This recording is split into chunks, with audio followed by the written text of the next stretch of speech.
catastrophe.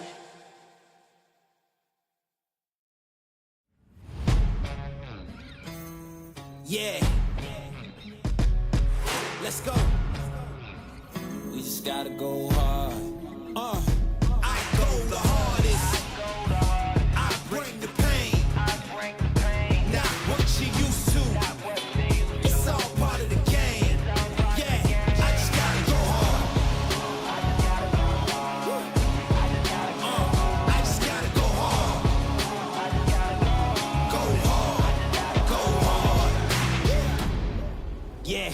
Oh yeah, the beast back. Adrenaline pumping through my veins, can't relax. Original, I am not the same as these cats. I sting them if they never ever mind and they beeswax. I don't ever cap, but I'm wearing like 3 hats. Never been a rat, but I know where the cheese at. You'll never get a trophy cause they all here where we at. You better believe that. When it's all said and done, I'll still be here standing. Never took a loss and it ain't something that I'm planning. I dare you to say something, my focus is A1. Every dog has his day, it's been mine since day one. This is real grinding, I'm still climbing. While you still trying, I'm still shining. It's real blinding, and I'm getting hotter too. Talking top 2, I'm not a 2. You let the pressure bother you and I do what I gotta do. Let's go hard.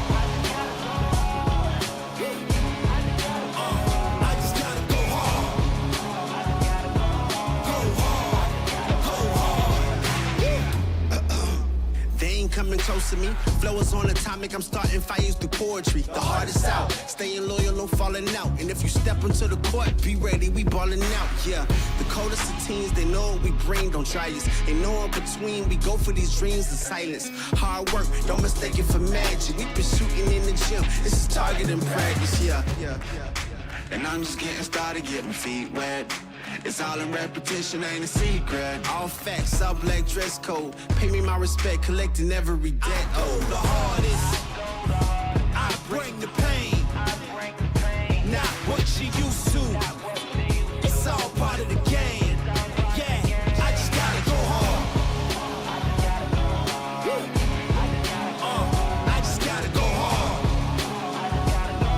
Go hard. Go hard. Go hard.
want is right here. We gon' give them what they came for.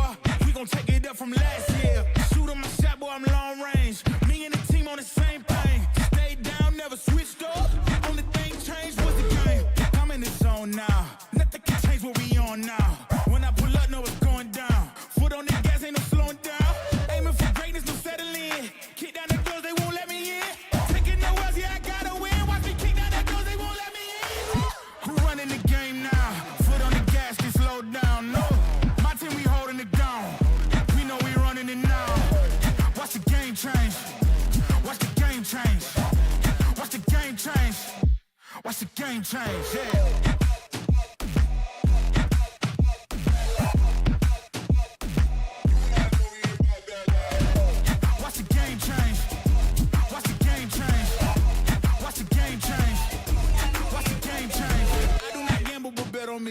Tell them that's like, yeah, c'est la vie.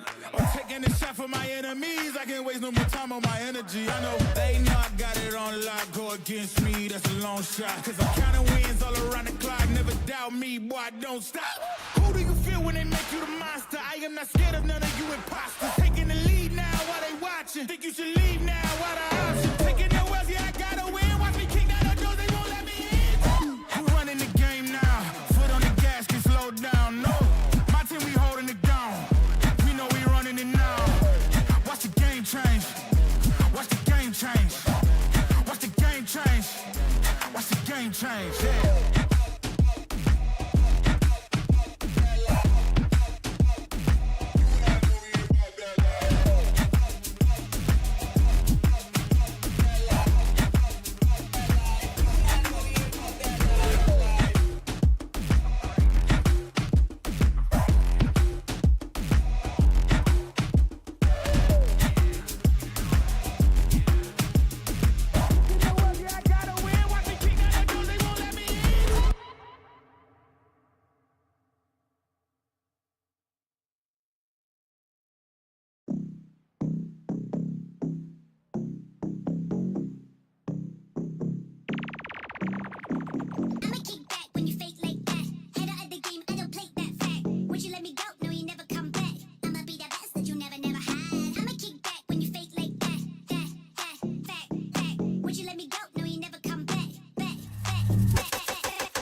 You look into your inventory and there's only... It's time to forget about this garbage. Here you will find everything to play with really cool skins. Open top cases. Upgrade dropped skins and turn your junk into a cool gun using the contract system. Every day, thousands of people upgrade their inventory with us. Hellcase.com. Look at yourself in a new way.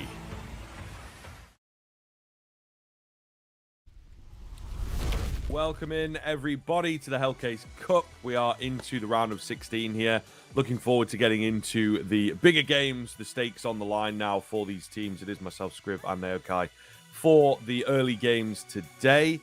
And indeed, it should be a bit of a heater here. We've got Rebels up against Talon to kick things off for us. Very quickly, I suppose, an interesting story for Talon here, actually getting the forfeit win against TSM a couple days ago, right? We would have expected that game to be close, to be difficult down there in that decider game, but Talon maybe getting a little bit lucky. However, they have kind of a difficult run now, and they get their comeuppance, so to speak, as they are playing off against the Rebels, who have been on a hot run of form very recently. Yeah, me and Freddie, we were waiting for that game, but last minute TSM had to pull out. They had the Blast Premier Quals, so it's sort of fair enough. I could sort of understand it from TSM side. They were playing a best of one. I'm pretty sure it was against Ecstatic at the same time as our best two was going to start, but it was a classic thing of just when they needed to start on time, where they can maybe only forfeit like a map, right? And then maybe we'll be able to come in and pull off a reverse sweep potentially. The game before them ends up going the distance. It was like at one point like 12-2, and then it was like Sashi versus somebody else, and it ends up going like 12-8, 12-9, extends it. Their game doesn't start until like 20 past 1 at that point. Even if they forfeited map 1, they probably would have had to forfeit map 2 as well. So yeah, TSM get a little unfortunate there. They're playing in that Blast Premier Qual. I don't actually see how they ended up doing, in all fairness, but I know they were playing in it, and that hence why they had to pull out. So, you know, understandable. Probably TSM, being honest, they already played these guys once before Talon in their debut, and they battered them, right? There was no competition. So the expectation, they would be more of the same, but Talon looked better in their second official out. So maybe, who knows? I'm just checking now as well. TSM did make playoffs in that Blast Premier Qual. So fair play. I guess maybe that spot's still on the line. If they end up not getting the spot, though, it'll be kind of orphan now. But yeah, in the end, regardless, Talon looked very good against Young Ninjas. I think we really got to kind of see the best out of them, but also probably the worst out of Young Ninjas too. They really, really struggled to get going. They're a side who, you know, we knew they had a lot to offer, and we saw it in their game against One Win, but unfortunately just never came to fruition. But Talon, interesting spot for them. You know, definitely a team that are in different kind of life cycle than Rebels are. Rebels have been around for ages. These guys have been grinding officials year upon year, whereas Talon, this is only their second. And some of these guys, especially, you know, a few of the Aussies and Kiwis, right? You know, these guys haven't really experienced what is the EU grind set. It's a completely different life to what is probably used to them in Oz.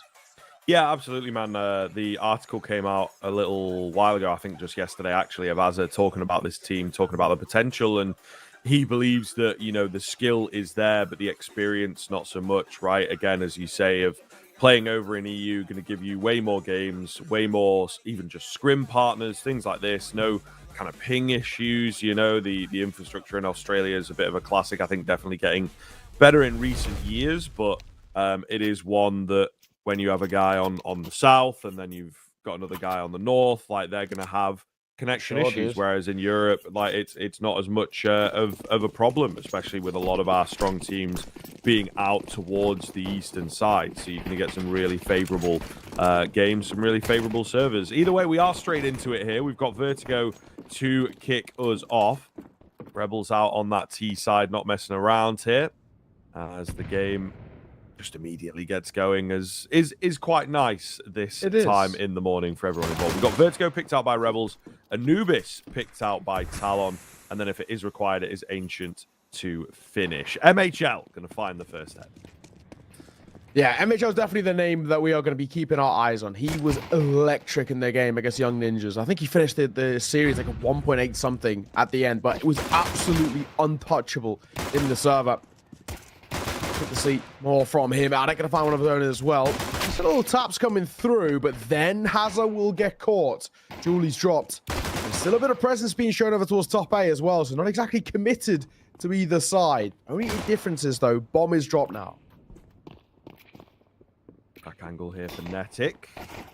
Nice little spot. Oh, they go swinging in. Just got to be careful.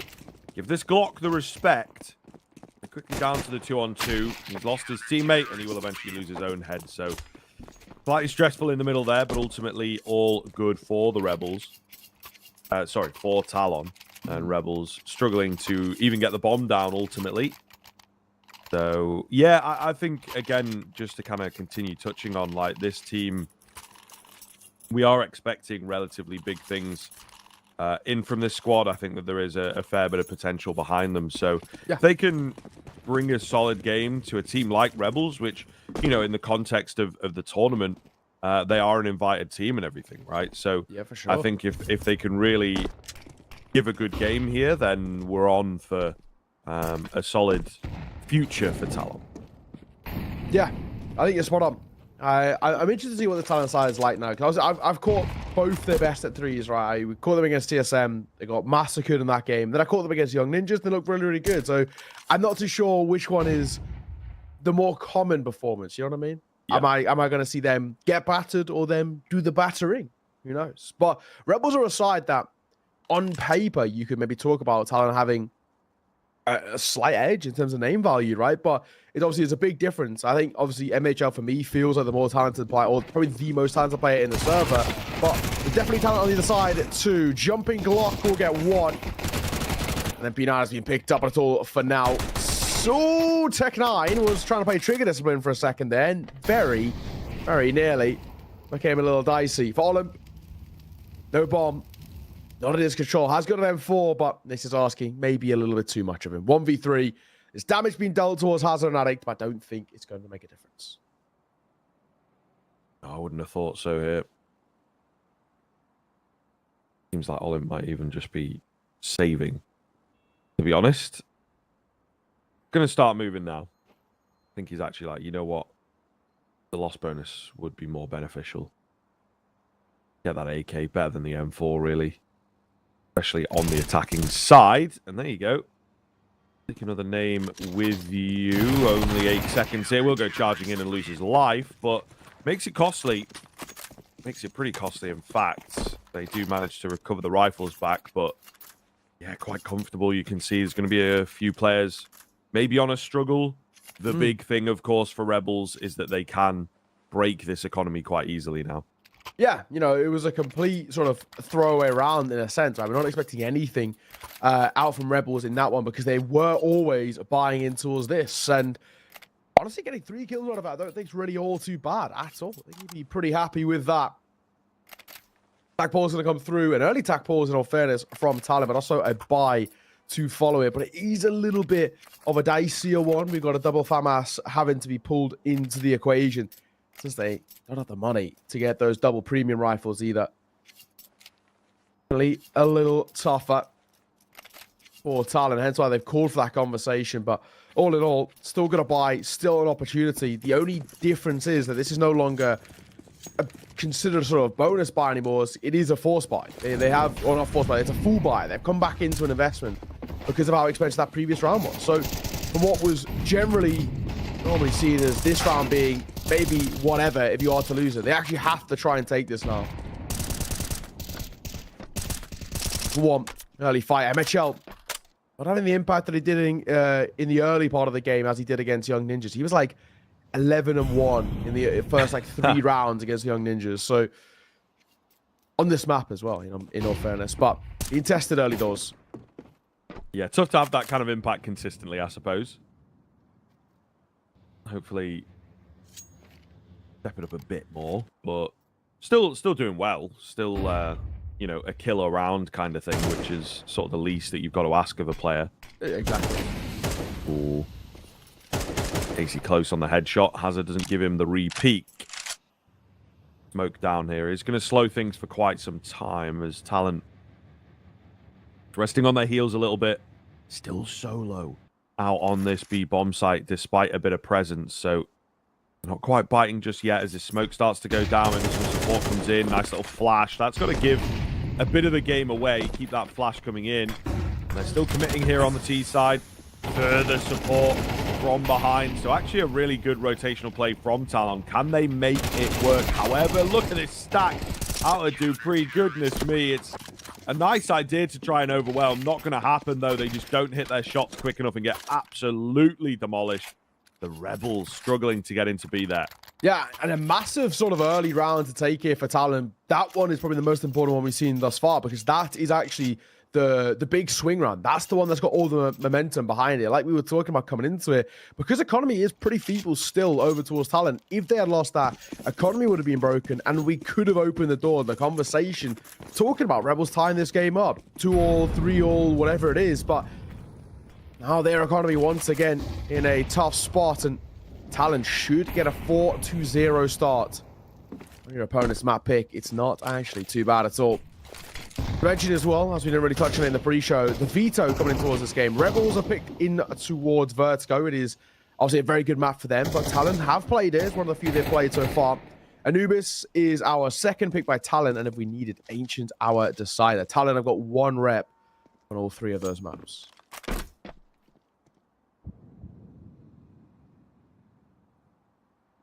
Got to build the officials somewhere. This tournament might end up being short-lived, though. No second chances at this stage. As I say, Rebels were maybe expecting them to do big things. They come in as one of the invited teams here. Devon Moore alongside them. Goodness me, Flay. That is a shot. Just going to put the fear into Talon a little. That could have been awkward. Netic lands his shots. However, Azza loses his head. I saw, Azza get the nade out. I was like, oh, God, here we go. Timing nearly worked against him. But Netic stands strong. He's been looking lights out for this team and is actually looking pretty damn good here on this map as well. So yeah, maybe he'll continue those numbers. Yeah, Netic's definitely the guy to keep an eye out for in terms of the rifling side of things. Obviously, MHL as the AWPer, very talented. Probably for Talon, I think they're going to lean on him quite a lot in the early part of their tenureship, because he is somebody who's been here and done that, right? He's grinded out the tier 2, did it at endpoint, did it even prior to that in the Polish scene. So we're going to look towards him a lot as, in this sort of bootcamp period and getting used to the officials and the rest. But in terms of raw kind of mechanics, Netic is definitely somebody to keep an eye out for. I spoke to a couple of guys over in Oz, and they always spoke about how talented he was. And hey, so far so good. 8-0. No complaints out from him at all. And 4-0 for Talon. Again, no complaints, to be perfectly honest. Rebels back into an investment. Have to try and make this one stick, but it's not a good start, as Alex will deliver on towards Olim. As a playing close barrier here, I mean, at least when from rafters, it's such a difficult angle to clear about the proper util set, because there's only one guy towards stairs. They basically can't.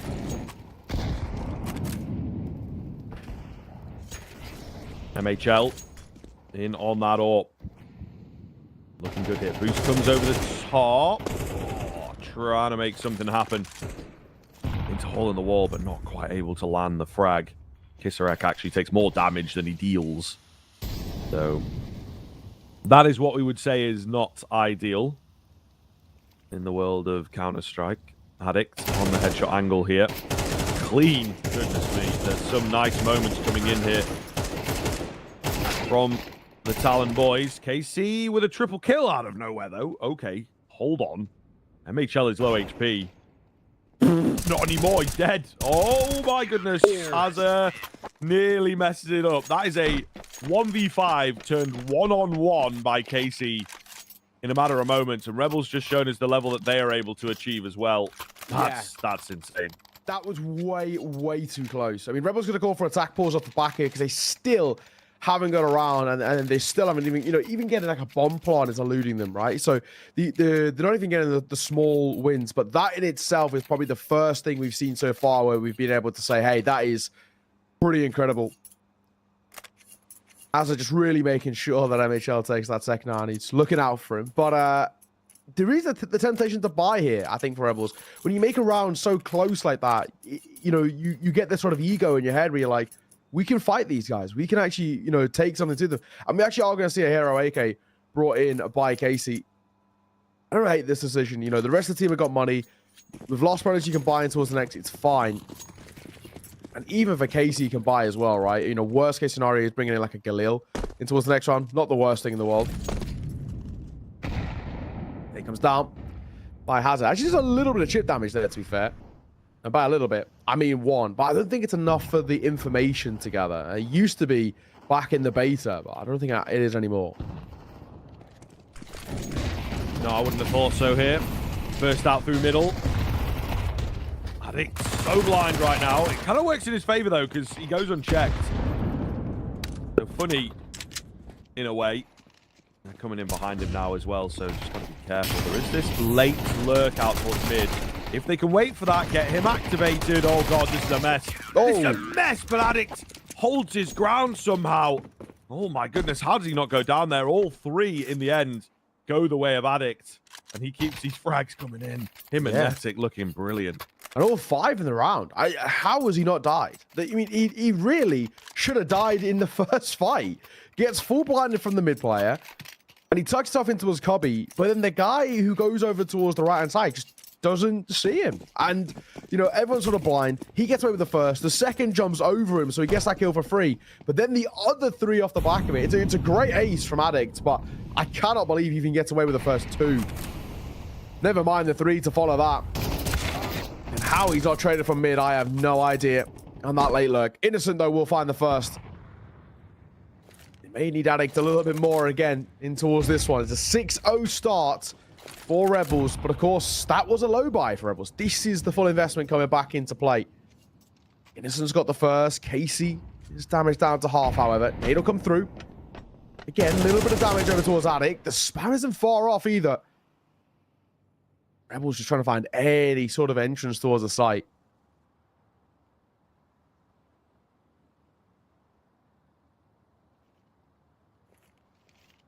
Quiet around here as Rebels need to make this advantage they have netted work for them. Gotta be good. They know it, so they've pulled back a little, not trying to give too much away, but they'll start the slow encroachment towards the ramp. Talon with the noise that's being made over here. Feeling confident to rotate in, right? Not fully committing to A, but making a good go of it. Smoke comes in, MHL sort of goes through. Addict, ooh, that's aggressive, but he will make it work. Trade there, Addict threads the needle here, slips under to bring it back into a 3 versus 3, and he'll keep the headshots coming. This guy looks quick here this morning. They are used to this time zone, I suppose. The shadow spotted. Free fire a little too early. Back in with the orb, a missed shot by MHL. Flash is nice. It's all going to be on MHL then. They know where he's at vaguely. He could have maybe cut the bomb off there, but just wasn't expecting to be able to get out so easily. And the P250 can't net the frag. Rebels will get there first. Oh my. Oh my. Okay. For Rebels, now this is where they've got to start to build off the back of that. We've got to start seeing that, you know, consistency that we spoke of come to fruition. Alrighty. But at least, you know, on the other side for Talon, it looks like attempted to force buy in here. It's a bold choice, right? Because they've kind of always been in a slightly fluctuating economical state. But I actually understand this from Talon. For them, they should have hard reset the economy, for better or for worse. Triple MP9, 5.7, and 1 M4 on the back of MHL. Even Utah a little slim as well.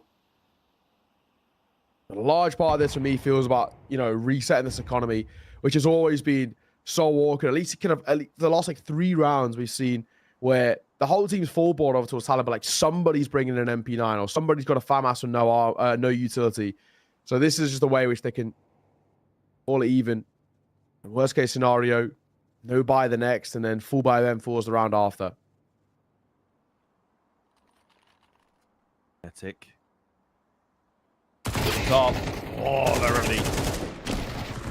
And the booster almost gets taken down as well. Addict, good for 1 as always. Oh, lead back. Ooh, we're not giving it enough respect. Takes a lot of damage to that Molotov, in fact. So, yes, it's a 4-on-4, but the Rebels' position looks really good here. B9, up close. Behind the smoke can always be a little bit of a treacherous spot to try and push out from. 40 seconds. As time starts to tick as well. Flay holding at range. Smoke over towards CT. 9 getting proactive, and for good reason too. will get himself one. He also hears nobody else is around here because they're barreling on towards the site. Asa can only get one more off the back of it. Blazorb sees it off, and that'll be Rebels putting up a second in a row. Maybe starting things off in somewhat of a nice spot for the Rebels, because they should get a 3 here and slowly but surely chipping away at this deficit. Yeah, they'll get there. They'll get there for sure, right? They're starting to pick up the steam here. This is, as you could note, in the top right, start of every round if you want to see it. The Rebels pickup certainly is one that we're seeing, you know, Talon want to work into the pool, not getting banned away. Whereas yet to play the Mirage or the Nuke, or even the Dust 2. So maybe those fall into the sort of perma positions. Maybe they're still deciding, I suppose. Olymp, nice and fast out through mid, gets that B control. He's going to discover that B is clear. Let's not give any guns away. Flay playing with fire as the smoke goes down. Meanwhile, Talon's just going to have to deal with the fact that they are everywhere, the T side. Innocent making loads of money on that Mac 10 there. So closing the gap here. Still a bit more work to be done, but confident in their ability on Vertigo to do so. Big round coming in here. Yeah, this is important.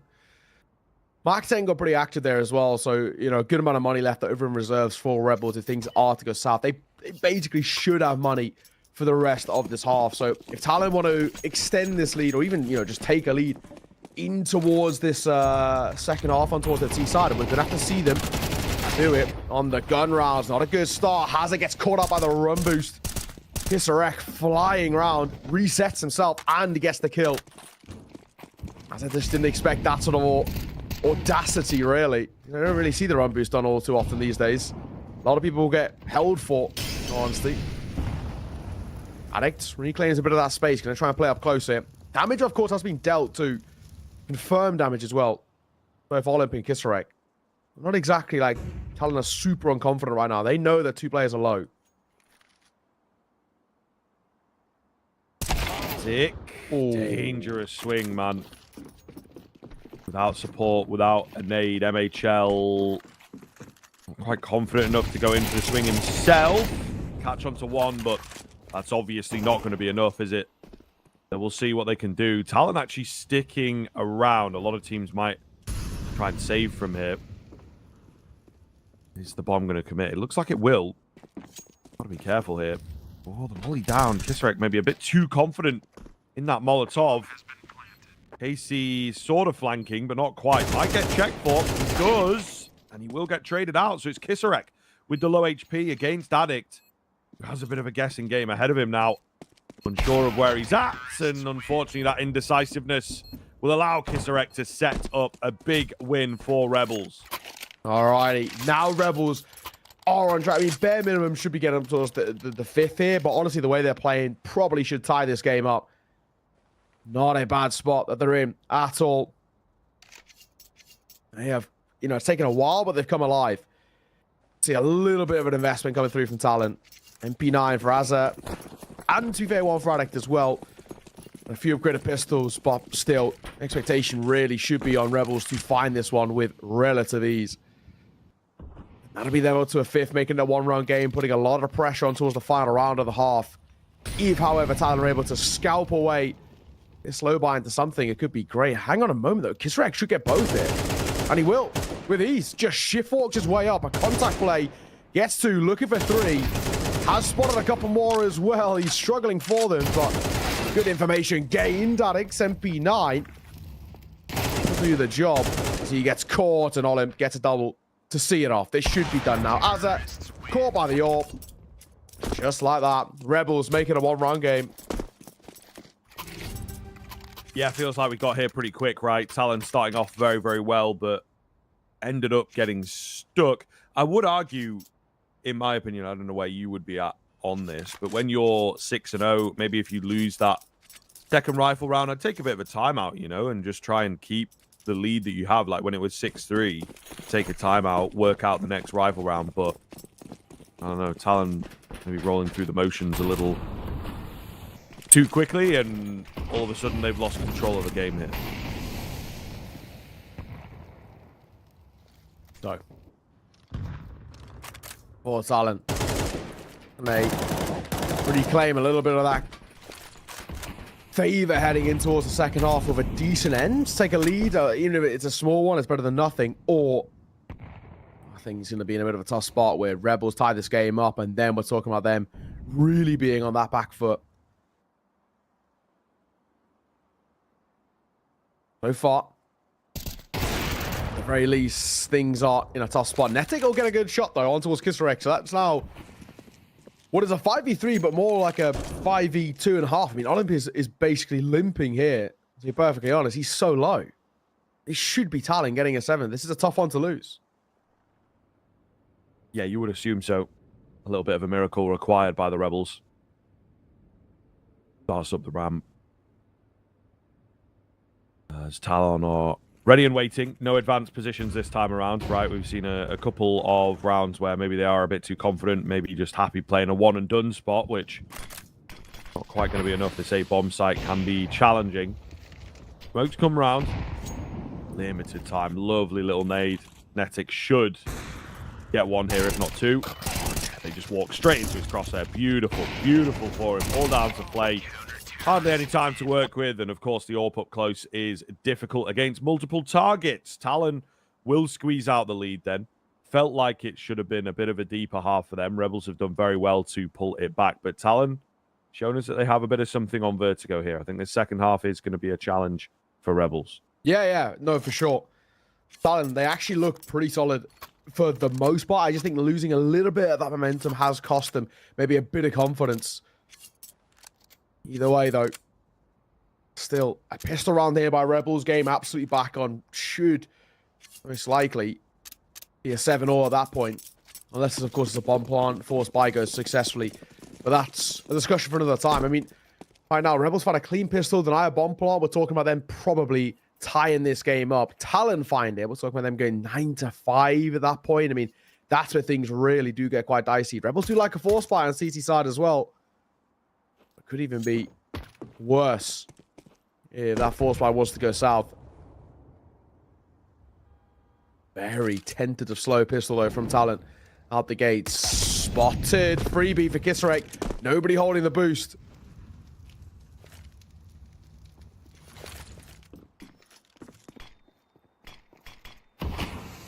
Play up top. Oh, drops off. And the flash gets him. Maybe could have had a bit of a position here. All right, he's going to find one through the smoke. Okay, so Flay does get his kill. A little bit wild. Azza, meanwhile, pushing in. Oh, they're ready. That's awkward. Not a single kill comes round there for Talon. Very, very prepared on the Rebel side of things, and it pays off, right? A perfect pistol for them. It's true. It's true. And now, you know, with the lack of bomb plant and nothing really to work with, we are probably talking about a lesser buy here, and Rebels tying this game up. They have had the real chokehold of momentum, it feels, for the last half of this game that we've seen at the very least. 5 rounds in a row from them. Well, that one hiccup right at the end. And a really solid showing for the most part. And unfortunately, on the other side too, for Talon, they just drifted a little bit. Lost a bit of control and things got a little dicey. Looks like it wants to be a B stairs pop. Molotov will come down. I look, first contact will probably be him, but they do sort of dip away and start looking back over towards ramp.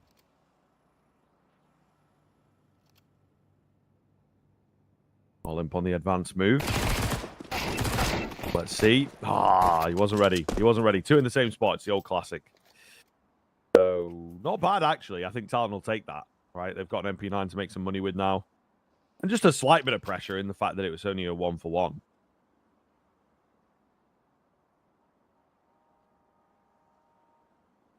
Casey holding. Pretty good angle here for the M4. Should be able to mop up a couple. They got the MP9 and the FAMAS. Pretty push down ramp. I mean, this round's done.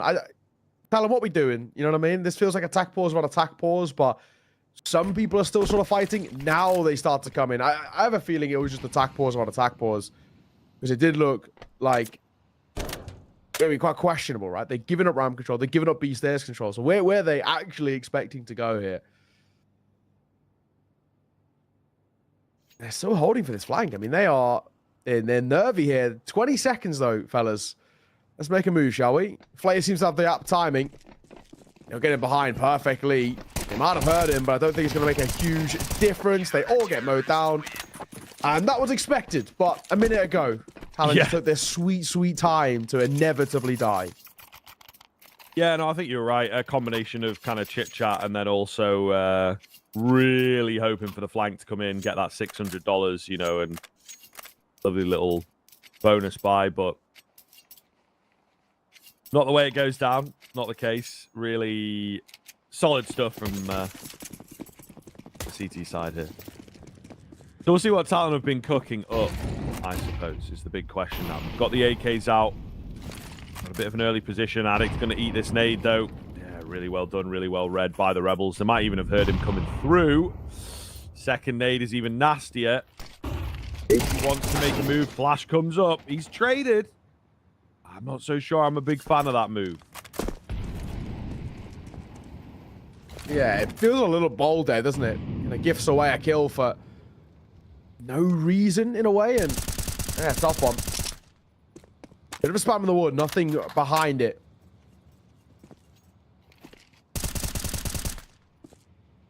One minute to work with, and once again, Talon very, very tentative in this early part. Not offering up a hell of a lot. Still looks like we're now posturing for a bit of a ramp take. A late in the round ramp take too from Talon. He spotted nade will come down. Flay spots a bunch, does a bunch of damage too with that nade, and a Molotov behind it just to give him time to dip away.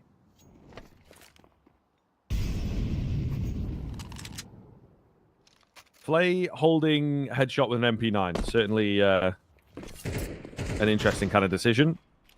Not really going to be able to do too much from here, you would assume, other than gather some information. Flash over the top. Force them back slightly. Quick trade in there. Flay may well have been spotted. MHL's patience pays off, and Flay strikes when they are close, using that MP9 to its advantage. Meanwhile, Netic, timing perfect. Takes that aggressive step. They know where Flay is at as well. They will deal with him, and Talon take it. That's an incredibly scrappy opening rifle, but they still manage to find it. Lead back in their favor now. Yeah, and that is basically all they're going to care about. Talon put up a round, they take it, and they have a couple of people stay alive. You know, while it was tough to watch at times, it was all that matters for Talon is a round put on the board, and actually a bit of a start to this T side in you know, what is the first opportunity, and also a lot of pressure now put towards Rebels because their buy is equally a little weird. You got an AWP out for Flay, which is great. M4's alongside it, and then it drastically drops off. An MP9 for Olymp, and then just a Deagle for Kisarek. So a full investment, but a wild one at that. Economy's been fluctuating for Rebels, and this is the CT side economy in CS2. It is a little tough at times. Sting up on towards wood. Oh, the Olymp MP9 though gets proactive and upgrades to an AK early. So now this buy looks all the more better. AC, nice finds, dealt with quickly. We'll see though, got that advantage. Oh, the AWP flashed off is a big, big deal. Smoke's coming in. Are they going to get to the side of it though? Flay is so ready on this AWP. They're slowed down by the M4 as well. Flay's able to get back in and seal the deal, one would assume. Yeah, keeps them coming. Lovely round out from the AWP. Not bad. Rebels really setting the tone early there. And I like kind of the way they play that too. You know, you don't have a great buy. You're really looking a little kind of hampered in terms of you have a Deagle, you have an MP9, but both of them get active, right? And I think that's the way to go about it. There's no point playing a complete default where you don't have anything to work off and you just sort of try and take raw angels with an MP9 at range or with a Deagle at range. And that's the way to go about it. Get that MP9 up close and personal. Try and make Seaside feel a little uncomfortable, and it is. Smoke Molly flash combo towards ramp. Flay sticking around for the fight though. Look down and spot. Nobody's here. Same for Innocent. He'll come join. He's one that right side. He does get tagged. Still looking through that gap. It's a pretty strong angle while there's a smoke left side. Olin spotted one of his own too. All right, let's see. Mr. Olin around the corner. Gets the flash in. Double spray down for him. Meanwhile, bottom end of ramp. Success also being found. Any kills? No, none at all. So the Rebels doing a good job, keep them at bay. And find themselves the lead. So a very back and forth beginning to the second half here now. Both teams having a taste of victory. But at the moment, Rebels looking good. Another really big round on the way. If Rebels take this one, deny a bomb plant, and we start to talk about them securing Vertigo. Really a wild one that we're currently in. This is still, for me, feeling pretty heavy over towards Rebels, though. Momentum-wise, at the very least. Talent, still playing catch-up in that sense, but also this T-side hasn't really... You know, the one round they found, we mentioned it was pretty scrappy, and... Yeah, tough spot, to say the least. Oh, Lim might get caught in hand, and he will. They do some damage, yes, but he loses his life, so probably not a worthwhile trade.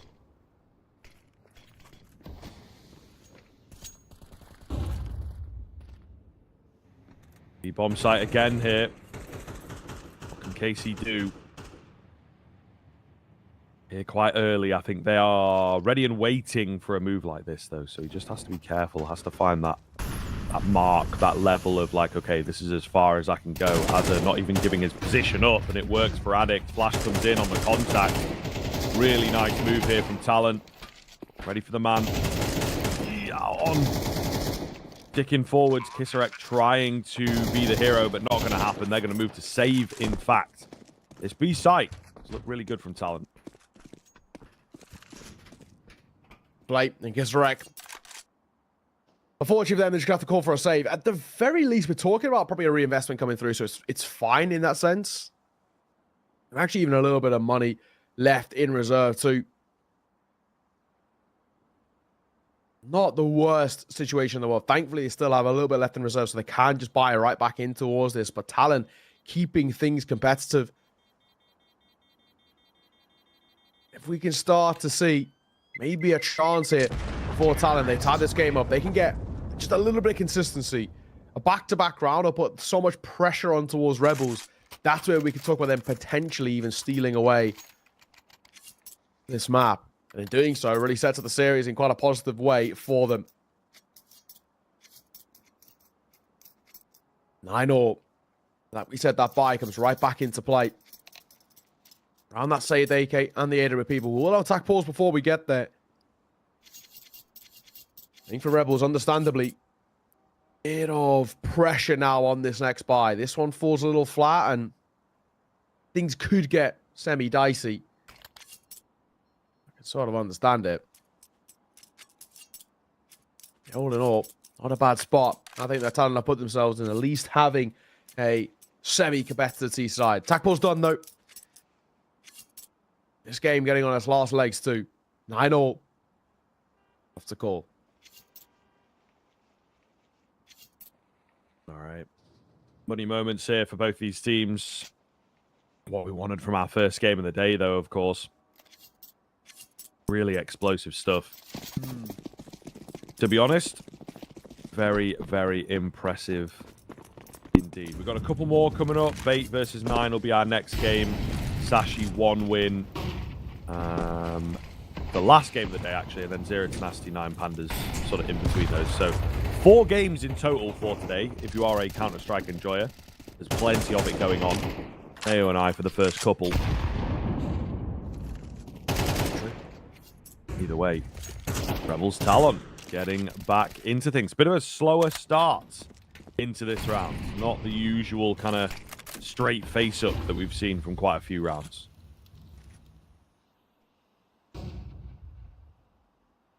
Innocent.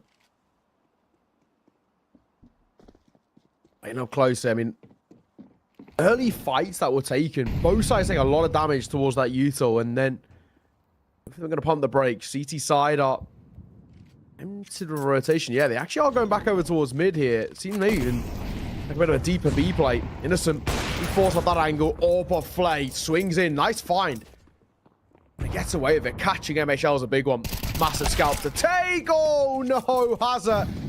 Panic jumps at the worst time. Oh, that's a terrible one to give away. Play on high here. Ready to close out the round.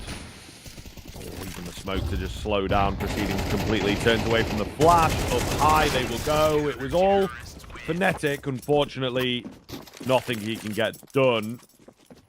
Really good round from Rebels, man. A little bit unfortunate in middle. Might have swayed things for sure, but they will hit the double digits. Really no sweat off their back for that one. Super, super easy. And we'll see. Talon got to try and respond, and they know it, right? They're going in for the buy here, despite a couple players not quite having the money to do so. Yeah, it's true. This is sort of in that do or die territory, in all fairness. Because you lose this buy for Talon, but talk about Rebels getting up to 12. But at that point, that's them most likely closing out the map. Just a Tech 9 addict. Makes you think if that panic jump hadn't happened for Hazard, maybe. How would things have changed? Who knows what would have changed? I've been a killing towards mid and a wrap on towards the site. The opening two go the way of Rebels, and that round falls apart. And now, of course, a chance. Rebels find this is probably the map going in their favor. Yeah, one would assume so. KC on high. Oh, finds one, drops back, untraded. Problematic for Talon. Still going to try and give it a go here by the looks of things. Then a couple players on the setup, so more dangerous. Do not want to give the game away necessarily. Early flash, Molotov in, flashes to back up here. The molly doesn't quite reach. Flay with the smoke down, trying to get something done on this orb. Great little touchdown flash there, though. They're working around the smokes quite well. On the Talon side, it's even back up. Bombs hit the deck. Got to keep it cool here and not panic. So many smokes, but they know, it seems, exactly where the gaps are in between them. Really keen finds here from Talon. Hazard close to action. Wants to go through. Really wants to go through, but just going to have to play it patiently now that they've got the man advantage. Watching both sides of the gen here. Is he even going to be needed? He does eventually go in, but it's MHL that finds the big trades, and Talon keep the game alive. Yeah, I mean, he wanted to take that fight like a minute ago. He was just so desperate. He's like sort of reining himself back in. Like, no, I shouldn't swing it. I really shouldn't. And then the 1v3, he's like, it's fine. I'm sure I can catch him off guard. And he still falls anyway. But thankfully, the round taken by Talon regardless.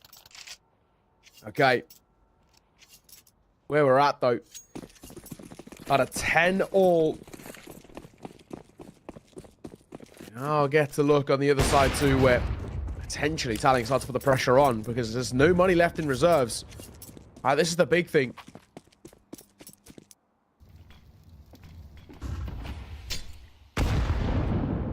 He comes over. An opening find. MHL, is that the wallbang as well? It might have been, or actually it might have been just through the top, but even still, a kill's a kill and an opener found beautifully.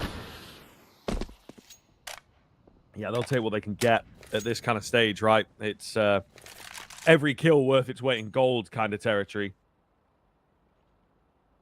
And in a round like this as well, where the buy has gaps, those on both sides, those kills can be really, really hard to recover when you've got that lesser weaponry, right? Getting multi-kills and things like this. Not going to be easy. Casey alone for the time being. They look to go in towards B once again. Casey getting his shoulders out, trying to take some fights here, but the flashes are just too damn good. CT side trying to get back in. As they're saying no, the AWP trained up now as well. Keen one from Flay, but surely that's all he's going to be able to get. He knows it. He's out. He's got to save this AWP. Talon taking 11 at the death here. This is so tight now. Yeah. Economy shattered as well. And Flay going to try and stay alive, but there could be a temptation as this bomb starts to tick and they know it's sort of unrecoverable by Rebels to maybe even go looking for a bit of a hunt. Looks like no, but it will be Talon taking 11th when it matters most. This game is looking good. A bit of a crumble by Rebels. They had a lot of momentum in their favor. They had sort of control over this game, and now they've let it slip away. This is dicey, to say the least. Yeah, very tough spot that they find themselves in. Goodbye to come through really around it. One 5.7 for Olin. Maybe another upgraded pistol in some way, but I think everybody would rather stick in and around that 2K mark. Just Olin going for a slightly heftier investment with his 5.7. 11 to 10. Talon should, in theory, get a 12 here.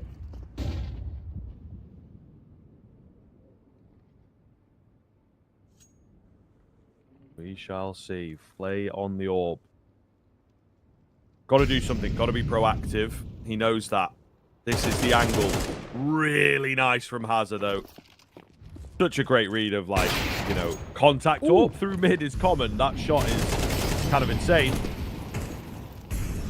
Innocent will recover the AWP packs. They might have a chance to save that, but the round's not going to happen. Yeah, no crazy heroics here. Yeah, I thought for a second it was going to be maybe a little bit more expensive. But, yeah, it wasn't to be.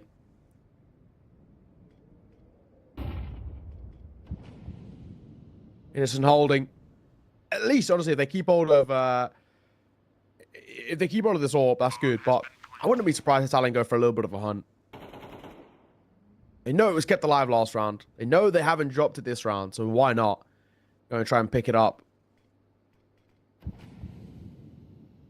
See what we can do. Just to see, yeah, they are actually going for that hunt. They're very aggressively looking for it as well. So now Innocent's going to do a bit of a job here to try and survive. I think he's just tucked far enough away that this is going to be one of the last places they check. Yeah, it looks that way. I don't know. They're not massively hunting. I think they're just sort of moving away to all save together, you know? Like, there's not really anyone that's gone super far away from the bomb site, so... Yeah, not really dedicating to it. Yeah, I'm surprised. I'd be going all in to try and drop that all. But I guess on the side, you're maybe dropping an AK. Do you want to risk that and give an AK to the pistol player? That kind of thing. But ultimately, who cares? It's 12-10. Talon, map point, your opponent's map pick. I think that's all they care about. Indeed.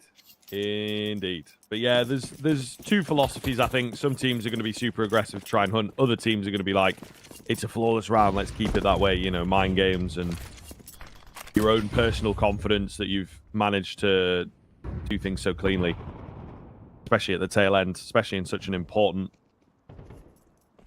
round and map. Taking this one is a big old deal. It's not the pick of Talon.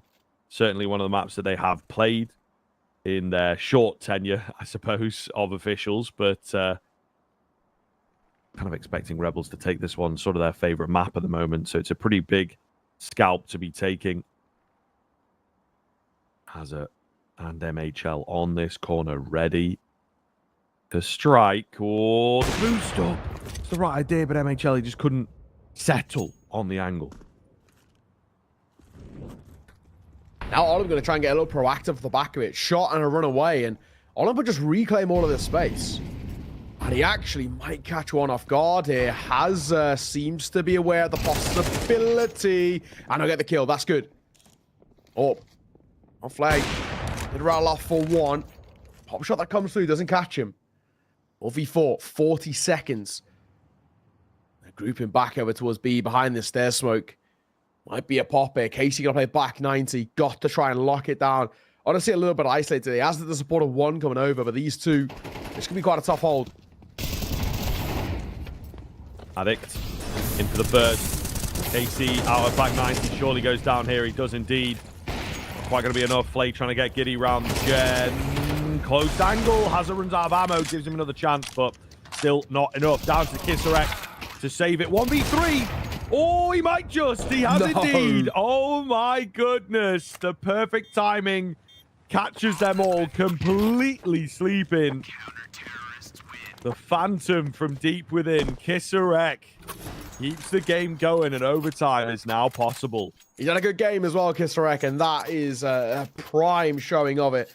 Really, really well done. 1v3 and a massive one to be taken too. Just when it felt like it was done. They somehow, some way find themselves back into it. A wild situation now that we put ourselves in with for Talon. Attack pool's called for them, but yeah, a bit of pressure on their shoulders. I mean, I was about saying, that one's going to hurt to let that one slip away.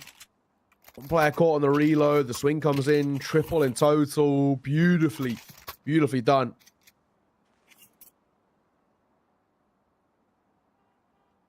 Post stack pause. The final one called by Talon. In regulation, at the very least, into the final round of regulation. We have a full buyout both ways, but that is with a slight asterisk too. Double MP9 has to still come in on the Rebel side.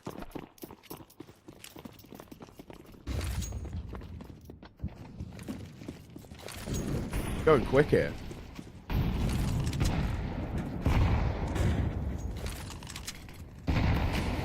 They are indeed just bursting forwards, but then sort of putting the brakes on.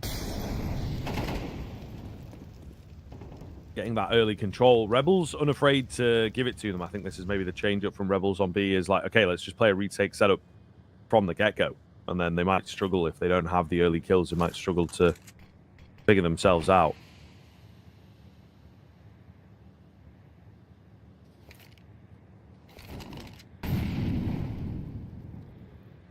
B9s sticking together over towards B. Still, all goes very quiet. I mean, this has been a classic, in all fairness, out from Rebels. Of just, one of Rebels have been Talon, I say. I love just really slowing down these T sides. Trying to force in over rotations, and to a degree, it might be about to work. There's one player just holding down towards B stairs. In a presence over towards ramp being shown too, hence where the U-tool comes through. It's a nervy one though. 30 seconds. They've actually got to commit to this A play now. Yeah, not a lot of choice here. Not a lot of utility either. Those smokes down. Oh, that's a big one though. He was trained. MHL still beats him. Gets another while blinded. Talon again. Oh my goodness, just pulling it out from the depths, and this time surely no clutch. Innocent. So very low. Vague presence known as well off the back of that flash. They've got a good idea of where he's at. They are so ready for him to come through here. He's tagged super low. Nice final one, but what does it matter? Surely going to go down here. He does indeed to MHL. Who else? Big round out from the AWPer there to close it. It's hard fought. It is very hard fought, and Rebels, credit to them to keep themselves in it maybe a little longer than we were expecting. But Talon do take the Vertigo. This team really starting to turn some heads, and it's only been a few officials. Credit to them, honestly. That was actually a really good showing. I mean, we looked at how awkward this site felt at times. There was maybe a little bit of a loss of momentum, but ultimately they've just scalped Rebel's best map, and I think that's the big thing for me.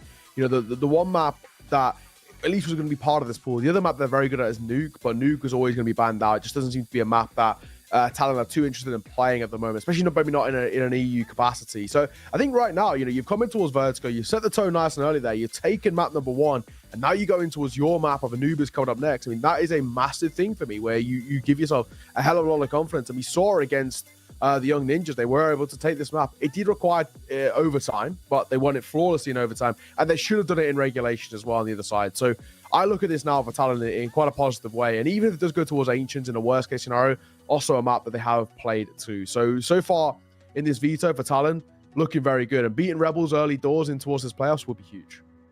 Yeah, man, absolutely. A fairly heavy scalp to be taking. There's a lot of really good teams within this playoff bracket for sure, but I think Rebels, I would put up there. You know, wouldn't be surprised if I saw them making like top 4 maybe of this tournament. So yeah, if Talon could take them early, I think that's a really impressive kind of scalp. But we'll see. This Anubis is a map that Rebels play. Maybe not one of their best, but they have a lot of maps that are sort of middle of the field right now and still manage to pull them out in the big moments. We're going to take a break, though, of course, folks. We've got to get there to that Anubis. So make sure that you stick with us. We've got that second map coming up shortly.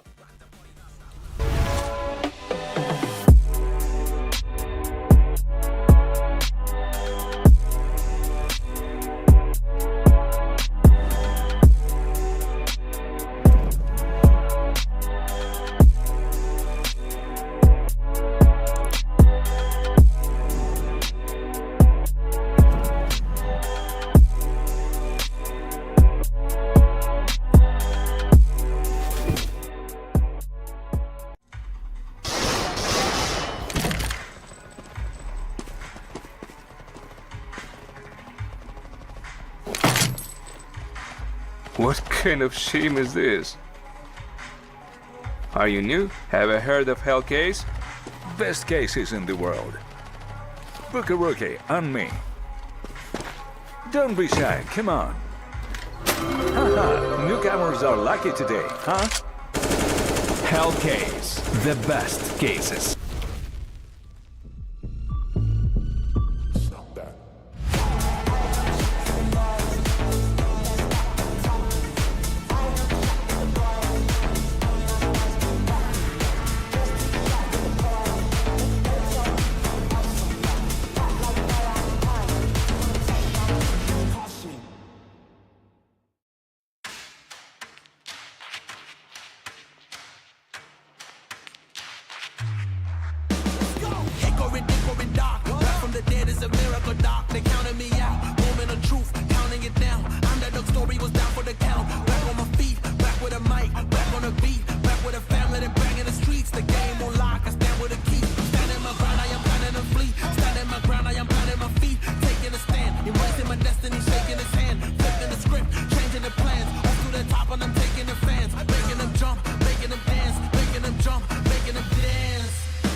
Give me all the raw energy. Don't stop, go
What kind of shame is this? Are you new? Have you heard of Hellcase? Best cases in the world. Book a rookie on me. Don't be shy, come on. Haha, newcomers are lucky today, huh? Hellcase, the best cases. Hello, everyone. Welcome back in. Anubis coming up on your screens very, very soon. Here, of course, Rebels versus Talon. If maybe you are just joining us, it was Rebels map pick on the last one of Vertigo. Talon just about took it 13-11. Nearly the overtime. Crazy 1v3 clutch in there. In another world, it would have been 13-10. But, you know, we had a wild moment come through, kept the game going. They couldn't quite take it to the overtime, though. And now we've got the Anubis for Rebels in particular to contend with. Yes, and now when we look towards Anubis, I mean, obviously it's one of those maps in which the Rebels still play, right? So I think we can't completely write them off coming into towards this. But on the other side, this looked like a pretty good map for Talon. When I caught them against the Young Ninjas, they actually looked pretty solid. There was bits where they lost control of momentum and they started a little slow. Maybe not played to the way we would have expected out from them. However, when it got towards overtime and taking it towards overtime, they were basically flawless up until that point. So I think for me, Talon have a chance here to pull off a big game in playoffs. Start off well, back-to-back wins, which you're opening, what, 3 best of 3s is not a bad little start at all, especially in what is just tier 2 online Counter-Strike. It's, you know, you face so many different teams. It'll be a huge one. They're only one map away. Rebels starting on that T side, though, so they get arguably a bit of the advantage there. No, it's true. Hazard. Oh, nice from him round the corner. Moves in towards camera to get another and will lose his head. The trade-off of information for the CT side here. Looks like a good number to me. They'll go charging in. There is this flank round the side. Maybe needs dealing with, but we'll see. 2 versus 1 now. Olymp still keeping control. That bomb has been planted, of course. And lots of different angles for him to deal with here. So difficult to take him down from on high, and he knows it. Just being a nuisance, really. Can't quite find this kill onto Netic, but buying more and more time. Big fight comes in. Netic wins it and just about able to get on that defuse. So close once again for the Rebels side, but they can't win it out. Yeah, I mean, and that's again where you can look at it on the other side and say for Talon, keeping that confidence ticking over. Nice round, team ace from Talon too, but I mean, maybe a bit of a buy to come through here for Rebels. It looks like that is going to be the case, but actually it looks like more of a little bit of a half buy rather than going in towards the MP9s and the Galil. So a bit of a half buy here. Could be a chance for Talon to make it a 2-0 for the full buy in the next. As you see there, this whole thing brought to you by Leon. Go check them out as well. Especially since we have maybe a bit of a throwaway round as they go. Addict, U2 in hand. Spots one. Molotov comes down. He got the support of the MP9 up close and a very easy opening double. Nate's come behind as well. Could do a big chunk. And, oh, actually, Azza and Addict both whiffing a little bit. Thankfully, the USPS is trying to do the damage, but they've actually made this quite expensive. Yeah, not nice. Netic will manage to finish it off, but indeed, a little more money. They'll get the M4, they'll save the FAMAS. Yeah, maybe an angle that Talon actually do need to work on. I seem to remember same thing happening on Vertigo. Close rounds, expensive against the low buys and whatnot. So it is potentially something that they could improve on here. All the same, Talon still looking good, and I mean the buyout from Rebels is not really ideal, is it? To be honest with you, they feel like they can go for it here, but 2 Galils are Mac 10. Plenty of utility, I guess, but like you would expect by now, if they're going for a buy, it should be AKs. It's true. It's true. There's only 2 of them, and arguably they might even only have come through because of the kills in that previous. So it's one of those weird ones where I feel like if you're going to commit to the half buy or the low buy, just do it. If you're going to commit to the full buy, again, do it, right? You know, especially normally with the bomb plant and a couple of kills, or not even a couple, it was 4 kills in the pistol. That for me is always forced by territory. If you've ever seen it. Yeah. Still, 2-0 with has the opportunity to spiral to a little bit more for Talon to find this to probably go up towards a 4-0 star. I mean, that's already not too shabby.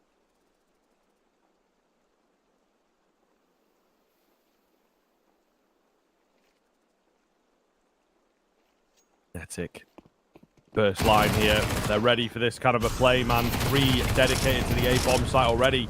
Are they even going to need more? What is that shot out from Netic? Oh, my.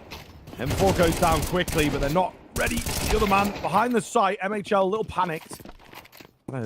Jumps and then swings back in. Doesn't necessarily need to. Could have bought more time and space for his teammates to come and join him. As it happens, it's a 2v1, a pretty predictable 2v1 for Flay to deal with as well. They'll take their time. They'll make the noise. Oh, that's so dangerous. Quick headshot, but spray down does not connect. And they just about get it over the line. But again, after a big 3K, you would expect that one to be a bit easier for Talon. Yes, exactly. All down to just one at the end. But in all fairness, still around for Talon. I mean, a bomb plant can suffice some level of a buy. And there we go. We do actually see an AK, a couple of back tens come through, and that second iron to round it all off. But yeah, a 3-0 start probably should be made 4. As we said, MHL got us all part as well. Just that one MP9 for Azza. It's not exactly even the worst thing in the world. And the map like Anubis can get pretty proactive too. MHL has the rifle peeking out in front of him. Probably the worst thing you'd want as an AWPer. Pulling you off your concentration. I've taken mid control. Rebels getting super active in towards mid here, but Netic, if he good for a couple, does get 2. Azza, his MP9, gets one of his own. He runs out of ammo, doesn't get punished for it. Well, actually, they've got the A site now. Maybe a charge. They peek behind it. MHL gets a nice shot. And Azza's nade sees it off. And this time, no bomb plan either. Talon, 4-0 start.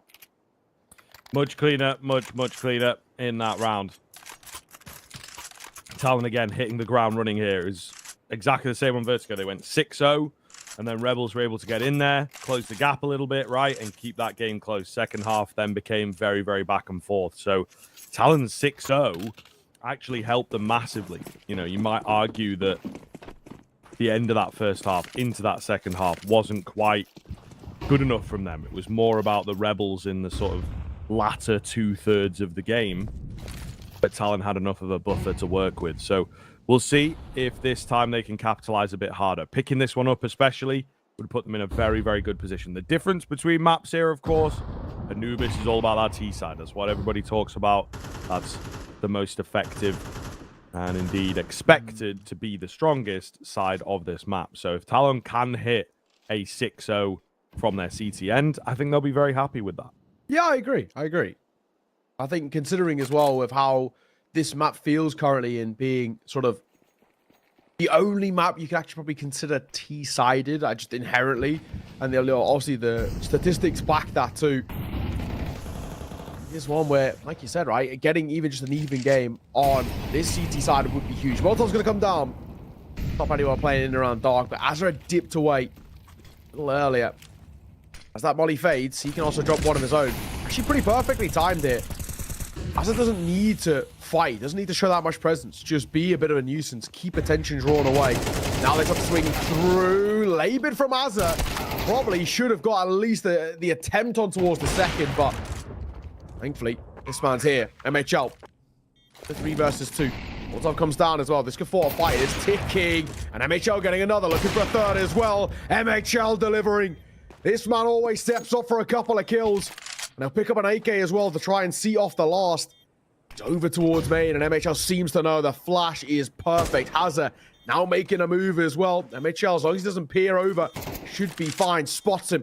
Goes to the peak as well, but he gets his head ripped off. Hazza playing up close. Time is ticking. Hazza kid on the swing finds it. And the round will go the way of Talon. It's close, but no cigar once again for Rebels. Yeah, thank goodness for the kit, I think, is what we're all thinking there, really. It does come all the way down to that wire. Even then, an extra second, definitely 2, would have made the round Rebels Either way, they'll be back in with a buy. Max loss bonus and the bomb plant allows them to do that. Just has started to get a little out of hand here. Talon winning in some of the bigger moments, the scarier moments. Really, really impressive. It's true. 5-2-0. No, Talon. They are cooking.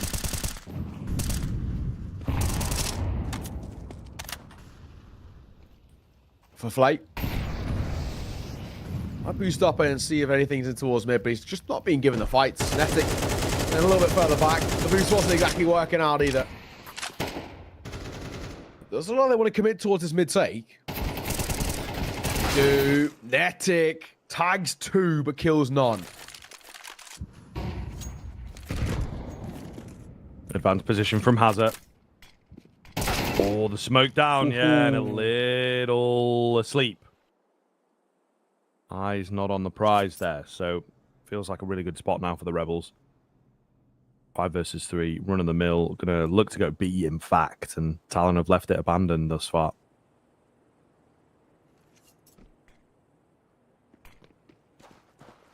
Correct. Move out towards B. Don't realize nobody's here. Now it's about trying to set yourself up in the right post bomb. This is a done round. I don't really think we're going to see at all Talon give this one a go. Keep hold of what they've got, and that'll be that. So Rebels are going to get their first round. And in all fairness, a very good one at that. Good kills from Olive and Casey. One cracks open the side, the other gets that opener in towards mid, catching Netic off guard. Yeah, little sleep, like you said, in towards A main. And they went for a bit of the stack off the back of that kill, and, well, Rebels just pull away. It was all a ruse. They go back over towards B with that bomb and realize nobody's there. So, yeah, a little tough. Maybe if Hazard had been able to find that kill, at least he can kind of compete for it. He just got caught pants around his ankles. But Netic had maybe decided not to fight. Could have been a chance, but either way, 5-2-1. Rebels get there first. Be a chance for them to pull up a little bit of something on their T side. They were slow to start towards Vertigo and then did make it a pretty even half. So, it'd be the same thing here in towards Anubis. Very possible. Very, very possible. But maybe indeed both teams rather learning from their mistakes, going in for the timeout here a little bit earlier, right? Important map, especially for the Rebels. So they understand they have to make this work, and it's tough, man. Banking on the fact that you've just figured it out in one round, 2 maps in a row is really quite risky. So they have to be able to turn this first win into another, break the bank, and start closing that gap, right? But if Talon answer right back, you're square one, back to the drawing board, you know? Yeah, it's true.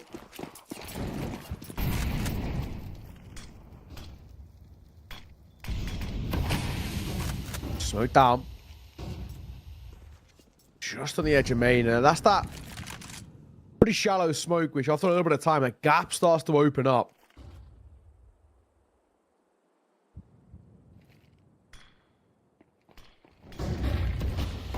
They come though. MHL holding back tight. First found. Good for him. And they're going to get one before he falls, which isn't terrible in all fairness. Molotov doing a fair decent amount of damage. Hazard trying to play on the backside. He gets caught on the drive-by, in fact. A little awkward, but Hazard still gets one of his own. One plan going down. Hazard close to the action here. The AK now. Be a little early, but he had the support in behind him. He was confident to make that work. And they will indeed trade out. MHL through the smoke, you know, getting his kill. Really big deal. Talon answer back immediately. MHL like, God damn it, my warbang was literally on this guy, but obviously facing the other way or whatever it may be. All the same, Talon will be pretty happy to have answered back immediately. Scary times now for Rebels. True. Very true. And for Talon, I think even in a weird scenario where it ends up being 6-all, I don't think it's a bad half by any means. So, And we're at now, Rebels are really dwindling quite a bit. Looking quite a tough spot. A lot of util being barraged on towards A, but there's no commit here. And they actually contacted out B. Addict, I did not expect this. He might get caught off guard.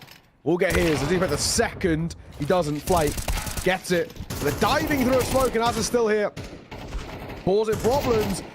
Now all he has to focus on is one side. He will get traded, but this is surely round done. One would think Kisarek managed to find himself a pretty keen clutch on Vertigo. This would be another moment for one of those. But he is smoked off at the moment, so nothing quite happening. I think he's quite happy to sit around and wait. Still plenty of time remaining, and just hoping that the numbers thin themselves out, really. Good angle, good idea. Not training on it, very worried about being flanked out here, as he should be. The peak eventually came in, so maybe the patience could have paid off. MHL lucky to be alive. Kisarek just trying to spam away. He knows there's likely to be a player around this corner. Spotted one at the pillar. Not ready for the man in from Temple, though. Talon will clutch it up. No crazy 1v3 this time. Was a chance for a brief moment, but in the end, they're not to beat. Like you said, 7-1. Nice what we're seeing out here from Talon. Just consistent rounds being put on the board. Not too much of a question mark. Pretty simple stuff. And on the other side too, for Rebels, they're drifting quite rapidly getting out of this. I mean, this is already getting to quite a concerning point in this game. Definitely a tough spot we find ourselves in now. You know, for the Rebels, we can buy back in, which is great. We have that money left over. We've got loss bonus, great, but definitely a tough spot they've put themselves in. I don't know what to expect going forward, but Talon could make this a pretty extensive first half. We could be talking about 8, maybe even 9 if things keep going this bad.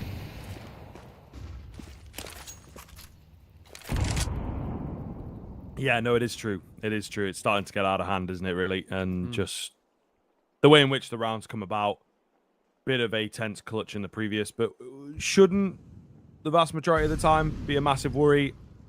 We're obviously just trying to add some hype to it just in case Kisarek is able to pull off another clutch. But when you are playing in that moment, you feel pretty confident in your 3v1 that's well set up, that's got good information.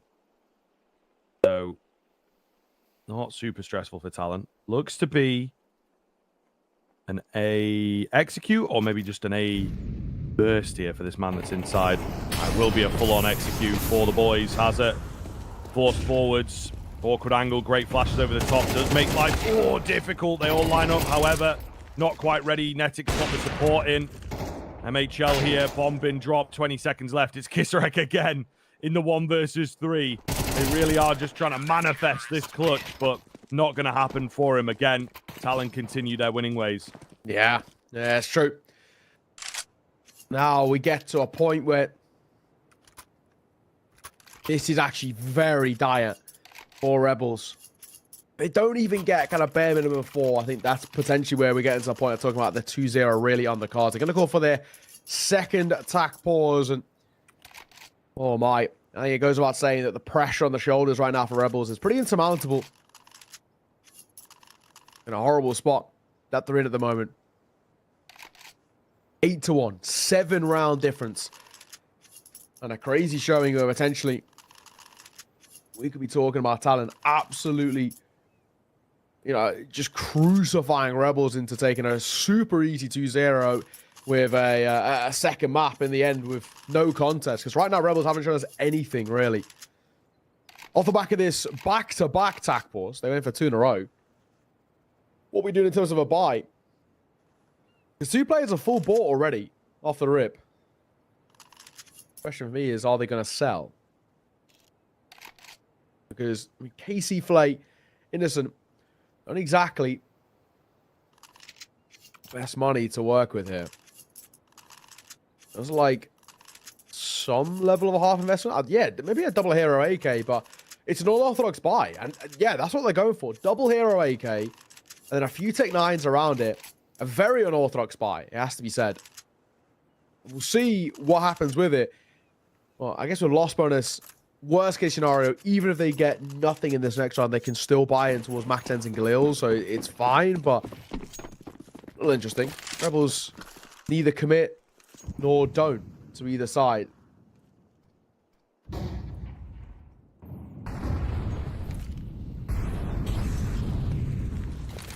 Addict. Looking to play, in fact. Perfectly close, open the smoke. Only seeing one. I mean, that's information in and of itself. The mid player's now more ready. This fight to come their way. Nice find. Look at that bomb. Goes absolutely flying forwards. Must have been jumping. Yeah, huge kill. Huge kill. The nades, big here as well. 5v3 just like that, and bomb control for Talon. It's just getting better and better for this squad. It is. Absolutely is. That bomb feels absolutely irrecoverable right now. There's surely no chance I'm recovering this. As playing up towards camera, Addict and Netic going to start to make a move in MHL. Make sure to catch one with the AWP. Olim tried a bit of a lurk. It will cost him his life. Tech 9, goodbye. Kisrek with an AK-47. He honestly might be hoping that he can hide in plain sight to try and keep it alive. I don't know that's going to be a luxury given his weight. 35 seconds. He's still tempted to stick around. He's being spammed. He does get one, but they're not letting him get out of it alive. There is no chance in hell. Netic is playing close. I get caught potentially in the back lines, but he's being held for the P250 of MHL. Will see it off. Talon, yet another round. 9-2-1, ladies and gents. Only one team playing so far. Yeah, that kind of sums it up. That kind of does sum it up. The round's starting to get less and less close now as well is the problem. You know, we've had a couple of these clutch moments. They never really resulted in anything too deep, but all the same, they were there. They existed. Now a little less. So problematic, to say the least. It is the pick of Talon. They've clearly been doing their homework. The Rebels falling off a cliff. Maybe still got their heads in. Vertigo, it does happen from time to time in these online games early on in the day, you know. You're not 100% with it, and you just sort of lose yourself. The mental goes boom. They were so close to at least grabbing the overtime and making a close game of it, but unfortunately, the Rebels just not showing up to Anubis here. How's that? And being out of close. Always good in this position for one if played properly. In case he gets caught.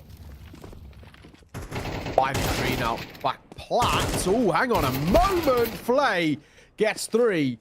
Gives them a chance. But Kisarek and Olim looks like they're pulling away and going back towards A, and Hazard's here to meet them, but he'll lose the foot race.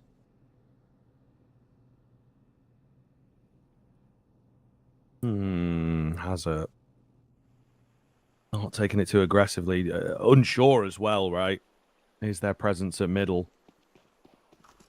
Olim trained in on a good spot. Hazard, don't do it. Don't do it. Oh, he's going to do it. Swings round. It's the 1v1 now. Olymp is left pretty low, however, and Netic will net it. Oh, my goodness.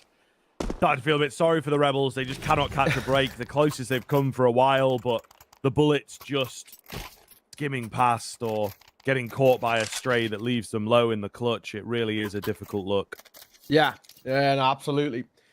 You know, if Olim wasn't sort of limping there so low, there might have been a chance that 1 versus 1, but this is the issue that we've had with the Rebels so far. It's kind of might have beens and could have been, should have been. We're not actually seeing them take a control in the T-side round and make it stick. That was a 5v3, right? Which Flay did a really good job of making it somewhat a possibility, but they are relying on individuals to do God's work to find rounds rather than just finding them off the back of their own back, right? We're actual well-played, tactically deep rounds and all the rest. And a 3 versus 3 here. I'm not committed towards B, but in that vague direction.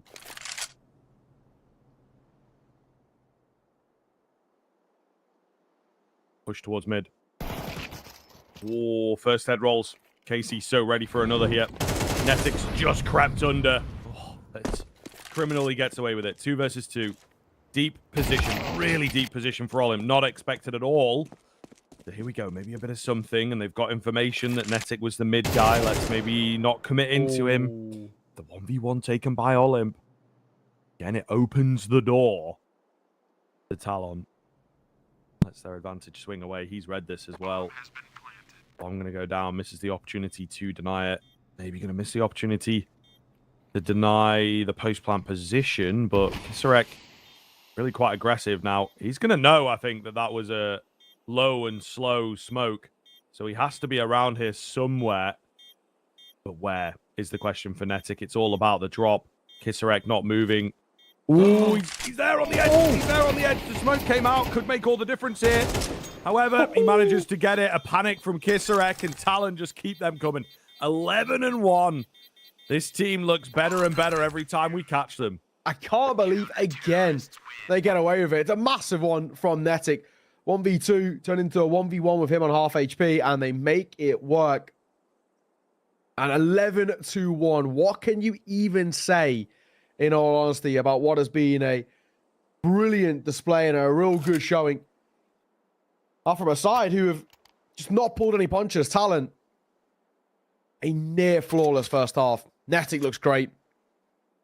18-5. I mean, 0 complaints at all. MHL not too far behind on 14 himself. Unfortunately, this pause is not of a tactical nature. It's of a technical one. But you can tech pause all you want, Rebels. Fellas, the scoreline is still 11-1. There's no change in that. And this is going to have to require something masterful to be able to pull this back up. And if we're being completely honest, where we currently are, you could just see things very easily just stumble across the line. I mean, Talon could play terribly here and still fumble their way over to a win because all they need is 2 rounds. They get a pistol, it might be done already. Yeah, I mean, one would assume so, right? Is the difficulty. Don't see many teams lose from this kind of a position, unfortunately.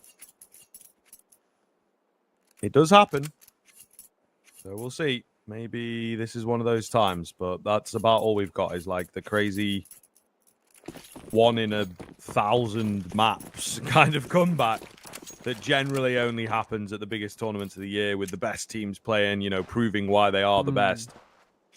So, not got the most amount of confidence here. Maybe for Rebels, you're looking at how many good rounds can we get to work from. Oh, okay.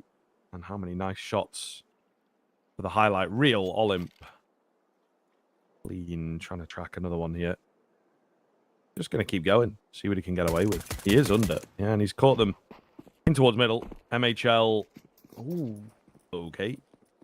I guess unsure, I suppose. Didn't want to take the risk. Yeah, and he seems to think there's somebody else around. But there isn't. So, trust me, it's not,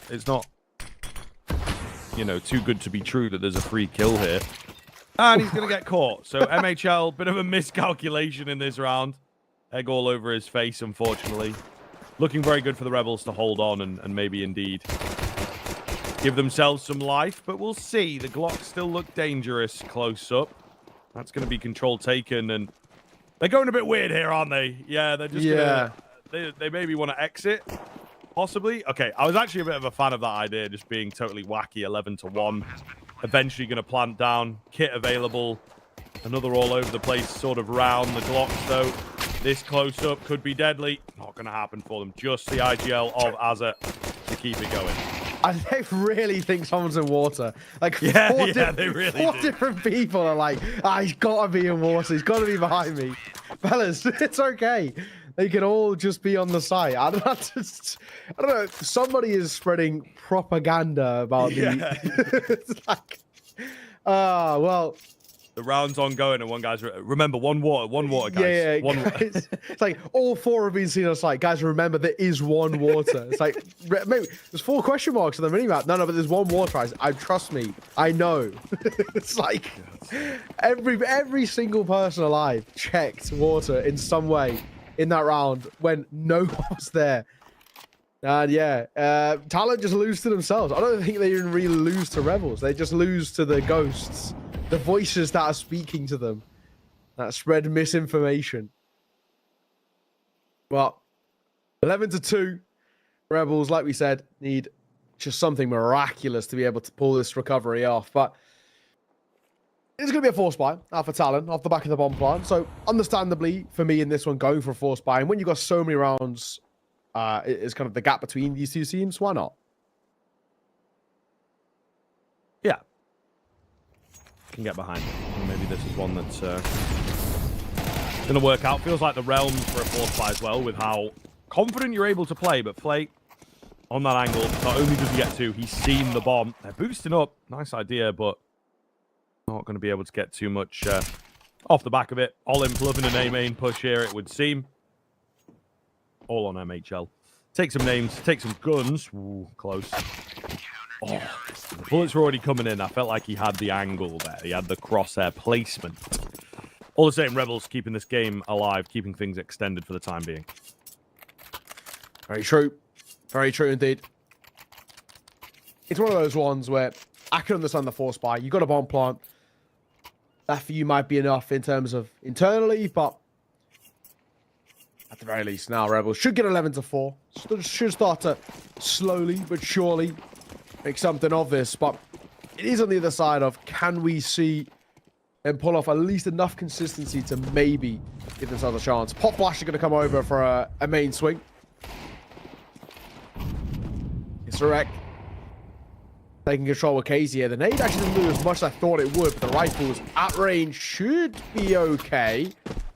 Doesn't want to stick around too much. Going to actually shuffle the M4s out, which is actually quite smartly played here by Kisrek. And he opts for the M4.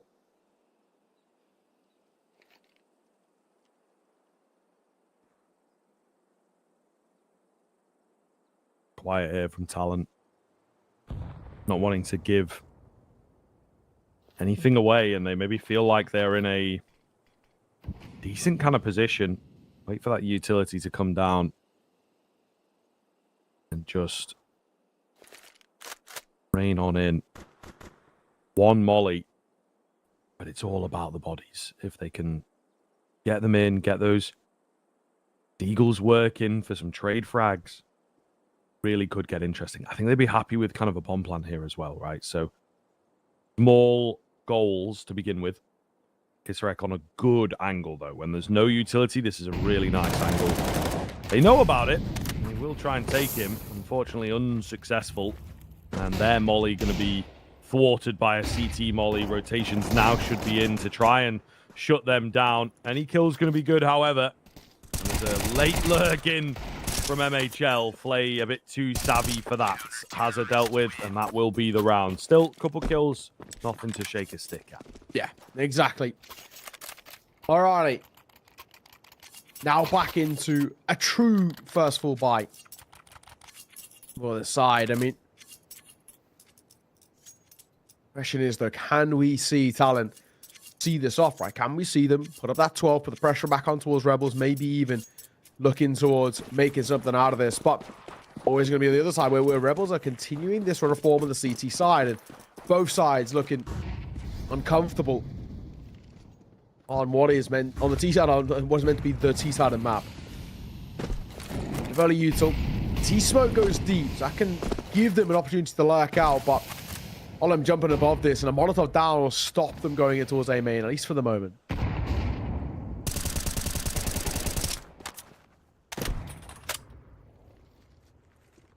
Nothing coming for Olimp. The A main presence, though, is here from Talon. It seems like this is what they want to go for. Oh, contacts. Big nade. Yeah, beautiful stuff. But he gets caught on the quick switch. And Azza, the healthy one, finds two. Lovely entries from the captain. Absolutely brilliant stuff. 5 versus 3. Just a bit of presence in towards heaven that could be problematic. That's all I'm thinking. For the most part, though, this looks good for Talon. Rebels, only 4 rounds. Listen, it might be down 2 men.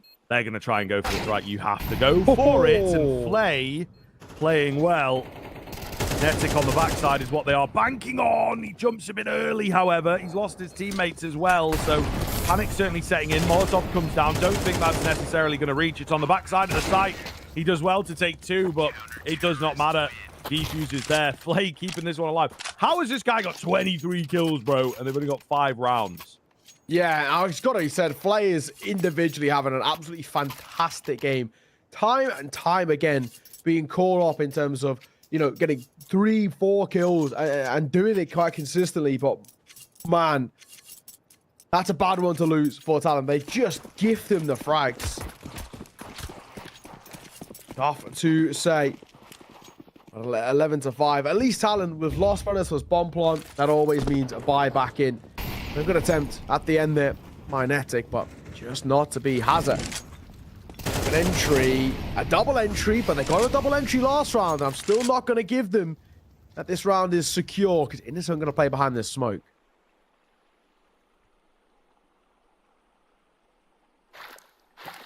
Innocent. Flashing a bit. Don't know, honestly, if that would have come up. I would imagine he would have been shifting, so I don't think so. But Addict is a bit ready for suppression. Will manage to find the frag. Looking better and better for Talon. Long range fight. Are they going to continue taking it? Not so sure. Play was just after an upgrade. All the same. A-bomb site. Right for the taking. I mean, what can you do here if you're Rebels? I think you have to save and concede it. It's difficult, but it has to happen. Yeah, I think you're right. The money's just too feeble. Giving this a go feels completely pointless, other than a 5v2. In the end, just sort of reluctantly say, fair enough, that one's yours. 12-5. Surely now a borderline impossible situation to be able to pull this back into favor, right? Surely. Even on the other side as well. The buy is going to be a little weird too. Casey, I can't really even drop over anything that is all too scary. Maybe like an MP9. Bit of, yeah, I mean, he's got 1.9. Play can drop over 1 M4. Innocent maybe pick one up, but yeah, this is definitely a very, very, very weird spot that they put themselves in.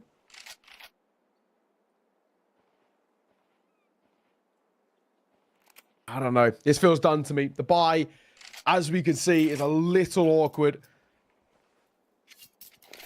Flav 4's come through, and MP9 has to come into play. What have we got to work with? I really don't know if there's anything here, if I'm being completely honest.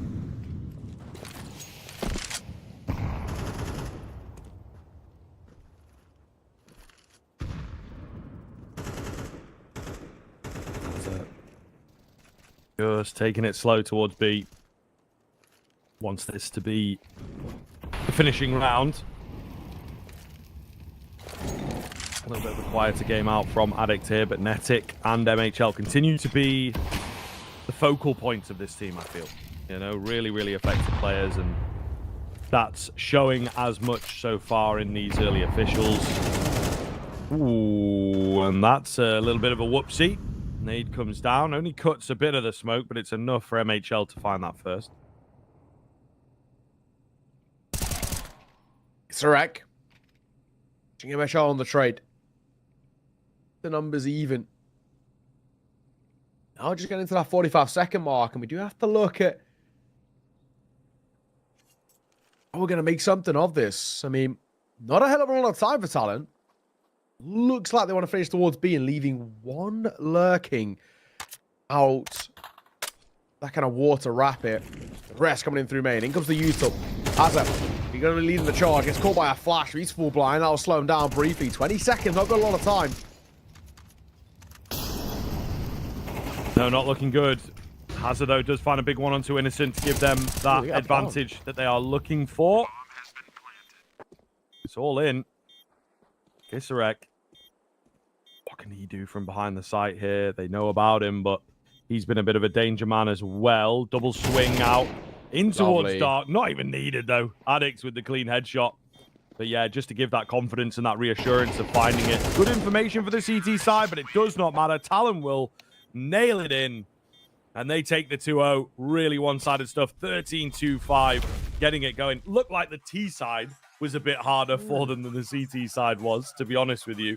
But a really, really keen showing there. And a great game overall. A tough time on Vertigo. Very back and forth at the start of that second half. This is where, again, sort of younger team, quote unquote, that not been together as much, not got the reps quite yet.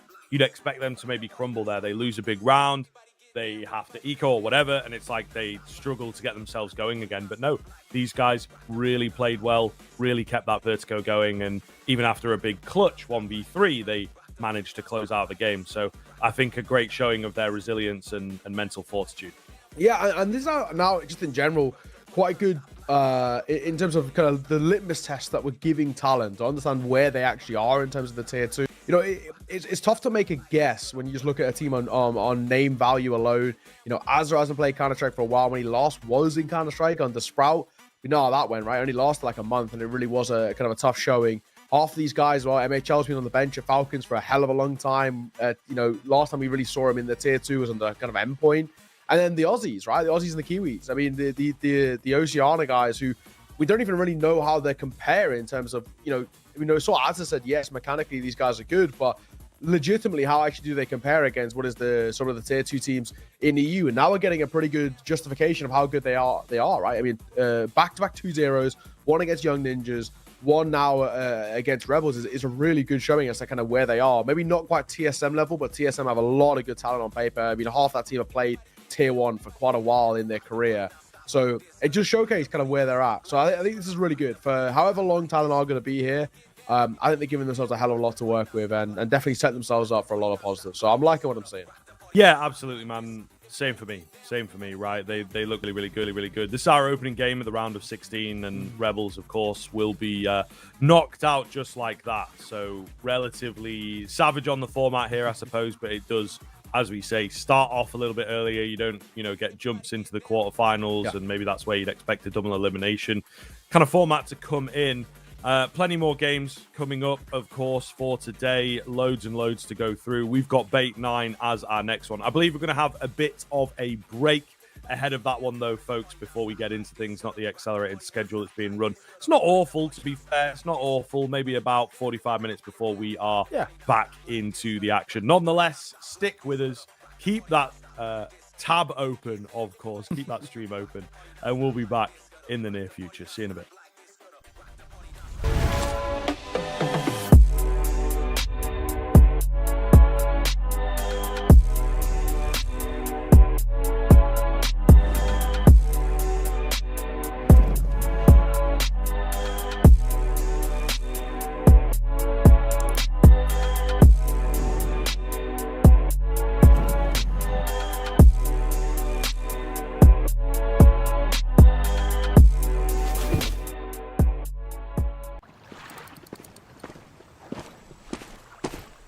And how long have you been here? From early morning.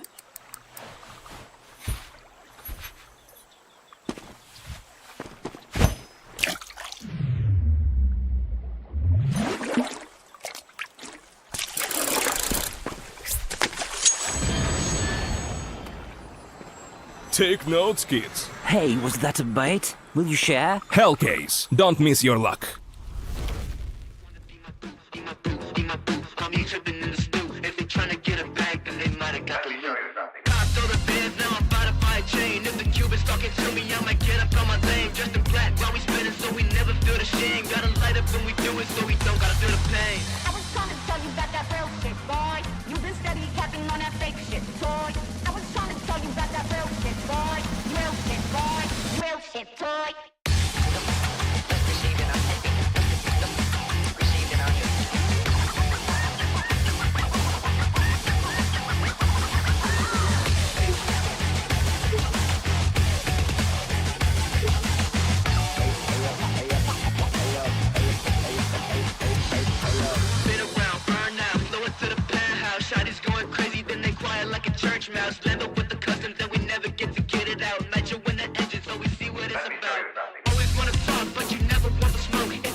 shooter who be lacking in the soul.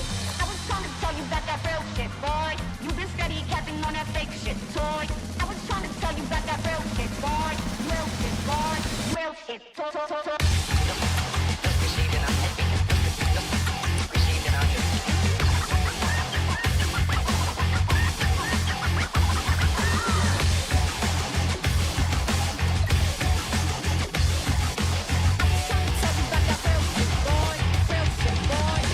Shit, boy.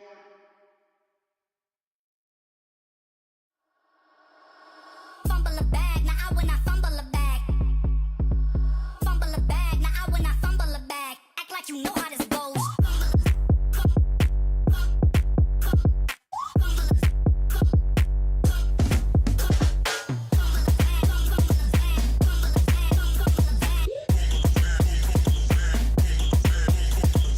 Fumble a bag, now I when I fumble a bag. Act like you know how this goes.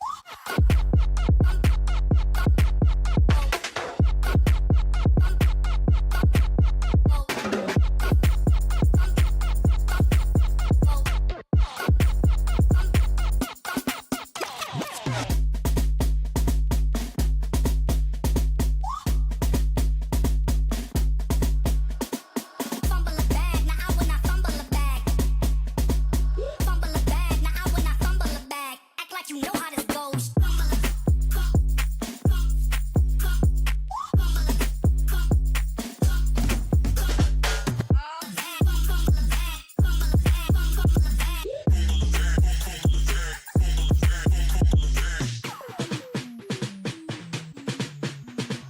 Fumble a bag, now I when I fumble a bag. Act like you know how this goes.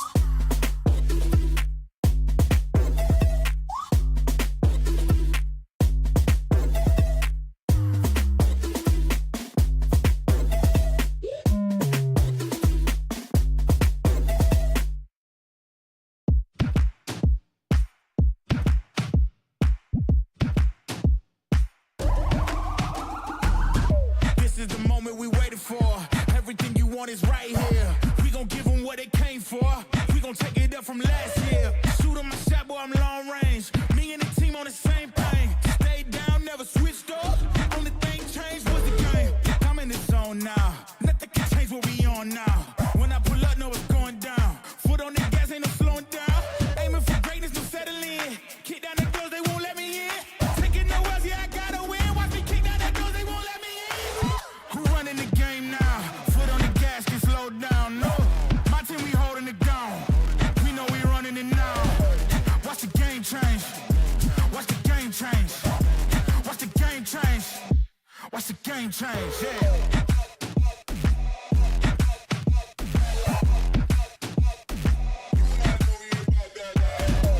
Watch the game change. Watch the game change. Watch the game change. Watch the game change. I do not gamble, but bet on me. Tell them that's life, yeah, it's still love it. I'm taking a shot for my enemies. I can't waste no more time on my energy. I know they know I got it on lock. Go against me, that's a long shot. Cause I'm counting wins all around the clock. Never doubt me, boy, I don't stop. Who do you feel when they make you the monster? I am not scared of none of you imposters. Taking the lead now while they watching. Think you should leave now while the option. Taking no else, yeah, I gotta win. Watch me kick down the doors, they won't let me in. We're running the game now. Foot on the gas, can slow down. No, my team, we holding it down. We know we running it now. Watch the game change. Watch the game change. Watch the game change. Watch the game change. Yeah.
back, back. Yeah, bringing it back, back, back. So I'm bringing it back, yeah, bringing it back. But you can saw my swing in the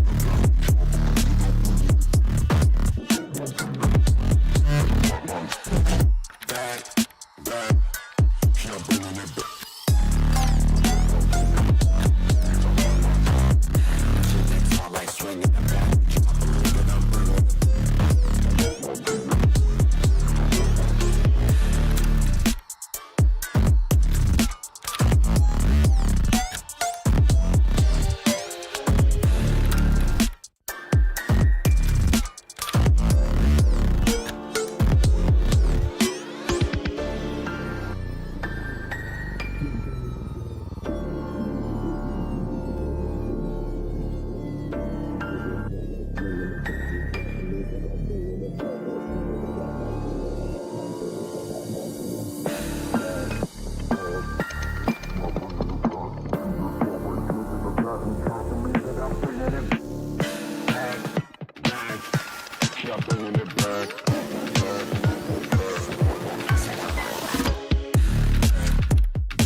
You think that I'm running in place? Y'all really testing my patience.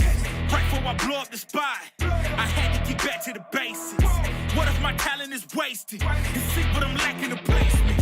Thought since I rap in the basement, but my come up is legend, is greatness. I don't care now, it's pedal to the metal. I can never quit now, I will never settle. Puppet to the game, I'm pulling strings like Geppetto. We in the same game, but I'm on a different level. I passed it. Gotta keep grinding till I'm laid up in the casket. No fake round me, you feeling too plastic. Yeah, y'all feeling too plastic. They say my style crazy, but then it's straight jacket. Wow. Why you still testing my patience? Trying to turn me into something I ain't trying to be. All the hate is in heavy rotation. You gon' lose yourself, quit testing me.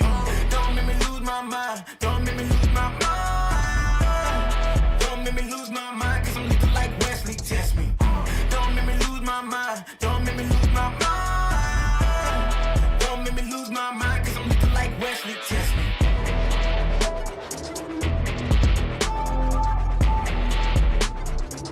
Cause I'm looking like Wesley, test me.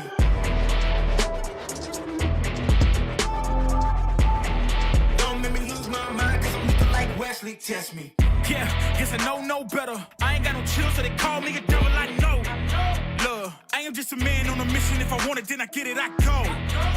And if you're trying to test me a beast, you gon' need Liam Neeson. The chance that you taking is flagrant. You're testing your luck. If you think you make it out, then you're sadly mistaken. Careful what you putting your stake in, cause I ain't got no patience and no limitations. You trying to figure me out, and I know I don't make sense. But no one's there when you call like you trapped in the Matrix. You need to take a break from it. I think you should take 6. Cause yes, I hold a throne and no one else can replace this. The pain will only go deeper the harder you chase it. I'm the greatest that you ever made. It's time that you face it. So tell me, why you still testing my patience? Trying to turn me into something I ain't trying to be. All the hate is in heavy rotation. You gon' lose yourself, quit testing me. Don't make me lose my mind. Don't make me lose my mind. Don't make me lose my mind, cause I'm looking like Wesley, test me. Don't make me lose my mind. Don't make me lose my mind. Don't make me lose my mind, cause I'm looking like Wesley, test me.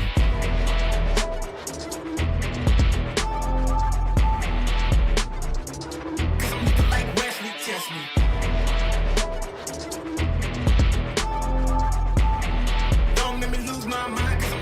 Wesley, test me. Kiss like that. Kiss like that.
We can come back, till the time is gone. I'm running to escape from your left. Don't lie, 'cause I know your heart. Don't try looking for someone to forget.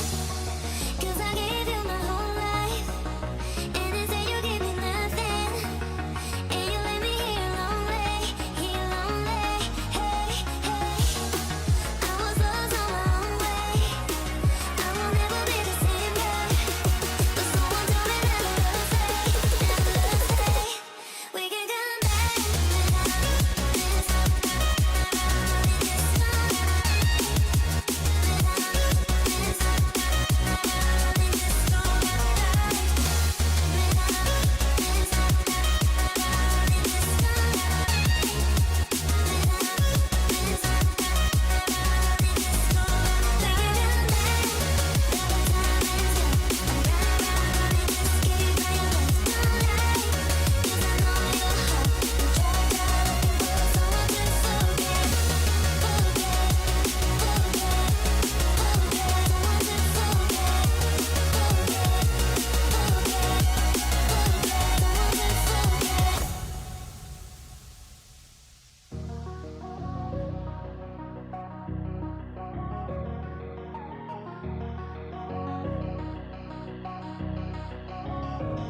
We can come back, till the time is gone. I'm running to escape from your left. Don't lie, 'cause I know your heart. Don't try looking for someone to forget. 'Cause I gave you my whole life, and instead you gave me nothing. And you let me here lonely. Hey, hey. I was lost on my own way. I will never be the same girl. But someone told me never love stay. We can come back.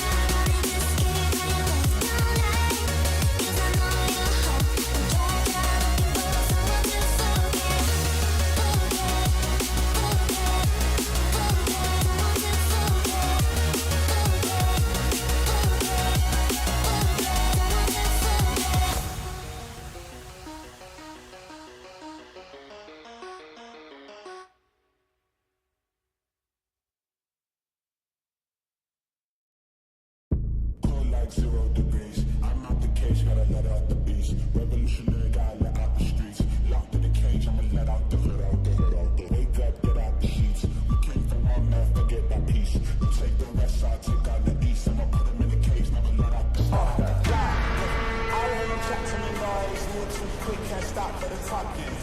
I hear him chat with the boys, man so tough, but man's keep walking.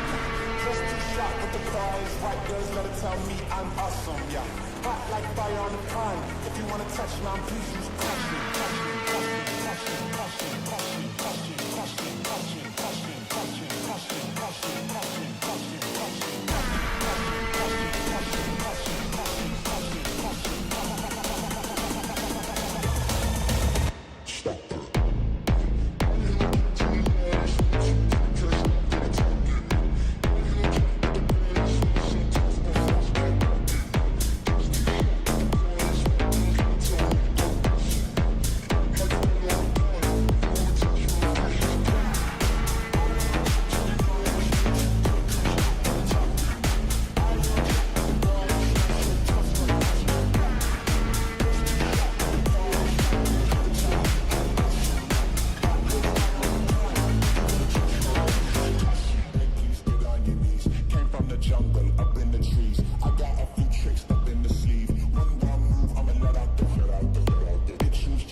man so tough, but man's keep walking. Just too sharp with the prize. White girls let her tell me I'm awesome, yeah. Hot like fire on the pine. gun. If you wanna touch mine, please use caution.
Give me all of your lies, 'cause you're my demon in disguise. I learned to love the cage you keep me in, but the walls keep closing in, and I don't wanna die, but your poison feels so right. Why do I want you when you're bad for me? My perfect storm, my beautiful catastrophe.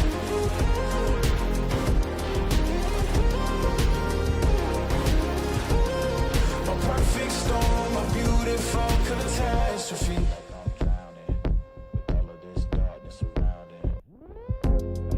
You need me like you need air to breathe.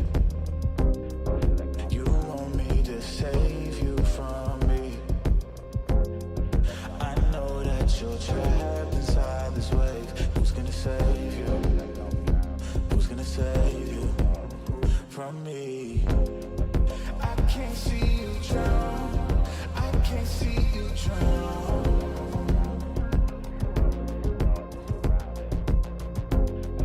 I can't see you drown. I can't see you drown.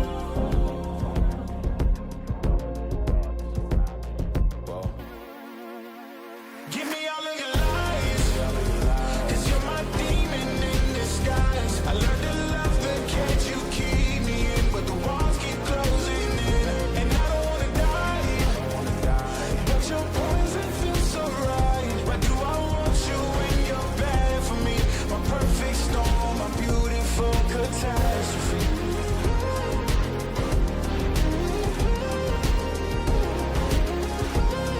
My perfect storm, my beautiful catastrophe. It's a toxic addiction. You're a guilty affliction. Yeah. I can't breathe. I need to get some air, but it's a toxic addiction. You're a guilty affliction. Yeah. You can't breathe and you just need some air. Give me all of your lies, 'cause you're my demon in disguise. I learned to love the cage you keep me in, but the walls keep closing in, and I don't wanna die, but your poison.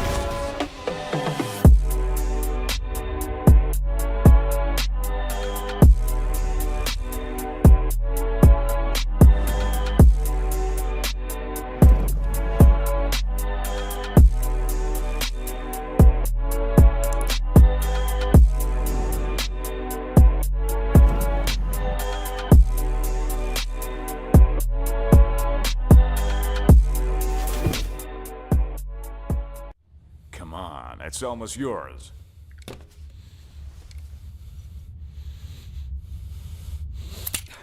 When are you gonna get another chance like this? Go ahead, go ahead.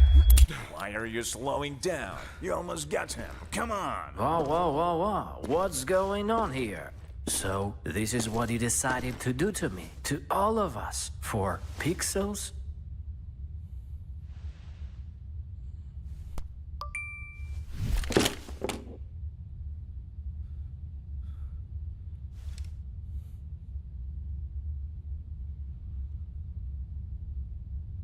Fuck you and your Roland. Let's get out of here, bro. Have you seen how many scammers showed up? Hello, everybody. Welcome back in. Lovely little break there, of course, but it's sort of flown by. I won't lie now. It's flown by a little bit. I think get us some early lunch, I suppose, and then back into the Counter-Strike, really. We've got Bait up against 9 coming in here for our next round of 16 game. Another real banger here on the docket. I think could go the distance. I mean, Bait at the moment are one of the it teams, as it were, turning a lot of heads, even with some of the sort of higher end pundits you might have seen on social media and everything if you are ear to the ground. But 9, some really decent players here, some very, very experienced players for sure. Still finding their feet a little bit, but not been together as a full lineup for super, super long. So we'll see if they can kind of pick things up. This would be a great tournament for them to start proving themselves in. Yeah, absolutely. I think for Bait, they've just really looked like a very solid team. I think there's only kind of 2 ways about it. For me, they're playing great Counter-Strike. MPL, Headtrick both look very much back into kind of that sort of tier 1 form that we knew they could play out. But I guess sort of post their respective stints, I guess you could call it, we weren't really too sure what to expect out of them. MPL has looked incredible, though, for me. Easily been one of the most lights out players within Tier 2, and currently within Tier 2 as well, averaging a 1.28 rating, which is just borderline ridiculous from from him. His caliber has been incredible. Not on the other side, they're a very strong side and a team that have had actually fairly decent performances. It has been a little mix and match in comparison to Bait, which is a bit of a sea of green over on that side. But yeah, obviously the news yesterday was about the RMRs and stuff. They missed out on a close qualifying spot by 5 points. Literally more or less a difference between kind of one best of three. And I think obviously they were in a tournament this morning, a separate tournament this morning, played the game, won it 2-1 over Permitter. I know Trav, our fellow buddy, got a time to have a little chat with Rawls off the back of it, and he was saying it was literally the difference between they opted, there was a match that basically they could have got a forfeit win for because the other team wasn't available to play. They opted to reschedule it, and they lost, right? And the difference is if they had just taken the forfeit win, which was completely in their right, they actually could have qualified. I mean, that is crazy how fine those margins are, and probably one of the biggest regrets ever. Sportsmanship, hey, you can applaud them for it, but nobody's really going to remember that. All they're going to see is that they're not there. Yeah, it's difficult, man. It is difficult. This is maybe, with it being the first major that uses this kind of system where it's a little more invite-based rather than just totally open. But, a team like Nine, unfortunately, are in that position where on the older system, super open qualification and everything, they'd probably be the ones going down to like the random Russian 5-stack that makes a deep run that no one's kind of ever heard of. They're in that sort of position, so it's tough to say.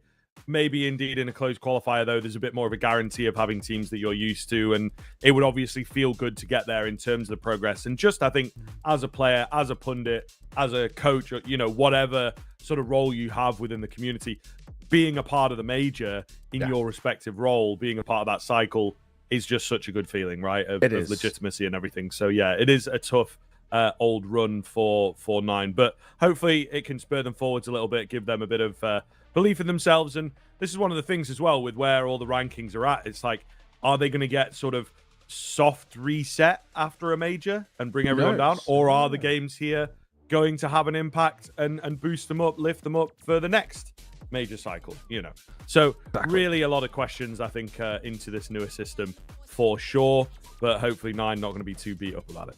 Yeah, and I think, it's one of those where, at least for me, the way I look at it is you've got a chance here to potentially, if they aren't reset, and if they have to come back in towards next year and these rankings just, could kind of just carry on, where you can actually build up the foundations here, right? And then heading towards next year with maybe a bit of a chance or, a good start towards 2025, and who knows what can happen. There's going to be a hell of a lot of tournaments next year as well. So maybe name value-wise alone, Nine could get a few invites here, there, and everywhere. There's going to be a lot of, not even just Tier 1 tournaments, but Tier 2 tournaments, online tournaments, LANs, this, that, and the other. So we'll have to see. It is a very interesting time in the world of Counter-Strike, and next year is very, very exciting. And this is sort of the Shanghai major is kind of feeling like the start of it, of where things could really start to spice up in terms of this scene and how every single match matters, every tournament placement is uber important. What we can do though is, I guess, talk about what this series is going to be bringing towards us. We've already kind of touched on both of these sides, Nine and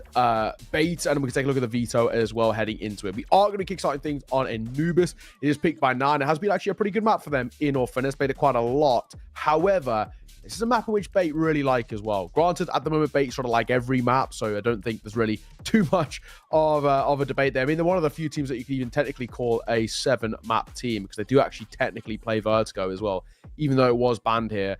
They're picking in towards Mirage.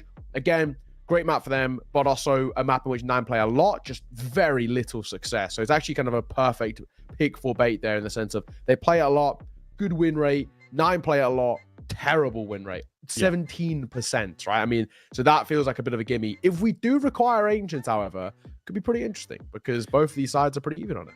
Yeah, this is the unfortunate angle, I think, where ultimately you have that permaban, which is not bad if you're solid on the other 6 maps, but having a permaban and then the Mirage, it seems like very early on has been a problem for this Nine team, and just loads of squads punishing them on this map.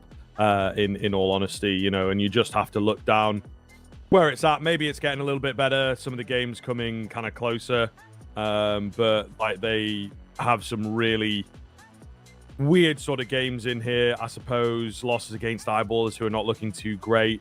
Maybe some teams here, though. Ents, Bait being one of them. Johnny Speeds, you know. So it is kind of curious, actually, when you take a little bit of a deeper look, that there's not too many random names in there. They are teams that maybe you would expect 9 to actually lose this map to, maybe even lose an overall series to. So we'll see. We'll see. I think it's still going to be a tough time for them. They definitely got to get the Anubis to keep us on side, and even that's going to be a bit tough. So a hard run here, I think, for this 9 squad coming up against Bait. We like the look of 9. I like the players on this team. I think that, again, they could go far. But we've got a couple in here that, for me, honestly, Neo, are a little dangerous, right? A few guys who are maybe conceding their position, maybe thinking that Tier 2 is all it's going to be, right? And I think that the energy of this team is just not quite on the same level as that Bait squad, who are aiming high and looking to sort of make the challenges next. We're into the action, though, of course. Straight down middle here. No resistance met as yet. Mantu and Masuta will open up proceedings. Masuta keeps it going. Bomb plant comes in easily. And it might even just be a save from these other CTs. Yeah, honestly, I think you're probably right. Might just potentially even call this here. Alex will get caught. Senthial all that's left. And he is still sticking around for a bit of a go of it. A little laboured from Mantu, but back turn to Senthial will fall. And that is going to be 9. Actually, very cleanly taken a pistol for them. And only the one casualty is good to see. Had a win earlier today, 2-1, and hoping to get a win here in towards this one. Maybe even a little cleaner as well. But Bait are no joke of a team. I think this is, well, you know, a pick in for 9 is 9's map and all that. Bait like this one, and I think they can play great Counter-Strike on it. And I've seen them play great Counter-Strike on it. So can never sort of count them out, not yet. Not yet, indeed. Masuta on this entry. 9 not wasting any time, moving quite fast. Senthial going to melt. He tries to thread himself in behind the flames. Not going to happen for him. Romanian man opens up the B-bomb site. And again, I would imagine another save angle here from the CTs. Yeah, I feel like you're probably right. Honestly, they've gone for a force. It hasn't worked out. Just keep hold of what you've got, honestly. Try and reuse it in towards the next. Simple as. But yeah, I don't know. I feel like when you've been completely battered in a pistol, right? You only pick up 1 kill, all 5 of your guys fall. I mean, I don't even understand the force there more than, you know, maybe if you get 4 to 5 kills and then you force, fair enough. I can maybe give you a little bit of credit or whatever, but I mean, yeah, I don't know. Forcing there for Bait, they could barely bring in anything as it goes. Doesn't really feel worthwhile for me, and now it means that a 2-0, probably a 3-0 going to be brought to the table. Nice and simple.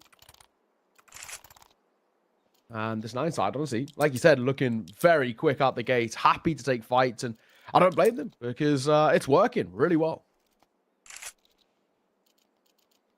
Yeah, really fast-moving game here, of course, but indeed, a pretty prominent look. We'll see moving forwards whether they can keep this up.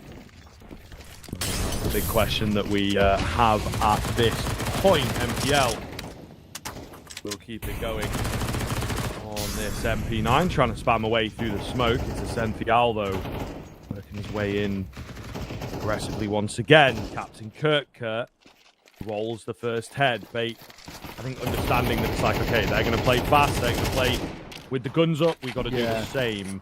And, ooh, success. Pretty heavy here. Yes, they've got a kill, but it's this damage, of course, that looks really good.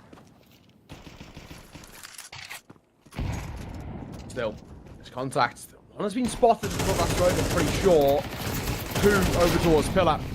But MPL still going to get one of his own. Looks for a second as a Senthial will come alive. MPL is still alive somehow. 4 points of HP, but all that matters, he hasn't fallen. Round 2. Sneaking in. Could get away with it here. They're not really all going to be ready, and Alex has just dropped off the angle. Player spotted out. Mantu reveals himself, however, so they'll start to come back into the fold now. Nice pick up from Refresh. Yeah, and there it is. Mantu holding for it. Really well done by the 9 boys to just force fights out and seeing what they can get away with. Bait, unfortunately, tiny bit too much space given across, and 9 abuse it. Yeah. And now, at least for 9, this has been a pretty solid start towards this T side. Very few things you can complain about at the moment. But the first true gun round going to come through for Bait. And this is where we get to have a little inkling about what they've actually got on offer. This is a side who are currently in a really good run of form. They're just outside of that top 30. They've been looking uber scary. And they are really looking to try and set the tone in this series. This first gun round has to showcase what they've got to work with. Flash is going to be sent through here. In all fairness, get sort of mid-control relatively easily. He only ticks his own Molotov, or his own team Molotov. And they give him mid-control. They don't really fight for it, which is a little unorthodox.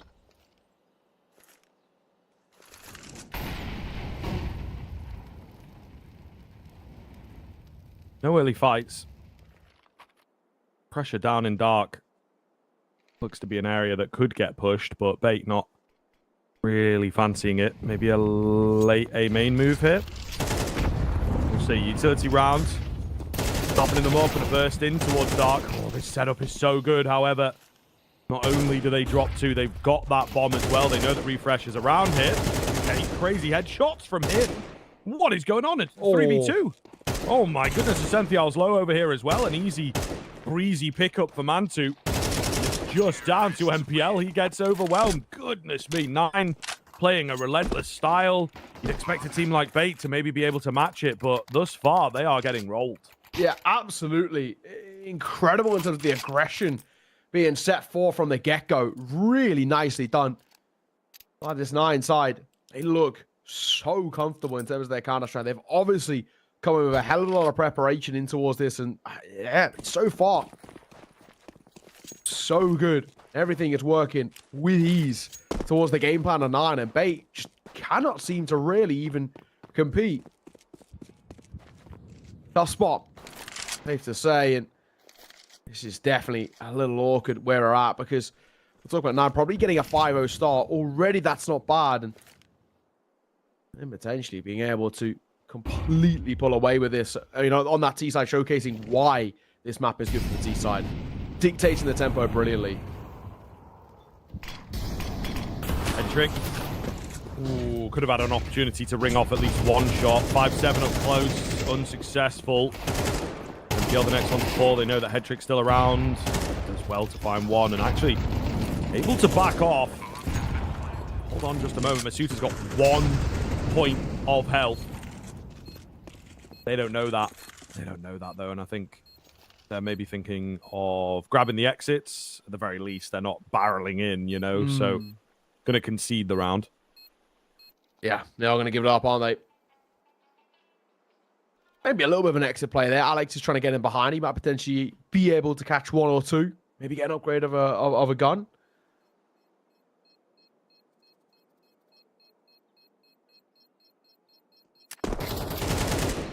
Oh, Masuta, though, make sure Ascential falls.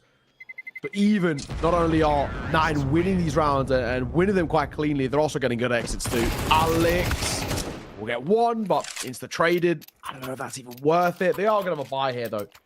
I guess that is the main thing. Yeah, just like that. Not a bad spot that we put ourselves in. 9 are looking very, very good at the moment. I think currently things are looking so uncomfortable for this Bait side that I wouldn't even mind attack pause coming out. I'm surprised that you haven't seen it happen, you know, coming in towards this gun round, but they should let things play out and hope that they can change fate by fighting. Quick moves again. Rawls, maybe a bit too much this time. They're still getting caught in from behind. Nade down. Doesn't find any damage really, but pressure still here. 9 keeping them pinned back in, and Bait always head on a swivel, you know what I mean? It's very, very nervous here. Just reacting to each and every little sound, each and every little bullet could appear at any moment, right? Really, really scary stuff. But as the dust settles, as it calms down, it is Bait with this lead. Empty out. Double stacked here with Alex.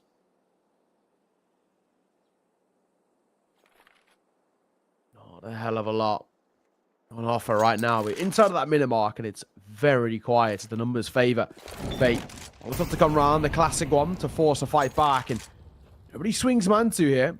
He won't commit to the fight either. Just going to dip a little bit further away. Get caught here. Should get caught here as well, and he will. MPL timing exquisite. Masuta still trained in and ready to go, but they're going to have to start moving forward with only 24 seconds left on the clock. NPL just has to battle to stay alive there. Not going to happen for him. Oh, Refresh takes a heavy tag through the smoke, though. You feel like with that, it's got to be over. Bomb plan does come in. Crazy headshots required here from the T side. So far, not so good. And they will indeed finally run out of luck. Bait get there first. And now we get to see maybe a little bit about what Bait can offer up to us. We know they're a side who have sort of the talent at the very least to be able to compete in games like this. But, you know, just generally have been struggling a little bit, not playing as well as they should have. That's better. That's now where we get to showcase again just how good Bait can be. That's a good round. The little bet odds actually are still favored to Bait as well. Which I guess I can sort of agree with in the sense that for me, Bait on paper feel like the side that you definitely have to keep an eye on in this series. This veto pretty favorable for them. They're deciding in great form too, but just not being the greatest of starts. A lot of that you can akin down to maybe just being that T-side start and this being Nine's pick and all the rest. If Bait start to put up a little bit of form towards the end, get up to maybe at least 5 themselves in the CT, who knows?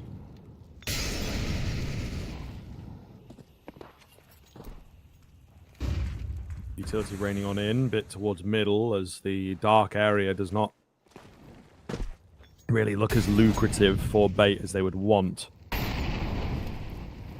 What 9 confined on a bit of a deeper dig.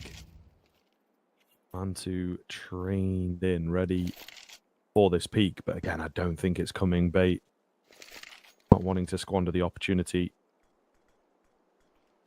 that they have given themselves. A really quiet round here. You can see that this 9 side in particular is nervy, but a find towards mid from Masuta early on. Yeah. Refresh holding. An A main push. I mean, not a lot on offer. They've got decent control both towards A, both towards B. But the numbers in their favor too for 9. They don't really need to overcommit to anything just yet, just in case of, you know, a gamble stack or something a little bold. Raul's making a move. If he plays just pure contact here, Raul's going to get a lot of information, but he ups with the Molotov, the standard one, and nobody swings behind it.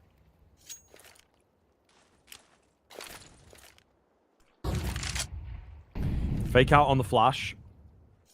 No peek actually coming in. They are not necessarily biting. Hello? 12 seconds. Yeah. That's probably the round, to be honest. I mean, Captain Kirk does well to pick up all 3, but he dropped the bomb at the perfect time and just not giving themselves enough to work with. Bait slam it in. 9 holding. They had the man advantage, you know, and they just look too nervy.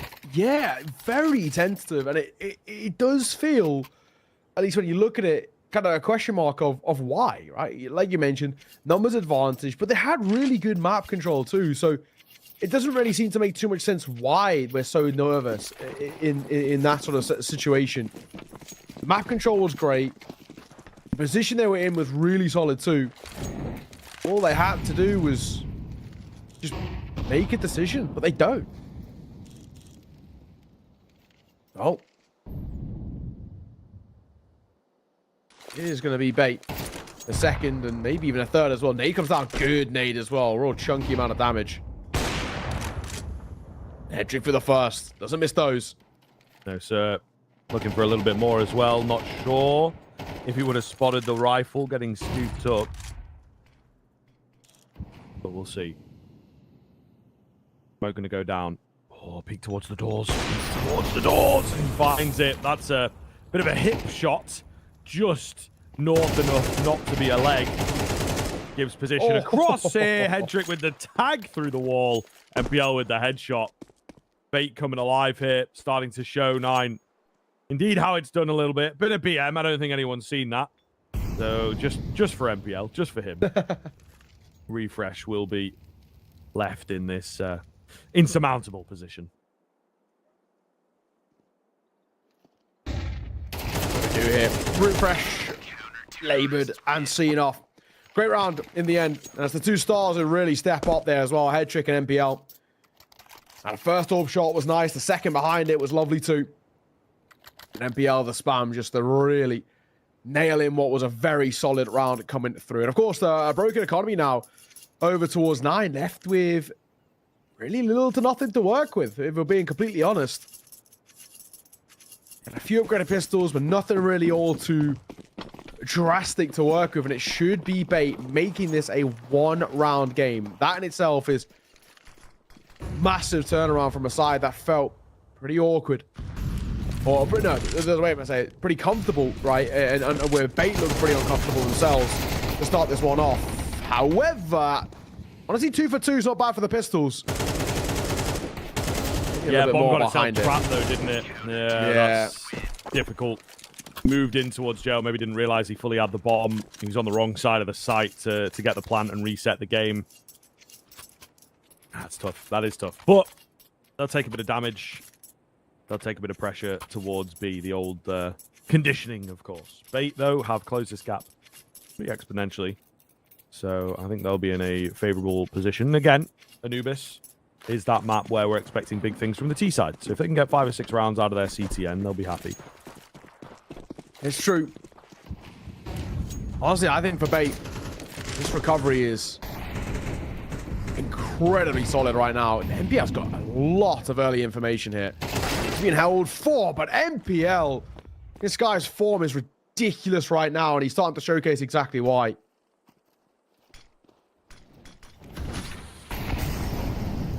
Looking to maybe get aggressive through B main here, it looks like.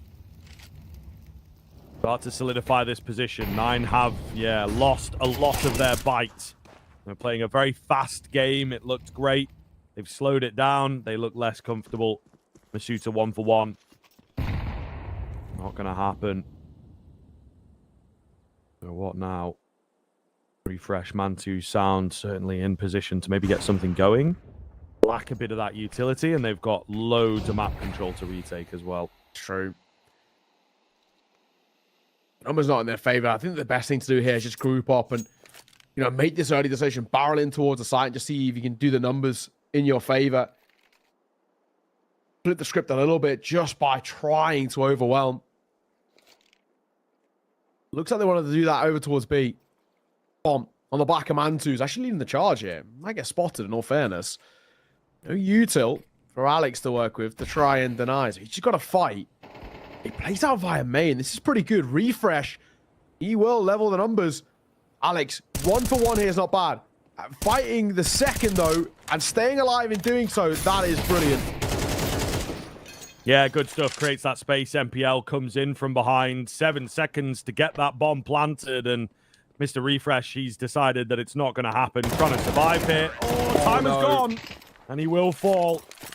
$450 for Refresh.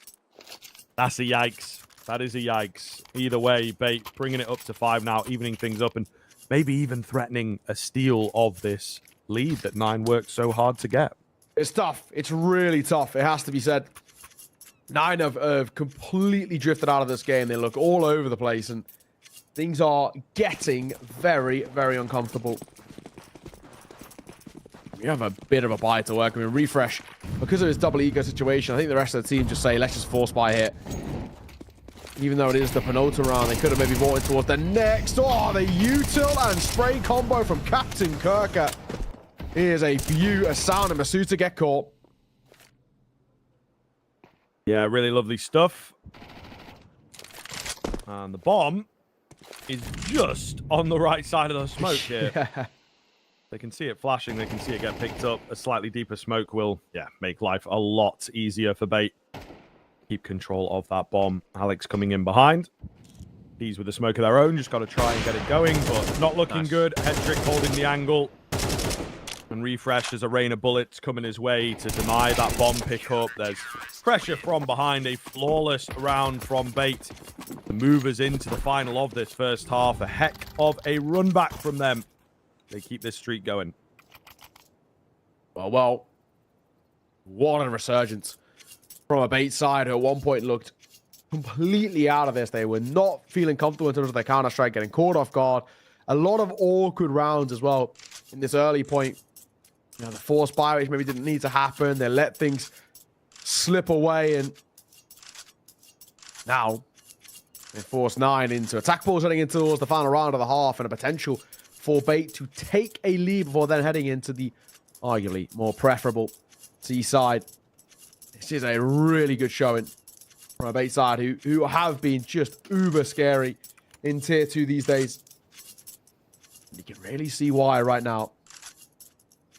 If they get a 7-5, I think they're probably on track and maybe even taking this map, and that will throw a bit of jeopardy in towards the series.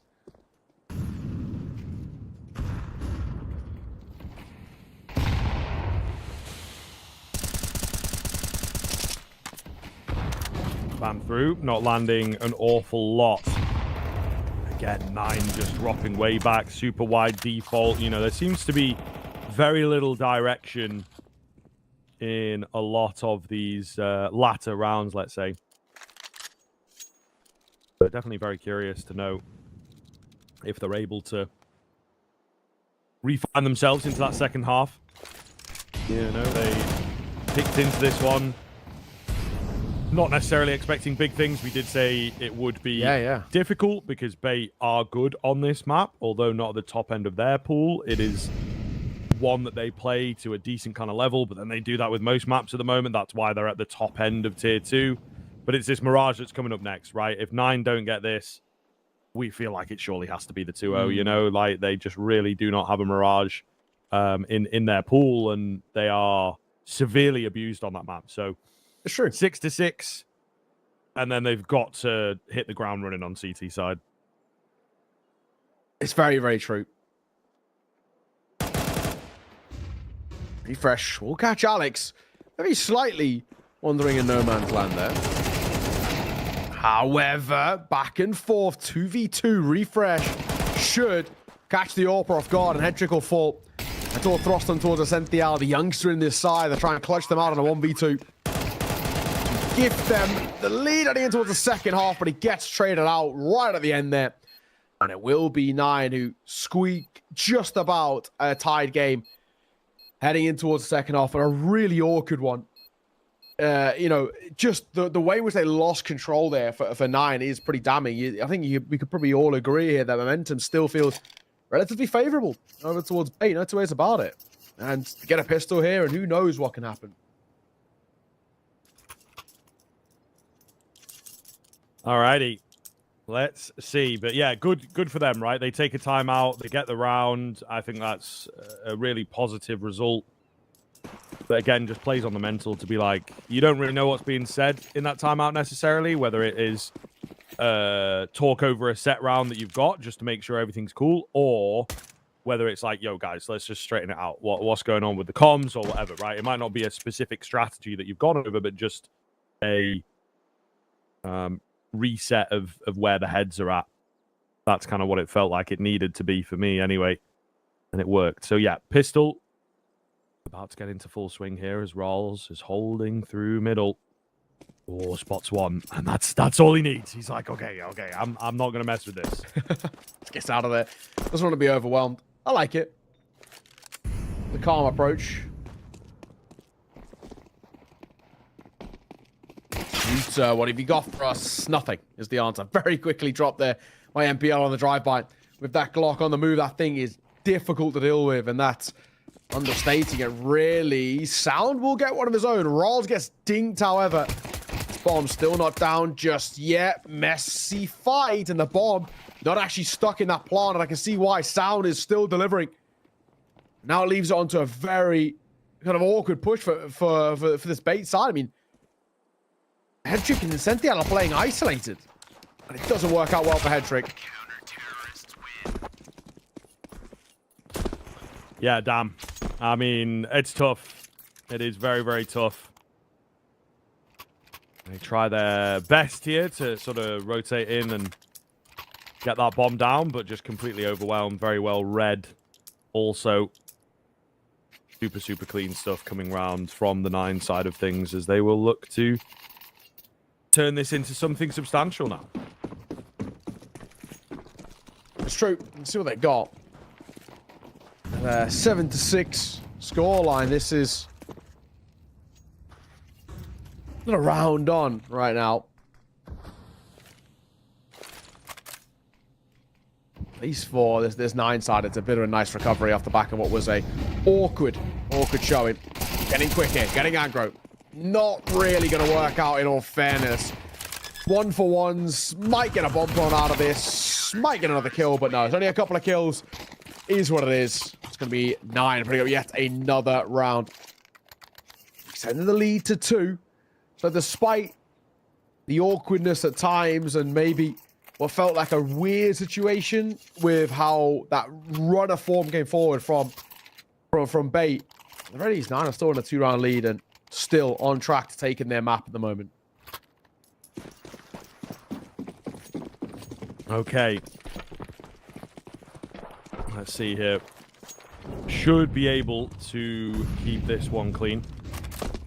But the Bait side, right? So many strong individuals with the Deegs. They can maybe get something going. Sound going to find that first. And the second as well. All right. So maybe nothing happening with the Deagles. It might be safe to say.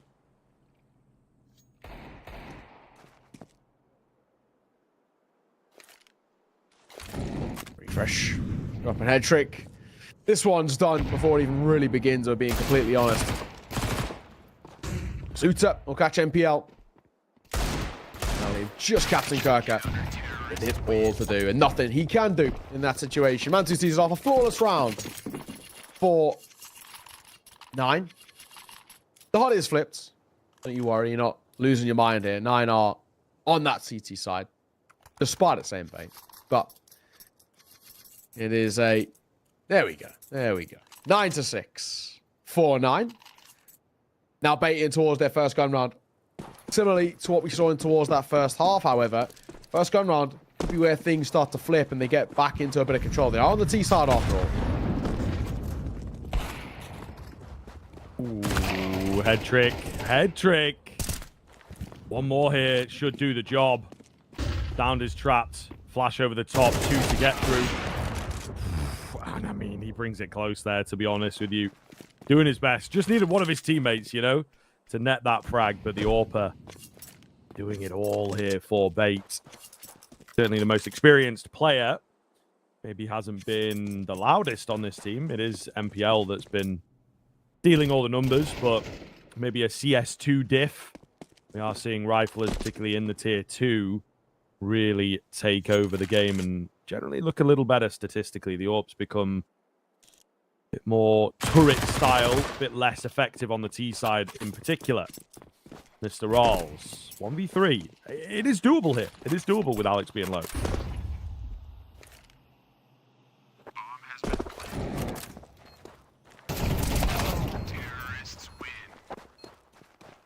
They'll get the trade out though. Send Fial with a clean find in the end, as the bomb didn't even really need to be planted or anything of the sort. I think thanks to head tricks, antics, Bait will manage to get their first T-side round.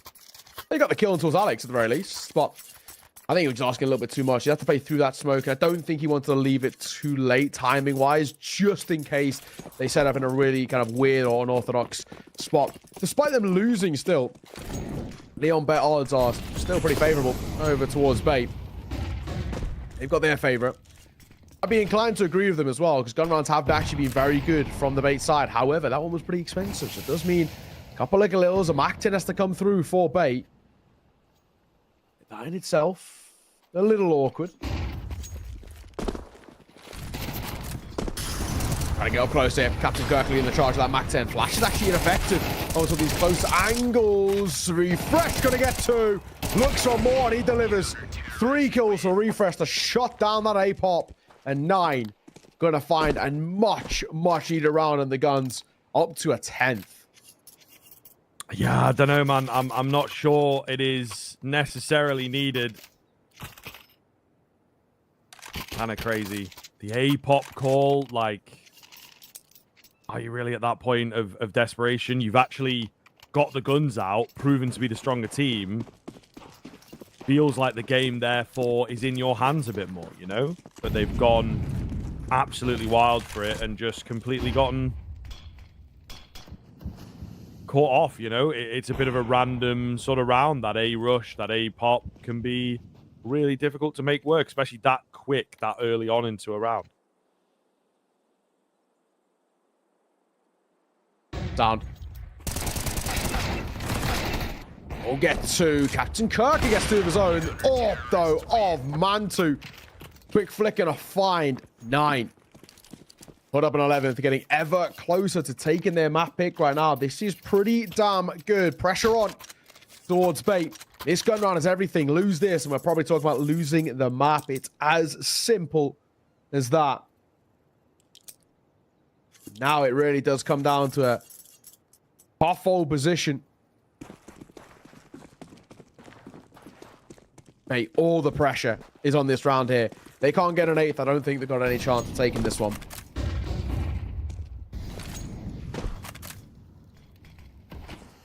Indeed. 9 have kind of turned up the heat. We were a little worried about this second half, you know, and whether they'd be able to get it going. And they have taken over the game for sure. So the Anubis stepping up to the plate. And as we said, absolutely required for their life in this series. Masuta, nice find, good reset. Gets the second as well. It's gorgeous. Absolutely beautiful move. And that will set 9 up into this round-winning position. Surely, right. 5v3. A bit of damage being taken towards Masuta, but doesn't feel like it's going to make too big of a difference.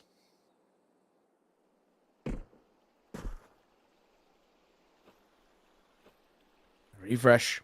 Over towards back plat. There's 2 more beside him. Masuta holding camera. And the AWP of Manti holding the push out. They've called this excellently. Triple nade. Refresh them and walking. But will they expect 2 more? Mantu swings out, which is a bold choice. Suta might go overlooked, and he doesn't. They're making a 2 versus 2. Maybe overfighting just a little bit here. Yeah, certainly possible. Given a bit of a chance across. The CT's coming in split as well. Sound, though, he will catch Alex. Where's Ascenthial gone? He's just managed to stretch up. Sound ready for it. Big damage done, though. Surely Ral's able to get this. Molotov goes down. Forces him into only one angle, but Ral's has yet to touch the bomb. Ascenthial doesn't need to go crazy. Hold gonna come in. No way, Ral's. No way he's gonna get away with it, Ascenthial. Oh, it's a late peek. It's a late peek. But he will find it. Ral's just trying to throw caution to the wind and hope that the balls to the wall kind of hold pays off for him, but not a chance in the end. Could be a major turning point for Bait now. Yeah, absolutely. For a moment, that felt potentially a little awkward or uncomfortable, but in the end, ends up being okay. Bait keep themselves afloat just about. Yeah, for a moment, that was really, really on edge. Oh my god, MPL, that is a bold one. Masuta just tracks him through that smoke. He's got Molotov behind him, bullets flying in front, but he does actually somehow manage to get out. Yeah, we'll see. Head trick trained in. Ready and waiting for someone to move into his crosshairs. Captain Kirk picks up that Galil. Bait bomb site is completely open at the moment, but I don't think Bait are going to be aware of that, of course, and we'll see now. It looks like it is going to be some kind of a mid-water crunch, maybe? What they're thinking about is a lot of bodies around here.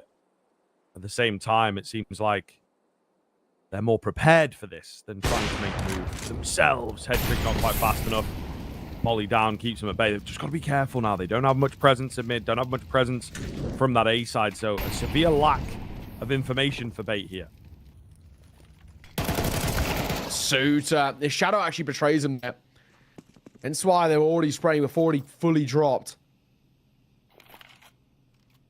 4v4. What is also a really important buy for 9 now, just as we had a really important one for bait in that round prior. This is a big fight about to partake in. Rolls that 5-7 can still catch a couple of heads, but 1-for-1. Quick flick from Head Trick 2. This should be the round here.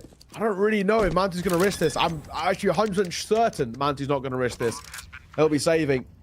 And that will be bait, making it a 9th and probably a 10th too, due to the lack of funds over towards 9. Game absolutely on. Yeah, man, just a couple of moments, isn't there? It feels like from that 9 side of things, Masuta maybe a little too early on the drop, maybe even not needed when you've got the man advantage, you know? Let them commit in. Make it that late round move rather than trying to force the win, you know? So I think 9, there's a few bad habits I'm seeing in this team a little bit. I'm not sure that they are the tightest unit in the world. It feels like they've got some very capable players, but maybe a bit too much freedom for some of those players. And we'll see in moments like this, it might end up costing them. I think you're right. I think you're right.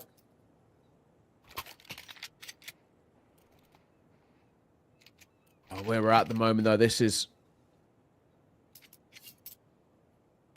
still now a complete open door of a game. It felt like Nana coming towards the second half and really laid down the law and trying to set the tone and stuff, but it not be the case.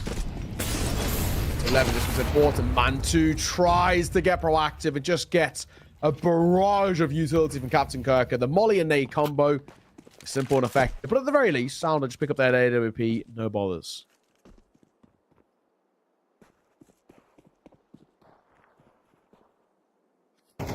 Fresh up close here, looking to go for the push in.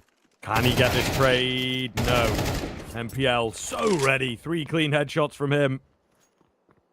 Again, showing why he is one of the more prominent members. He's been a bit quieter on this T half, but that'll get him back up there. You know, half buy, scary enough, not full eco frags, but all the same, a stress-free round for bait.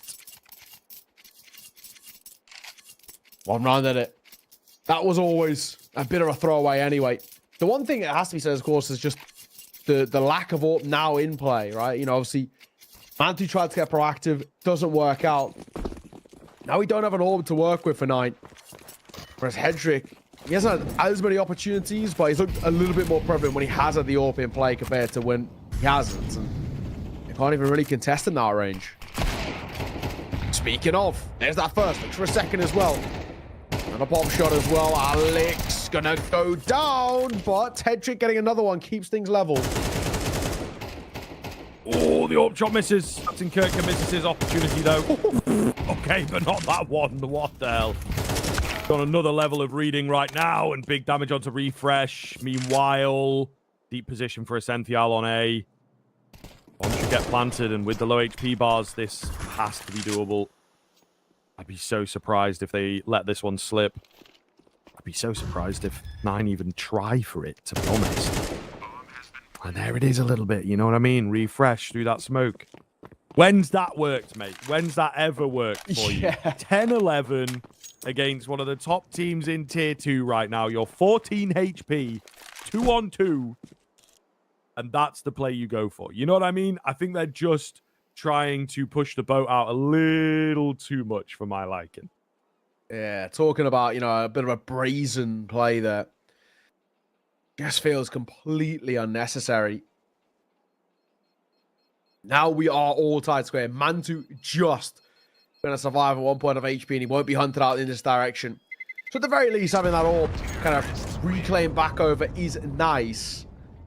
And again, buying around it is going to be awkward. And the question is, are we actually buying here? Right? Are we buying to force around the AWP, or are we playing for OT? What's the choice? Is it all in on this one, or is it half buy and hope to kind of have 2 middling buys rather than 1 really great one and 1 terrible one? And it looks like we're going to go for option 1. So sort of 2 middling buys rather than 1 fully fledged great one in the next round. Double MP9. Double upgrade of the pistol to the 5.7 around that AWP. Not great, Not amazing, but better than nothing, I guess. This TAC Paul is hopefully going to find something truly out of nowhere for 9, who feel like they've lost control of this game a little bit.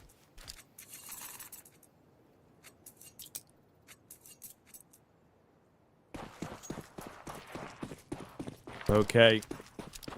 Danger zone here.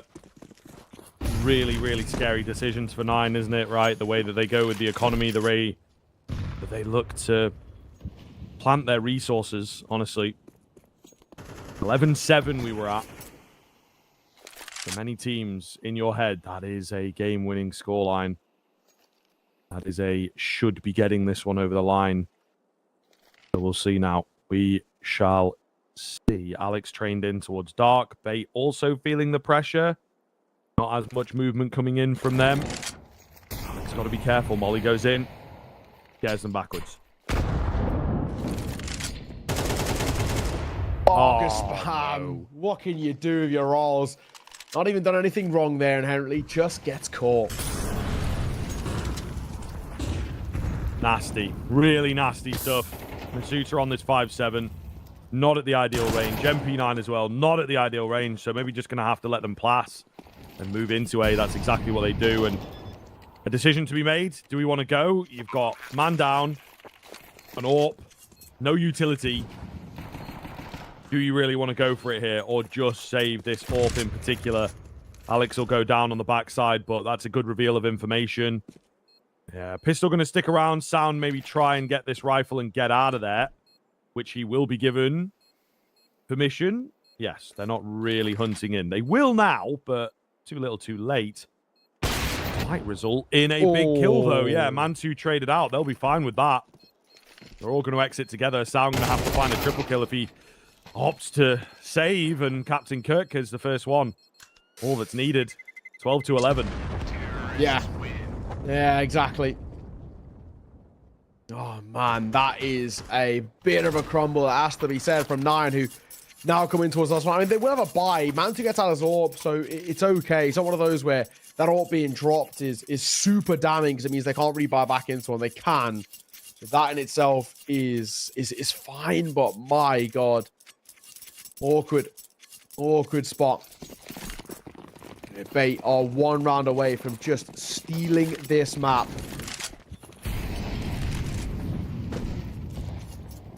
Crazy spot. That is now in. Entry. Can't lead the charge again. He's been given the entry kills. MPL.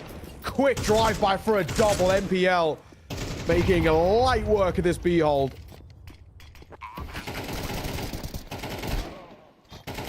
Zenfial might just hammer that one in with that frag. Refresh and Mantu on the way in, reluctantly having to give this one a go. Bait may well have stolen this out from under them, and they do indeed. 9 will be kicking themselves, man, and it is a couple of those moments where they will look back and regret some of the decisions that have been made on an individual level, on a clutch kind of level, and it's given Bait the energy, the logistics as well, you know, the money and all that kind of stuff that goes underneath. But a lot of it, when it comes down to 5 or 6 round comebacks, it's going to be mental. It's going to be mental on both sides of the equation. Yeah, absolutely. I mean, for 9, that's one of those maps that's really going to sit on the mental. I think, you know, I always talk about it. I feel like if you get completely sort of battered in a map, right, you lose like 13-1, 13-0, 32, you just forget about it. It's like, whatever, right? We couldn't compete. It is what it is. When you make it so close and you make actually quite a few crucial errors as well, I think those are the ones that really linger, and you're thinking, man, if I just did this a little bit differently, if I didn't peak at this point, or if I played off my teammate a little bit better, used a different utility, you know, all these small things, you start to question yourself, and they're the ones that you lose sleep on. So that's tough for 9, and it could really throw a bit of a spanner in the works in the series as well, because next up is Bait's pick, is Mirage, which, hey, Bait have been pretty good on. 9 have been dreadful on. This has not been a good map for them in their pool. They've won like 2 from 18 or something crazy like that. So we're going to have to see how things pan out. We're going to throw this one to a little break. When we are back, we're heading in towards map number 2. Is Mirage up next? 9, that could kill them. We'll have to see.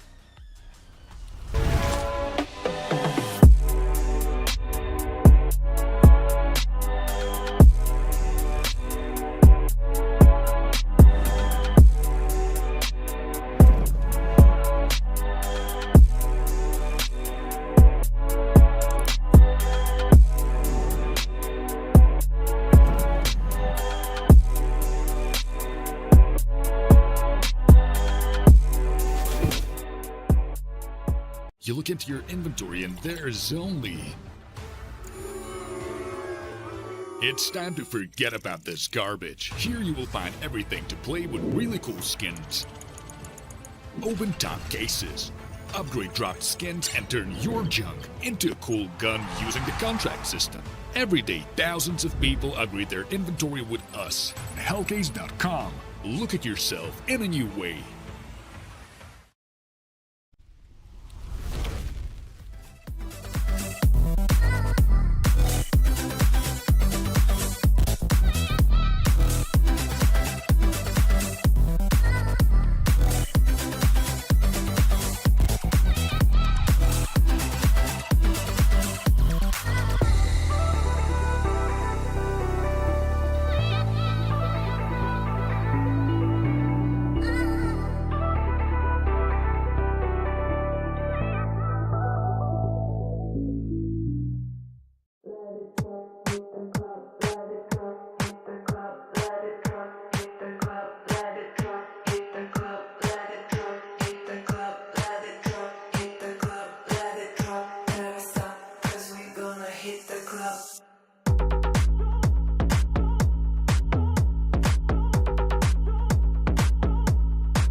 back, back. Keep bringing it back, back, back. See that bringing it back, back. Keep bringing it back. It's all like swinging it back.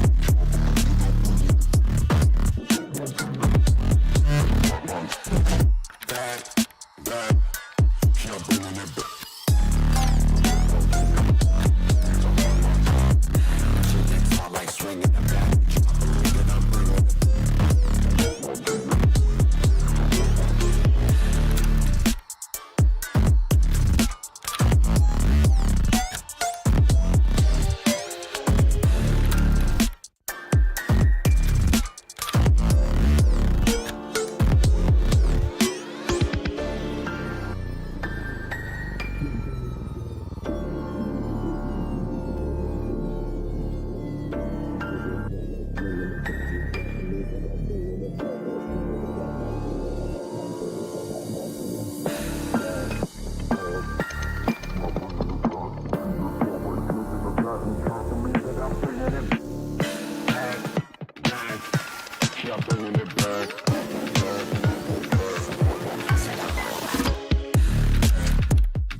running in place. Y'all really testing my patience.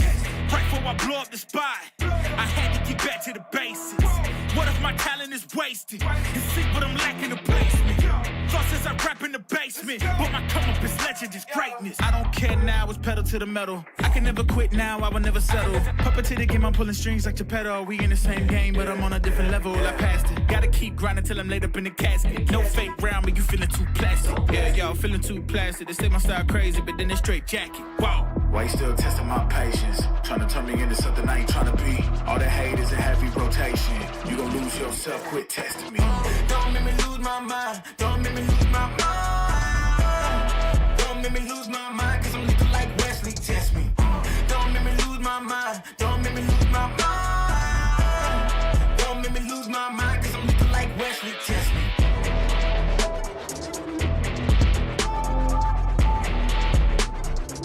Cause I'm looking like Wesley, test me.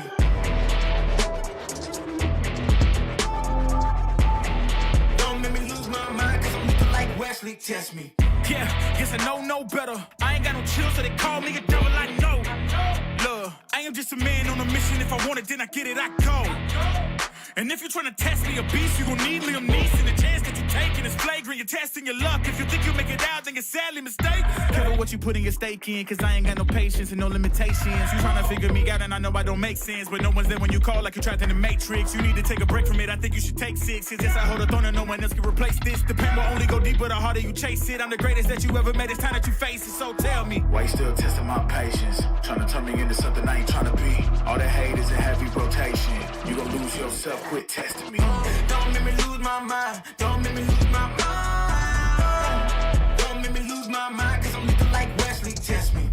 Don't make me lose my mind. Don't make me lose my mind. Don't make me lose my mind, cause I'm looking like Wesley, test me.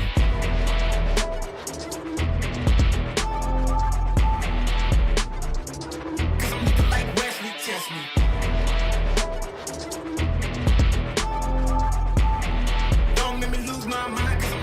Wesley, test me. Kiss like that, kiss like that,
What kind of shame is this?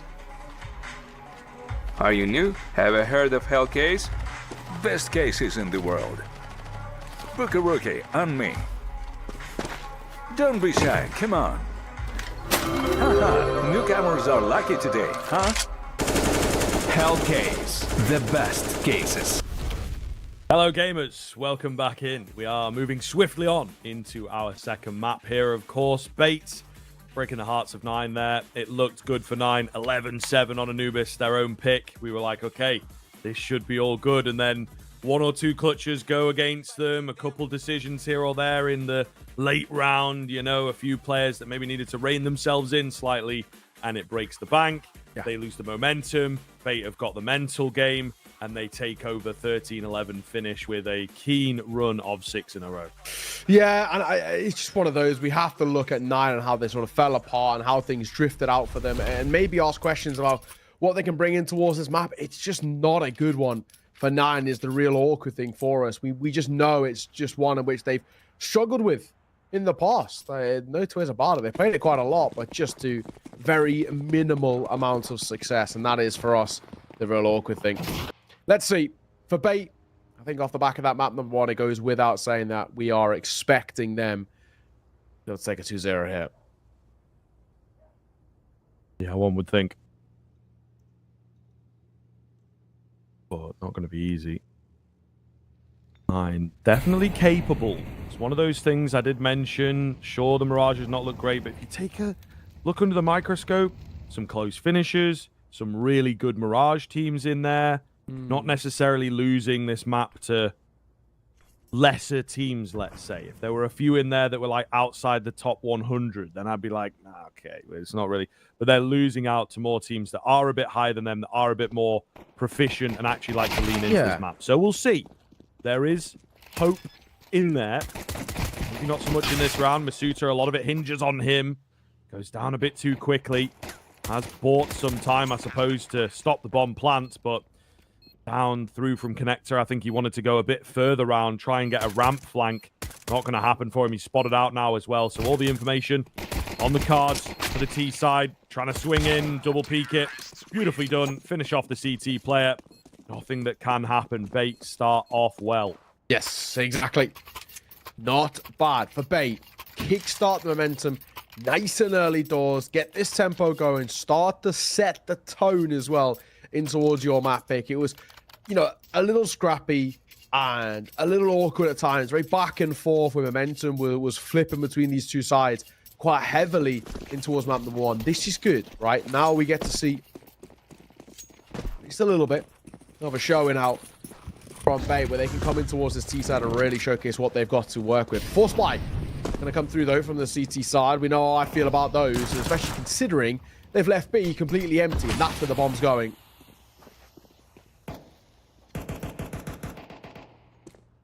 Yeah, bomb plant going to come in. Probably will be one of those anticlimactic kind of rounds where everyone just sits off and no CTs especially want to get involved. But at the same time, T's might also be happy for that it's like, okay, we'll take the free money. We'll take the opportunity to roll the coffers. The MAC-10s should hopefully look for more of an aggressive hunt, but even then, not fancying it. So yeah, this is one of the rounds of all time, I guess. Just running B, putting the bomb down, and not really shooting any bullets, it feels like. I think there's going to be a good number of guys here that have not wasted any ammunition at all. Yeah, unicorn round, they call these. Oh, well, it was, I guess, until Ascenthi out fell. But either way, it's still nice and simple where no one fights. That's it, really. I mean, I don't care. That still counts as a fail Force Spy for me. So that's going on the tally. And it will be 2-0 start for Bait. But I guess with everyone saved, they just go back in with the exact same buy in towards the next. And the knowledge as well that even if these MP9s don't find success here or it doesn't work out for them, they just go with another buy in towards the next. They got money left in reserve. So not the worst thing in the world for 9. A quick one coming through. 2 smokes in towards Con. It'll come down.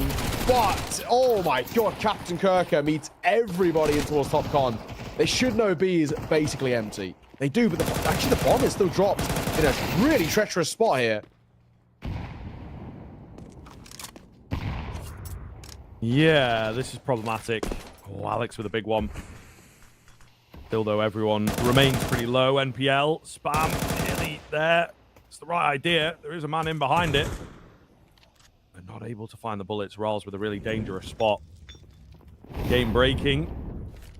Or game making, we'll see. Smoke goes down. Oh, they're definitely going to know about him now, though. NPL was waiting for that sign. Didn't spread. Oh, yeah, Man2 going to lack the info here. This is the big one. Can't get any of them, unfortunately. The one player he had the drop on was the healthiest. Money doesn't spread towards Alex. That is so unfortunate because it was so close. But yeah, not to be 3-0. But like I said, right back into the buy here, so it's okay. I guess it's not the worst thing in the world that one falls a little flat. Couple of kills. Scrappy when that bomb gets dropped. I was a little concerned, but ultimately concerned for nothing. 3-0. Nine's our first full buy. Has to be successful. If it isn't, I think they're in a lot of trouble here in this early part of the series. Or this map, I say, not the series. The series are already in a bit of trouble with.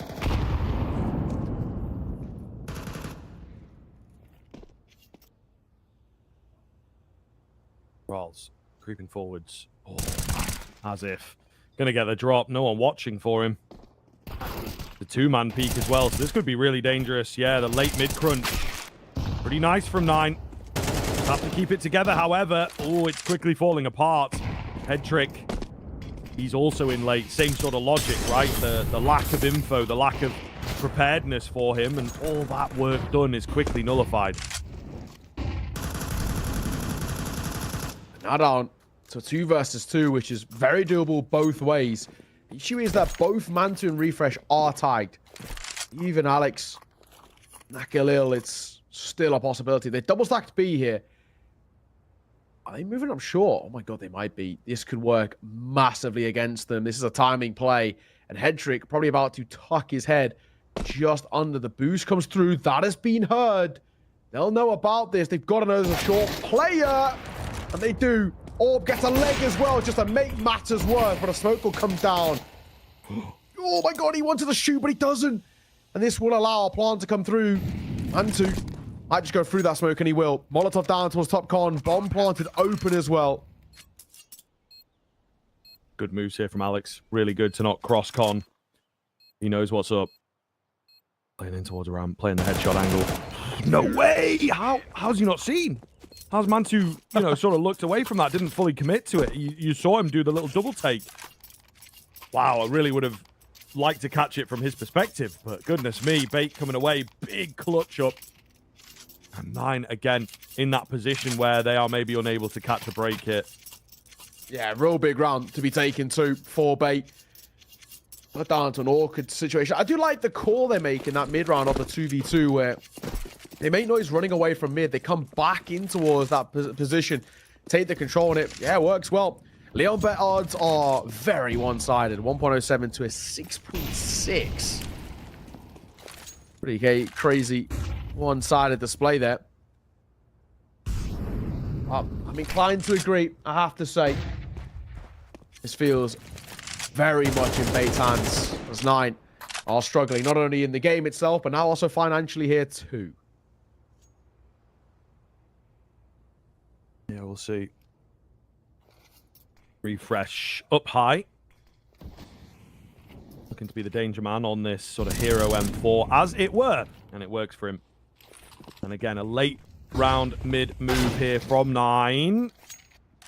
Downed with the catch. I guess that must have been above. Even I was a bit unsure of where the hell that one came from. All the same, Masuta still in on the site. Holding strong. Captain Kirk takes a couple. Same thing happening again. I think Nine this time around are going to be like, okay, relax. We've got to try and make this work. Surely the Molly just finds a kill here. At least forces it. 2v2. And it's one guy that does it all. It's a repeat. It's a repeat of the exact same situation we had. This is kind of crazy. Flash comes in. Oh, it's effective onto the first. Captain Kirk can't get the ace. But he set it up. Surely Mantu has information on this last guy. Knows he's got to be around towards ramp in the shadow. But head trick flicks down. See you later. Bait continue clutching up. That is wild. Yeah, what a 1v1 at the end there as well. I mean, tough with the ult to try and make that one stick, but it does. Beautifully done. And a 5-0 for Bait now, where, I mean, honestly, they look so good. Every single time it gets somewhat awkward, or a potential of where things can maybe drift away, they find a way back into it. Unlosable right now, it feels. For a Bait side who are giving everything in towards this, and for Nine who are actually in a lot of discomfort in terms of approaching this Mirage. 5-0 down already. On T side as well, it has to be said for Bait. I mean, you have to look at it in this sense where this is the second most CT-sided map in the pool. You're already 5-0 up and making it look so easy at the moment. This, for me, is a real worrying position that we're in. I really don't know for 9. If they can't get at least one of the next 2 rounds in their favor, they could be in a hell of a lot of trouble.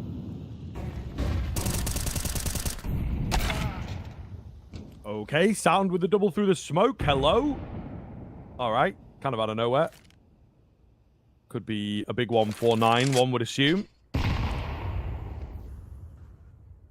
Where do we go from here if you are bait, though? Essential is out on A, is my only concern. So I think they can probably play a patience game here, just keep the control of the particular areas, and we'll see what Essential can cook up. Deep position for Masuta. He's going to go unspotted, but it looks like they are crunching in at B. 1 spotted. 1 maybe confirmed towards short with that smoke now as well. So potentially 2. Yeah, he's just trying to get himself in the perfect position.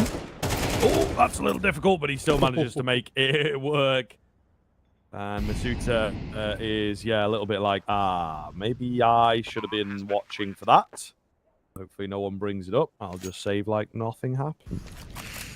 Yeah, that's unfortunate. Even off the back of Sound's double to start things off, you're feeling, you know, finally, maybe something to work with here. And then it drifts away, and unfortunately, that is that. It's going to be the one being found for bait 6-0. I said one of the next 2. So if this next round doesn't go in their favor for 9, I'm really feeling like this one could be on the back foot. And considering they're probably not going to have a lot of money to work with. They got loss bonus, of course, but this is so awkward, though. This has just been a highlight reel of a match so far for a bait side who are looking so damn good. Essential, good work from him.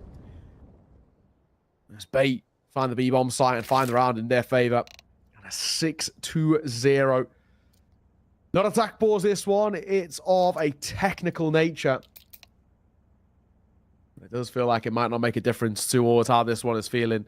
All the tech pauses in the world I don't think are going to help 9 right at the moment. They are in a lot of duress. And I wouldn't mind another tack pause just to converse. There's no point letting this just play out and then hoping you can kind of come back in towards your T side and change things up. You have to go in towards this and on the other side, right? Kind of sort of say, if we don't get maybe bare minimum 4 rounds in this City side, we've got no chance. I think you've got to be burning more or less all the attack pauses here in this first half to try and desperately claw anything back in.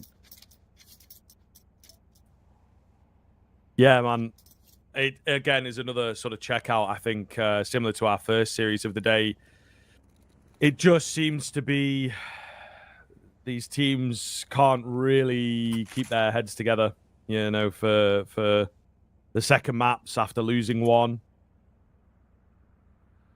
Bit of a shame to see. I think it is super difficult, though. We did mention this, and this is maybe the problem with the 9 side. Yeah. Is the Mirage is a real pain point from a lot of teams. I'd be kind of curious here, maybe while we have a moment, get a few up. They've been spamming the games out. I'll tell you that much for free. Yeah. But what do we got? I mean, they beat Permitter, but Mirage was the first map. Lost that. Got the reverse sweep. Hence, Mirage was there. Lost that. Mirage against ITB. That one was pretty close. Still lost. They beat... No, actually, they lost to 9 Pandas. No Mirage in that one. What's the excuse there?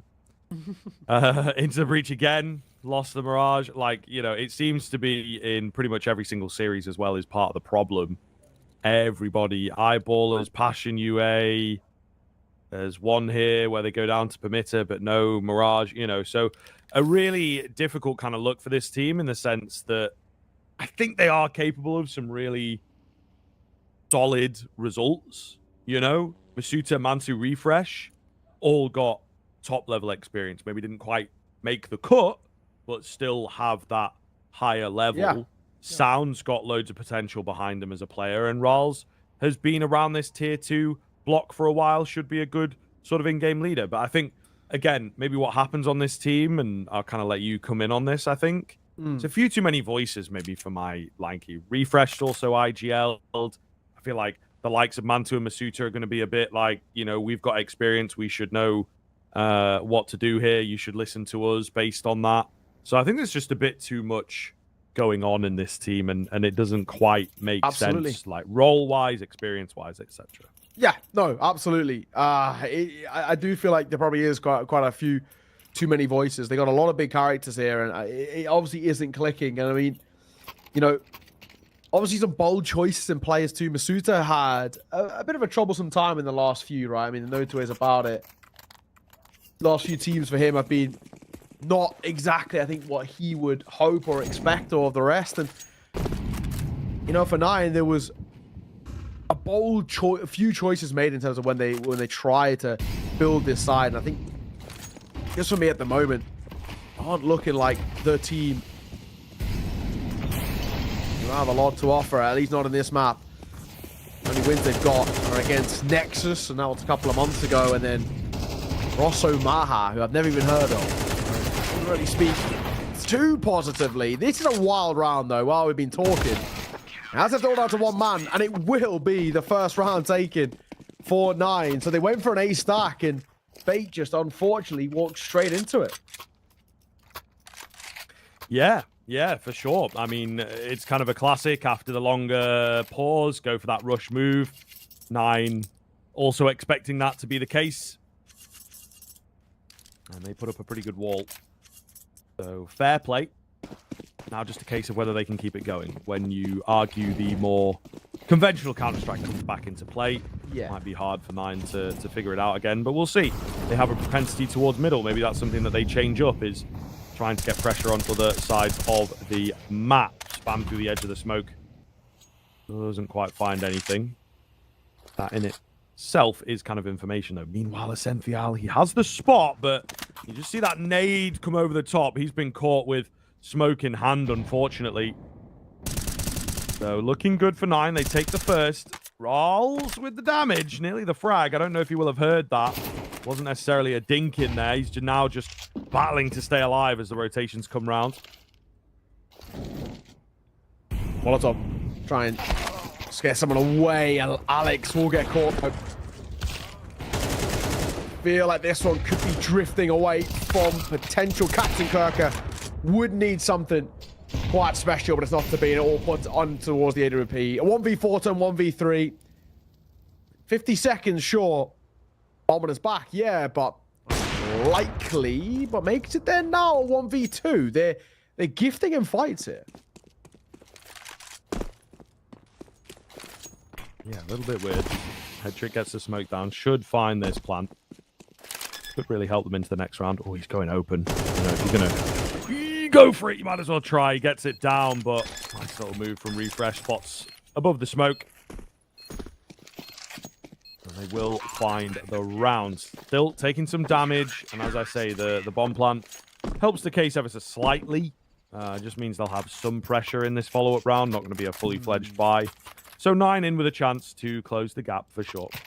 Yeah, make a little run of this at the tail end. I think at the very least, that's something to work with from a side who were struggling and looking a little awkward. At least 2 in a row, probably maybe even 3 now as well. That's a positive that you'll take every day of the week. But so when the next time round comes back out, we do need to see them once again. Yeah. A little bit active. Try and make something of this. Pop shots to the Deagle. Not finding all too much. For 9, this next gun round after this one is, for me, the important one to maybe see whether they can recover it in this half or not. If they don't find it, if it goes back to, you know, Bait guaranteeing a lead on T side, that could be enough already.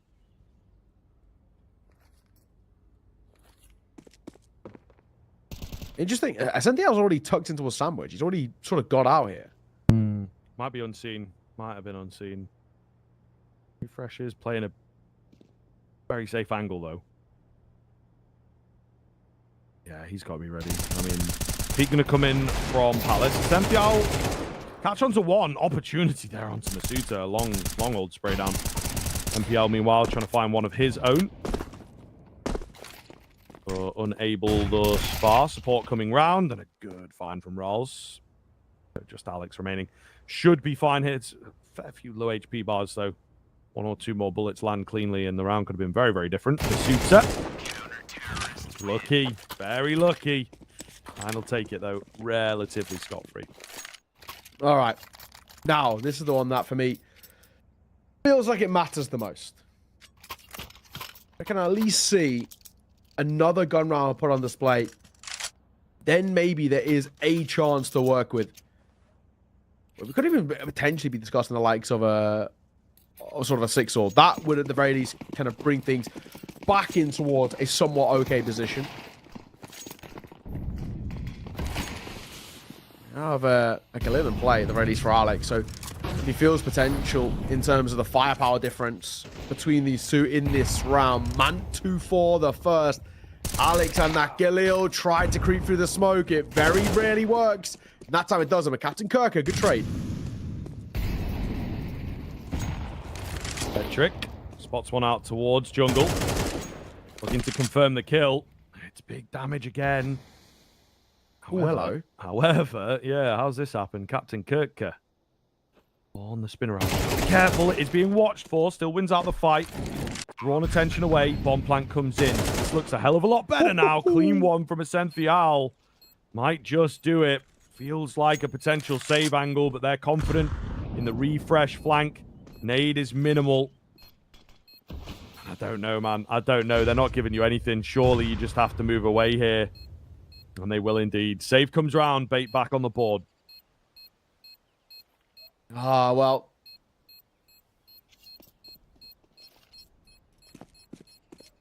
Head trick. Captain Kirk and Ascenthial dig deep at the tail end. But a lot of it comes down to Captain Kirk on that big flank for me. A lot of great work done by him. And Bait put up yet another round on the board. Bit by bit. Getting further and further away. This is pretty spicy indeed. How things have absolutely changed up. When you look at kind of how good things were for 9 of those in those couple of rounds, you got to take it with that asterisk of one of them was a low buy round, the other one was a pretty big misstep as well.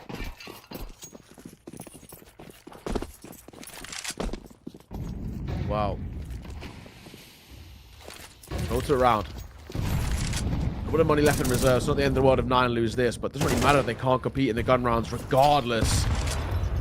PL takes damage early to the nade. Trying to find a clean headshot to open. Going around over there. It's been a keen back and forth in the B apartments between MPL and Rals, but nothing coming in this round at the very least. So they'll back off. Look for that different approach. Are we wrapping towards mid, I guess? Yeah, so they've still got a lot of options open.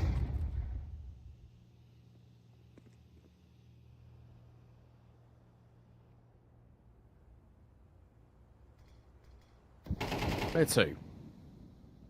Oh, holding. Will be mollied off the angle. Don't want to tick in it to give away his position. He actually somehow isn't getting burned here. The second one will make sure that he is. I think the first one wasn't exactly meant to bank.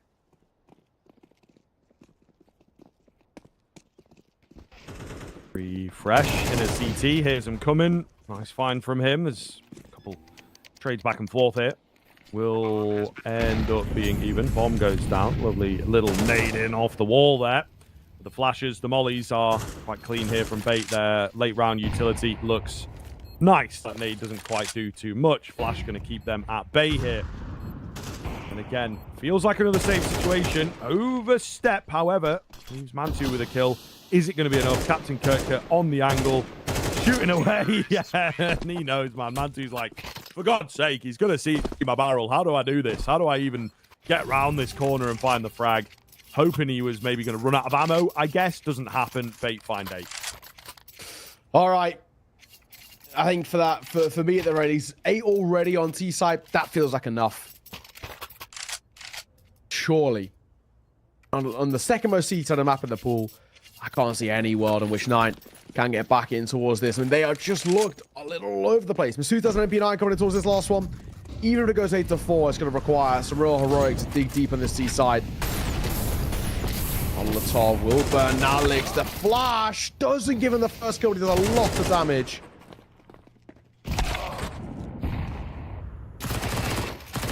Oh, MP9 of Masuta. That'll be enough. Just Captain Kirka all alone. 1v5. Not expected here. It's just stats at this point, bud. Give me 3 and maybe I start to believe.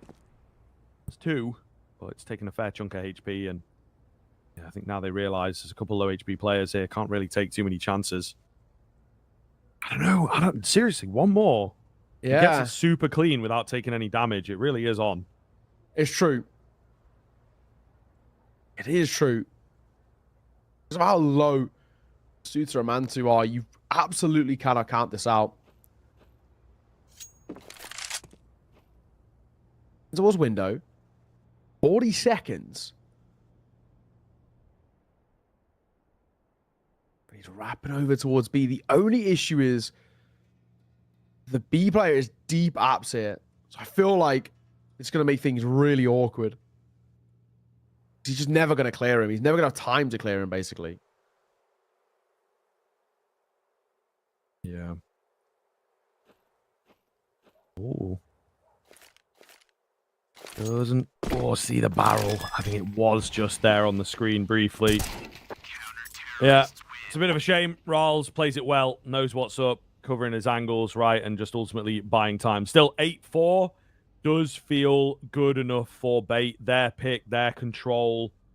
Pistol becomes a big factor, right? 9 have got this really steep hill to climb. Yeah, exactly. I mean, a pistol round really does feel like an absolute necessity, because a requirement out here from 9 at the bare minimum. And if that isn't found, it's probably done and dusted there and then. Bait just have been so scary all the way through. And now on towards that CT side as well for Bait. And just showcasing how good this side have been, but also maybe how poor 9 have been too. MPL. First contact for him. He got 3 players in towards top mid. Molotov will come over. That should force him off the angle. Tries to take a pop shot before he falls, however, but doesn't make too big of a difference. No, sir. MPL up on the angle. Whoa, yeah, a little surprised by what's coming. Oh, Alex. 2-tap. Still one more to deal with. Head trick. Thought he might be the scary man in behind. Not going to be the case. NPL with a quick one as well. It's all a bit too fast, really, this round. They've gotten ahead of themselves. Captain Kirka reveals himself. Refreshed at the apex of the jump. Will take the head. Goodness me. Fair play. 9 coming away with a clean find then, and might just be able to close this gap now. Classic. Classic. All right. Still. 8-5.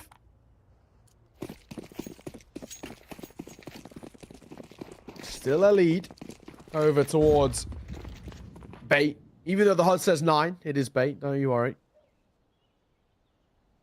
Hopefully that'll update in just a moment. But you're going to try and be put out over towards the A side. We've gone for a force here for 9. Last couple haven't worked out for them, so we'll see if this one changes anything up. At least that quick smoke from Captain Kirka massively slows them down. Yeah, it could be big here. Got another smoke available as well. That's in at mid window at the moment. So we'll see what they kind of opt to do. Slow encroachment down mid here for the T side. First head rolls. But Alex, yeah, up on the bricks. Pretty popular angle at the moment. You can potentially see why they're all in through con pretty much. If they can find this Palace player, which they do, the round is on. They're coming through this really tight choke point at the moment. A lot of damage through the smoke. Captain Kirka on high. They're going to go rolling in. Can't quite make it happen, but there it is. Too many bodies, too many members come rolling in. And Bait will take it.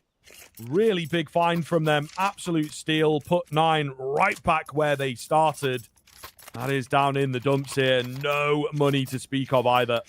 Yeah, that's a tough one to lose. I don't think there's any debate there. Really, really awkward round to throw away in that sort of fashion. And now, I mean, I think it's just showcasing where 9 have these massive pitfalls in this map and these areas that creep in. Overthinking that situation massively. One smoke completely holds right there, and the mid to late round is so tough. A 9-5 scoreline. We have to force back in 4-9, but they don't really bring a hell of a lot to the table. One spot to Delpan. Alex will spam. He'll get the first. Beautiful work. Might stick around for a little bit more as well, but he meets the business end of a scout from Sound. Yeah, just gotta be careful that doesn't happen too many times. 2-man face, not quite good enough. Not quite good enough. MP9 comes in, catches him reloading a little bit. And Captain Kirker may well have saved the day. That looked dicey, but, you know, they never expect 3 in the same spot. You know, where there's 1, there's 2, where there's 2, there's 3. And sometimes where there's 3, there's 4. It's true. All right. Now we're into a position where it is now or never, really, in these next couple of rounds. 4-9. This one, unfortunately, does just have to feel like a little bit of a throwaway. Not expecting really heroics here, but talking to the other side too, where the next gun round doesn't come forward. Bait up to 12, and this game's set.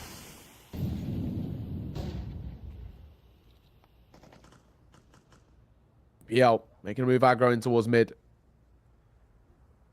Nothing really spotted on the early point. He looks around and there's very little presence. They're all still in spawn. This is those classic sort of attack pause, right? Attack pause up rounds.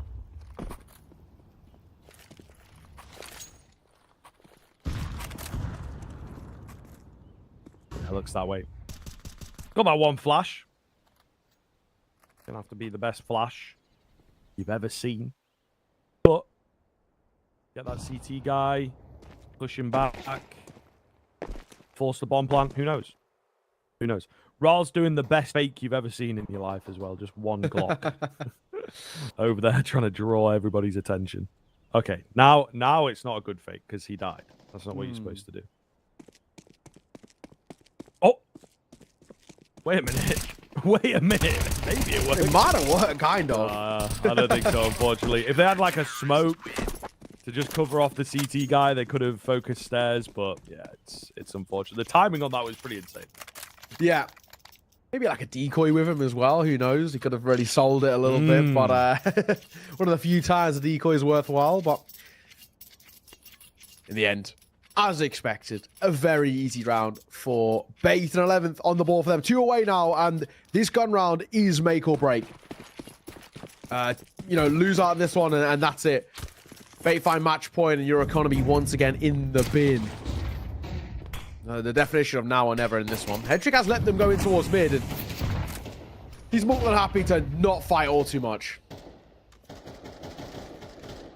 Could drop a nade, though. Could do a decent chunk. Could do a decent chunk, we'll see. Hedrick backs off from mid. Alex been on this angle before, so they might expect him up here. Keep push in. Captain Kirker, he wins it. Felt like Rawls had the angle, that's what we all thought, but Captain Kirker defying the odds, man. 21 kills out for this guy right now. Playing really, really well. Not the name that you expect. MPL is quiet, in fact. Alex traded quickly, but any number's going to be good here for the CTs. Hedrick. Ooh, they're a bit lined up. They take him, but they take a lot of damage for their trouble. So 12 feels like it is just on the horizon here. MPL rotating in Essential, hidden away at the empty pillar. Maybe not even going to be needed, but he can certainly secure this one. Hands spotted. Goes a bit too far in. MPL got to be careful because he's low. Captain Kirk with patient play. Good timing. Finds it. And he is just walking on water. You know what I mean? Playing that Counter-Strike right now. Nothing's going wrong for them, right? Every peak they're taking is the right one. The timings are exquisite. You really can't have any complaints about this side, who are now 7 rounds up. And a little bit of a lost hurrah, it feels like, for 9 with this buy that comes through. But I just don't know what to expect, really, at all. They're a side who have really, really struggled all the way throughout. Nine, unfortunately, this has just been the tale of this side. Inconsistencies have plagued them, but also you have to give credit where credit's due. They've lost to a better side.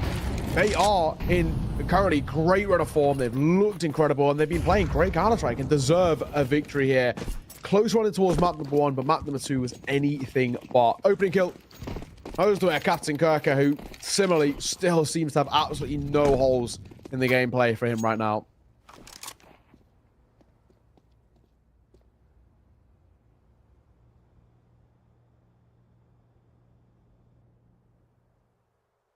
Thial holds up top. There is that advancement towards short from Alex. Maybe mid presence again is going to be the move. Nine seem to have really got a penchant for this one, right? Both sides of the game, both sides of the map, they have really enjoyed mid. And, well, a leaf out of the 9 book. A late move in towards middle here from Bait. Alex, yeah, maybe just locking it in. That's going to be the bomb drop to towards Masuta with the impossible task. First comes in. A little bit difficult for him. Second as well. Maybe just got to watch it here. Okay. Finds another head. And the Cynthial, the only one that stands between him and the clutch. And he wasn't ready. It's unfortunate. It ends up as an NT. But an NT all round, as Bait will indeed take it over the line. 2-0. Pretty one-sided stuff there on Mirage. Unfortunately, as to be expected. We did say they needed the Anubis, did 9 to kind of survive and stay alive. But they will be our next team checking out of the playoffs here. Already played one today, I suppose. Maybe not quite warm enough, strong enough coming into the matchup against Bait. For me, don't know about you, Neo, and maybe what we've seen there as well, just sort of hammers it in a bit. I think Bait are probably one of our favorites to take this tournament with the way that the bracket has panned out. I mean, there's a few that I look at. I would probably throw out, you know, Bait absolutely are definitely up there. I'd throw out maybe Zero Tenacity as well. Obviously, it's just a very, very good side in tier 2. And honestly, you know, as kind of rogue as it may sound, honestly, one win. I've caught them twice now the last couple of days. Honestly, they look really good. Hobbit is in some great form. You know, we got a chance to interview him as well yesterday over on Yalla it was, and honestly, it was a cool guy to chat to, and he seemed, he's saying, I was saying for him, you know, back to your roots, and you know, you're back in the online grind. What's it like? Obviously, it's a big difference because you've been used to playing just the tier 1 tournaments. He likes it, you know, it motivates him basically to get back up to where one win deserved to be. So I'm interested to see how that team progress. But you know, Boster, Hobbit, Neelan, that's a core 3 guys who have all played at kind of a tier 1 level for quite a while now over the last couple of years. So I'm interested to see what they can do. And of course, Latic had his time in the RMR, same for Eugen as well. So maybe one win could be like my sleeper dark horse team. Sachi as well. Obviously, they got those back-to-back lands, but I think you're right. Bait absolutely are up there. Probably top 3 maybe in terms of potential to go the distance. And the way they play, if they play like that as well, I don't think they'll have any issues. You know, they've got Talon up next as well. I'd say Bait are the favorites in that one. Yeah, for sure. Bait looking really good in prime position here. I think to, at the very least, that top 4. And yeah, we'll see how things go for them. Depends maybe who they face off against. It looks like on maybe this side of the bracket, it will end up being a Zero Tenacity. Namiga could sneak in there. You know, I think it's a really great tournament in that sense that there's a lot of potential for, I suppose, a good number of teams to make it through and to pick up the victory, right? There's no clear-cut favorite. It's not like the playoffs roll around as well, where sometimes in the tier 2 space, you get the invited teams that come in, and it's like you've got a top 15 team in the world, and it's like, okay, well, these guys are probably going to clean up house, you know, especially with the quick invite in. It'll just be sort of a scrim session for them, but not here, right? Really, really difficult. I don't know, maybe even an Amcal, is that too far of a shout, you reckon? What do you think? I mean, obviously, they got the youngsters come through. I have to catch them with the changes. Obviously, they had Topo come in for Icy. However, I really do feel like Icy was what made that team really shine, in all honesty. Sure. So I would personally say probably not at the moment is the way I would go. But who knows? Who knows? You know, you never know. I feel like, you know, maybe like Namiga have actually still been keeping relatively consistent. Yeah. It's a weird time where I think nearly every team in this playoffs can actually go the distance. There's very few teams here that I think probably can't go the distance. And I think, you know, you hate to say it, but probably Endpoint are probably the lowest of the bunch, I think, if I'm being completely honest. Of all the teams here, I'd probably say they have probably the least chance. I mean, that Passion UA game, that's going to be a brutal wake-up call. Jambo is on some elite form at the moment. Yeah, for sure, man. For sure. It's exciting. It's exciting the way that it's going to pan out, of course. That is not us done for today. Well, I guess it is us technically, but the Hellcase Cup here, of course, continuing on. Couple more games left to go. If you maybe are a little early rolling in, Sashi 1 win will be the later game, and then our next game coming up here is going to be Zero Tenacity up against the 9 Pandas. But from myself and Neo for today, that's us done. Thank you very much for watching. Stick with us, however. There will be more Counter-Strike on your screens very soon. See you there.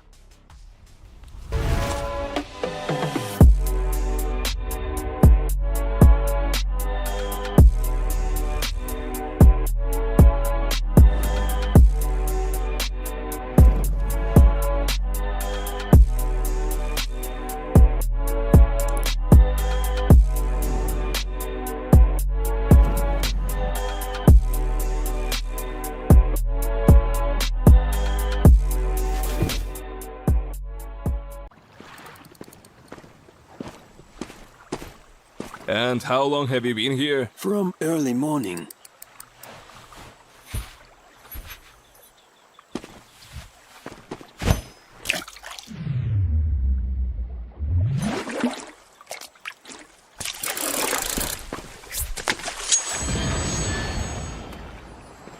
Take notes, kids. Hey, was that a bait? Will you share? Hellcase, don't miss your luck.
Like 0 degrees. I'm out the cage, gotta let out the beast. Revolutionary, gotta let out the streets. Locked in the cage, I'ma let out the hood out the hood out the wake up, get out the sheets. We came from our mouth to get that peace. You take the west side, take out the east. I'ma put them in the cage, never let out the I heard him chat to me boys, move too quick, can't stop for the talking.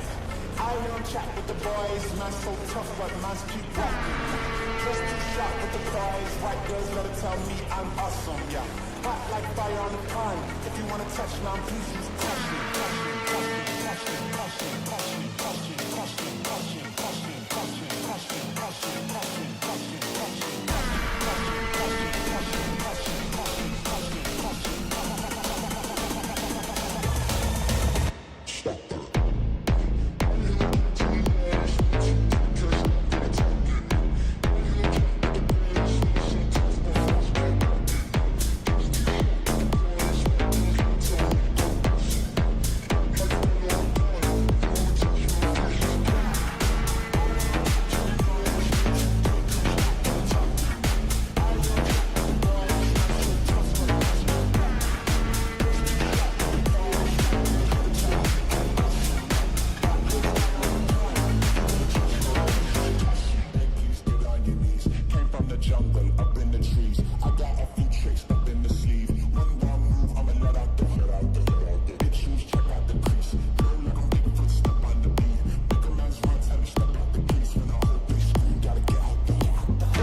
is a miracle, doc. They counted me out. Moment of truth, counting it down.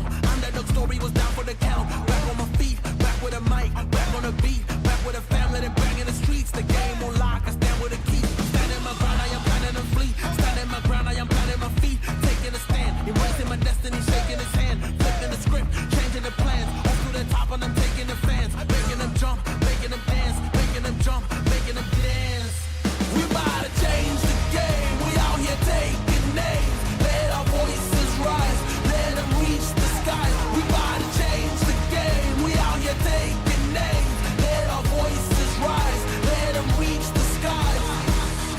Hickory dock, giving them all that we got. Kicked on the door, tried to knock, but nobody answered. I'm going hard and taking my chances. I keep it moving, I keep advancing, keeping it gangster. Getting the perks and I'm happy to earn them. Mr. Ambitious, kill it, I'm vicious, Mr. Determined. Riding the storm, but focus on rainbow connections like Kermit. The water on my shoulders, it was a burden. Now I don't notice it, everything turning, everything shifting, doing it different. I'm floating, I'm drifting. Shout out the slums, round the world we uplifted, doing it big. We about to change the game. We out here taking names. Let our voices rise. Let them reach the skies. We about to change the game. We out here taking names. Let our voices rise. Let them reach the skies. We about to change the game.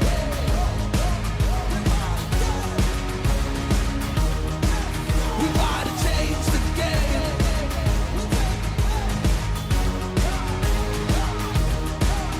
Let's go.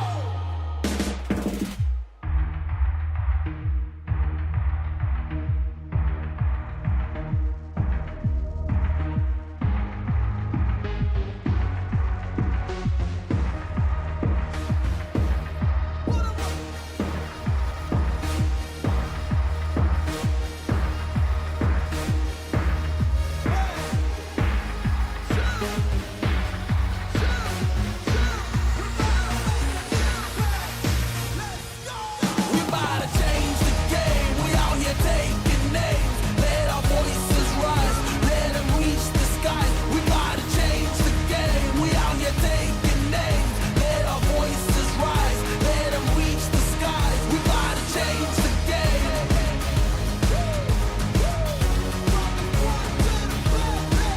We about to change the game.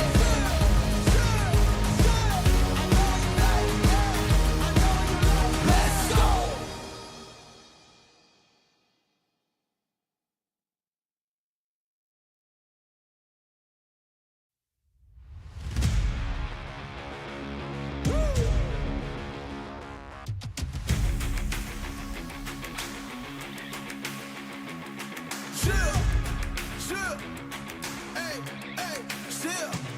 Let's go.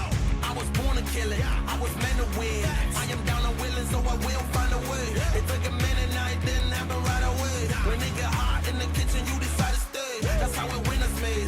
Stick a fork in the hater on my dinner plate. I walk into the fire like it's just a bit of flames. I switch my style up, watch the money pile up. I'ma get rich or die trying, want me switch lanes. I'm always getting better, I'ma be on 5th place. On this one, then 4th on the next. 3rd, 2nd, 1st, 4th, with the best. She showing love, give me all the raw energy. Don't stop, go ahead, get it in. Jump, knock, let me in. Huff and blow the house down. Raw energy. Don't stop, go ahead, get it in. Jump, knock, let me in. Huff and blow the house down. I do it for the love, they perform for the checks, and I still get more. They be bored by the rest. I done put the work in, wasn't born in success. See the storm, it affects the performance. But I dance in the rain and the thunder, the drums. So I keep going hard, I won't stop till I'm done. From the bottom to the top, I'm the one. I can drop in a month, I'll be back at the top.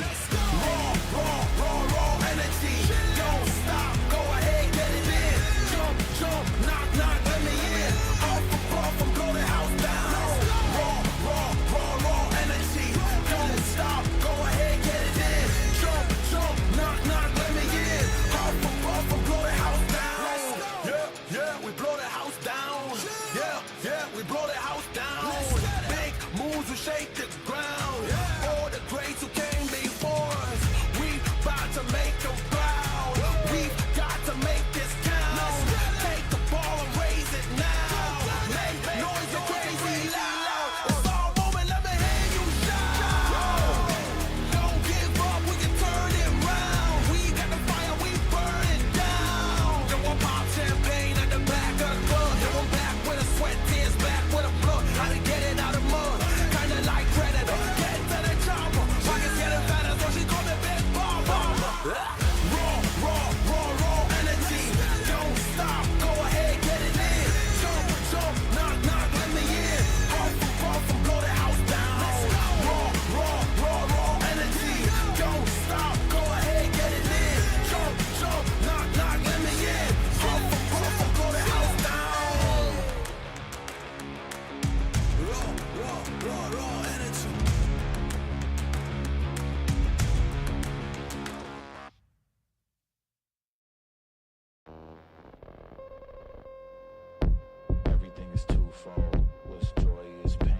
affliction, yeah. I can't breathe, I need to get some air, but it's a toxic addiction. You're a guilty affliction, yeah. You can't breathe and you just need some air. Give me all of your lies, cause you're my demon in disguise. I learned to love the cage you keep me in, where the walls keep closing in, and I don't wanna die, but your poison feels so right. Why do I want you when you're bad for me? My perfect storm, my beautiful catastrophe.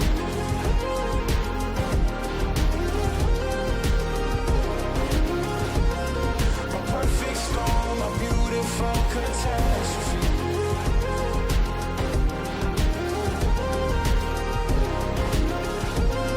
My perfect storm, my beautiful catastrophe.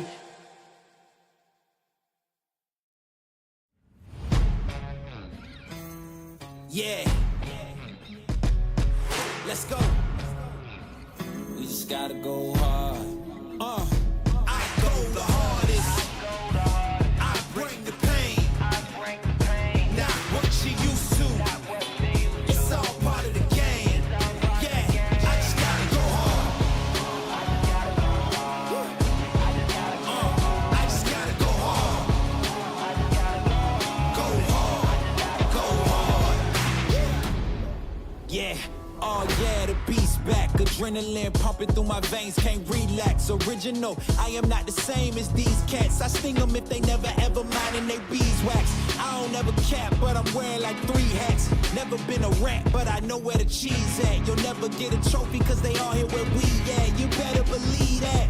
When it's all said and done, I'll still be here standing. Never took a loss and it ain't something that I'm planning. I dare you to say something, my focus is A1. Every dog has its day, it's been mine since day one. This is real grind and I'm still climbing. While you still trying, I'm still shining. It's real blinding. And I'm getting hotter too. Talking top 2, I'm not a 2. You let the pressure bother you and I do what I gotta do. Let's go hard. I just gotta go hard. Go hard. Go hard. They ain't coming close to me. Flow is on atomic, I'm starting fires through poetry. The hardest out, staying loyal, no falling out. And if you step into the court, be ready, we balling out. Yeah, the coldest of teens, they know what we bring, don't try us. They know in between, we go for these dreams in silence. Hard work, don't mistake it for magic. We been shooting in the gym, this is target and practice. Yeah. And I'm just getting started, get my feet wet. It's all in repetition, ain't a secret. All facts, all black dress code. Pay me my respect, collecting every debt. Oh, the hardest. I bring the pain. Not what you used to. It's all part of the game. Yeah, I just gotta go hard. I just gotta go hard. Go hard. Go hard. Go hard.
Closing up with bodies when you never ever broke.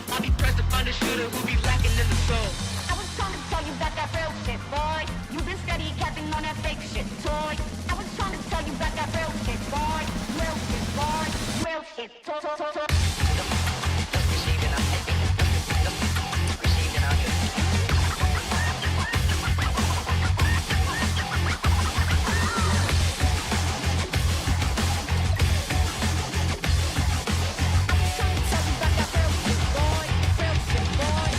Shit, boy.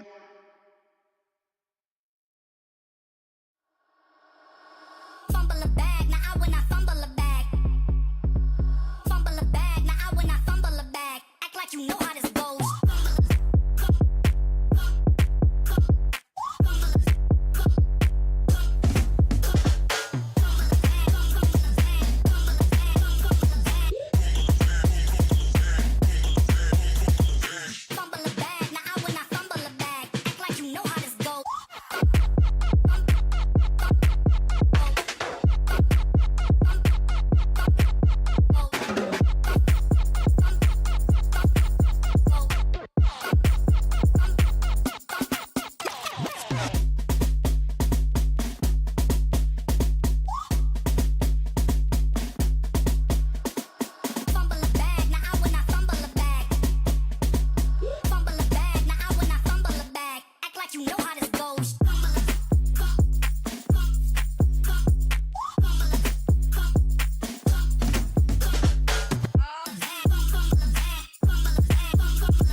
is right here. We gon' give them what they came for.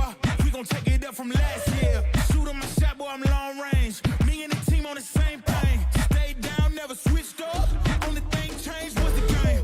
I'm in the zone now. Nothing can change what we on now. When I pull up, know it's going down. Foot on the gas, ain't no slowing down. Aiming for greatness, no settling. Kick down the doors, they won't let me in. Taking no else, yeah, I gotta win. Watch me kick down the doors, they won't let me in. Who running the game now? Foot on the gas, can slow down. No, my team, we holding it down. We know we running it now. Watch the game change. Watch the game change. Watch the game change. Watch the game change, yeah.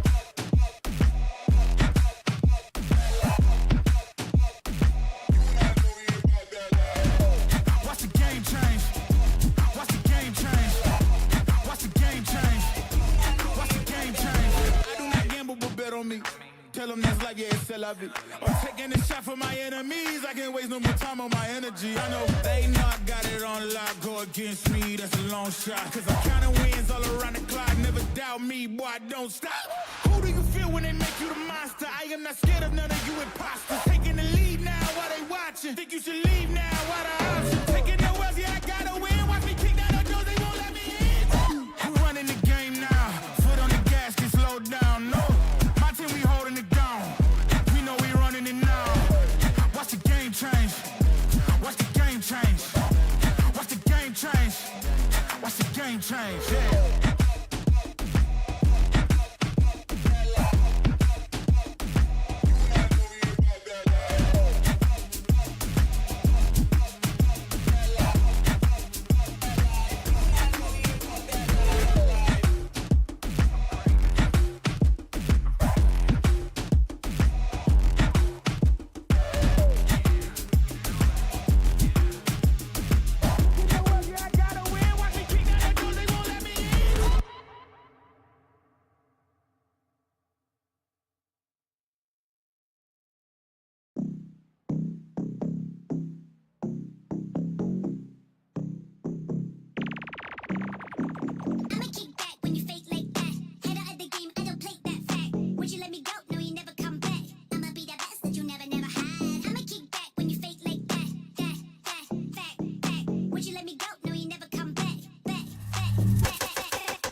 back, back.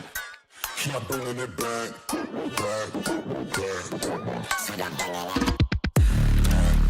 back.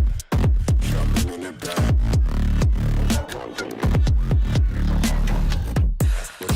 All my swinging back,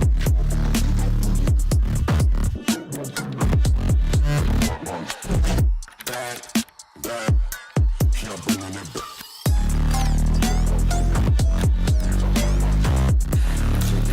Swinging the back,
bringing it.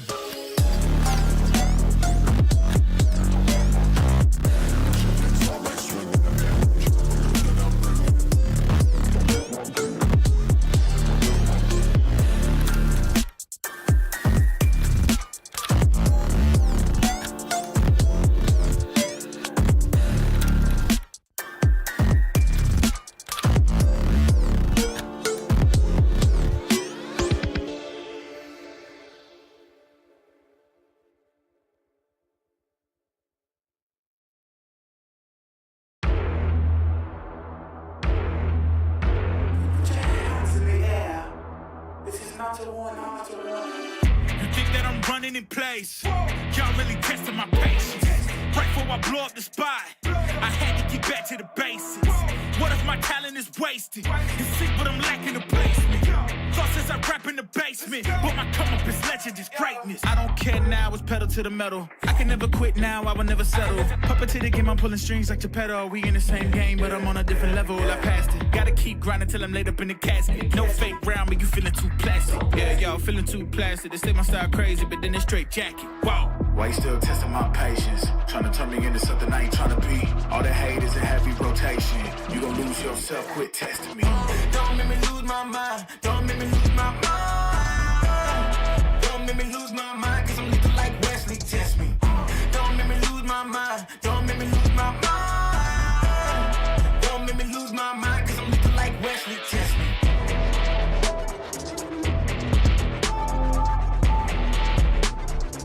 Cause I'm looking like Wesley, test me.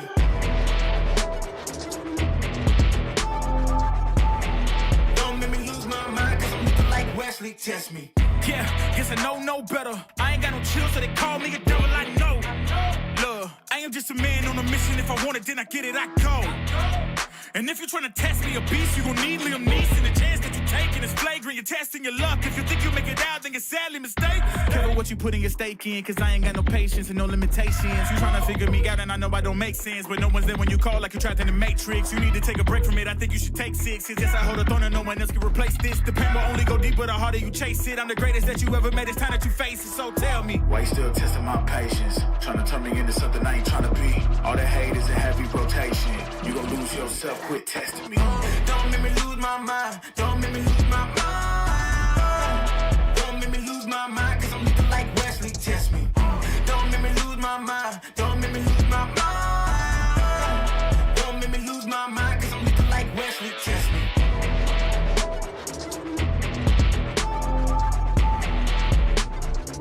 Cause I'm looking like Wesley, test me.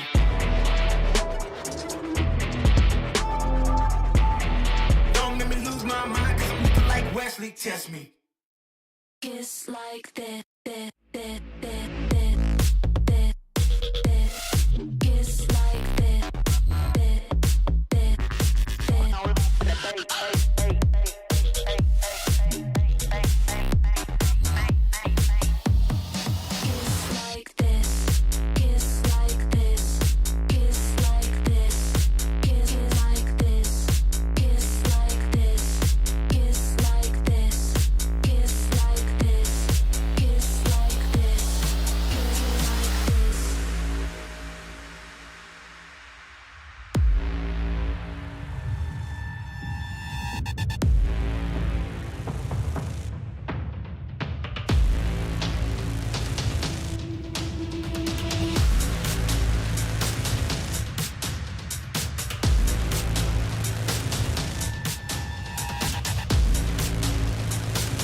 We can come back, but the time is gone.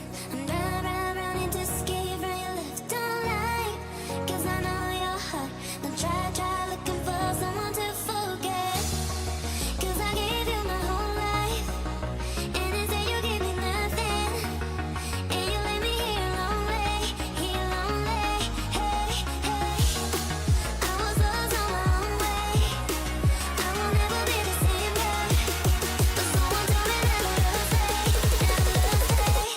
We can come back.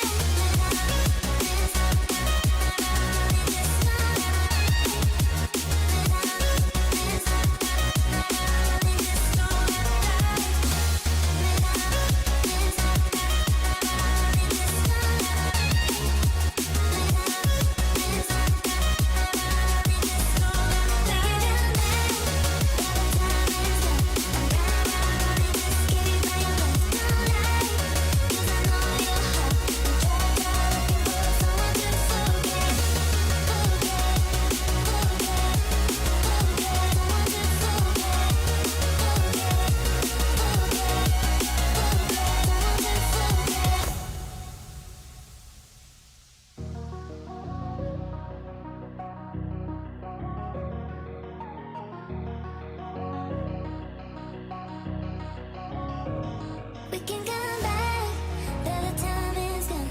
I'm running to escape from your left. Don't lie, 'cause I know your heart. Don't try looking for someone to forget. 'Cause I gave you my whole life, and instead you gave me nothing. And you left me here lonely. Hey, hey. I was lost on my own way. I will never be the same girl. But someone told me never to stay. We can come back.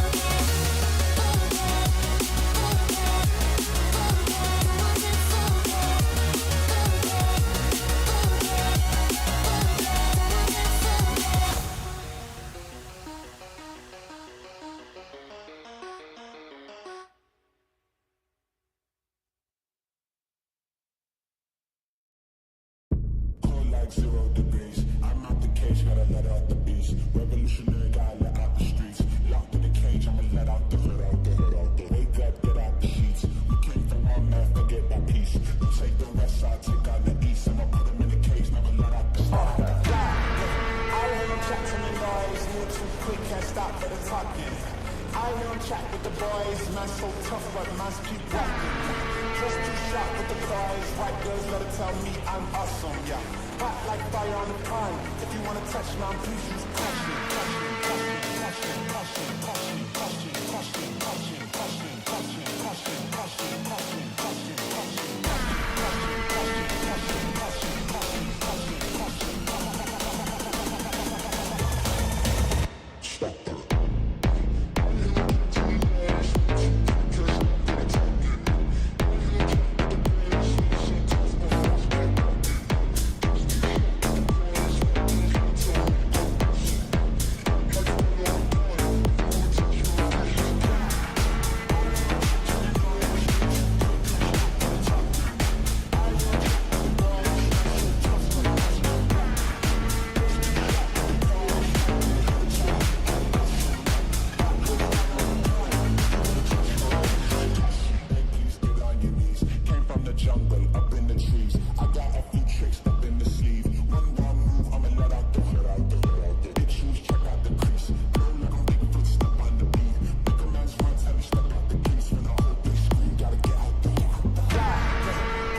I hear him chat with the boys, man so tough, but man's keep rocking. Just too sharp with the boys, white girls let it tell me I'm awesome, yeah. Hot like fire on the pine. If you wanna touch man, please use caution, caution, caution, caution, caution, caution, caution, caution, caution, caution, caution, caution, caution, caution, caution,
You look into your inventory and there's only...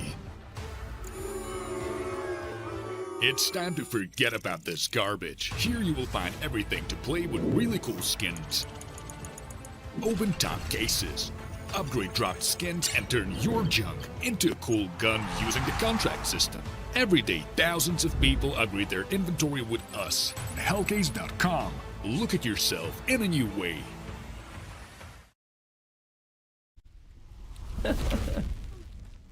Welcome back, everyone, to the Hellcase Cup. Playoffs have begun, which means we have some quality matchups to bring you, of course, today, which should be a lot of fun. I can assure you that even though I think Matt wouldn't necessarily be against it, I am not hazed. And, I see that. Yeah, that's true. You're right. Matt is not Trav. Listen, I've got a bus on Twitter. I've got a whole lot of friends. I'm very good at video games, guys. Like, I love Formula 1, tennis, snooker's my knee. Come on, look how well I know you, Trav. Let's go. Yeah, there you go. Well, we'll get those names swapped around in a second, but yeah, there's no worries about that. What we do need to focus on, of course, are the matchups, and we've already seen two come through today, of course. We've got a schedule graphic slash a bracket graphic to show you guys about where we're kind of at the moment. And yeah, I think it's been some pretty expected results, I'd say, so far. Talon, the new Talon team, took down Rebels. It's a good sign for them to be able to beat a team of that level. And of course, Bait took down 9 as well. So yeah, we can have a look at that bracket right now, and we can see how it all kind of looks. Because what I think is cool in general about it as well is that when we get the invited teams in action, especially in a cup like this, some of those sort of top 30, fringe top 30 teams are in play and they're ready to go, right? And today, that's exactly what we've got with our two final round of 16 games we've got, at least today. Zero Tenacity versus 9 Pandas and Sashi versus 1win. And all 4 of these teams, Matt, should be in those closed qualifiers for the RMR. That is a very good point, Trav, because we've finally been able to iron that out after yesterday's update to the Valve ranking. We finally got a very good idea of what we can expect going into that closed qualifier. And yeah, I certainly does spice things up, certainly gives us an extra lens to look at these matches through. 9Z versus 9Z, Zero Tenacity. Just was watching 9Z a couple minutes ago, playing in Cologne at the moment. Either way, Zero Tenacity against 9 Pandas is going to be our first game here, which I actually think we have a very evenly matched game at the moment with the current level that both of these teams are playing at. So I expect this one to go the distance and be 50-50 across the board. Yeah, let's go have a look at Zero Tenacity's team now. Of course, what's kind of interesting about Z10 is the fact that there are people talking about them in maybe disparaging ways, right? But there's been nothing that's actually come through. Like, this could be this should be, at least I see it, as, totally legitimate. I think they deserve to be here because they have put in the grind. They're going to be in the RMR, of course. And Matt, today, with the way the veto goes down, I can almost guarantee you, in fact, it actually is shown on HLTV right now. We'll get into the veto in a bit. But they're going to be playing their 99th Anubis in 2024. Oh, can't believe it. 99th. They're yeah, about to hit a century, which is actually ridiculous. There's certainly no team that's played any map as much as they've played Anubis throughout this year so far, which is quite crazy to think about. You're right, Trav. I couldn't agree with the sentiment that you echo anymore. I feel like this team deserves their dues. They've worked ridiculously hard. They've also stuck with this team. So, they've got a one hell of a foundation that they've been working on. They must have some incredible synergy, and I can't wait to see them at that. Is it the RMR closed qualifier Yes, they'll be at, Trav? CQ, Okay, so yes. Can't wait to see them there and what they'll be able to accomplish. Having a look at their opponents in this particular matchup, though, I mean, this team is still in its early stages because Shelfie only joined towards the end of the last season, and he's of course the IGL, so it's quite a big change. It's obviously the most disruptive change you can have when it's just one player who's changed in the team. Shelfie coming in for Seized, and I'm very high on this team. I think this team's got immense amounts of potential, and I'm just basing that from what we saw out of the previous team with Seized that did qualify for the major. I think Shelfie is an upgrade in basically every department besides experience, so I think there's a huge amount to get excited about with this 9 Pandas team. Yeah, I really like Shelfie. As we say, we've gone about through lots of sentences about him in previous games we've done together, and yeah, I think they're on a good track right now, and I think they're on a very good track for that RMR CQ as well, because they're on a good run of form online, which is very important, of course. We can have a look at that veto. to see, of course, where we will be playing in this series. And what a surprise. I mean, obviously I leaked it already, but Z10 will get to play their 99th Anubis, which is absolutely insane. I'm not sure, who knows, maybe we'll get a chance to cast their Centurion of Anubises in 1 year, which is only, 8 months old. That would be truly incredible. But, Matt, Dust 2 is a great map for 9 Pandas. It's one they played a hell of a lot recently, and one of the maps actually that we've seen really good form from them on. So if we do get to see a 2-0 winner here, I actually can't pick which one it would be, incredibly, because sometimes these teams can show up, sometimes they don't. I would ever so slightly take 9 Pandas, but again, that Anubis is just so scary in the Vita. Yeah. No, it absolutely is. I mean, it's not like Anubis is a punish pick against 9 Pandas, so I'm right there with you. There is a world in which they could win this 2-0, but I expect it to go to a third. I think both teams should win their respective map picks, and then we go to Inferno to separate the two of them. And on Inferno, I mean, generally speaking, I would go with Zero Tenacity, but I think this is one of the rare occasions I might go with their opponents, 9 Pandas. I just... We've only seen them play it a couple times with the new roster, but I just feel like with the individuals they've got, someone like Idis Balance thrives on Inferno. The style that they play, they know when to risk it, but they generally play fairly conservative. I think Valdez has been phenomenal. Clack's anchoring as well. I just think Inferno suits this team to the T. So I think if it does go to a third, I'd back 9 Pandas. So I reckon Z10 have to do this in 2. Yeah, we'll have to see. We have a head-to-head graphic ready, and it's going to be a shock, a surprise to us as to who it's going to be. And there we go. Actually, interesting, we do have the 2 IGLs going up against each other. So, yeah, interesting head-to-head. And, of course, again, we have to preface this by the fact, all these things that people are talking about him. We just have to look at the facts that are in front of us right now. Nemanja is having his best year ever by a long, long way, and he's leading this team. He had an incredible... What was it? 1v4 on Vertigo the other day? I can't remember what team he was against. I was casting that game. Do you remember what team it was against? against? Aurora Youngblood. Aurora Youngblood, there it is. I actually remember now. Yeah, that was an incredible clutch from him. And he can often pop up with incredible ratings like that at this level. And, Shelfie, I would put him in the same breath. It's just we haven't seen much of it yet. Because plainly, they haven't played as much on HLTV this year as their Tenacity have. And of course, he's still growing into his role on the team. So, yeah. It's going to be super interesting to see which way it'll go. And one thing I do want to mention, Matt, before I let you chime in, is... Sure. We spoke about Anubis. It's Zero Tenacity's map. They adore it. However, exactly 2 months ago, 9 Pandas and Zero Tenacity played against each other in CCT. 9 Pandas 13-0'd them. I see that. I just had to look at that now. Oh, all right. Well, and I guess, that must be included in the past 3 months worth of results, right? Because that's on the 9th of May, and we're currently the 7th of August. So in 2 days' time, that will then be taken out of the past 3 months results, if I'm not mistaken. But still, that's going to give it's going to certainly give 9 Pandas some confidence. Just want to go back, if we can keep the head-to-head graphic on screen for a moment. Just want to go back to the conversation about Nemanja. Completely agree with you. We need to give him his dues. And the one criticism I always had for Zero Tenacity was their lack of stardom. I thought they always had a very good foundation, a very good base. They had solid players across the board. They had role players, but I just felt like they never actually had an out-and-out star player. And this team have been together for a very long time, Trav.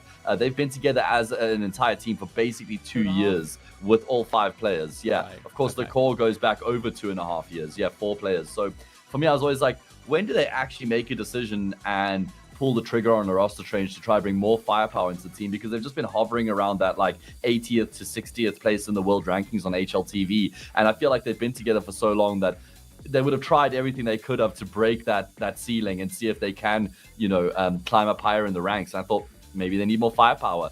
Evidently, Nemanja has been able to find a way to kind of redefine himself as a player, and he's now having a huge amount of impact. He's fragging like a madman, and he's bridged that gap of what I always thought they lacked, which was that firepower. And he's doing it as the IGL, like you say, which is incredibly impressive. So I think that's been the biggest change up we've seen from Zero Tenacity between 2023 and 2024 and why they've been so successful. Yep, but I think unfortunately it's going to take a little bit longer for this game to get underway. So sorry about that, guys. Nothing we can do. We're at the beck and call of production, and they have said that our voices deserve a break because we might not be ready just to get underway just yet. So we'll see you very soon for the start of this series. Thank you. Trav, I'm very proud of how you've become confident to talk about situations that generally people stray away from, and you do it in a really man,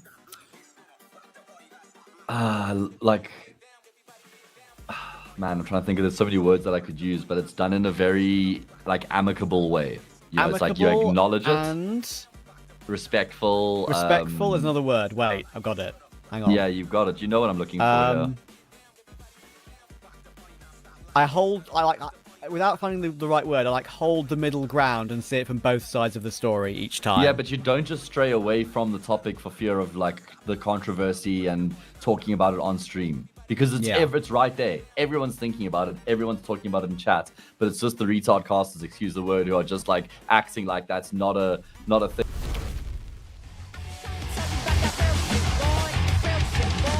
Real shit, boy.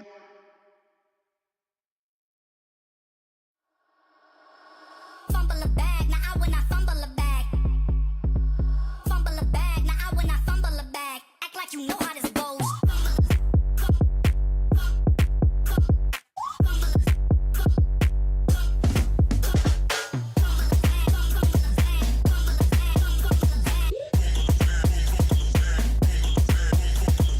Fumble a bag, now I when I fumble a bag. Act like you know how this goes. Fumble a bag, now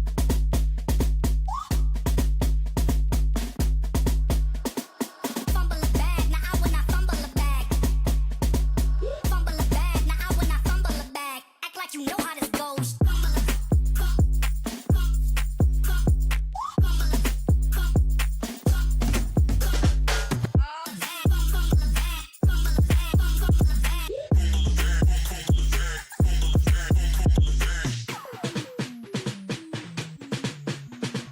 Fumble a bag, now I when I fumble a bag. Act like you know how this goes.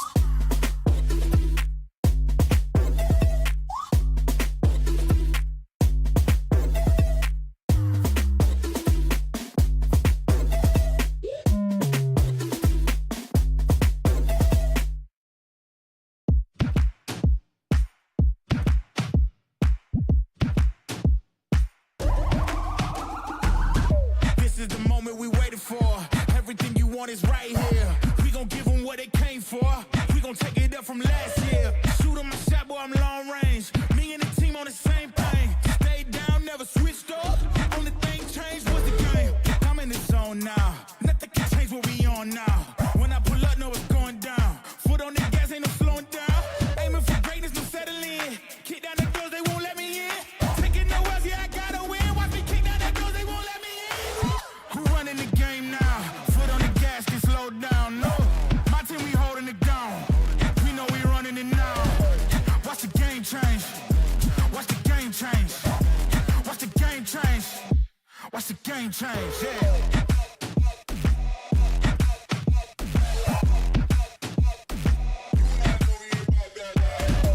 Watch the game change. Watch the game change. Watch the game change. Watch the game change. I do not gamble, but bet on me. Tell them that's like, yeah, it's still I be. I'm taking a shot for my enemies. I can't waste no more time on my energy. I know they know I got it on lock. Go against me, that's a long shot. Cause I'm counting wins all around the clock. Never doubt me, boy, I don't stop. Who do you feel when they make you the monster? I am not scared of none of you imposters. Taking the lead now while they watching. Think you should leave now while the option. Taking no else, yeah, I gotta win. Watch me kick down the doors, they won't let me in. Who running the game now? Foot on the gas, can slow down. No, my team, we holding it down. We know we running it now. Watch the game change. Watch the game change. Watch the game change. Watch the game change. Yeah.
Bang, bang. Keep bringing it back, back, back. So I'm bringing it back. Keep bringing it back. All my swinging back,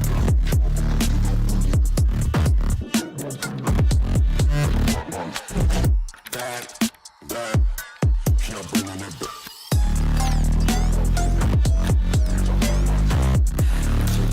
Swinging the back, and I'm bringing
it.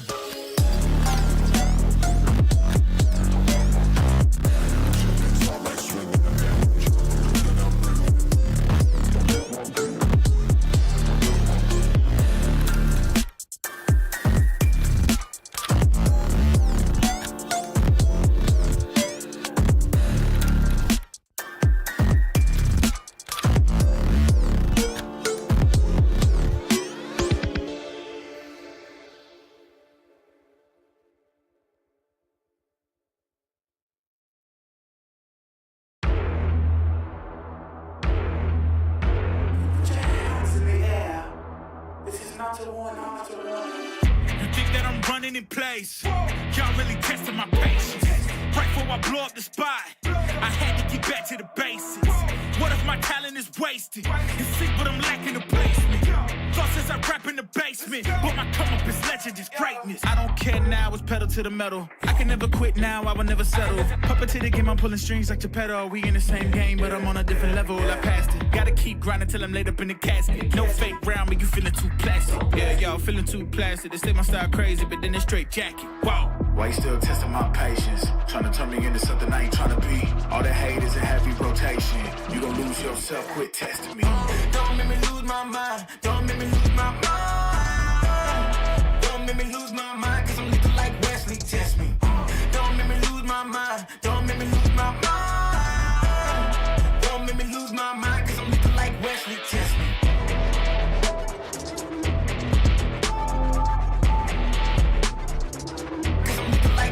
Test me.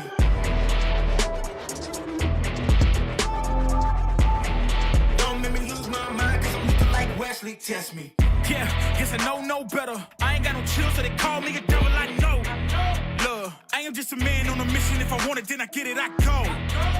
And if you're trying to test me a beast, you gon' need Liam Neeson. The chance that you taking is flagrant. You're testing your luck. If you think you'll make it out, then you're sadly mistaken. Careful what you putting your stake in, cause I ain't got no patience and no limitations. You trying to figure me out, and I know I don't make sense, but no one's there when you call like you're trapped in the Matrix. You need to take a break from it. I think you should take 6. Cause yes, I hold a throne and no one else can replace this. The pain will only go deeper the harder you chase it. I'm the greatest that you ever met. It's time that you face it. So tell me, why you still testing my patience? Trying to turn me into something I ain't trying to be. All the hate is in heavy rotation. You gon' lose yourself, quit testing me. Don't make me lose my mind. Don't make me lose my mind. Don't make me lose my mind, cause I'm looking like Wesley, test me. Don't make me lose my mind. Don't make me lose my mind. Don't make me lose my mind, cause I'm looking like Wesley, test me.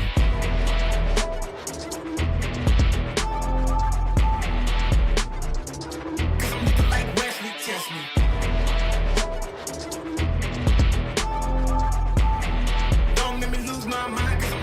Wesley, test me. Kiss like that, that. Kiss like that.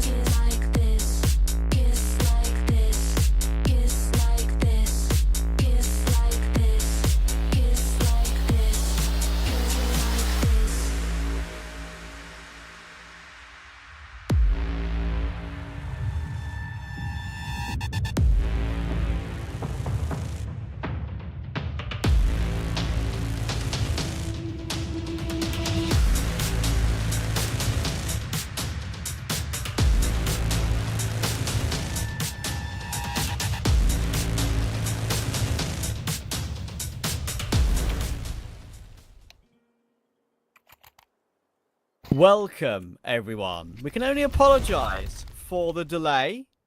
We can only apologise for the delay in the proceedings. Kyofo's PC went boom boom. He had a blue screen. And we had to wait to see if Z10 would have had to play with a stand-in for map 1 or not. That would have been Kdan, who has done that before. But Kyofo has seemingly fixed things. And we are back and we are underway with a full roster for Z10 on Dust 2. Yeah, thrust straight into the action. We're not going to waste any time. 9 Pandas forced their way in towards short. It's a brilliant flash from Shelfie. Oh my goodness. There's the third layer to the setup here from Z10. And Sumke finds a frag, then just drops back into CT. So 9 Pandas will be able to shift onto this A bomb site for free. Don't even need to take these fights here if you're glowing. It's going to be a very challenging retake here out of the CT side to try and get the pistol round. And Shelfie's still locking it down in mid. He can do everything, Trav. Throws the best support flash possible and closes out the round with a double. This is why I love 9 Pandas on Dust 2. I feel like they have been one of those teams that's been very, very willing to go to it. Very, very willing to... I hesitate to say innovate, because obviously Dust 2 is a known quantity, but I have seen some great things from them, and that pistol round was certainly very nice as well. The occasional nade stacks we see them do towards short that do so much damage, or to break the smokes on the mid to B plays from a T side on CT as well can be very, very powerful of theirs. Looking forward to seeing if they put that into place on the second half. But yeah, that was a quality start for 9 Pandas. Fortunately, we've got another tech pause. Hopefully, Kyofo hasn't exploded again. But hopefully, we'll be okay. Looks like actually it's a 9 Pandas player that's disconnected and reconnected. They're taking turns. They are. They're taking turns. They are. But yeah, I like this 9 Pandas team a lot. I'm hoping to see them especially do well at the RMR Close qualifier, because they deserve to make it again after the hurt of the previous major. And I'll be damned if they do qualify and they don't use Seized as their 6th player, as their sub, right? Like, that just has to be, surely. Just take him along for the ride, guys. Let him get a little taste there. Either way, it's going to be a force bind response here from Z10. Now, obviously, there would have been a lot of frustration in the Z10 camp. In fact, they were supposed to use a stand-in Kdan at one point, but Yofor thankfully was able to resolve his issues, so he'll be here. But, I mean, you could imagine it was... quite a turbulent period for the Z10 team in the past sort of 30 minutes, just trying to get everything working and get themselves into game. Whereas 9 Pandas could have been relaxing, discussing game plans, just going through the motions, not really having to deal with any problems. So you got to imagine that 9 Pandas are probably in a more stable mental place coming into the start of this game. Yeah, most likely. Most likely. Of course, we've seen some of the individuals on Zero Tenacity very much step up, though, in positions maybe you wouldn't expect to recover games. We'll have to see if they can do that again today. On a map which they, even though they play it, not one they're as favoured on, of course. They've played it actually more than 9 Pandas have recently, and they have won some good ones lately, including against Monty and ITB, especially if shots like that can be hit with a scout, then why not? Oh, the Goose player does so much damage since he's got one with the MP9 and done some great chip damage too. Suddenly, it's all down to Idis Balance. He can't really path his way out of this one, I don't think. He's 1 versus 3. That scout really does so much of the damage and so many tags by the SMG and the pistols.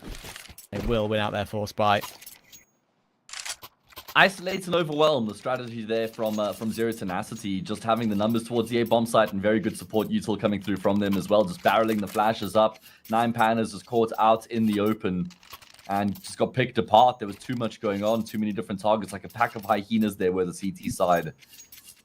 And that is a great response from Zero Tenacity. I was just talking about how they might be in a bit of a frustrated state at the moment based on the issues that they've had coming into the series. And this is a really important series of course, round of 16 playoffs, everything on the line.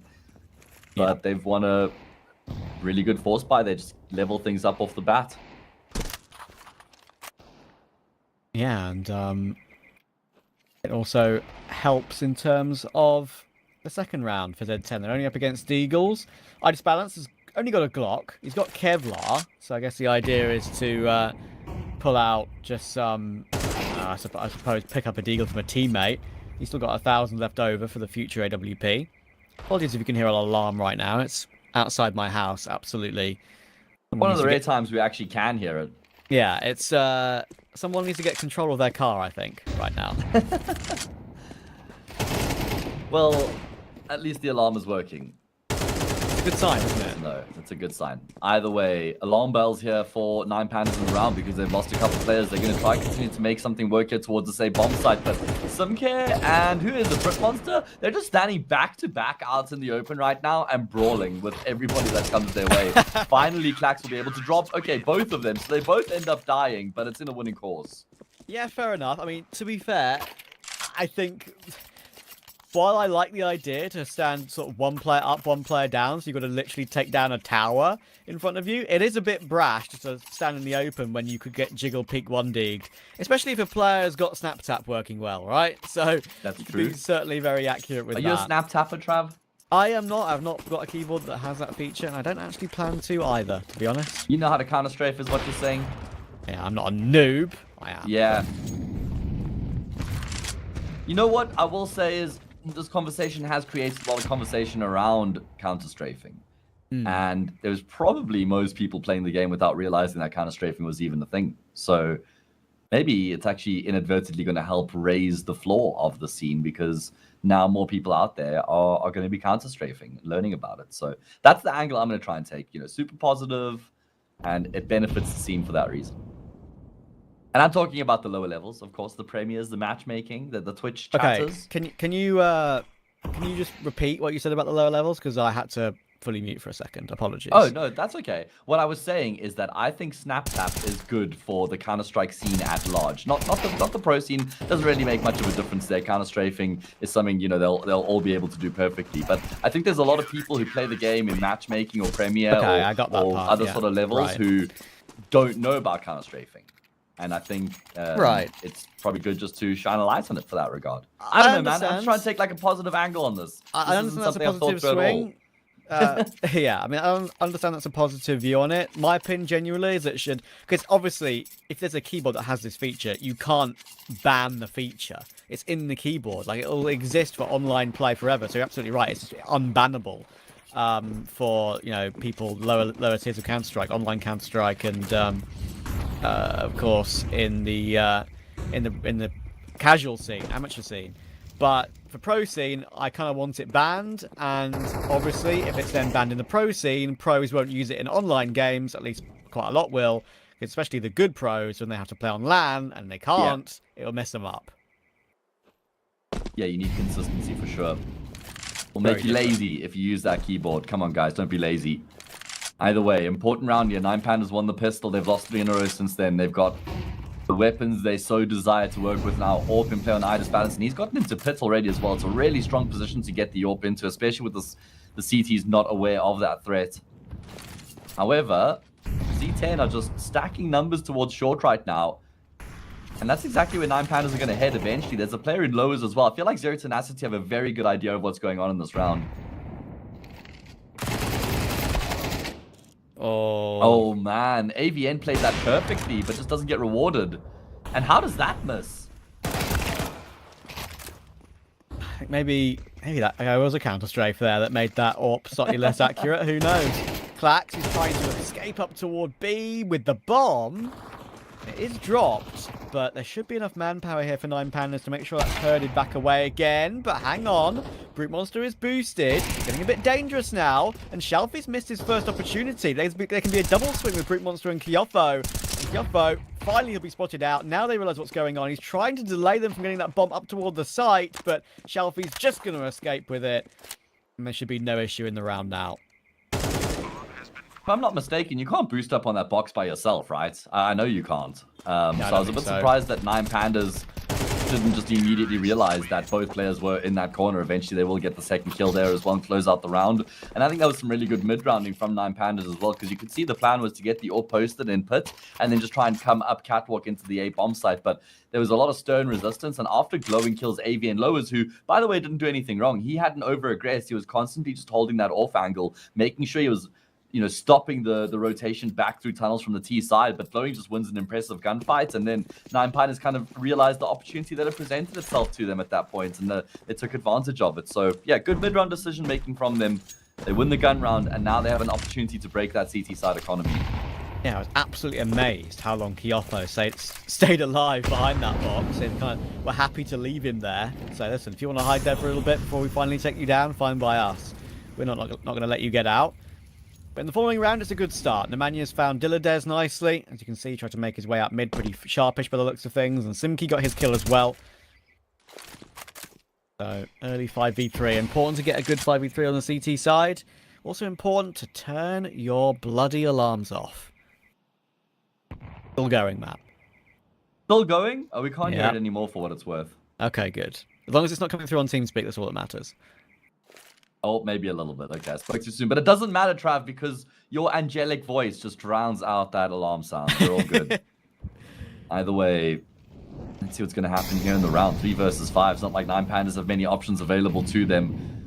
Going to try and head in towards this B bomb site, but Zero Tenacity are well poised to deal with them. They've got 2 players on the site itself. Oh, okay. Let's see how 9 Pandas decide to go about this. There's going to be some utility coming in over the top. Nemanja forced to turn away initially. Glowing actually doubles down. That's ridiculous. Neither of the B players from the CT side get a kill, and that flips the round on its head. Oh, they just can't win this round now. This is I plainly see these situations as unwinnable. Unless you catch a ridiculous timing, which is just not going to happen. If you go through the smoke, Glowing, even on 16 HP, he's getting a free kill. At least one free kill. And Klax will stop that from being a possibility anyway. You just can't carve your way through that one. It's a lovely shot from Brute Monster. And you might even give this a bit more of a look, considering he knows that Klax should be low. But even though he is 1 HP, that's how advantageous the angle is. He will not let go, will Klax. And that is an insane double entry from Glowing. And I feel like Dust 2 is one of those maps where I've seen Glowing shine quite a lot. Yeah, that's true. I mean, we saw that ridiculous Deagle clip from him on the A bomb site, right? Who was that against, Trav? Come on. You're good at these things. Oh my goodness. It was a CCT game. I think it was a grand final because... There we go. It was C's last match. So it would have been CCT Series 3, Trav, if you want to go hunt that one down. Okay. Do you know and I don't? Or... I don't know. I do not know. I do not know. I can't remember either. But you're right. Glowing has always proven to be a very proficient force on Dust 2.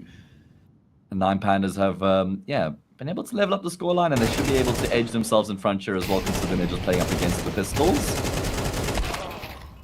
Nice spray down there. Oh, I thought he would have gotten both those kills. Not to be, though. Just the one casualty, and that should be all it is in the round here for 9 Pandas as they get themselves a 4th.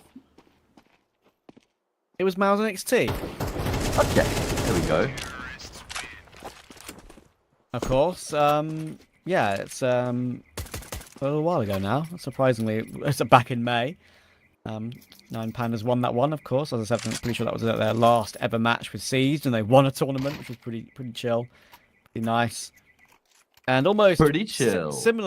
Almost similarly, of course, these days, Mouse and XT, they won't be playing with Kristen anymore. Kristen's been nabbed by OG. Yeah. Turning into a bit of an OG feeder team there on Miles NXT. Continue to just offload ridiculously talented youngsters.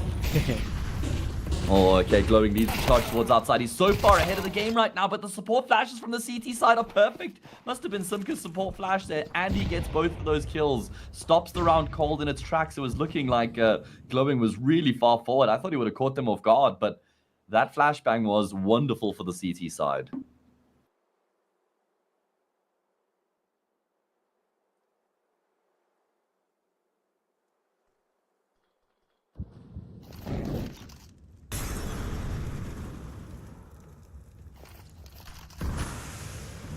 All 9 Pandas have left is the possibility of a mid to B. And really all they want in this situation, actually, is picks somehow from Klax and Idis Balance, because the bomb is still waiting long on Shalfie. They're just looking for frags mid-round, seeing if Z10 want to try and push a player in to stop them, see if they make a mistake. But none of those mistakes are going to be happening. So bomb will be kept at bay on long. With 40 seconds to go, you're still going to have Kyofo there holding them at bay too. A boost over the top for Opponents look for something. Oh, that's a hard shot to hit though. A hard flick past the box. And now it's looking ever more difficult as he gets dinked down. Klax is gone. And Shalfie's also been tagged as well on long. They've been locked away. Shalfie should definitely run away and save. I don't think Klax or Idis Balance, will be allowed to though. Oh yeah, that is what they're hunting for, and he's missed his shot. almost certainly would have died straight afterwards, even if he did get that kill, and it's not even looking like Shelfie will be afforded his life either. Ruthless and relentless from Zero Tenacity in pursuit of those remaining members. No one stays alive, no prisoners taken. Z10 level it up again after that initial shutdown towards Long. They just batten down the hatches, lock down the bomb sites. Couple missed shots from Idis Balance, Trav. As you say, it's not an easy one, but generally we do associate him with hitting those sorts of flicky, really difficult shots. He missed that one, and then he missed the one on the Xbox player as well. So hopefully just some early game jitters, but we're going to need to see better out of Idis Balance. One thing I will say is that while he has improved his level recently and has kind of changed to a bit more of an aggressive style to fit CS2, I still think he is not all that yet. Slash or will be. I'm kind of disappointed, sadly, in Idis Balance, but we shall see if he can improve. AVN somehow does a lot of damage to Glowing in that position. This round's not going to go their way. I thought for a second that B defense would, but yeah, this round's safe for 9 Pandas. They're going to edge back into the lead again. The alarm has stopped, man. I'm so happy. Oh, Trav, you feel like you can breathe again, no doubt.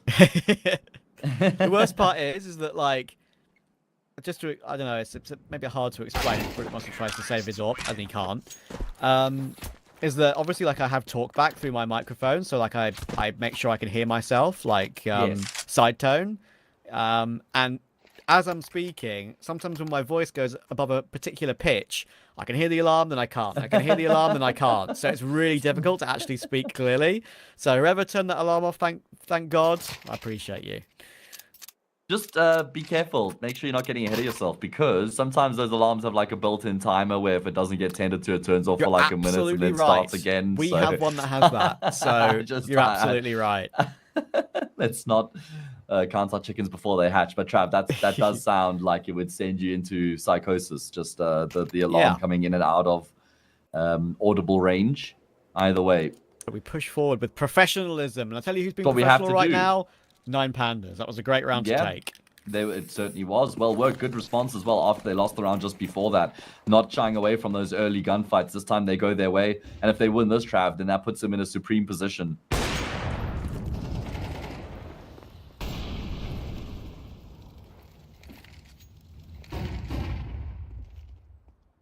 Yoffo, MP9 only.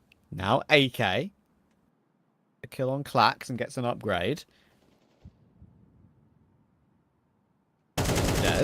Oh, but he might get baited into the close M4 play. Absolutely, it's going to. Goodness me, that was bold by Dilladez, thinking he can take an opportunity there when they're a man down. They will not given a chance of that whatsoever. Brute Monster is now here, but misses an important flick. Shelfie was low as well, but gets away with one.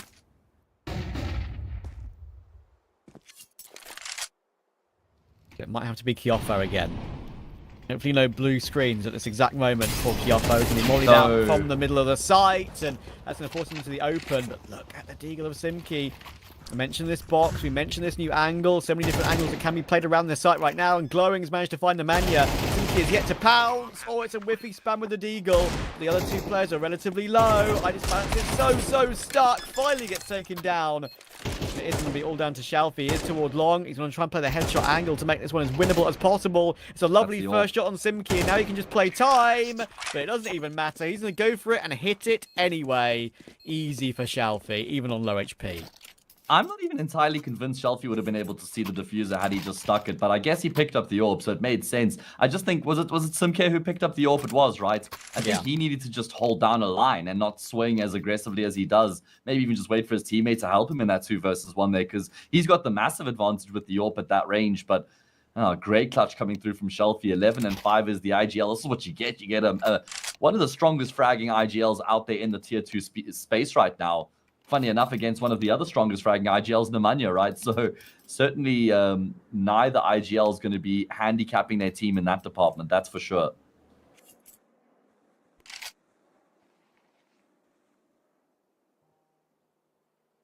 It's going to have to be an eco for the CT side here as well. So that should lock in a half win at the bare minimum here for 9 Pandas.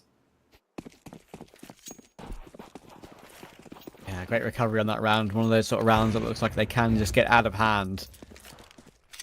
And sometimes when that deagle can play that box, as we saw it did, one that allows you to get yourself up towards short by yourself now. I think it has added a lot of cool differences to the A site of this map. Actually makes me quite happy that more changes like that are coming in. Actually going to check. Well, he kind of does check a little bit. Maybe he was just trying to avoid a flash anyway. Sees him anyway. Takes the kill anyway. And Brute Monster with the USP. If he gets one kill from this... I will laugh. Aww. You still laugh, Trav. What's the jig? I laughed because we made a funny noise. Oh, fair enough. Okay, cool. That you're allowed to laugh at. I was going to say. You made a commitment there. Either way, Sorry. 9 pandas. That's okay. It's just standards, man. Standards. I don't know, man. Either way, 7-4 and 0 tenacity. I feel like if this goes 8-4, they'll really struggle to recover this game going into the second half. I mean, really, it's only been Simke who's actually looked at his normal level. Okay, he's probably exceeding his normal level right now, but I'd say everyone else has been subpar for Z10, and they're running out of time. Yeah. I will say as well, even though I kind of bashed a bit on Idis Balance, I think he's done his job so far in this map and has been absolutely fine. Other than maybe one bad miss. A turret that can do the job sometimes. Brute Monster with a lovely boost toward short though, and he takes a lower tunnel player in Clax. Nice start to the round, and if Glowing shows him anything, maybe a wallbang shot can come through, but it's a great flash. Doesn't matter. It's a great timing shot from Brute Monster.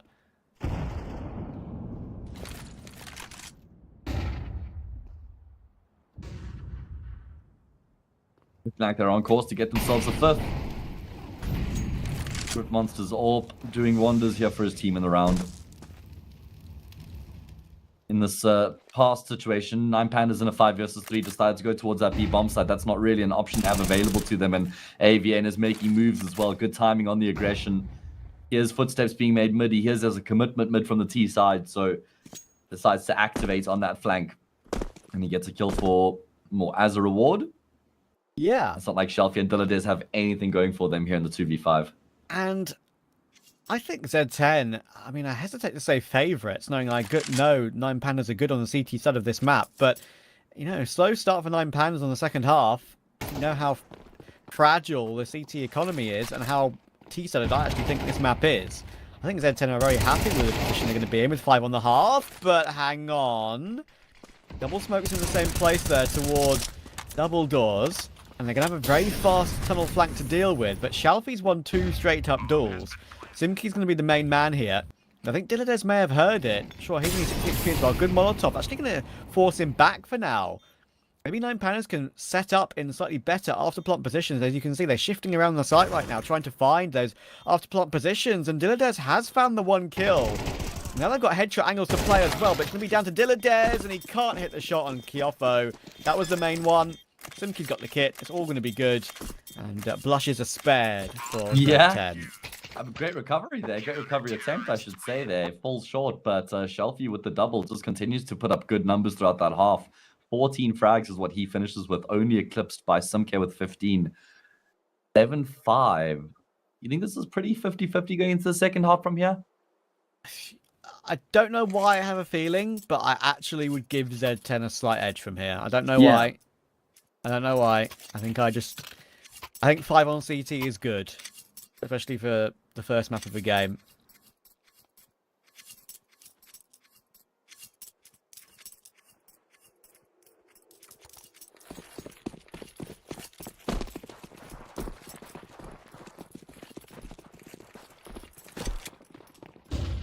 All right, well, let's see how the second half will begin. It's going to be one player going for contact long, and then the rest of the team charging in towards mid. They know they've tagged up that mid player. Will they pursue him? No, they stick to the original plan. Up short, in towards A, and it's Glowing is here right now. We've seen him do some fantastic work from this position in the past, but oh my goodness, I put the wood on him. Just nothing connects. Clax is desperately trying to find a kill here as well, but he can't land anything. So this is looking good for Z10. It's a lovely shot from the man here as well. He knows Shelfie stomping around mid, making a lot of noise. Already spotted him out. And Klax has to try and work his way back in the 2v4. It's so frustrating when you see these heads popping up and down. You just think that, oh, if I was just a little bit better, I'd just hit these shots. Simple as that. Because they're there to be hit. Shots just like that one. But he can't connect. The off-eye will take it nicely. Zero Tenacity will double down on a decent CT half and should get himself even once again. Oh, yeah. Absolutely. Will we see a force buy here from 9 Pandas? We saw Zero Tenacity lose the pistol on their CT side and then force back and win the force, but looks like 9 Pandas are going to go for a far more conservative approach. They've got one flash and Klax, so probably just see some sort of a swing in towards mid. Couple players up short as well, all off the back of a single flash. That makes sense. I like this sort of a play, but I'm a little bit concerned about the gun round for 9 Pandas because they're not going to have an AWP and they're not going to have full util either. So it's certainly going to come down to the gunfights, which normally you can get away with on Dust 2, but there's a lot hinging on that round, Trav, because they've been in the driver's seat for pretty much the entirety of the map. They lose that next gun round, though, then they've relinquished that position. So just need to proceed with caution. Tread lightly.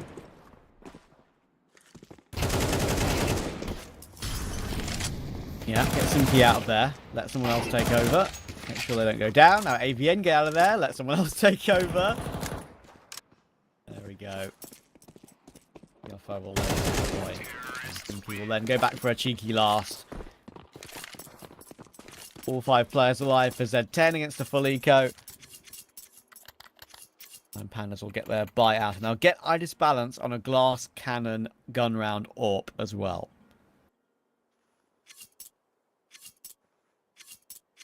Okay, well, that does make a big difference in terms of how I feel about this investment here for the CT side. The fact that they've got an AWP. It's a glass cannon, but that sniper rifle is so valuable on the defense. As for Zero Tenacity, it's a bonus round through and through. 2 Galils, a scout as well, complemented by the AKs.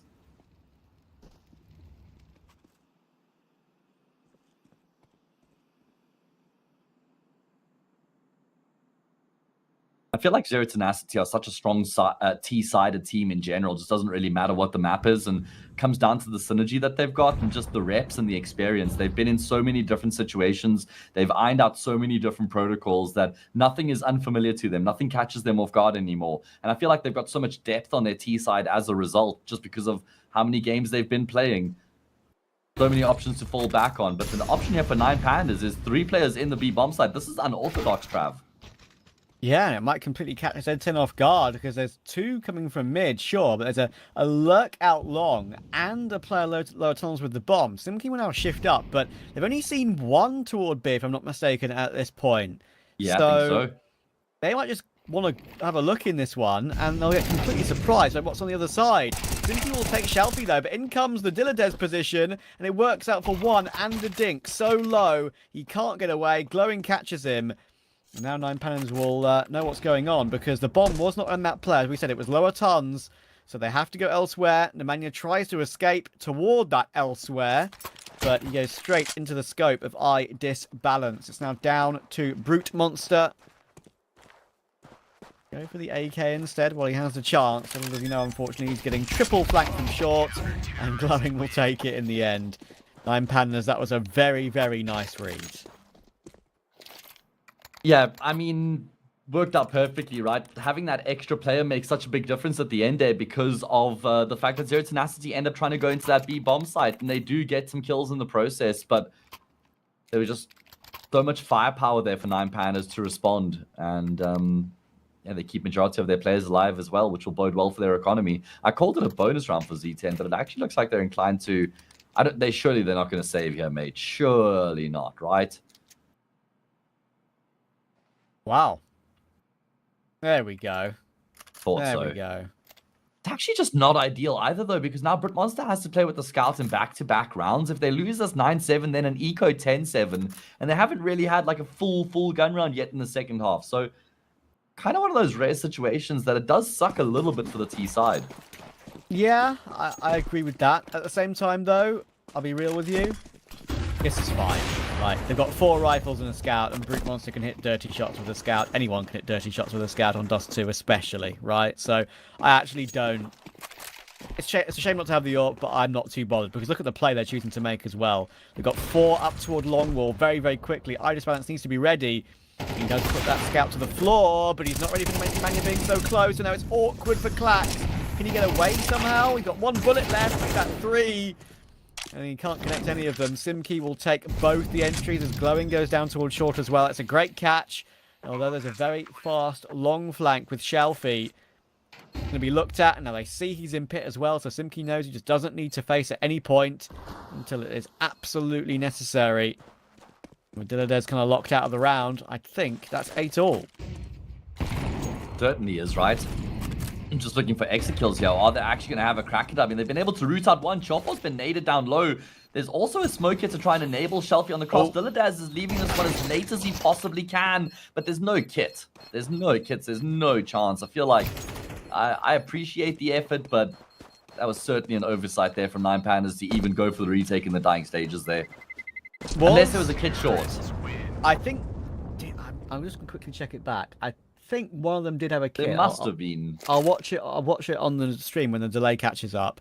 But what I will say is that I'm pretty sure Dilladez was staring into a wall because he was having ping issues there. Okay. It looked like he was in the midst of timing out a little bit. Did you see how the way his mouse was moving? Yeah, I noticed that as well. I'd expect us to have a pause here, though, if that was the case. We haven't had one. Okay, so Clax was playing elbow. Yeah, the 3 guys who were dead all died on elbow / cat. Yeah. So, did he have a kit? Backside a kit, exactly. Okay, so that's probably why they were more inclined to go for the retake, right? Would have thought maybe Dilladez could recover it as he pushed up. Either way, 0-10. 0-10 Acity. They are fighting back, Trav. Have they had the lead yet here in this series?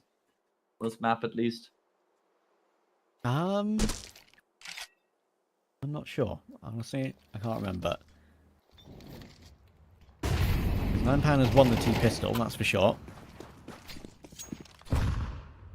Yeah, and then Z10 went up 3-1, right? So they have had a taste of the lead. They get themselves in towards the speed bomb side. Ida's balance will go unchecked initially, but only going to be the 1 kill coming through from him. It is an eco round on 9 Pandas, so we're not expecting a huge amount. Plus, it is very hard to remember those specific rounds that get, instantly taken afterwards. Remember which team was in the lead or not at what particular moment. Even though we've just watched the game, it's a little bit of a blur.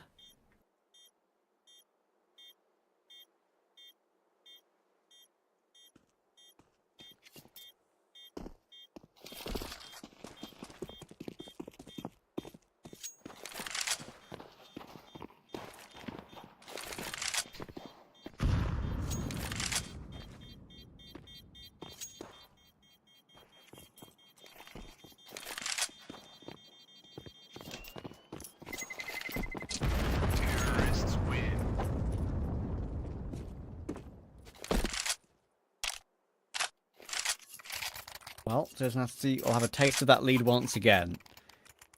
9-8. 9 Pandas need to find answers on the CT side, even though it was a 5-7 half. And Zero Tenacity being that 5. I favoured them going into the second half, just feeling like the T side would have been better. Yeah. It is on this map full stop, and right now, I'm just feeling the way the pattern of the game is going. 9 Pandas can't build up streaks right now, and they haven't been able to build up any money, of course, either.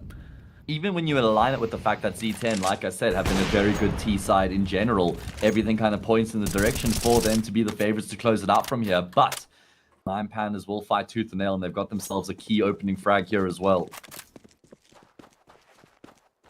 And now they can just lock it down. They don't actually have to continue to make any plays. They've got Clax, who's got long control right now. They've got the double elbow setup here as well. Players bunker down on that B bomb site.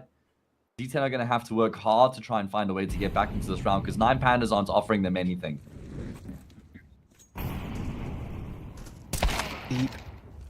Deep molly into a B tunnel to clear out the right side. But Dilladez will get caught by Brute Monster. A pick each for the AWPs on either side. Now this is awkward for Shelfie and could be awkward for Glowing as well. The Mania's just on the other side. He could traverse his way through the smoke right now. Oh, what a catch. He hears him at the last second. Now Shalfie needs at least 2. He gets his 2 on the last tick of the round. Problem is the rotations are so far away. But they are on the way. Idis, Balance, and Klax. They've got one flash between them to try and get 9 Pandas across the line here in the round. And Idis Balance is going to wait for Klax to go all the way around. Oh, man. It's going to have to be a very good flashbang here from Idis Balance to get Klax into the bomb site. And the timing could just be awful as well. There's that flash, but Britmonster, oh, he just stays tucked in for the time being. He's been dinked now. Klax realizes he's got a window. He's got a gap. Doesn't have a frag just yet. Knows exactly where these 2 remaining players are, but Britmonster, he still focuses on the double doors. Klax has now dinked down both of them, but fragged neither. And Zero Tenacity win the round. What can you do? That's just having to retake. Just those sort of things. What can you do? Why the CT side of this map is so difficult. Shalfie did the most he could possibly do. His second kill was, like, he's in the worst position as well, considering he knew Nemanja was coming in from doors. And he's just in the open, exposed to the elements. The elements took him down in the end. I say he got his 2, but last tick of his round. Only just managed to nab it.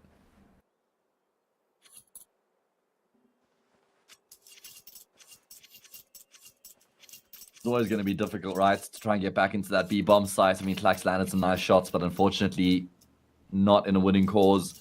And they have got a decent round loss bonus behind them, $3,400 for the CT side. So they will be able to invest a little bit into this next round, but Zero Tenacity have a prime opportunity to get themselves up to 11.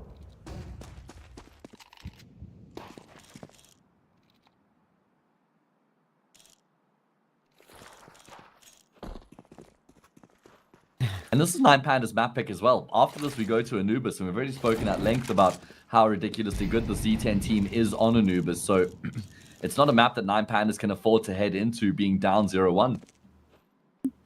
Yeah, I know. I mean, sure, we've spoken about that caveat. The MP9s are pushing toward lower. They almost don't get anything at all from that. AVN does quite well. Get himself 1 and almost 3/4. And then Klax picks on a timing as they're throwing the utility toward long. There's a right-click smoke ahead of them, which he tries to use, and he uses it brilliantly.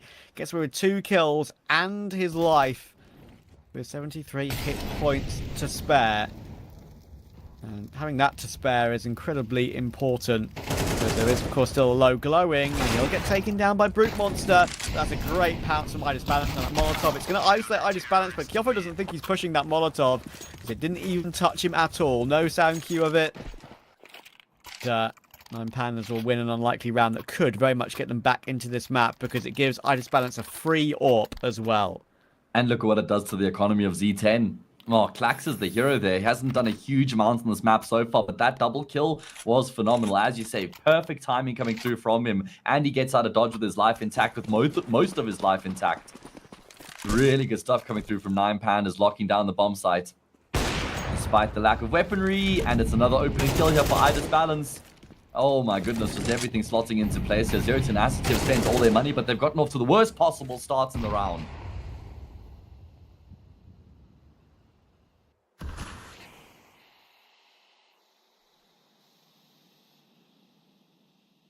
There's no way back in.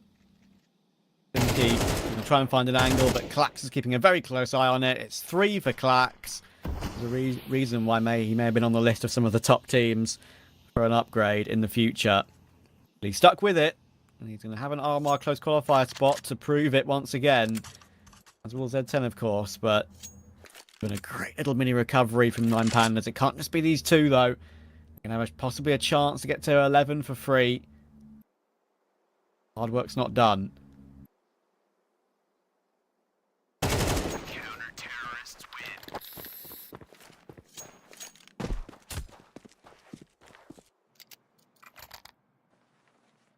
Hard work is certainly not done. I mean, it's the first map of the series, and it's such an important game here for both these teams as well. Looking to progress through to the quarterfinals. That's what's up for grabs. The winner of this will play against the winner between Namiga and Sampi. So both these teams would fancy their chances in that matchup.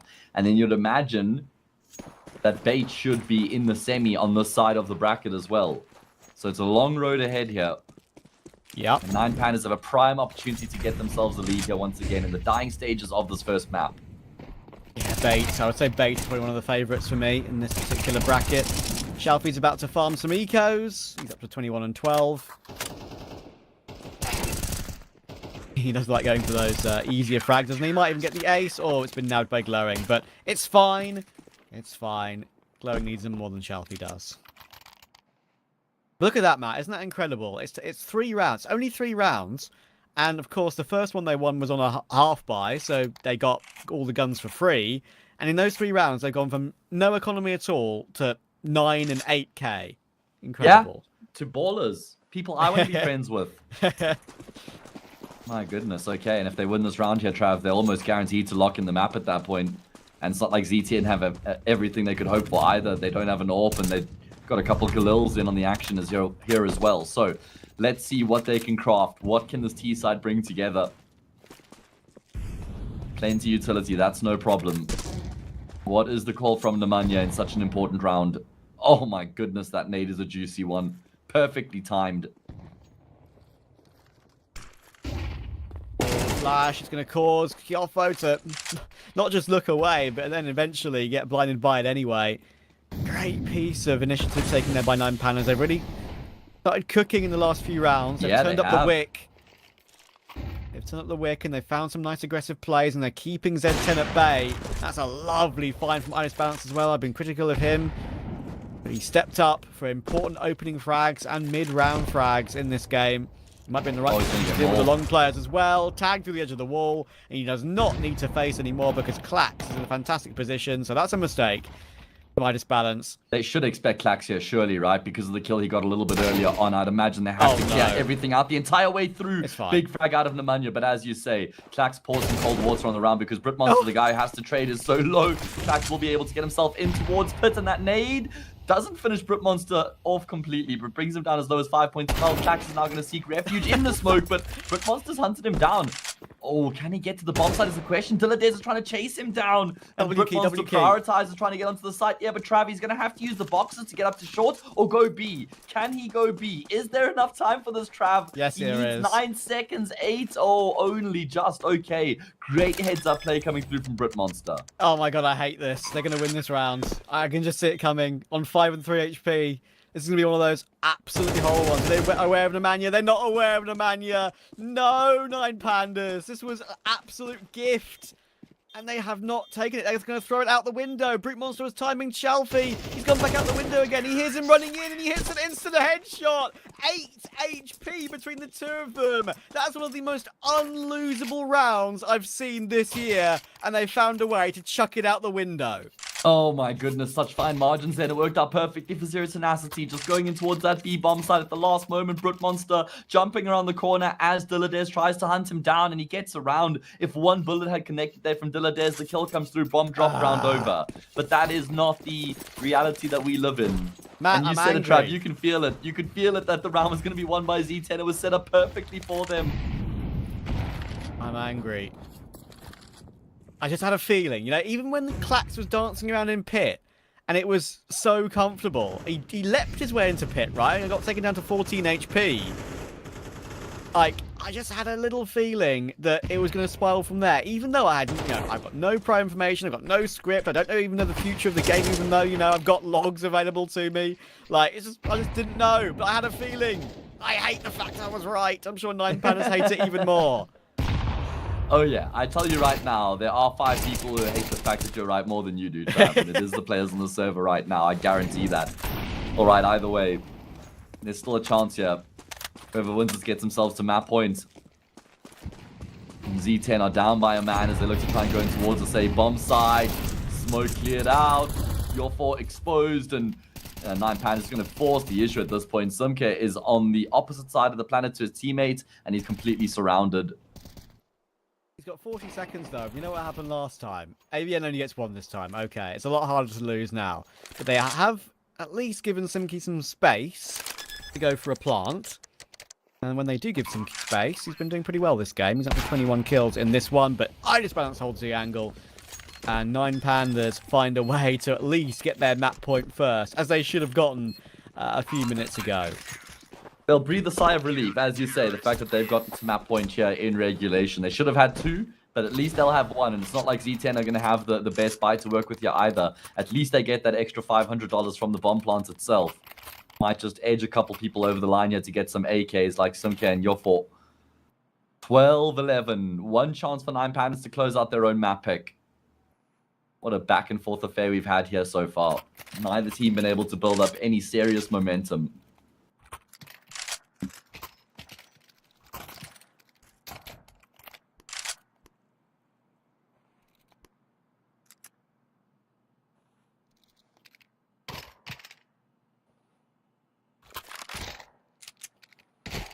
Get all the frills, all the bells and whistles out. Round 24 for 9 Pandas. Every single upgraded pistol possible. Spare AWP in CT in case they want it. Spare nades. Even an AUG I think was bought as well and dropped. First tag will go the way of Brute Monster. Up against Idis Balance. Of course, it's those sort of buys that can be so difficult to deal with the Tech 9s, the Mac 10s, of course, and a couple of Galils in play.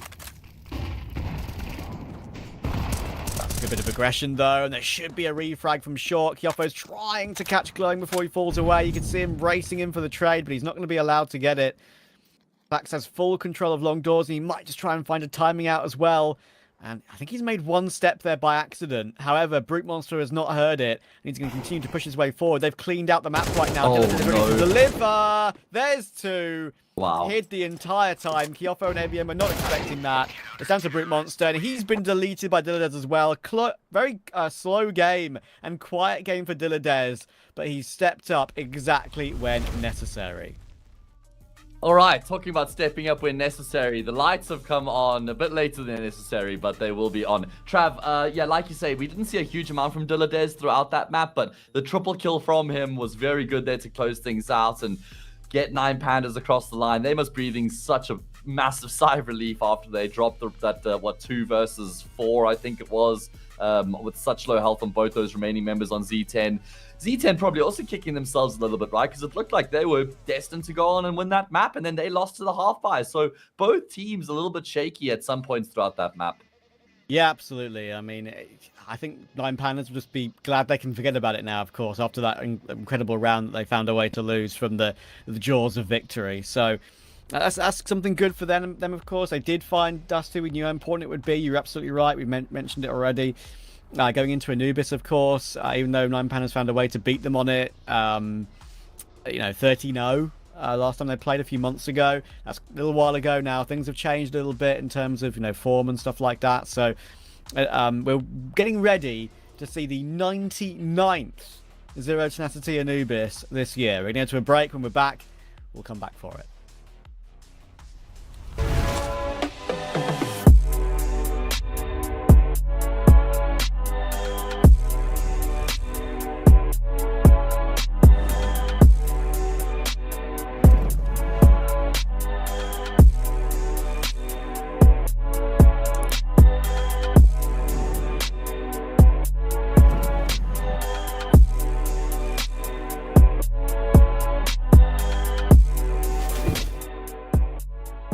You look into your inventory and there's only...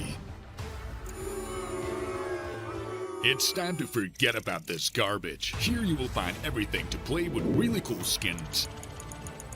Open top cases. Upgrade dropped skins and turn your junk into a cool gun using the contract system. Every day, thousands of people upgrade their inventory with us. Hellcase.com. Look at yourself in a new way.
take a minute, now it didn't happen right away. When it get hot in the kitchen, you decide to stay. That's how it winners made. Stick a fork in the hater on my dinner plate. I walk into the fire like it's just a bit of flames. I switch my style up, watch the money pile up. I'ma get rich or die trying, want me switch lanes. I'm always getting better, I'ma be on 5th place. On this one, then 4th on the next.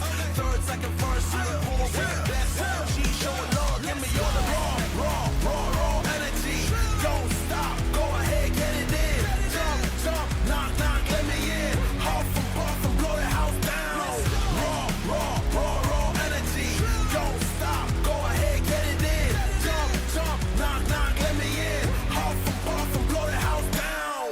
I do it for the love, they perform for the checks, and I still get more. They be bored by the rest. Had to put the work in, wasn't born in success. See the storm, it affects the performance.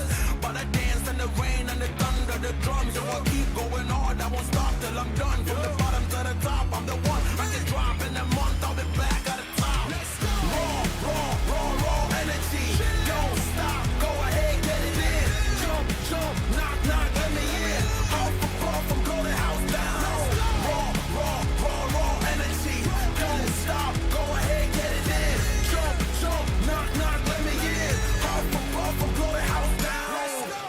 Yeah, we blow the house down. Yeah.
Give me all of your lies, 'cause you're my demon in disguise. I learned to love the cage you keep me in, where the walls keep closing in, and I don't wanna die, but your poison feels so right. Why do I want you when you're bad for me?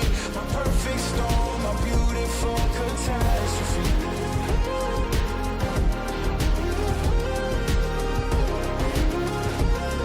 My perfect storm, my beautiful catastrophe.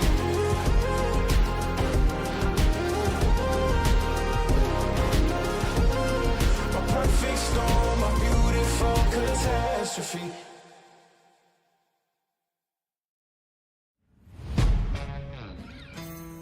Yeah.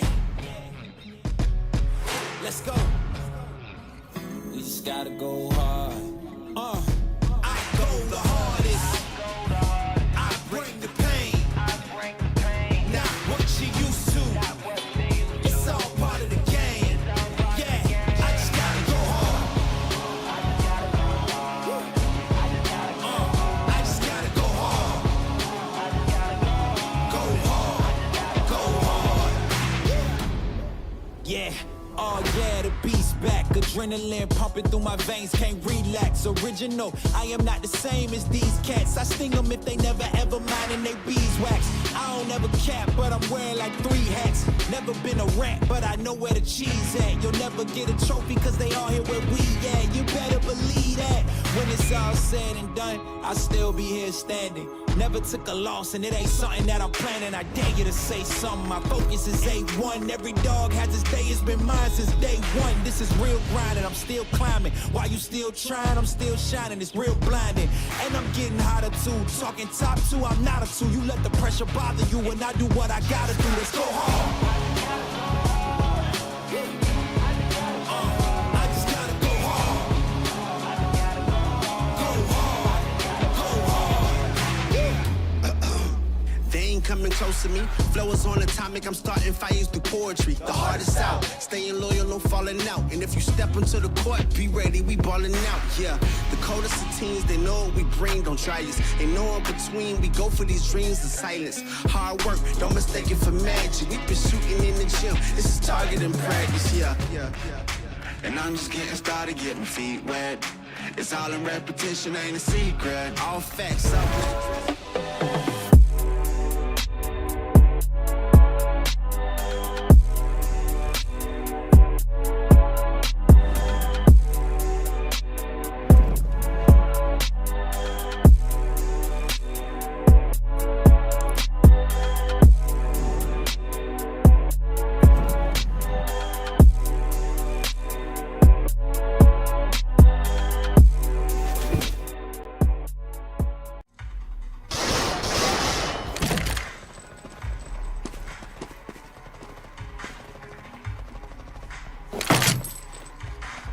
What kind of shame is this? Are you new? Ever heard of Hell Case? Best cases in the world. Book a rookie and me. Don't be shy, come on. Haha, newcomers are lucky today, huh? Hell Case, the best cases. Welcome back, guys. Very entertaining first map of Dust 2, actually, and I'm actually finding myself saying that quite often about Dust 2, which is surprising, considering, how we kind of were very skeptical of it joining the pool. But yeah, first things first, our nameplates are finally right, which I'm very grateful for, even though neither of us would have any issue with holding the identity of either of us.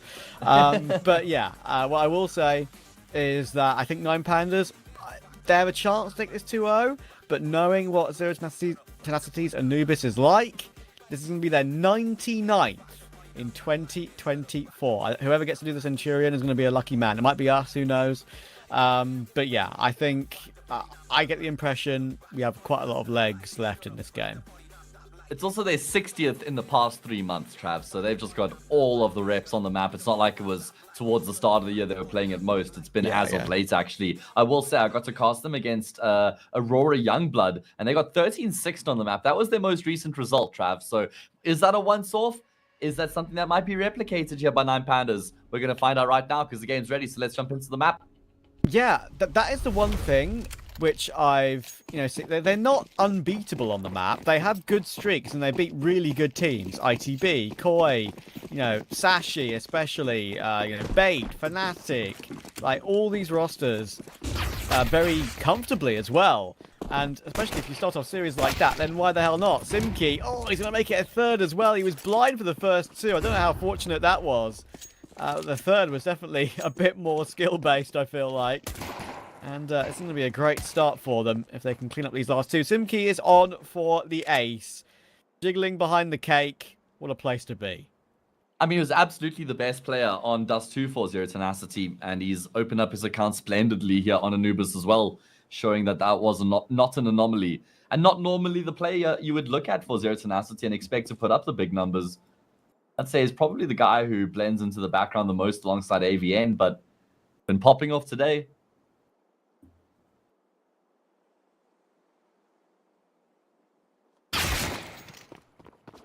We'll get the Leon bet thing on the screen removed for you very quickly. Don't worry, it's not meant to be there at the moment. But if you do want to get involved, of course, with our partners, do make sure to scroll down and click the panels below to get yourself. I think we've got, of course, a Hellcup giveaway as well, Hellcase giveaway with code Hellcup10. So keep yourself interested in that one. And yeah, in the end, that's not be very easy for Zero Tenacity. And Anya pops his head around the corner, says hello, and there'll be no bomb plant for 9 Pandas.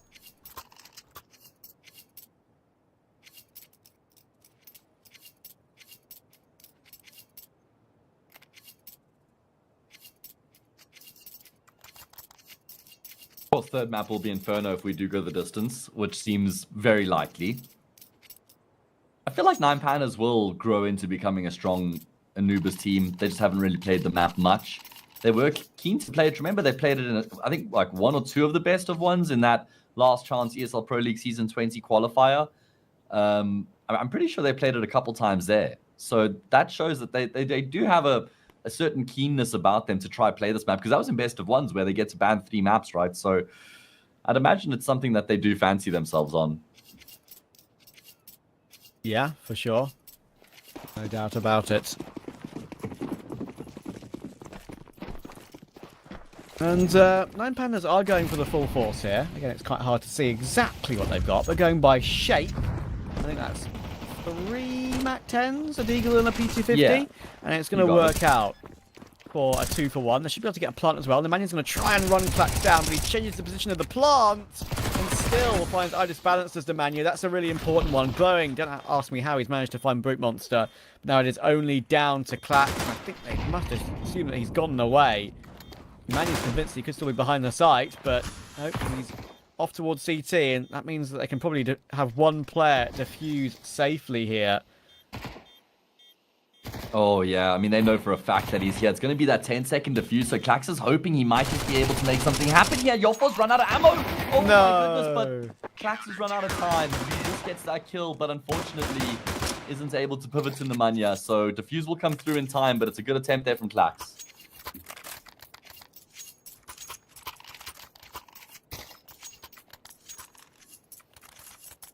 I mean, there's nothing more he could have done there, considering the health disadvantage and the fact he had lost his teammates as well. I think Clax did everything correctly, but yeah, doesn't come up with the round. We will see 9 Pandas spend their money again, though. That's not surprising with the amount of damage they dealt in the previous. And they're going to play against 3 MP9s here as well, so there's a really good chance they could get themselves across the line here. The smoke into play. HE could be used to break it, but it's gone a little bit deeper than that. Maybe used for someone playing a default behind that second angle.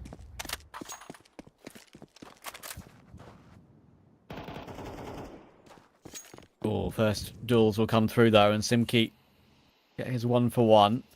At least it's a 1-for-1.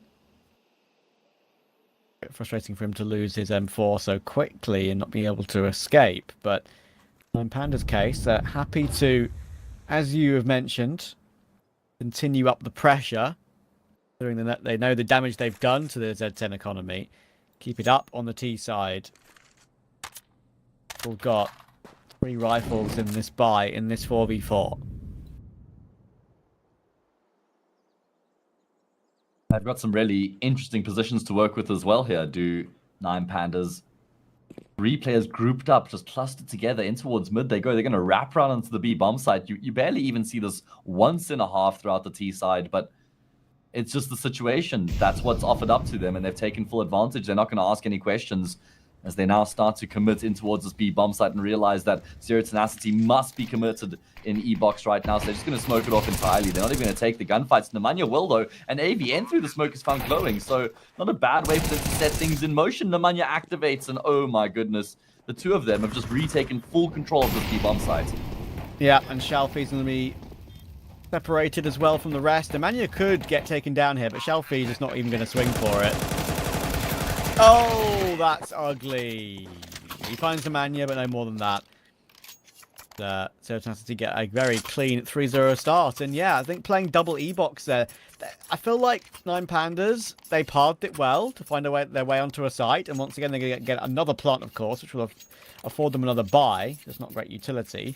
I feel like they should have been a little bit more careful of E-Box in general overall there, because that's the only obvious position, and they kind of just go swinging into it. First player goes swinging into it, kind of dry.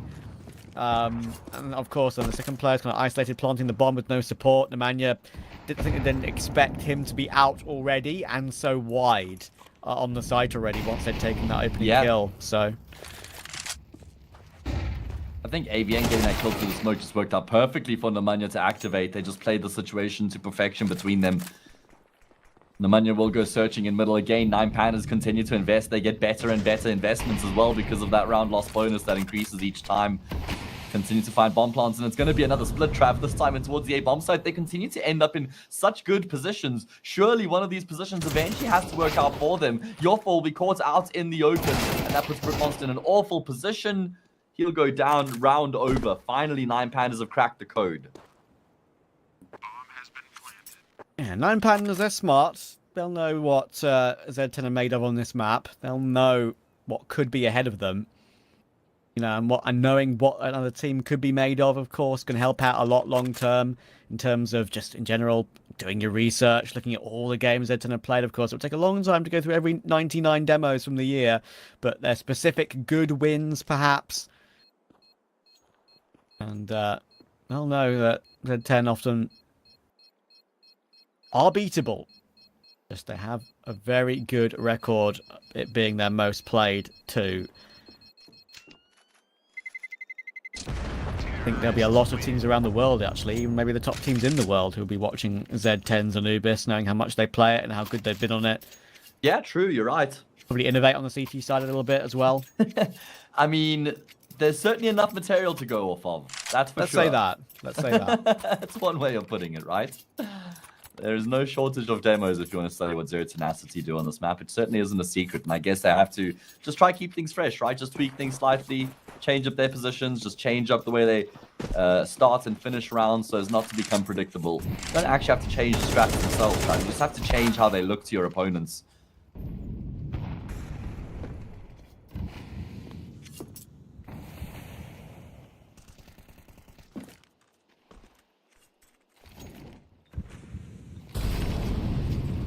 Alright, well, 4 versus 4 to start off this next round. Are we going to see some momentum being built up here for 9 Pandas with the gun rounds trap? That's the question. Or do Z10 slap them straight back down? Flax is that extremity player. He's done such a good job here in the round, and Shelfie's also tracking and facing AVN. Never going to expect him here, but the AK bails him out. Yeah, that's just the AK. Honestly, he got caught off guard there. Just fortunate to get a headshot at the last second. Are they going to be aware of the cake player? They just about are. Clax gets away with it. With AVN so low from that duel earlier, he realizes that playing just an exit and trying to shift back away toward the beach is his best choice. He'll do exactly that. Another well-pathed round by 9 Pandas.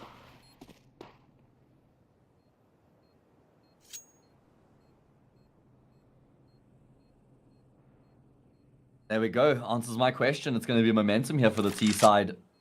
Dilladez is a player we didn't see nearly as much out of in the previous map compared to what we're used to getting out of him, right? Normally towards the top of the scoreboard for his team. And I think he had 6 kills, you know, maybe 20 rounds deep in that first map. Did get a vital triple in the last round of regulation to enable his team, help them close it out 13-11. But surely we don't get back-to-back maps from Dilladez where he's just basically anonymous, right? He's part of the lifeblood of the fragging in this 9 Pandas team, so they'll need him to come alive. I think he just got bailed out because Shelfie went nuclear. Shelfie got 25 kills, if I remember correctly, on that previous map. That's their IGL, Trav. Yep. It's a battle of fragging IGLs this game, that's for sure. Sometimes that can just be purely down to what positions they play as well. Maybe they call around themselves a little bit. There are some players like I'd say Shelfie deserves perhaps to be a player that would not exactly purposely put himself in good positions, but is the right player to make those positions work. We know he can deliver with them.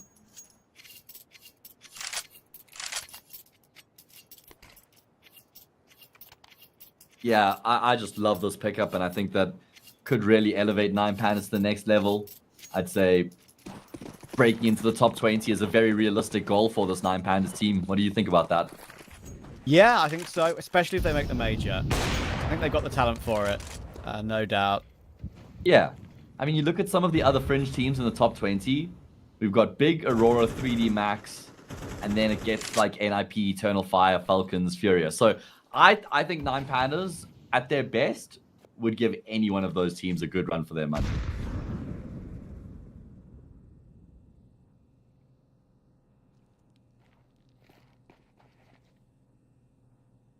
It'll be fun to watch how they progress.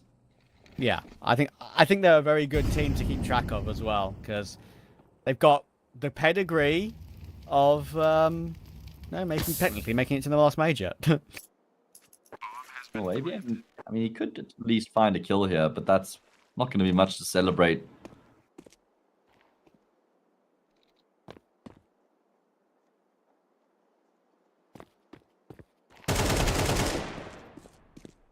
Yeah, it's all you can really manage to try and find a way to save the AK. Brute Monster's found a kit and an M4 on the floor as well, so that could be worth it.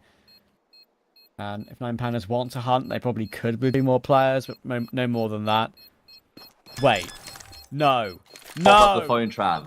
Oh, Dilladez is here. Thank God. Oh, my word. I saw him shifting back to the side. Like, he's just going to die to the bomb. Then I remembered he picked up the kit, which I mentioned myself, and I was like, surely Dilladez is close enough to hear that. He was.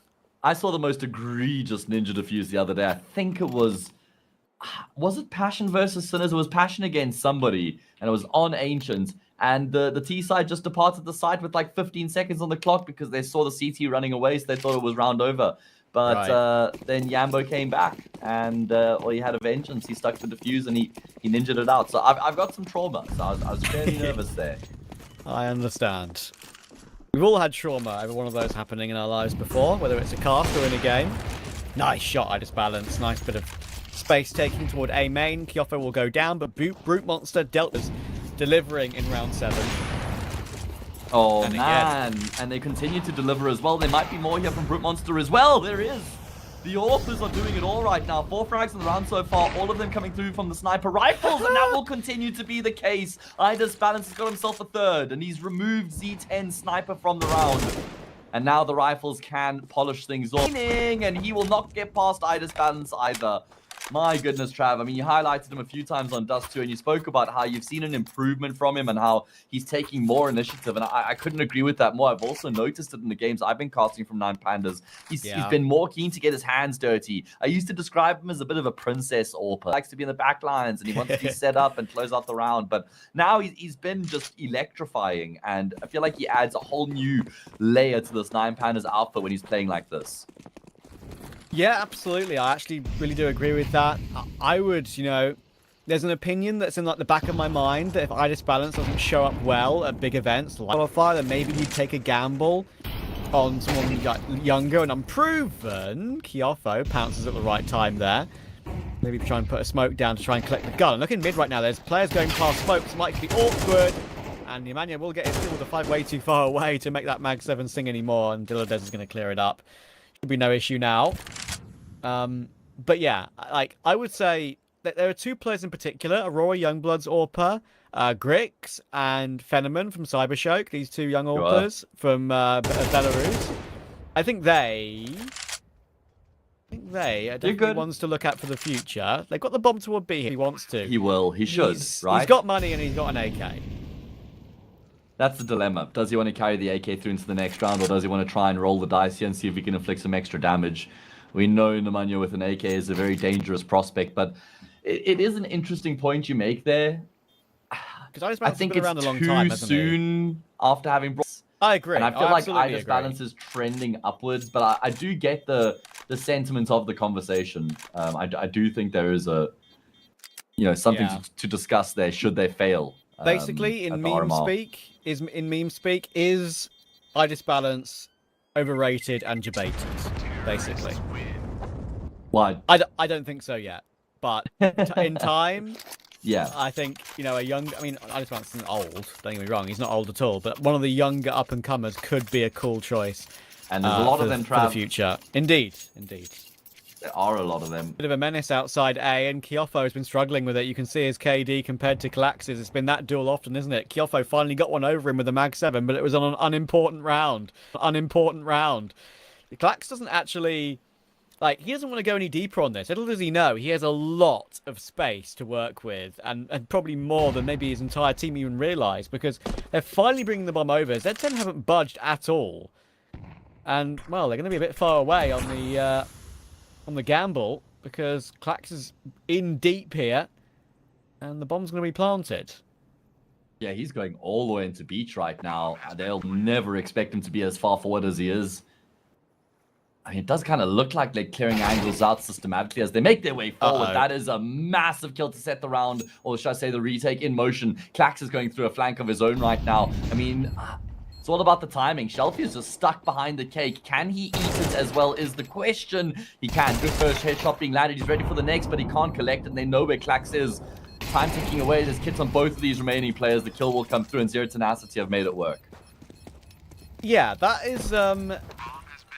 Put it this way, Matt. I think it's unusual that perhaps if you lose the opening duel toward A immediately, like with Klax dealing with Kyofo again, that Klax just actually sits there for a very, very long time on the pillar. He's expecting maybe more rotations to come through, but basically Z10 didn't budge, which is maybe something that could be considered surprising.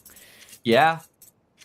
I think that Ida's balance going down in the back lines of the bomb site there, I call them back lines, of course, where the flank was coming through from. Yeah. Him going down there was the really rough kill, because you could see immediately Zero Tenacity just activates as soon as that kill comes through. Gives them a huge advantage. So at least they get themselves back to winning ways. They break that streak. But can't afford to just be around in isolation. Let's see if they can string a couple together here.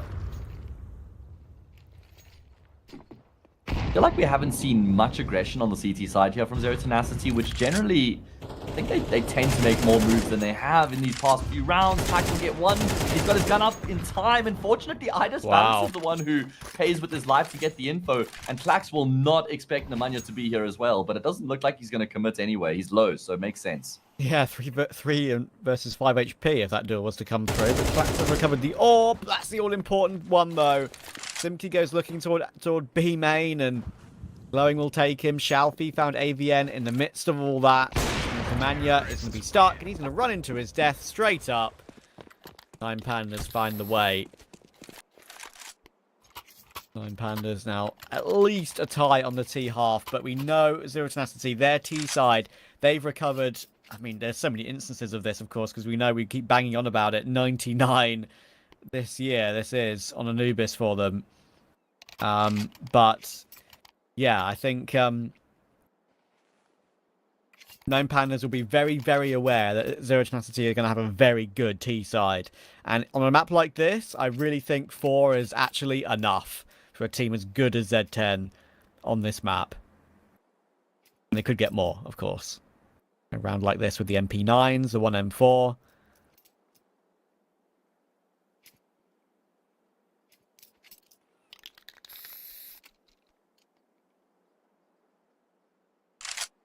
See how they articulate themselves on this round. Zero Tenacity. Do they go aggressive with the MP9s? I would say likely.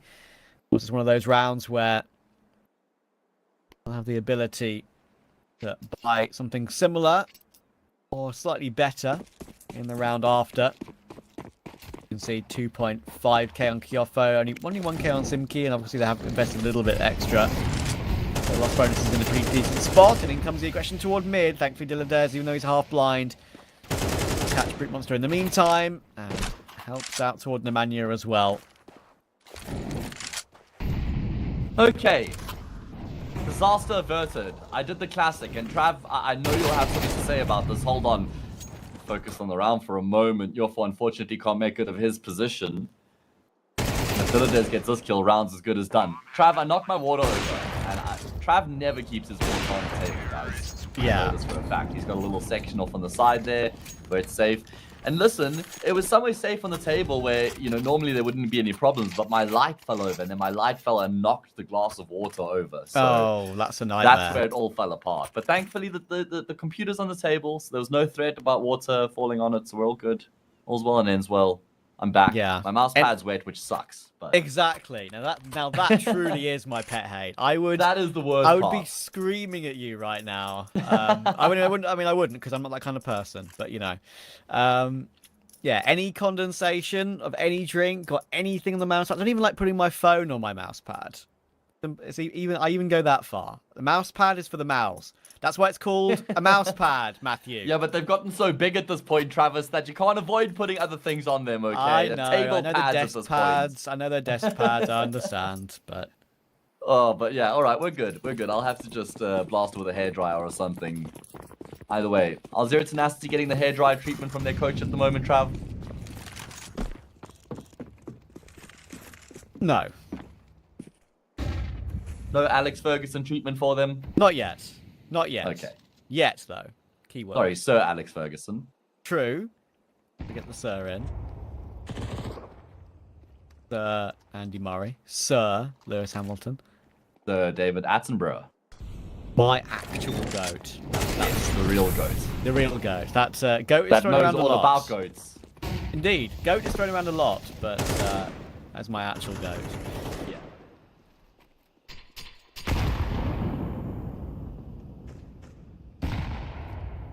All right, last round of this first half.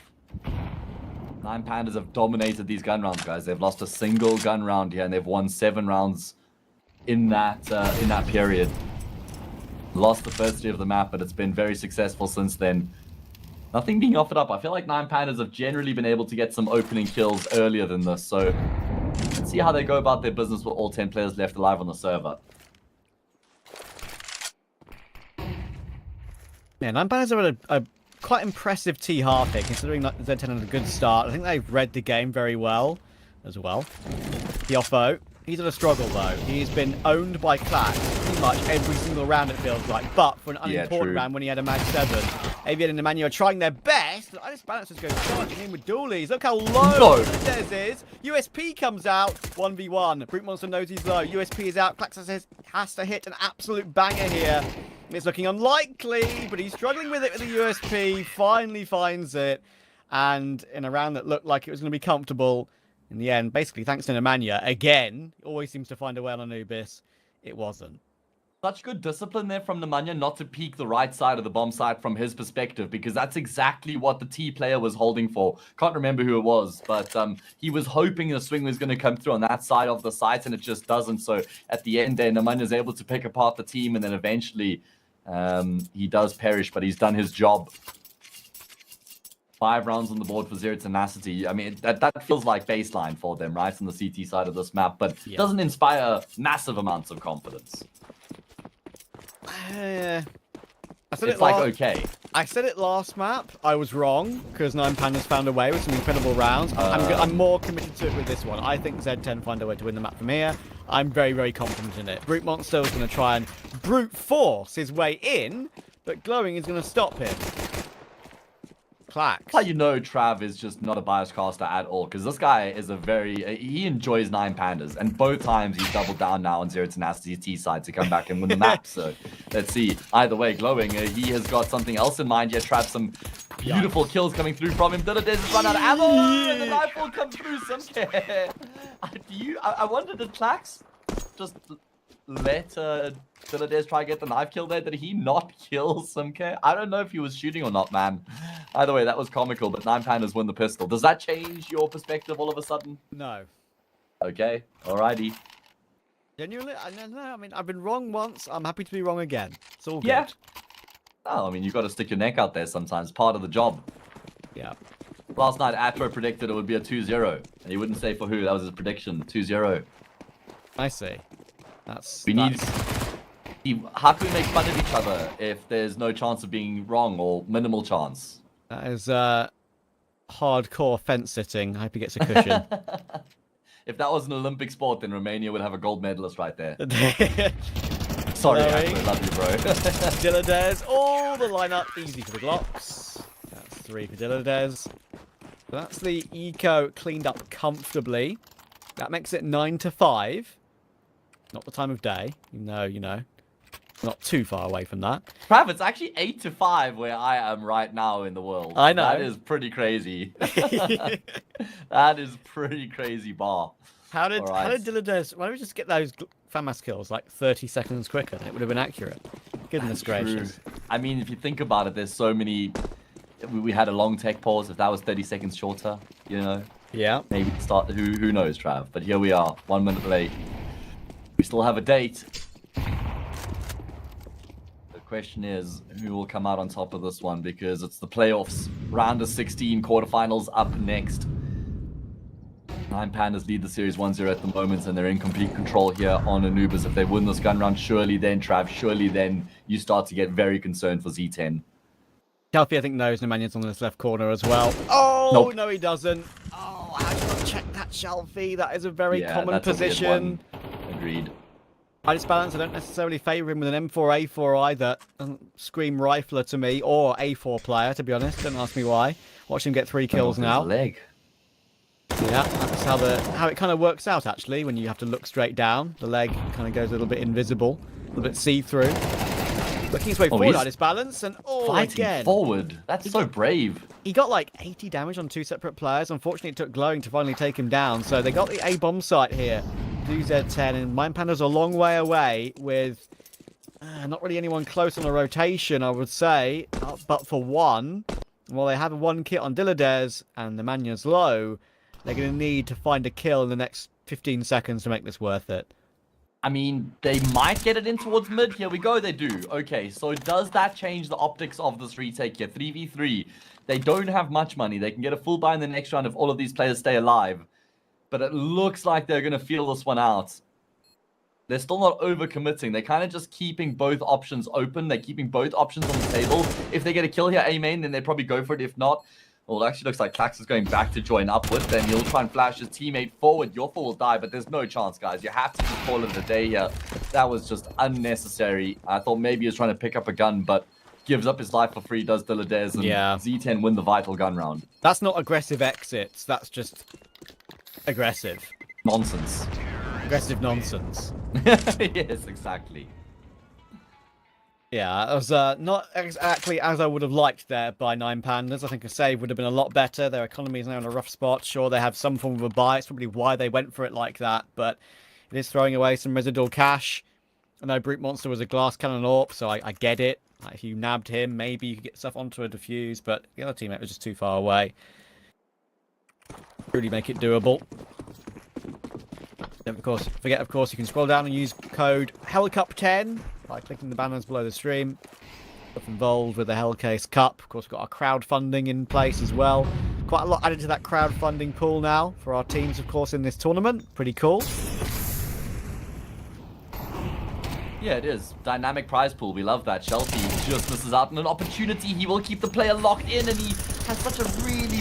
That's a beautiful micro jiggle there from him on the angle to bait the shot up from the AWP because he was trapped, but he gets the kill and he gets out of dodge. Clax also finds a frag before he goes down. So, looking pretty good, I was going to say, for 9 Pandas until Sumke, but he just flips around on its head with the double kill. He's fighting tooth and nail to keep Z10 in this, as has been the case throughout the series so far. He's been a marauder.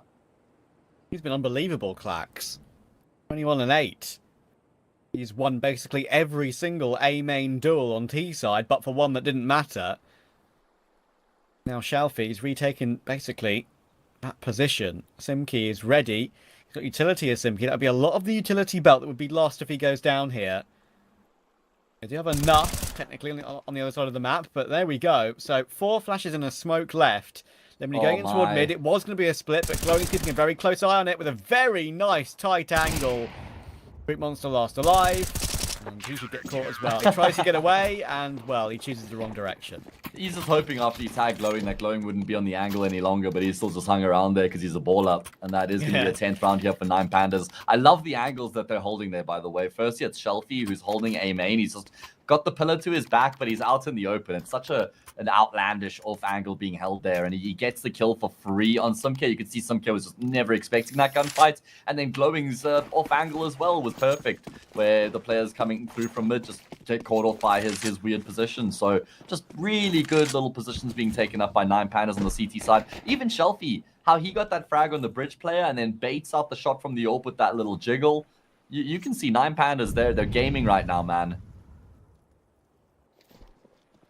Yeah, and maybe that last attempt... Okay, I'm going to come back to my point later because this is getting out of hand again. This balance is screwed, surely. Oh, what a beautiful flick on the second. That was not an easy shot. You'll finally get Jiggle 1-digged out of the round by Simki, though, on that main flank, the late lurk. So they've got everything they need here, Z10, on this Eagle run. They've hit a couple of bangers. That's what they needed to get into the site. They've picked up the M4. They've picked up the AWP. Down to Shalfie and Dilladez to recover the situation. Oh my goodness, this could be the round that completely changes the map here. Zero Tenacity, surely they're going to win this eco round now, right? AWP, M4, Desert Eagle, all locked in on this post plant. Dilladez is hunting, and he just ends up out in the open comically, exposed completely. Shelfie will also become exposed now as that smoke fades. Sumke has no trouble in collecting the kill, and that round there, that's the round that could completely change the fate of this map, I reckon. I was going to say, maybe I'm feeling like I'm going to be wrong. If it was 11-6, they had multiple opportunities to get themselves up to series, match point. Now, no money. They're double eco on a couple of players, so I think we might be considering a buy. We'll have to see. I think they will. I think they'll have to force buy, man. Yeah, so that could easily turn into 10-8, which then could turn into 10-9. And I was about to describe how maybe 9 Pandas have just found a way to understand the Zero Tenacity style on Anubis, which has been so impressive, of course, especially after that 13-0 a few months ago. You definitely understand your opponent's style to win a map 13-0 these days. But, yeah. This now is a rough position, even though they're 10-7 up. They could win this round, don't get me wrong, but...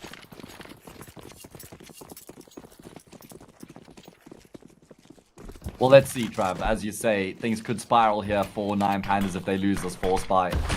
And it's a force buy where they really don't have much going for them. There's Julie's in the force buy, Trav. You know, no one gets excited about Julie's in a force buy, and Nemanja by himself at the bridge is able to just completely hold it down. No one's crossing his way.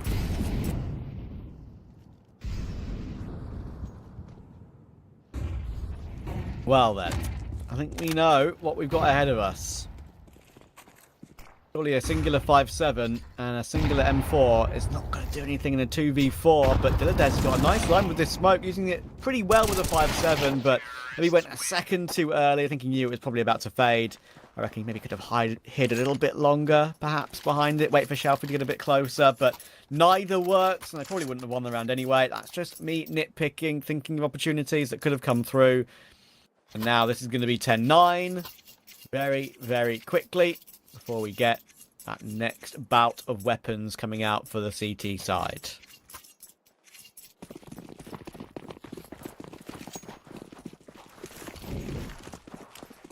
I mean, they've got to be kicking themselves just in terms of how things have gone awry the round that they lost. Those Desert Eagles maybe just getting a little bit ahead of themselves. You know, AVN found that instant 1B, and then there was another kill that came through, and then it was 5v3, and 9 Pandas realized, crap, we got to find a way to recover here, but it was too late. And yeah, exactly. And now Zero Tenacity are breathing down their necks once again. So it is looking like the game is completely opened up here. You know what makes me laugh? When I hear someone unironically say, "Don't say crap, that's rude." Like, grow up. It's an American thing, I think. If I'm not mistaken. I think no, probably. it is.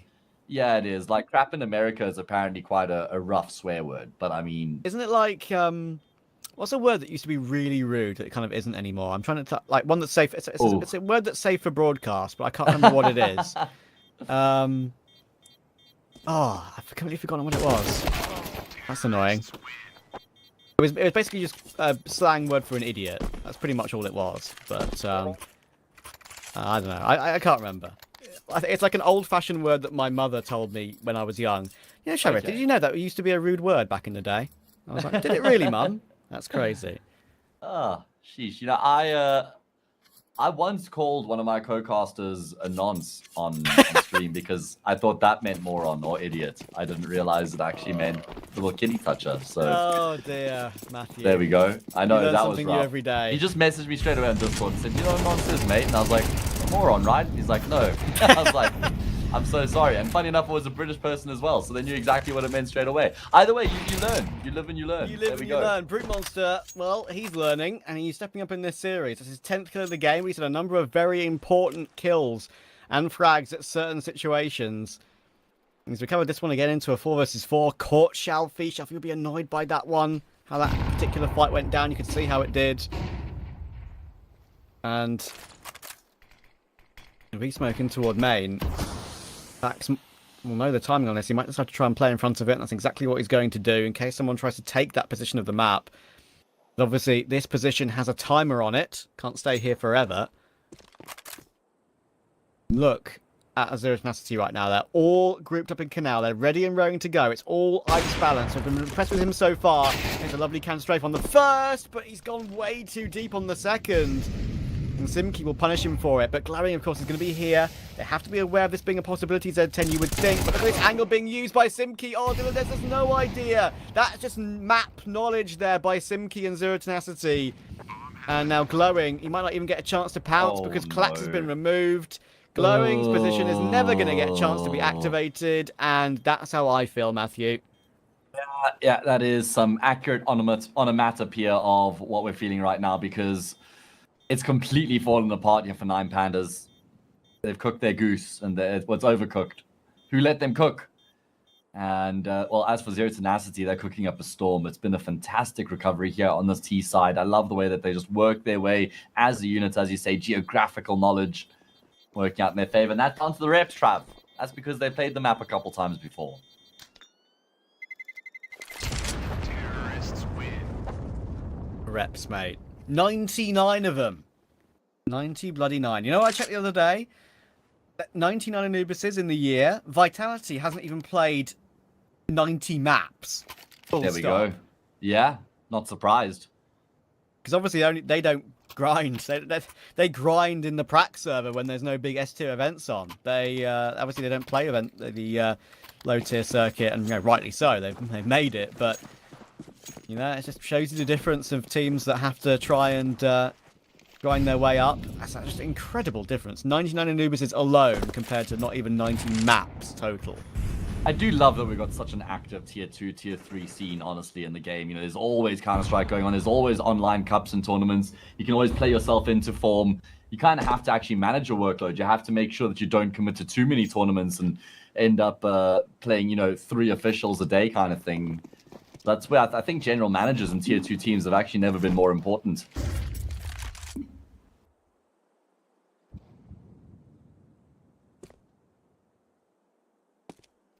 Zero Tenacity are going to get the lead here, Travis. And you must be feeling very good about your prediction at this point. I just have spidey senses sometimes. What he does, guys. But honestly, same part of me also wouldn't be surprised at Nine Pandas somehow finding a way to win again with a cheeky round Don't at some be silly, point. Trav. Don't be silly. Okay, sorry. You're being silly, AK. and I'm going to call you out. They're going to go A here. It's just clacked with a 5-7. Round couldn't be easier. Nice re-smoke, but Clack's not going to be ready for this, I don't think. Can he separate Nemanja? No, he can't. Actually, a nice flash coming over the top from Kiofo. May have half-blinded Nemanja slightly, as he had to commit to the duel, but it secures it all, and even if Clax did get the one, it wouldn't have changed much, would it? No, it would have required some sort of a ridiculous multi, pick up a gun, turn, kill someone A main, then leave his team in a 4v2. That's probably the only way I see that round working out for Nine Pandas. A Zero Tenacity will get the lead. It's been a while since they've had the lead. My goodness, they went up 3-0 at the start of the first half, and Nine Pandas just tore ahead since then. But this is when it matters the most. They're going to be 2 rounds away from closing out their pick. And, well, we could go the distance here again. We required all 24 rounds on Dust 2, and it's looking like we'll need that, if not more, here on Anubis.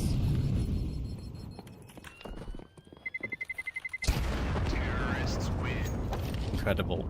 By the way, we do have some friends in chat, just so you know, who have said, when we talk about crap, right? Which is what we do very often. I know exactly what you guys are talking about, and I'm American. Says become B4. So there we go. We've got. You're right, Matt. High five. Okay. All right. Well, yeah, I've got some family who live in America, so there you go. Where I got it from. Love our friends in chat. You know, everyone's always talking about cologne, but I use deodorant. So, don't know what's going on. There you go. Where else would you be, Trav? Where else would you be other than the Hellcase Cup? That's it, baby. It's the playoffs. And this game is delivering the heat right now. A Zero Tenacity. Oh, my goodness. They're looking to get themselves here to 12 without much strife at all.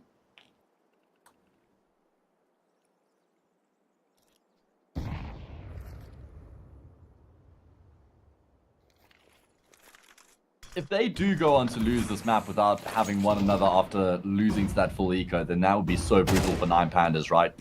Oh, what a tackle. Right, going to a bit of a stack here, but he drops down for no reason. Maybe the reason is to bait them into Dilladez and Clax, though. And fair play. They deliver when they should. It recovers the round to a winnable situation, but the problem is there's still so much time on the clock, and again, you just expect Z10 to be ahead of the game. They absolutely are.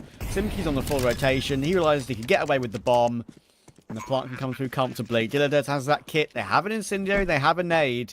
It could maybe flush out one player, and they have an opportunity. Kiofo's keeping an eye on it long range, and he sees at least one. So, and you probably hear them traipsing their way in. So, I think still favours Z10. Kiofo's going to put himself on the pillar. He'll be spotted out. He will react to it. And there's Simki just to manage to trade with him and hold a perfect crossfire. Z10 just have unbeatable rounds like this sometimes on Anubis, and they're showing it again. Yeah, I think Nine Pandas missed a trick there. As you mentioned, was a very good gamble stack coming through from them, committing all three players towards the A bomb site, and it certainly catches Zero Tenacity off guard. Initially, down to the 2v2, Z10 just pull the plug and they rotate the bomb across towards that B bomb site immediately, and Nine Pandas, it takes so long for them to catch wind of that, and surely they should have telegraphed that, because they know that Zero Tenacity knew that both of the remaining CTs were on that A bomb site, but they stayed stationary for 7, 8, 9 seconds before they eventually realize what's going on. And then it's a really forced retake as well. Both players having to come through canal. Z10 had the perfect crossfire set up for that. Just pinging contact off of one another was going to be impossible for Nine Pandas to break that crossfire. And now Z10 have 2 map points.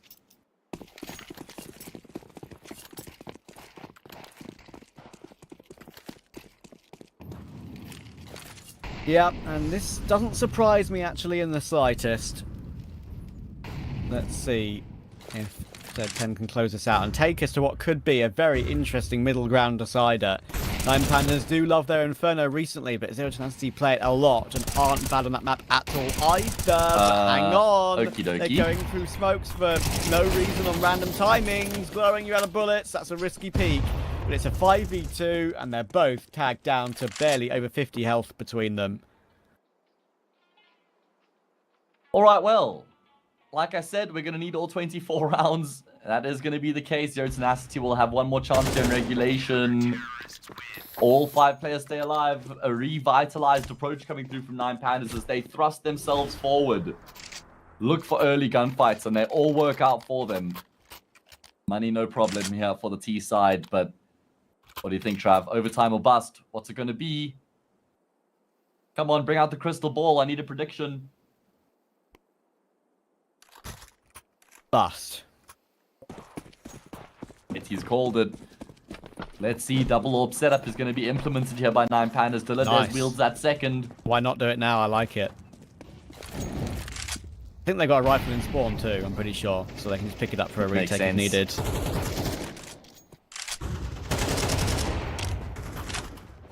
Okay. It's 1 for 1. Klax and Kyopo has certainly been one of the duels of all time on this map, hasn't it? Back and forth between the two of them. I think it deserves more recognition than just one of the duels. Well, I mean, to be fair, it's been quite interesting. The back and forth Yeah, outside A, of course, the entire map. And again, one goes both ways on this. Oh, I just balanced. Oh, no. Simkey ducks underneath the bullet. Now Klax has a lot of work to do. Great flash. He gets pillar positioning, but he's been spotted. And there are so many nades for this. He is a dead man walking. Simkey takes it. And Diladez and Glowing have to somehow find a retake. And I think Diladez is already in a position where he can't really grab a rifle or anything. So he's going to be stuck behind this smoke with the AWP. No one behind it, but smartly, Brute Monster doesn't play close to any HE. Plays an off angle next to mid. And I think Zero Tenacity have got this one at the last. Brute Monster takes one. And there is the next. Zero Tenacity. That is the kind of tenacity in general that I expect from them. On this map. That's just way too solid, way too good. And even though 9 Pandas had a place in the game to feel confident with, in the end, that's just Z10's Anubis for you.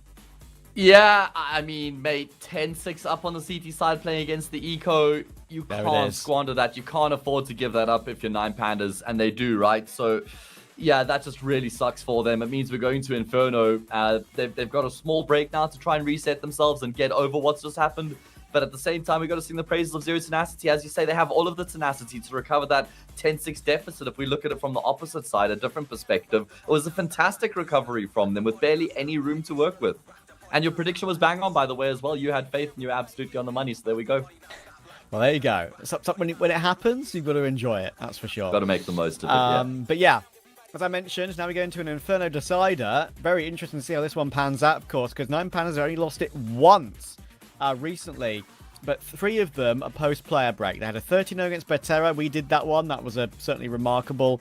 They lost 13-7 to TSM, though, and then they beat Gun5 in the Bet Boom qualifier 13-4. So, been a bit up and down, whereas Zero Tenacity, they only lost 1 recently to Aurora Youngblood.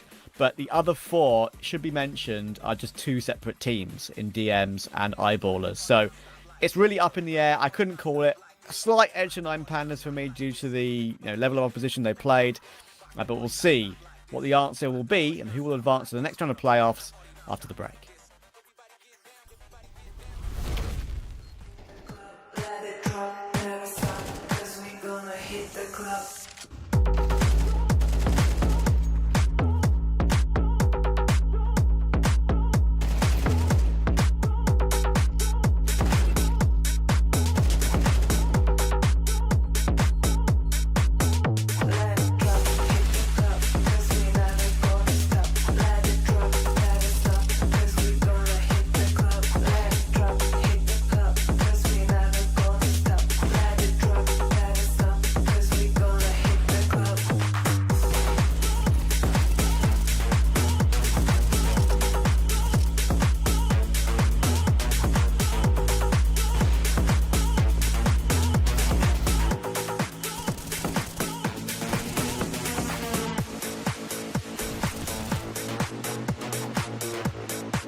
And how long have you been here? From early morning.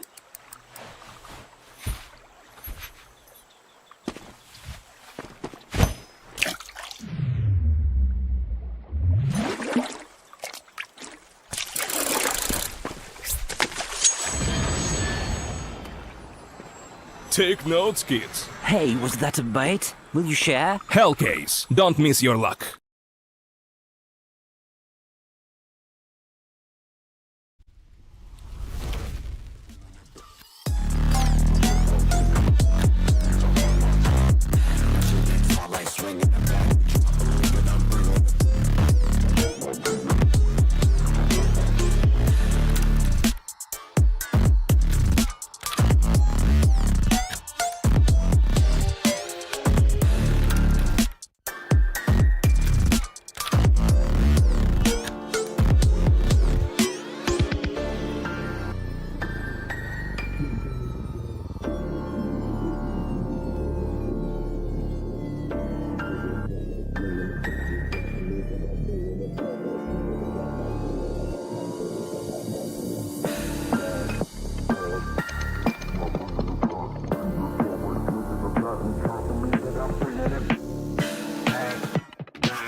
You think that I'm running in place? Y'all really testing my patience.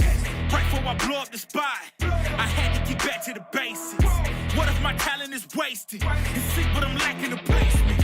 Thought since I rap in the basement, but my come up is legend, is greatness. I don't care now, it's pedal to the metal. I can never quit now, I will never settle. Puppet to the game, I'm pulling strings like Geppetto. We in the same game, but I'm on a different level. I passed it. Gotta keep grinding till I'm laid up in the casket. No fake round me, you feeling too plastic. Yeah, y'all feeling too plastic. They say my style crazy, but then it's straight jacket. Wow. Why you still testing my patience? Trying to turn me into something I ain't trying to be. All the hate is in heavy rotation. You gon' lose yourself, quit testing me. Don't make me lose my mind. Don't make me lose my mind. Don't make me lose my mind, cause I'm looking like Wesley, test me. Don't make me lose my mind. Don't make me lose my mind. Don't make me lose my mind, cause I'm looking like Wesley, test me.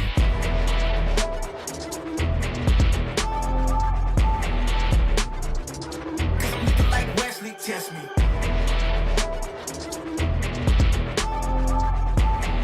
Don't make me lose my mind, cause I'm looking like Wesley, test me. Yeah, guess I know no better. I ain't got no chill, so they call me a devil, I know. Look, I am just a man on a mission. If I want it, then I get it, I go. And if you're trying to test me a beast, you gon' need Liam Neeson. The chance that you're taking is flagrant. You're testing your luck. If you think you make it out, then you're sadly mistaken. Careful what you putting your stake in, cause I ain't got no patience and no limitations. You trying to figure me out, and I know I don't make sense. But no one's there when you call like you're trapped in the Matrix. You need to take a break from it. I think you should take 6. Cause yes, I hold a throne and no one else can replace this. The pain will only go deeper the harder you chase it. I'm the greatest that you ever met. It's time that you face it. So tell me, why you still testing my patience? Trying to turn me into something I ain't trying to be. All the hate is in heavy rotation. You gon' lose yourself, quit testing me.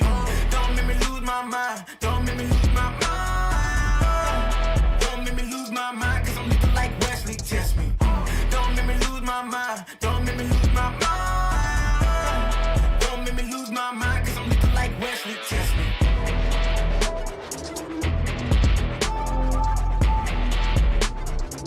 Cause I'm looking like Wesley, test me.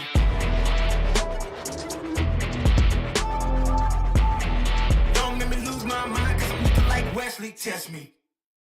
Kiss like that.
Kiss like that. Kiss like that. Kiss like that. Kiss like this. Kiss like this. Kiss like this. Kiss like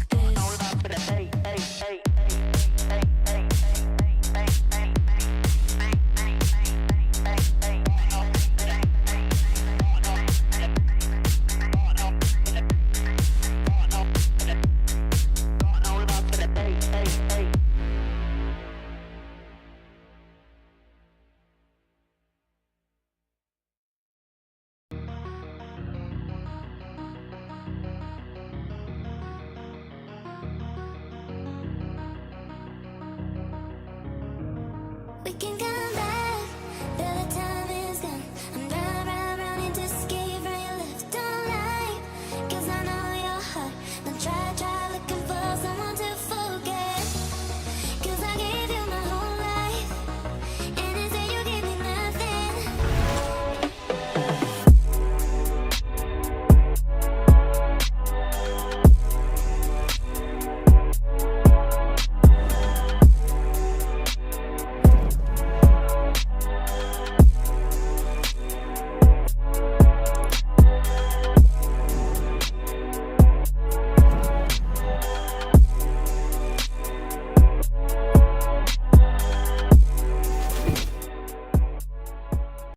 Come on, it's almost yours.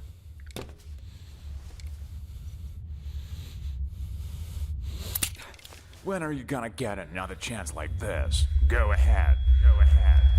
Why are you slowing down? You almost got him. Come on. Whoa. What's going on here? So, this is what he decided to do to me, to all of us, for pixels?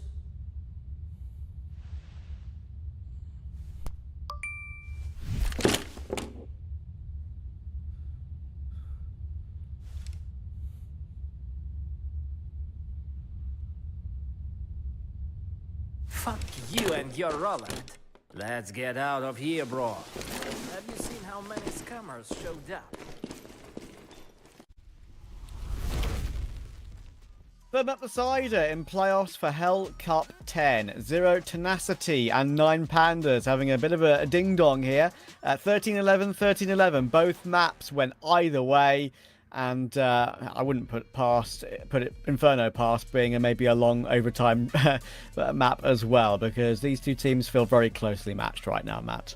Yeah, they absolutely do. I mean, both teams have also made some questionable decisions. They've made some mistakes, so it's not been the cleanest game of Counter-Strike from both of these teams. Who can keep their composure? That's the big question going into this third and final map. It's very easy to exploit a team who aren't able to keep their composure on a map like Inferno, right? So, I'm looking forward to this one. I feel like I'm fancying Zero Tenacity just based on what I've seen so far. Where would you go? Actually, Zero Tenacity, I think, as well. I just have that feeling right now, like, you mentioned it earlier, you know how much I like 9 Pandas and what they're doing at the moment. I was maybe a little bit skeptical of Shalfie to begin with, but then it's kind of ramped up and their streak has been looking really good. 6 BO3 win streak, I believe, at the moment for 9 Pandas. It's a question of whether it will continue, and I'm wondering This does feel like their hardest game yet, not just necessarily in terms of like team. I'm not really talking of team, I'm talking more of like scoreline. I think they've kind of struggled quite a bit, to make this game look easy at any point, I feel like, other than the 10-6 scoreline they had on Anubis, and then that, of course, became a lot closer after losing to the Eco. So, either way, we're going to find out. We're going to Inferno. We're finding our next quarterfinalist, of course. And don't forget, by the way, guys, we have Sashi versus OneWin coming up directly after this, which is actually going to be a very entertaining game. OneWin have been bouncing up and down. I don't know which kind of form they're looking at. What kind of form they're looking at whenever you watch them. But Sashi, we know what you get with them. They're very consistent. So looking forward to that. But first, a third map beside it. Let's go, baby. Everything on the line. Winner of this gets himself into the quarterfinal. Zero Tenacity will start off on the CT side, and they've got their numbers on the correct side of the map as things stand. A 4-1 split from the T side, and are we going to be seeing a split in towards the B bomb site? They've actually smoked in front of Library. One player's already been taken down, and now they will try pivot through CT, but it's come at a cost. Oh, die disbalance just about finds no man yet, but Brute Monster was always going to be there. Dilladez. I want to go and pounce too quickly. Reload will come through, of course, that is now known. So how does he find these duels cleanly? Kiofa 11 HP with no armor. I feel like Dilladez might be able to do something with this still, just because of the HP. And there goes the first. He's trying to bait in Brute Monster. He's got to worry about Arch. And he checks it brilliantly. Simki gets a quick trade frag, though, and holds the angle for glowing. Simki, that is, I believe, 6 kills in the last 2 CT pistols. I feel like he's been a pistol round monster. I'm pretty sure on Dust 2, he also had a big round in one of those 2 pistols. Either way, he has been fantastic throughout the entirety of the series. He was a lone star on Dust 2 for a long time for Zero Tenacity. He had a big performance in the first half on Anubis and started off well here as well. Yeah, I made the prediction that we would end up on Inferno. Both teams would win their respective map picks. Not necessarily an outlandish prediction, but one that has come true so far. And then I said I thought 9 Pandas would win on Inferno, but I changed my mind before the start of this map, Trav, and it's just because of how good the individuals have been looking on the side of Zero Tenacity ever since Anubis. I think the way that they're playing at the moment is going to be really tough to stop on Inferno. You know, they've got a group of players who love just hunting and searching for gunfights, and that's really valuable on the T side and the CT side of this map. You can afford to be active, which is what they want to be. Someone like Nemanja loves just trying to make a play, you know, get up and look for a gunfight, and he does it very successfully. A lot in Banana on the T side, and I'm sure we'll see him active on the CT side as well. So 9 Pandas will certainly have their work cut out for them. It's about to be a farm for Nemanja, which he's been very intent on doing. He's one of those fragging players right now on Dead 10 that can be so hard to find sometimes. And he gets 1 or 2 with the MP9. Nice start. Of course, it's also very interesting, like, the roster lists are definitely tentative based on, like, you know, what you can see in front of us in terms of the Valve ranking for Zero Tenacity, but they are guaranteed to be in the RMR Close Qualifier. There's no, like, you know, there's no question mark on whether they're, like, 48th or 49th. They will be there. And their RMR Close Qualifier group has Big, Johnny Speeds, Saw, Namiga, Amcal, Sashi, 9 Pandas, there we go, Passion UA, maybe Cloud9, not entirely sure yet, OG, Arcred, Rebels, Permitter, Xpera, and Incilio. And honestly, right now, I would put this Z10 team as like 6th or 7th favourite, if not better. Yeah, I couldn't agree with you more, man. I think there's every realistic chance they could make the RMR itself.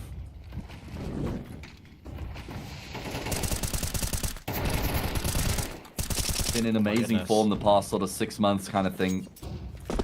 Either way, they've leveled it back into a 4v4, wrestling for Banana control after they lost that opening frag. They knew they had to try do something, and after getting that kill in Banana, they're actually going to rotate the extra player across to the A bomb site. So they're expecting 9 Pandas to finish off on that side of the map, and well, they've second-guessed themselves. But thankfully, Brute Monsters can lock it down for at least a kill and some damage.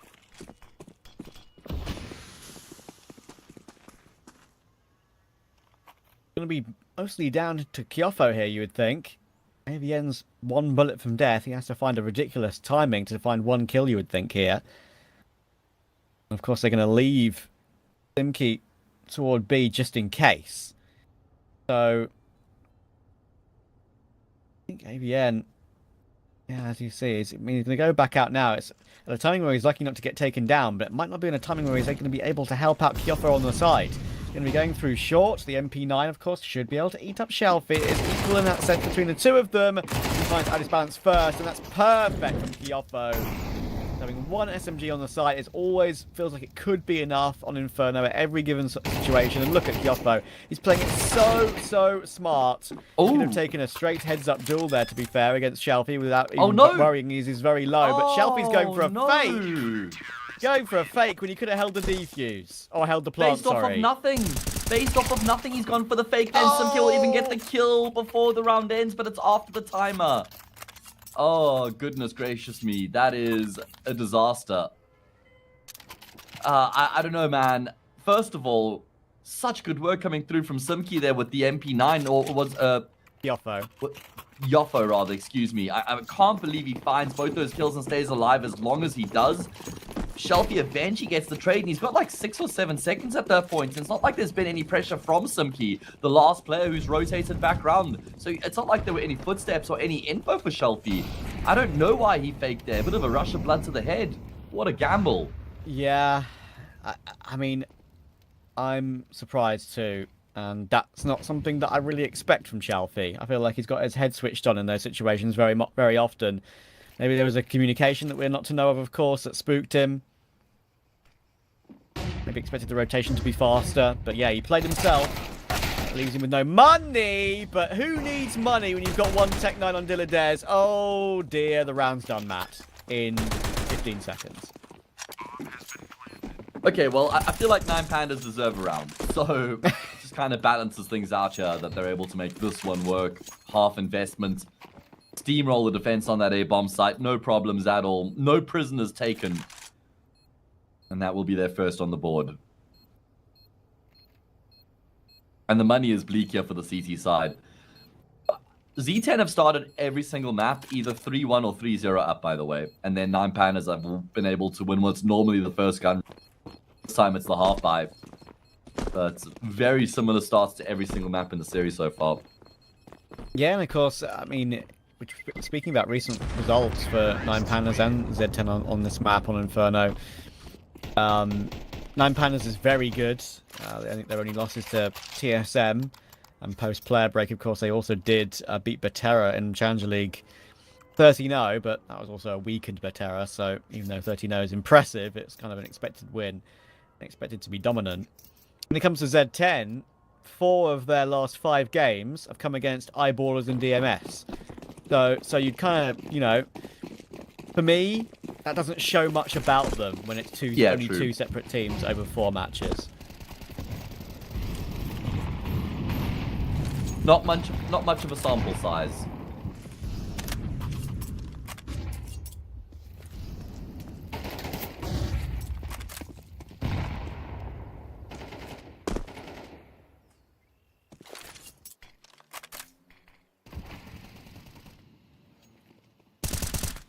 So much damage has been done here, my goodness. Dilladez and Glowing limping their way through the rest of the round here. Shelfie's been tagged down as well. And then a response. As is customary on Inferno, both teams just jostling for control, exchanging blows without actually coming into contact with one another. There will be a flash play. That's what I was talking about when I was saying the strength for Z10 here on Inferno. Nemanja loves to make those sorts of plays, gets his hands dirty on the front lines, gets an opening kill, but that's not going to stop 9 Pandas from committing to the original plan. 3 players here though, Trav. Z10 are perfectly poised for what's coming their way. Yeah, and it's the fact that Dilladez and Glowing, 1 bullet from death with the M4. Shelfie may find 1, but actually he's found 2 from that. He's found 3 from that. Out of absolutely nowhere. Klax's lurk is not going to be expected by AVN. I don't think I've ever seen a defense collapse like that when you have everything in place so comfortably. On Inferno, on B site. Yeah, I mean, Shelfie is just on one. He had a phenomenal game on the first map on Dust 2. I think he dropped 25 kills. And those 3 kills, I thought they were done for pushing into the B-bomb site, but apparently not. Shelfie was fully prepared. It's just great awareness, right? Being aware of all the potential threats, even after you've gotten a kill or two. You don't just mentally switch off. Well, a couple low HP players here. Only going to be the one kill, unfortunately. The 9 Pandas will be feeling pretty good about things at this point now. Reduce the gap to 1, they'll play against an eco, and it's game on. Yeah, all thanks to Shelfie. I'll forgive him now for going for a fake plant when it wasn't necessary. Made up for that in spades. Of course, you can get yourself involved with the code below the stream. Hellcup 10 for a 3% bonus. Pick all the banners. Have fun. Responsibly. Of course. 5 Naturally. Natürlich, as they say in Germany. Yeah, natuurlijk, as they say in Afrikaans. There you go. Can you actually... I asked this before. Do you actually know Afrikaans well? Ek kan 'n bietjie Afrikaans praat, maar nie te veel nie. That sounds good. Whatever you said, it sounded good. I can speak a little bit of Afrikaans, but not too much. Okay. So I can hold a basic conversation. I know a few words, but it's not like I know it on a very deep level. And I did it for a long time at school, but it just didn't gel with me, Trap. It didn't gel with me, so it wasn't something that I really wanted to retain the knowledge of. And that's so fair. Also, languages are things you have to practice to stay sharp with, right? Yeah. You don't practice, it does become a bit rusty. Do you know any other languages besides English? No, that's a regret of mine for sure. I think it would be cool to learn one day. I've still got time, of course. Can give it a go. But what in South Africa? What are like the base languages you learn in school? Would you say like same as UK schools or? No, we don't do any European or Latin or any other languages like that. It's just so you learn English and Afrikaans at some schools, and in other schools you'll learn English and something like isiZulu or isiXhosa. So those are the variations, those are the main languages, but there's actually 11 recognized languages in South Africa, 11 official languages, so there's a huge amount of diversity. Zulu, English, Afrikaans, Xhosa are the 4 most spoken languages though, so there we go, Trav. Well, I hope you guys enjoyed that, because I actually found it I want to learn Zulu. That sounds like a very cool goal of mine. Very cool language to learn, to be fair. Yeah, it is. Brute Monster just about gets away from Boiler. Eco round over. Language waffling earlier. It's back to English and it's back to Counter-Strike language. The language we love the most. That's true. And Brute Monster and Emmanuel managed to get away with their lives, but not by much. 9 Pandas recovering some ascendancy right now, recovering some momentum. And they're about to put Kiofo under a lot of pressure. Using the headshot angle on the van. It's one of my favorite angles. You're absolutely right. It can work out, especially with the A1S and the easier spray. And they've got Brute Monster and Nemanja still here. They're rotating a 4th over. Could be a collateral. Almost was. He does go down, but Kiofo is still doing great work. Nemanja will finally be found. They know he's got him locked into a pit. And now finally there's more help from Long. Klax is stuck on the site. Has to isolate every single duel, and Kiofo has done it all. Quad kill. That is the perfect hold from great angles. I can't believe he's able to stay alive for as long as he does there. He gets the first kill to offset the defense, and then from there his teammates start falling around him, and he continues to frag. They knew where he was the entire time, just trapped into mini pit, but was still able to pick and choose his fights somewhat on his own terms, and that will be a big round coming through from the lad who wasn't even supposed to be here. He was having some tech issues at the start of the match, blue screens, but now it's a sea of blue in the kill feed, and 0-10 have a round lead. Brilliant hold from Kiofo.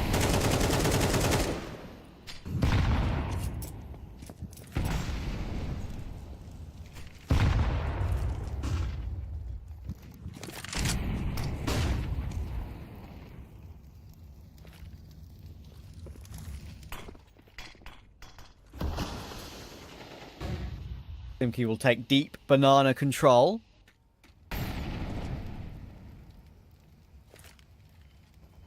Whoever loses this has no money, by the way.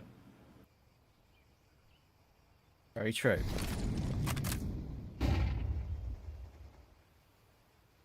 All right, well, let's see. 9 Pandas have got themselves in a position where they can execute into the say bomb site if they want. Time is ticking down, utility aplenty, but Zero Tenacity also have got their players stacked over on the say bomb side of the map. So they're set up correctly as things stand. Bit of a standoff stalemate right now, but moves will start to be made. Nemanja is waiting for the perfect time to peek. He's just going to hold the off angle. Finds 1 for 3. BritBonds has gone down in the meantime, and now the pressure will mount on that A bomb side. But just as I say that, 9 Pandas have changed up the direction. They're going to head in towards B. Oh, and Simke's got a massive job on his shoulders without any further utility. Simke's really selling the... Oh, sorry. Klax is really selling the fake right now. Simke is kind of staying put towards B, but it's that double fake. They brought one more player over. Actually, they just split it 2-2, and it's probably worse than it was before, but they have found AVN toward long. It opened up more space elsewhere, and that is what they got. Now it's just Kyofo again. 7 seconds, though. 7 seconds. He can deny it all right here. Bomb plot needs to go down. It needs to be covered by his teammate, and it won't be. Round over. Bomb planted. Nothing you can do. Everyone's dead. Oh my goodness. I mean, I really do think the decision-making there from 9 Pandas was on point. Bobbing and weaving back and forth between A and B right at the end of the round there. I think they made the correct decisions, but unfortunately they just didn't really have the time to work with, and Kyofo plays that to perfection. Just tucks himself in behind the default box. 5 or 6 seconds left on the clock. He emerges, gets the first frag, and he doesn't overcommit, by the way. He doesn't overcommit. He then just stays tucked in. He waits for Nemanja to come through. He gives up the plant, sure, but he makes sure that they're guaranteed to win the round at that point. And that is going to be Kyofo with a couple highly impactful rounds here on the decider. Yeah, very true. Love the way he played that one. I think he couldn't have been better. As you say, he wasn't worried about giving up the plant in the end, because then he realised there was only one player left and he could wait for help. Obviously, the last player was the planter, I understand, but yeah, obviously it's the player that was trying to hold him at bay from stopping him taking down the planter was the most important frag, and found that one very comfortably in the end. 9 Pandas, if they had an extra maybe 10 seconds, maybe it's not as panicked, maybe they didn't feel like they had to rush as much, didn't mind the ideas at all, as you say. Obviously, they're not to know exactly where they're positioned. They just have to do it off the feel very much. That's what Inferno is all about, trying to push those rotations around. That's what 9 Pandas tried. Didn't work on this occasion. Nemanja in the long cubby. Oh, one of the long cubbies. Brute Monster. One. There's 2 more towards short. And 9 Pandas are trading their way in beautifully. That is just the death ball approach emphasized coming through there, or should I say epitomized out of 9 Pandas. All 5 players working together as a unit, overwhelming everybody that they come across. And Simke will go down with a neat little burst through the smoke there from Shelfie. 9 Pandas straight back to winning ways, and that's decimated the CT side economy. Really important round for them to win there, just to make sure that Z10 don't pull too far ahead. They keep them within arm's reach, and they should be able to level it up. The decider continues to provide. I'm surprised Simke doesn't save that. I don't really know why he's going for that. Seems a bit of a random choice. And they've got nothing for the next round. I guess it's 1 full eco and they can buy again, but you'd rather have an M4. Okay, maybe not. They're forcing. They are. They're spending all of their money. You're not a fan of this decision? $1,900 round loss bonus if they full save here. Probably wouldn't have had a buy in the next.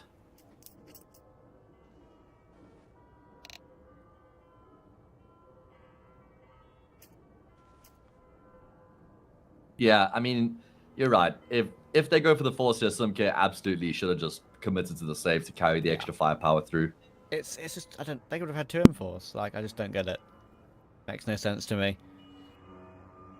But I think the one that was most egregious was the other day.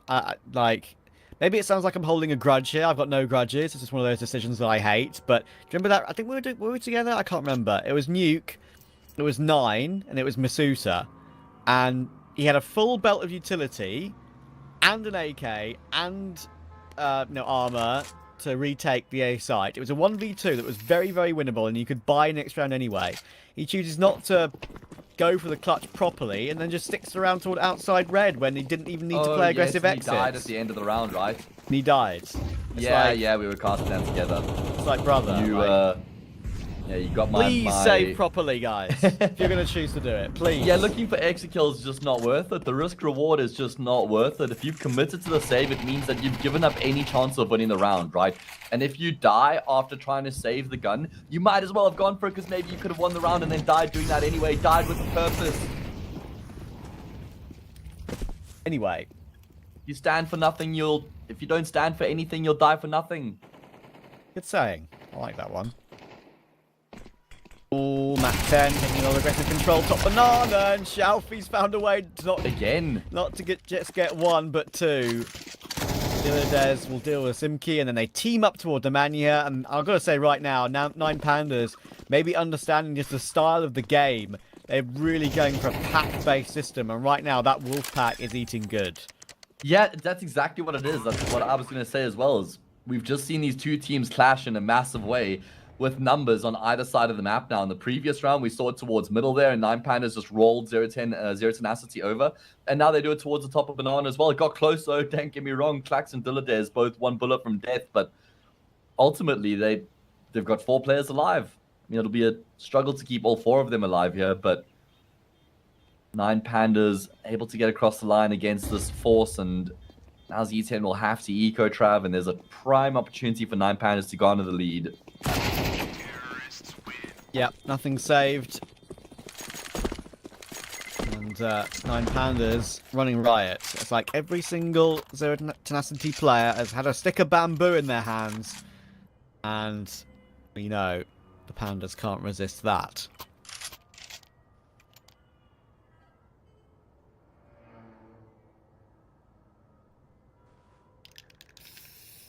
One of the most satisfying videos I've ever watched have been Pandas stripping bamboo and then crunching on them. Very fun. Just the most peaceful thing ever, right? Yeah. All those like brain itching noises as well. Makes you feel better. Yeah. Brain itching? Yeah, that's the wrong term. Sorry. I mean, is that just like one of those things that you find calming? Is that what you're saying? I guess.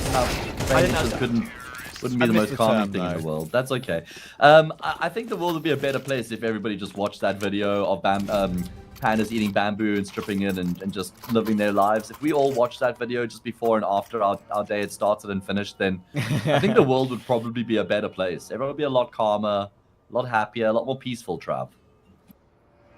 Maybe. And knowing what's going on in the UK right now, which I'm sure you may have read about in the news, I wish that was the case, to be honest. Anyway. Yes, seems like there's a lot going on there at the moment, mate. There's a lot going on in the world, sadly. An inferno. Yeah, and we're going to have one right more on the server as well. Inferno top banana too. All the Molotovs being used, all the counter incendiaries. 9 Pandas have come out of it slightly on top by 4 health. Again, very quick to try and at least show presence elsewhere. Shalfie's not taking any hesitation here. Again, straight into top mid. Smoke long, going towards short. Kyofo's ready. He's been great on the A side to slash in pit so far in this game. He's got ABN support, but he's been spotted. Very wall bangable, of course, and Kyofo can't do anything this time. Wow. 9 Pandas T strats in this game have been unreal. I feel like Klax has also been unreal in the series, especially the 2nd and 3rd map so far. He's been activating in such important rounds, coming alive, finding unlikely kills, snappy, great entries.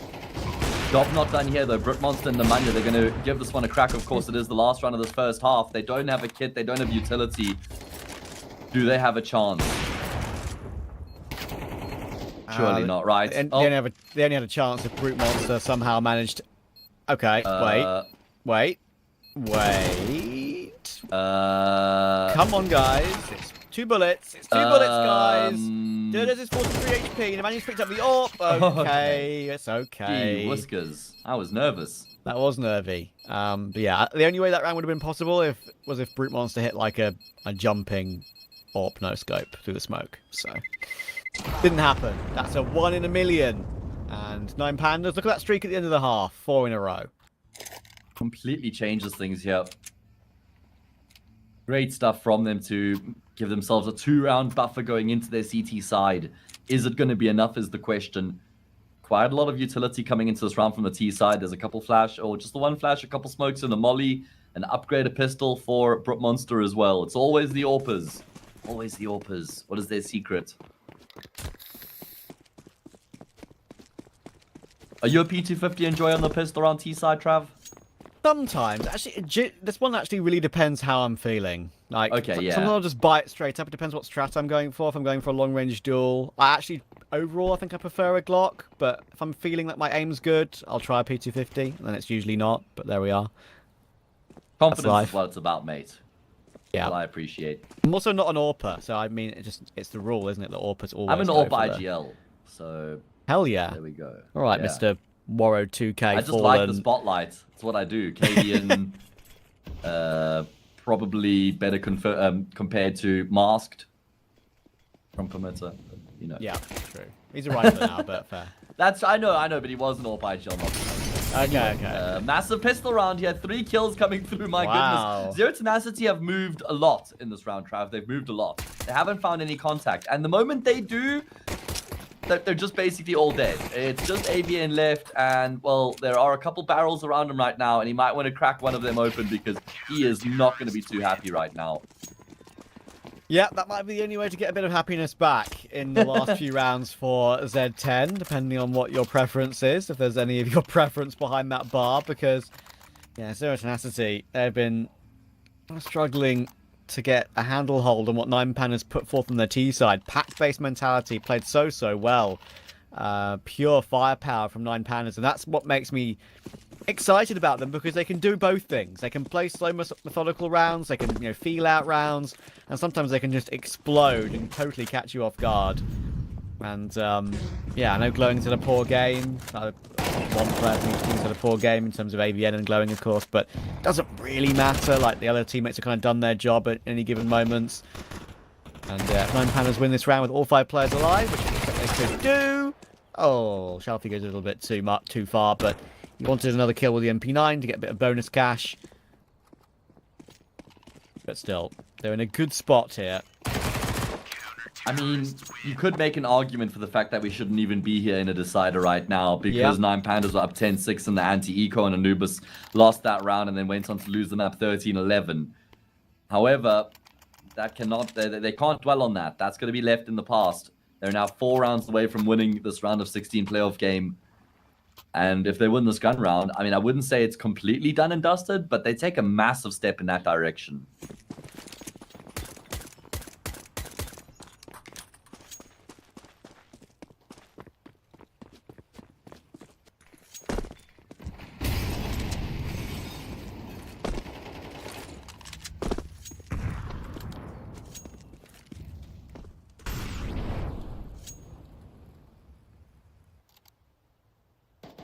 Right.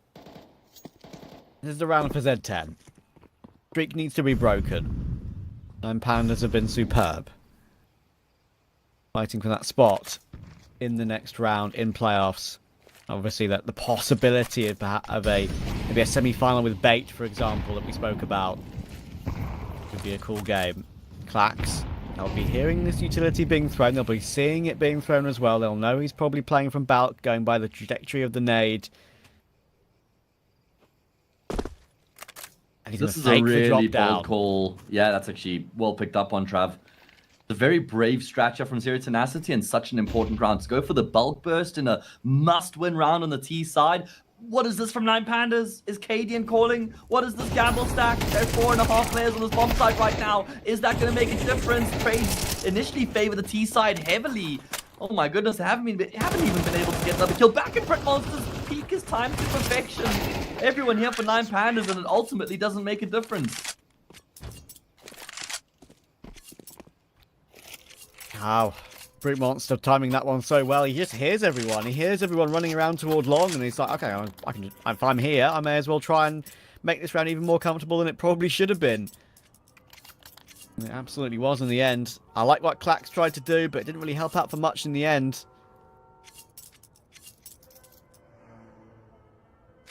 So now then, again, it just feels like the game is gearing up to be another one of those scorelines that you see top right, or perhaps even more.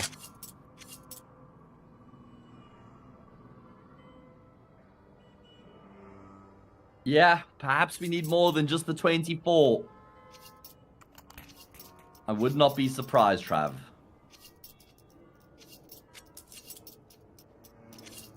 Not a great investment here for 9 Pandas, lacking the orb, couple MP9s. This is Zero Tenacity's opportunity to strike. You win this, 7-9, anti-eco 8-9. You're balling. Is that the reality we live in? Yeah, you just favour a Z10 in rounds like these as well, just purely because of the lack of utility. It's not even the weaponry this time. It's the lack of util. But if Nemanja is going to go for plays like that on the corner of a smoke where he doesn't have an advantage, I'm not sure about that. And Simki realises that Shelfie's in the midst of changing weapons, tries to pounce on that timing and gets completely owned. And now that's going to force Z10's players on the other side of the map to try and do something about it. So rough on Nemanja, just doesn't realize he's slipping through the smoke slightly there. And I spoke about it before we came into the map that he loves to make those sorts of plays and just thrust himself into the action. Loves to be a part of the action. Unfortunately, he isn't anymore. He's going to have to watch from the sidelines, try and call this round from the sidelines now for his team. Shelfie must have been spotted there by AVN, but not going to change the outcome of that fight. Shelfie comes out on top. 5 versus 2. Not even a lick of damage dealt up until now. Finally, they will chip down Dillades, but it's only Yoffo left, and, well, they know where he is. They're going to lock him in, Trav, and then put him down. What a round from 9 Pandas. And what a round from Shelfie. Quad kill once again. Shelfie taking the duel up against AVN there was just like taking candy from a baby. I think it was the most obvious duel one I've ever seen in the entire series. Almost felt like Shelfie was a 99% guarantee to win that, even if he missed the jiggle slightly at the beginning and was spotted. 10 times the player in this game.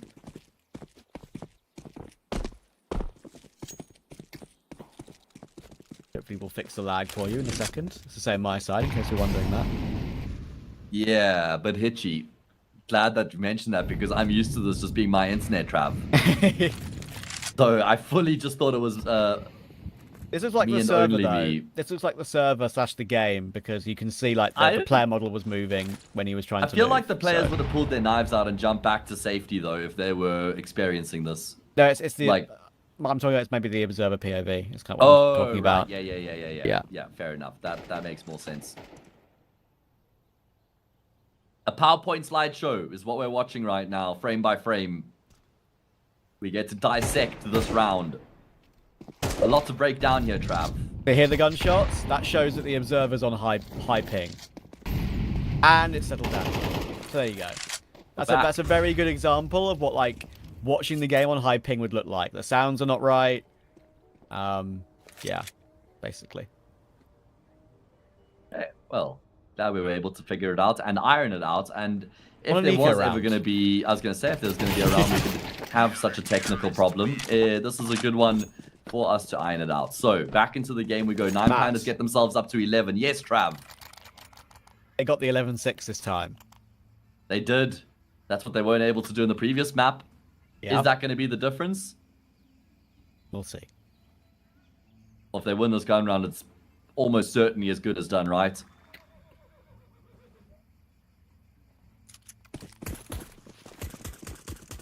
I've had confirmation from our lovely producer saying the lags are probably from some server issue. So yeah, so high ping to the server, server being a bit glitchy.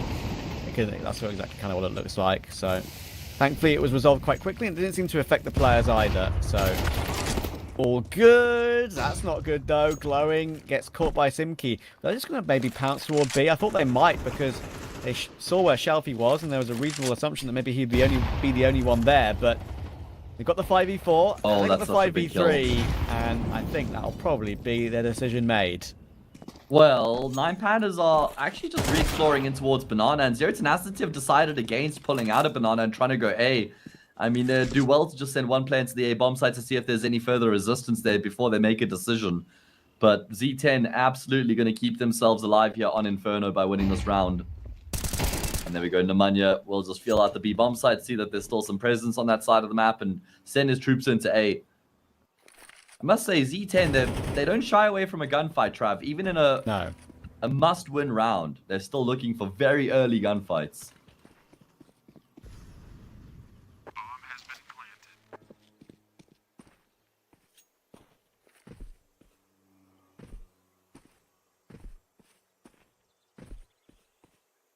Be an important save.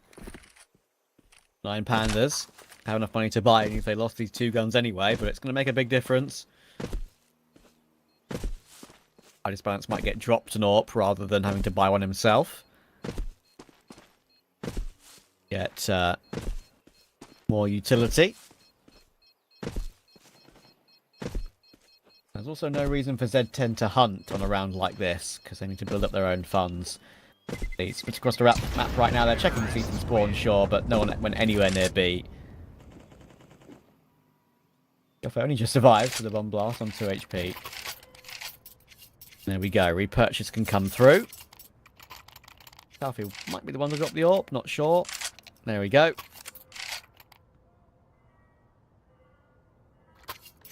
Have we seen an Idis Balance AWP yet in the second half?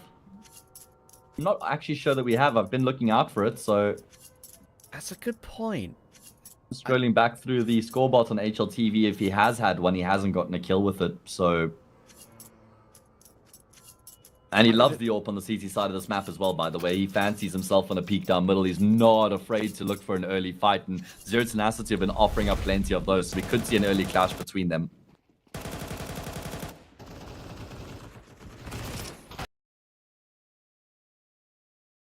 Bosch. Not Bosch. No. There's no more Bosches. There we go. A lot more Bosch. The Boschest. Bish Bash Bosch. There we go, Trav. 11-7. This is the round that dictates whether we do sort of head into like a 13-11 territories or overtime kind of thing, or if potentially it ends sooner than that. This is the swing round.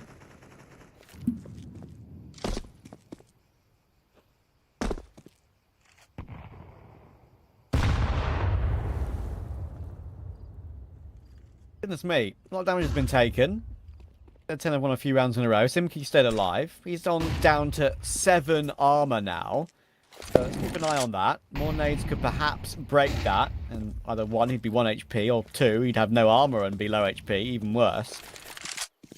You need to keep an eye on in these situations these days, with the amount of damage your armor takes to the bomb blast when you survive in pit, as I believe he did in the previous round. Now for Z10. Position himself top mid. Everyone is here for Z10. Going to be a team push. One player can maybe focus on long. That's Idis Balance. That's the AWP in play. And the setup now, Balk and Pitch should get at least a 1-for-1 each, because they've used the smoke to their ability perfectly. And there is Klax doing all the work. There's a player on site. Idis Balance knows not to swing too wide for that. AVN is very much stuck here, and he's not had a good game at all. That kind of tells the tale of his game. And then Brute Monster will get caught by Glowing, running back down mid. That was a very nice hold by 9 Pandas. Textbook positioning. Yes. And they have match points. That's the word that comes to mind for me as well as the textbook. Idis Balance, he gets the first kill, falls back after that to offer up no trade, and Zero Tenacity's hand is forced into the A-bomb side at that point. Very good timing on the incendiary from the pit player as well. And then not only that, but Klax obviously knows they know where he is. So he's just taking gunfights. He's then baiting for the player on top of the balcony as well. Not that he was even required, because Klax just frags like a madman from the back of the bomb site. And now it's 12-7. 5 map and series points for 9 Pandas to book themselves a spot in the quarterfinal, and they couldn't have started it in better fashion. Some huge nade damage. It's not just on one player, it's on 3. AVN has had a stinker, and don't get me wrong, Glowing's not had much to do either, but AVN's been in a couple of positions where perhaps he could deliver an important kill for his team, up against Chalfie on long, if you remember, and of course in pit there, even though it was a bit more of an unrecoverable round. Been a struggle for him. He's disappeared at the wrong time. Let's see if 9 Pandas can finish this one off here and now. They've got a double site setup, which I actually quite like. Changing it up slightly. Leaving pit alone. Of course, Simki's going to want to have a check about pit, considering where they played in the previous round, and there we go, it works out. So let's get to one. Are they going to check for Klax? They are. He swings a bit wide there, Klax. I would have liked to see him maybe wait for that one a little bit longer. Found that second kill. It would have made this retake a lot easier. The one thing that 9 Pandas have going for them is money. They've got a lot of money, so They can afford to go for this retake here, roll the dice in the 3 versus 3. There's still a Tech 9 in play on Nemanja as well. And Balance is waiting, hoping he gets a peek from the site player. He'd be wise not to. And now 9 Pandas will start to get a move on. Some case doing work in this round, man. 3 kills coming through from him. Brit Monster gets in on the act as well, and Z10 will keep themselves alive.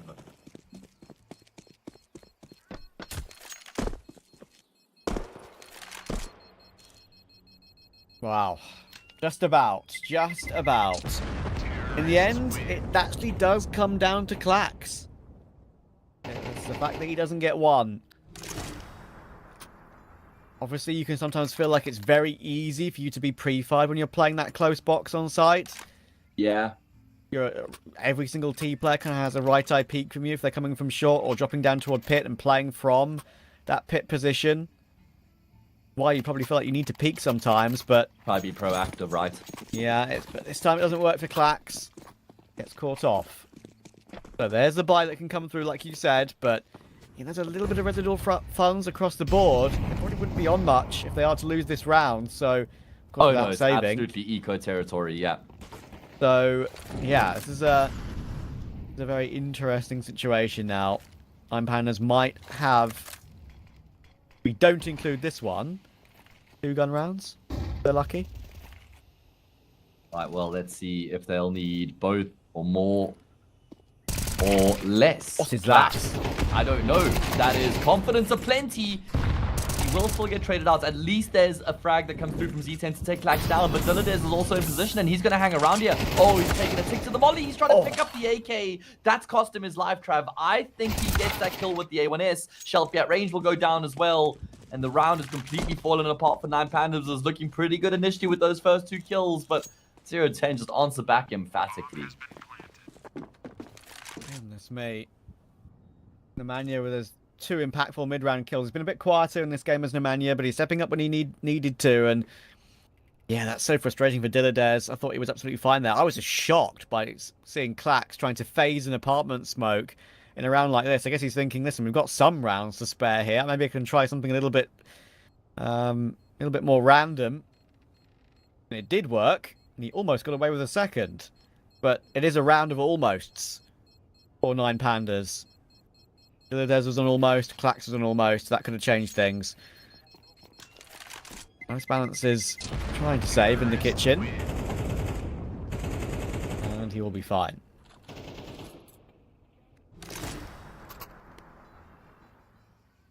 Okay, game is on.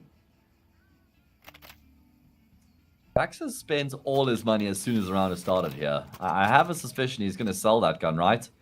$2,400. That's the round loss bonus behind them right now.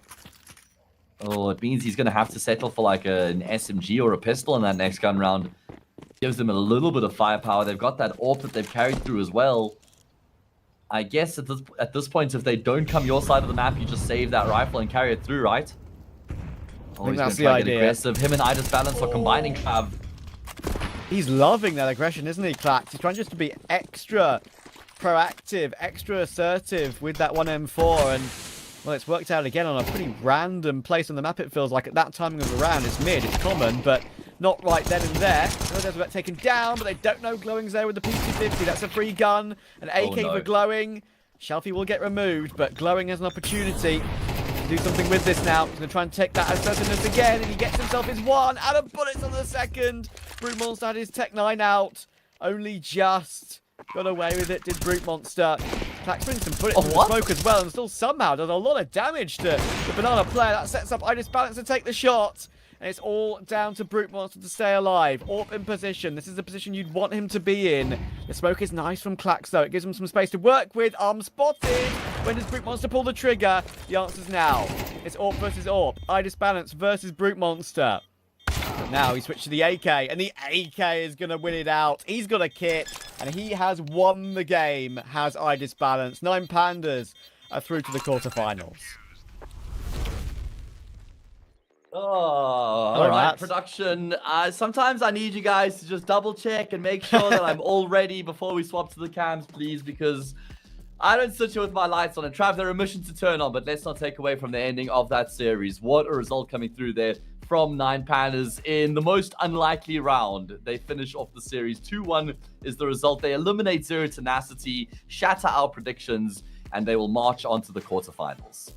Yeah, very, very entertaining game. And of course, what makes it super exciting for Nine Pandas is they keep doubling down on their good form recently, which is fantastic. Zero Tenacity beating them like this is a very, very good win. That means it's their 7th best of 3 win in a row. Anyway, we're a little bit behind schedule as far as I understand, so we're going to throw it to a break now because we've got one more match to bring you today. It's Sashi versus OneWin. Should also be very fun. Don't go anywhere.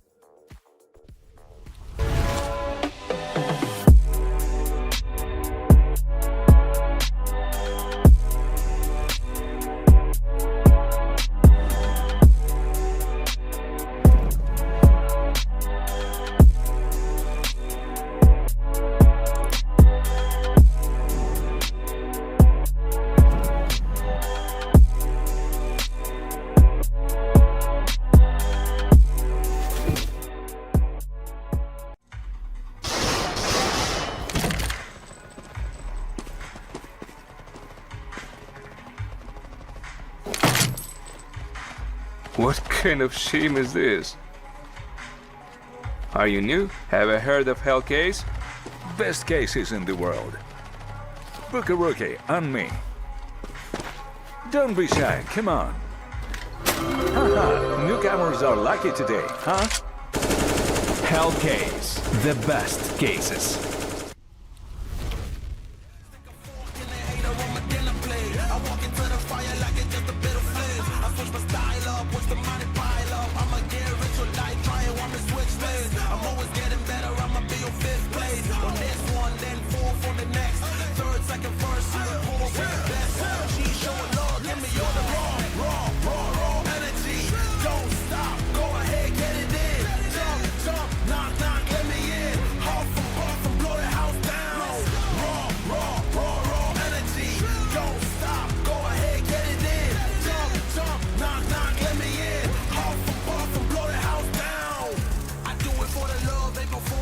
Checks and they still get more. They be bored by the rest. I done put the work in. Wasn't born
what you're trapped inside this wave. Who's gonna save you? Who's gonna save you from me? I can't see you drown. I can't see you drown.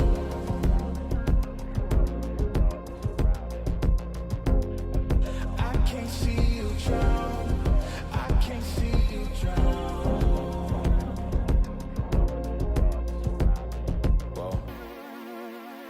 Give me all of your lies, 'cause you're my demon in disguise. I learned to love the cage you keep me in, but the walls keep closing in, and I don't wanna die, but your poison feels so right. Why do I want you when you're bad for me?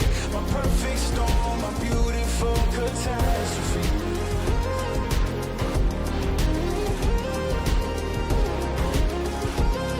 A perfect storm, a beautiful catastrophe. It's a toxic addiction. You're a guilty affliction. Yeah.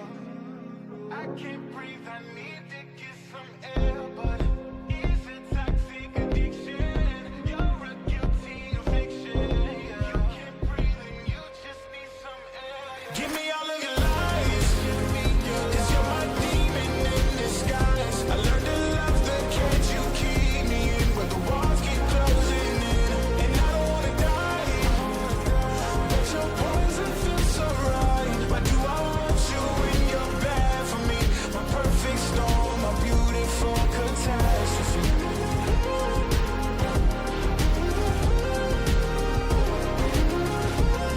My perfect storm, my beautiful catastrophe.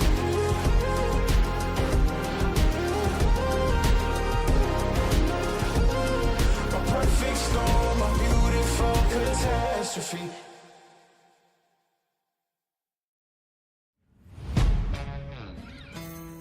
Yeah.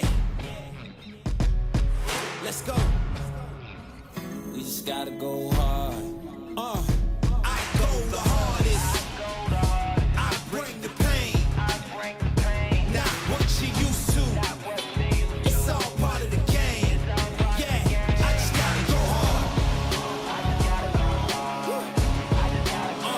I just gotta go hard. Go hard. Go hard. Yeah. Oh yeah, the beast back. Adrenaline pumping through my veins, can't relax. Original, I am not the same as these cats. I sting them if they never ever mind and they beeswax. I don't ever cap, but I'm wearing like 3 hats. Never been a rat, but I know where the cheese at. You'll never get a trophy, cause they all here where we at. You better believe that. When it's all said and done, I'll still be here standing. Never took a loss, and it ain't something that I'm planning. I dare you to say something. My focus is A1. Every dog has its day, it's been mine since day one. This is real grinding, I'm still climbing. While you still trying, I'm still shining. It's real blinding, and I'm getting hotter too. Talking top 2, I'm not a 2. You let the pressure bother you, and I do what I gotta do. Let's go hard.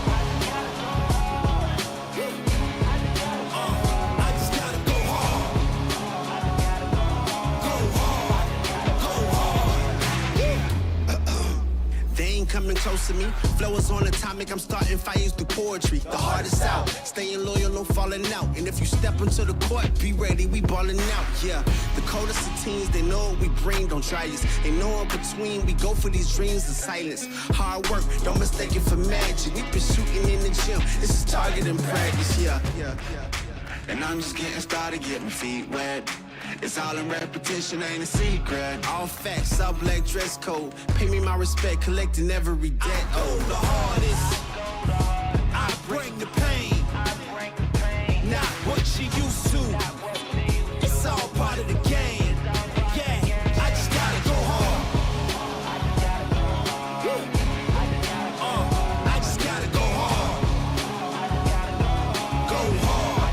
Go hard. Go hard.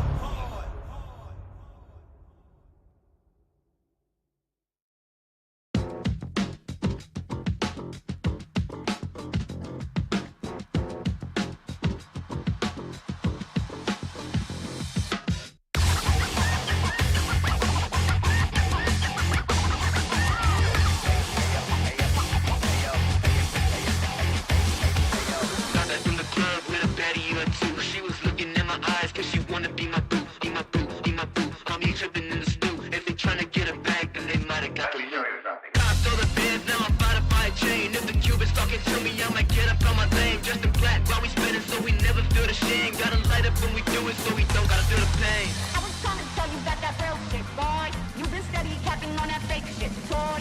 I was trying to tell you about that real shit, boy. Real shit, boy. Real shit, toy.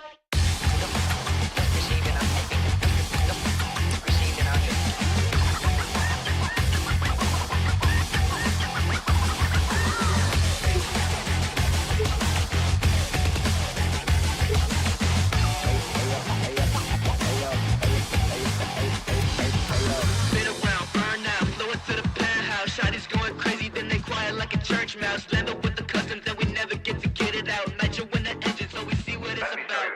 Always wanna talk, but you never want the smoke. If you flashing all the guns on your live, you a joke. Posting up with bodies when you never ever roll. I'll be pressed to find a shooter who be lacking in the soul. I was trying to tell you about that real shit, boy. You've been steady capping on that fake shit, toy. I was trying to tell you about that real shit, boy. Real shit, boy. Real shit, toy.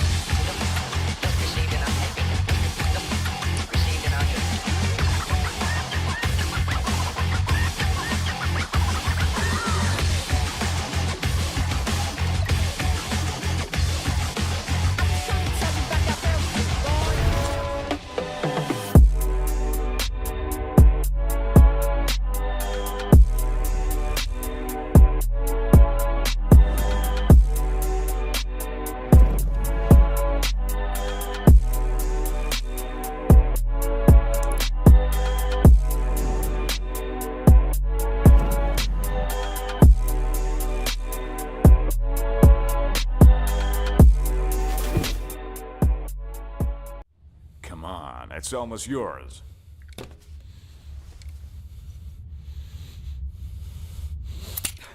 When are you gonna get another chance like this? Go ahead. Go ahead.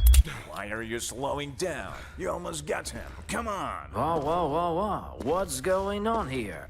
So, this is what he decided to do to me, to all of us, for pixels?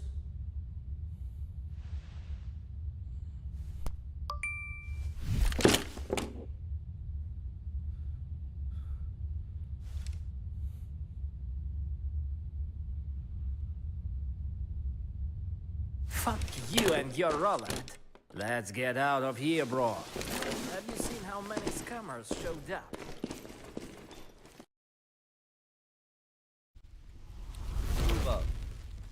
And we're back for the next best of 3 of the day, of course. Sashi versus One Win, Matt. And this is going to be a really interesting one, I think, because we know Sashi to be in incredible form. They've shown it against some of the best teams, actually, in the world, of course. They had their EWC appearance, which they qualified for.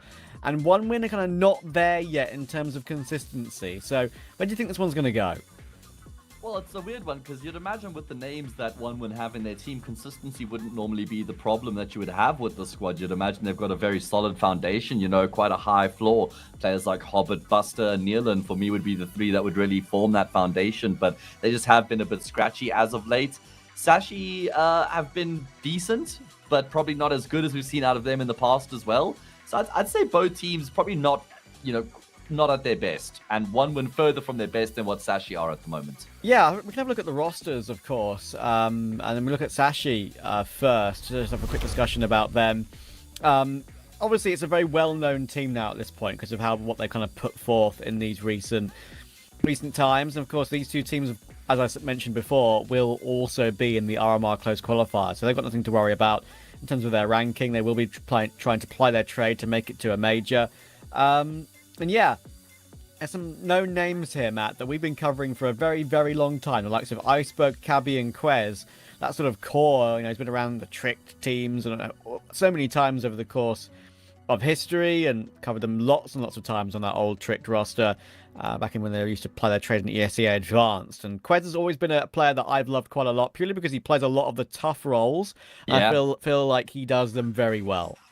And I feel like Mr. has been one of those additions that's actually just completely elevated the entire team's prospects to the next level. Like, he's been a key that has unlocked a whole lot of Sashi's potential. And you combine that with the elevation in Lucky's form we've seen over the past 12 months. That's why Sashi have been qualifying for big LAN events. That's why they have been pushing teams above their ranking, the distance, and making them work very hard when they play against them. So, yeah, it's been great to see Sashi progress over the past period. But on the flip side, I mean, I guess 1win shouldn't be under a huge amount of scrutiny right now because Hobbit did only join, what, like 3 weeks ago? Was it longer than that? Not much longer if it was, right? So, it's still early days, but just been pretty shaky as far as I can tell. Yeah, shaky is probably a decent word. I mean, they're getting wins. Like, they are finding, victories. It's just a question of getting them cleanly against teams who you think they'd beat a bit easier, and they haven't really done that. I like the team quite a lot. I think Buster, actually, obviously it's a brand new picture of Buster and Hobbit, of course, everyone, of course, on this team. Reagin's lost his afro.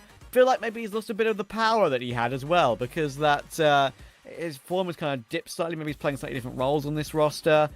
Nilan's been doing okay. Buster's individual form is quite good, and Hobbit, of course, is not fallen off at all. I think he's still very good as well. And Latic is having a few more, let's say, consistent performances overall, I feel like. In general, with the AWP, a bit in the AWP role. So we'll have to see. But in terms of results, they've got a long way to go until this now, of course, Kazakhstani core. Just like the old Gambit days, of course. Used to be fun, that one. See what they can do in the future, because they're not all there just yet.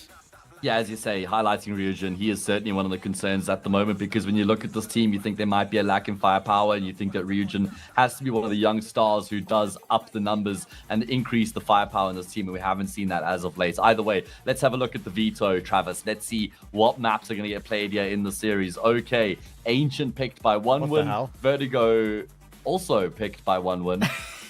And I guess they got to decide the last map as well. Did Sash not pitch up for the veto, or do we have it there? That makes more sense. There we go, yes. I was going to say, 1win can't ban and pick everything. That would be a bit unfair, wouldn't it? So we're going to be seeing Ancient, Vertigo, and Anubis. And yeah, I think this is actually a pretty good veto for both these two teams. I've watched quite a lot of them, obviously, ever since this new 1win formed. Historically, Ancient is one of their okay maps. It's very middle ground for them. I think Sashi actually have a decent chance of winning that. Vertigo is almost a lock for Sashi for me. I think Sashi have a very strong Vertigo. And one, as I mentioned, of course, I feel like Quez plays particularly well on that B-site defense on CT side. They've won their last 3 as well, Sashi, against Endpoint, Monty, and Incilio. And 1win, I'm afraid, on Vertigo, have not won a single one with their old roster or their new roster in the last 3 months. So that's a big problem for them. I'm expecting, if we're going to see a 2-0 here today, to be Sashi's. Yeah, I mean, Vertigo is just it's a super bleak prospect for 1win, as you say, not only because it's been a rough map for them in the recent past, but also because Sashi are very comfortable on the map. But enough of Vertigo, let's focus up on Ancient. The game is ready. Let's jump into the first map of the last playoff game of the day. It is going to be Ancient, the pick of 1win, and just as we've said, we feel like they have to win on this map as well, considering we go into Vertigo afterwards. Lose here 1win, and it's going to be very difficult. There's been some okay performances from this new 1win, but it includes losses against Incilio, Copenhagen Wolves, which is not a good one. Yeah, I mean their wins have come against Into the Breach, TSM, Nexus. Not exactly the most inspiring of opponents. TSM had a really good start with their new roster, but they're kind of fallen off a little bit since, so it's not really a result that really means a whole lot. Whereas Sashi have just done so many good things around the scene lately, is really just says a lot, right? Appearing in EWC, so on and so forth. They didn't embarrass themselves to come up with Mouse, if I'm not mistaken, if my memory serves me correctly. So yeah. I'm quite up on Sashi right now. I think they've got a very good chance of making the major through the RMRs. We'll have to see. Ancient will get underway. Pissed around. Cabby trying to fight. Great readjustment. Wow. Reagins down. Yeah. A little, as you say, adjustment in the middle of the taps there. Fighting with Hobbit, Ryujin appears and he takes down that second player. It's always awkward, right, when you're that second player, like, how have I been the one who's just died here? That doesn't seem very fair. Either way. Such is life. Sashi have got 3 players towards that B bomb site, and they're well positioned because looks like 1win are still going to be committing in towards that side of the map. Sashi want information, and they get a whole lot more than just info. They've gotten kills. They've taken names. Oh, Buster! 2 quick kills. Latic got his as well. Pistol rounds can very often flip, and this one has certainly been put on its head. Lucky and Quez healthy. There is, of course, that cave flank for 1win to worry about. But Quez and Lucky are going to try and pin Buster behind the site together. He only probably needs a few body shots to get away from that one, you would think. Oh, it's going to be very awkward. Finally, Quez gets the kill. Now, it is all down to a 1v1. It is Latic to try and fall back and play time. He tries to, and Quez doesn't have that many bullets. Latic is going to take it. And 1win are off and running. That's a 5 versus 2 they've just recovered. A 5v2. I thought that they were super disjointed. I thought that Buster was still pushing forward and Latic had decided to fall back, but no. In fact, it was just Latic throwing a support flash for Hobbit, but apparently... Okay, no, all right, we're good. Can we continue production? Sorry, we got a word there. Maybe need a break, maybe not. Either way, like I was saying, Latic is going back to throw that support flash there for Buster. I thought he was bailing out completely, but no. Great support flash comes through. They get kills very quickly, and then Latic clutches it out. What a way for 1win to open up. Yeah, absolutely. We do have a bit of a tech pause to deal with here, so you know what? I think I am just going to stop talking for a second. And Executive decision, and let things be fixed that need to be fixed.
Okay, the timer is ticking down again, which means we have fixed the issue, and we're going to get back underway once again. Sashi are not even going to buy anything, of course. They lost the pistol in what was a surprising situation. And looking at a 1-win start here to build up their economy. Yeah, of course, you can scroll down and click all the banners below the stream. Get involved with our partners, including Leon, of course. In come the USPs. Oh, it's a melter. It's an accidental team kill from Lucky as well. That is unfortunate. As you can see, he gets a little bit less cash because of that. I swear to God, if we don't see the AWP here from Latic, I'm going to be very disappointed. You get all those kills with the MAC-10. The weapon's paid for itself and then some. Unlucky, he's going to keep it. Oh, man. I guess they're looking at this as a full bonus and they're going to get a full buy in the next, and then he knows he's getting his AWP. Is he? They get 1,400, so it'll be just enough to get the AWP, but... all right. It is what it is, Trav. What can I do? Sometimes you just gotta take the L.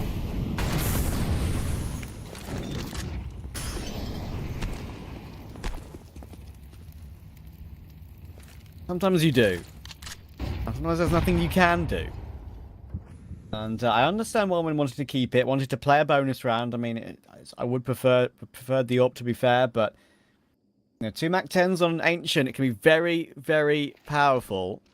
Especially when you take fast control toward the likes of Jaguar like we see here. And Cabby knows it's been taken. He hears Neon and Reagin in here. In these positions.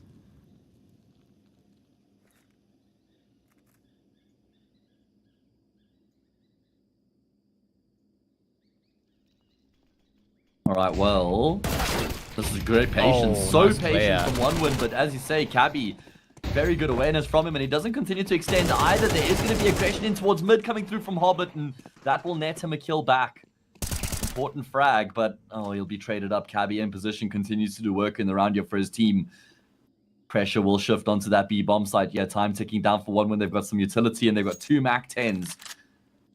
Nealon wants to upgrade to the rifle, no doubt. Probably going to try and throw that Mac 10 away, right, Nealon? There we go. Got the Galil now. 20 seconds. Quez and Iceberg are with each other here, but Iceberg, what on earth are you supposed to do about that? He's met by a flying Latic. Another Mac 10 kill to add to his tally, and he's up to 7-0 now. 3M4 as well. He's just been about to get away, but no longer. So that means Sashi has a slight advantage in this one. Tapping away at the corner of the smoke to try and get vision on Nilan's position in toward cave. Problem is the lack of the kit. They've got to go here, and they've got to go quickly, and they've got to win the duels quickly. But Nilan's doing a great job right now. Cabby will go down. Buster in the cubby. It's very often a known position. I think Quez is just straight up wallbang Nilan there through the wooden panel, but in comes Buster, and that's the kill to win the round. Oh, the angle wasn't great there from Quez. He wasn't able to cover Lucky. He didn't know where the peak was going to come through in his defense, and I mean, he does get a multi-kill, does Quez, but the round will go the way of one win. They've had to brawl their way to victory in a couple of the rounds they've won here. They've only got 3 on the board, but you think about that pistol 5v2 recovery, and then a lot going on in that post pump, but they're able to hold it down. The first gun round will go one win's way.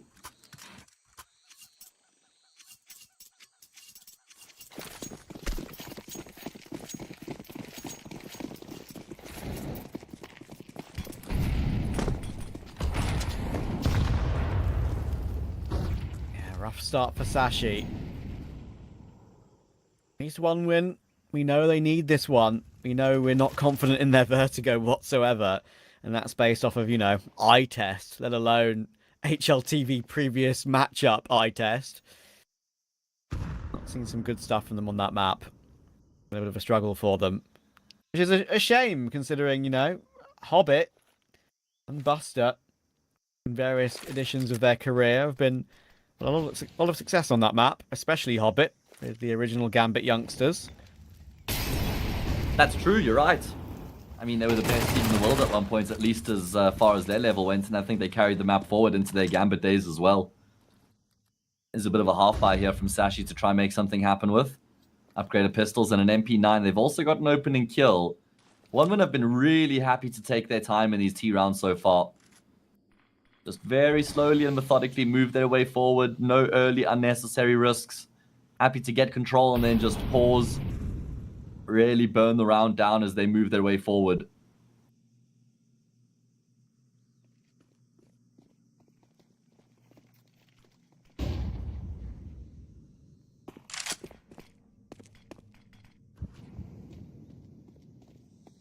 Seconds. Mister's in a good spot here.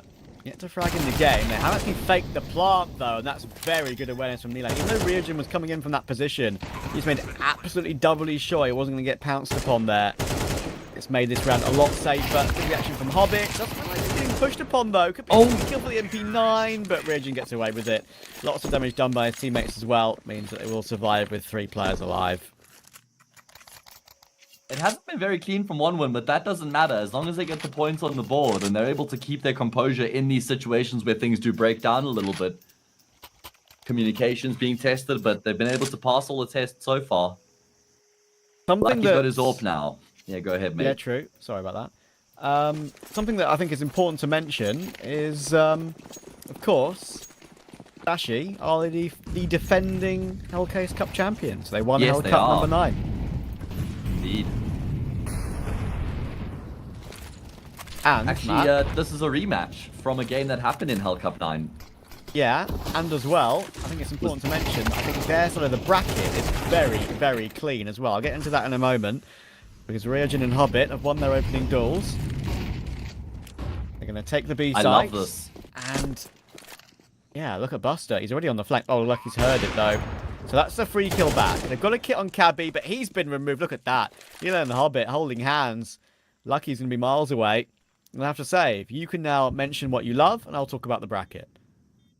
Two things. I love the change of pace here from OneWin. Just such a good change of pace from them on the T side. I've just spoken about how they've been slow and methodical in their approach so far, and now they just shifted into the top gear from the get-go. Just pressure that V-bomb site and break it down. Great stuff coming through from them. And then the next thing is this is a rematch of the grand final of Hellcup 9, Trav. So yeah. And in that case, Sashi won 13-7 and 13-4, the two maps that were played, Ancient and Vertigo. There you go. It's been a better start this time, though, for OneWin. Far better. And of course, talking about the bracket, Sashi have a very nice portion of the bracket as well. They win this, they play the winner of X-Pera or Permitter. You know, Permitter are up there for one of the highest played maps of the entire calendar year. They grind a lot, but then it would be one of, you know, Amcal, Mountain XT, who'd be played with Tobiz, by the way, not Crizzen. Passion UA, Endpoint. Passion UA, definitely a worrying opponent for anyone at this level. But Amcal aren't all there yet with Topo, their new AWPer, their KZ champion. So, yeah, I think Sashi has got a nice bracket, part of the bracket once again. Bit of a double swing in mid. Hobbit and Buster, once again, do great work against the Pistols and the half-buy. Yeah, I think the bottom of the bracket, I think Bait, if we get a semi-final lineup of Bait versus 9 Pandas and Sashi versus Passion UA, in my opinion, I think that would be the best right now. I think Amcal Passion UA could be very interesting, but yeah, that's kind of my call as it is. And Talon not bad, by the way. Yeah, Talon, you're right. They've got some very talented individuals, and Bait have been a little bit shaky lately, so they've got nothing to lose to Talon going into that series. Would love to see them give it a go and at least push Bait. I think it does make sense that it would be Passion versus Sashi. I saw Permitter against Bait the other day, Trav, and Permitter absolutely destroyed Bait. I couldn't believe what I was watching. They won 2-0. It was the best Counter-Strike I've ever seen Permitter play. If that Permitter pitches up, then, well, they're actually the best team in the world as far as I'm concerned. So, no one would be able to stop them. But I mean, I think they now either equal. Actually, considering Z10 have just played a series and it was a 3-mapper, I think they're either equal or maybe 1 map ahead of Z10 in maps played for 2024. So they are the 2 biggest grinders. And I think, to be fair, it deserves to be mentioned that if you combine Espionage's maps with Sashi's maps in 2024, they're not far behind as well. With all that grinding, they're going to end up with blue ball, Trav. You'd know, I guess. Massive shadow advantage for Lucky. He gets his 1-for-1. But you talk about pace change. OneWin are just not letting up right now. Passing toward A. Cappy's having to fight for it. He does well, but Latic has found another kill. He's 12-1. I've seen some mad Latic performances on Ancient before. This is another one.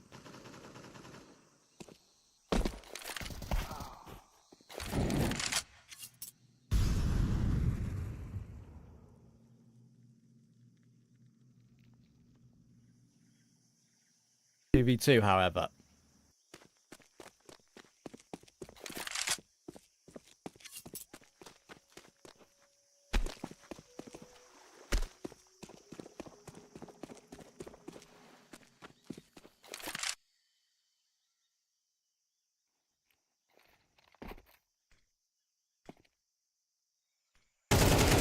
v2 indeed, Trav.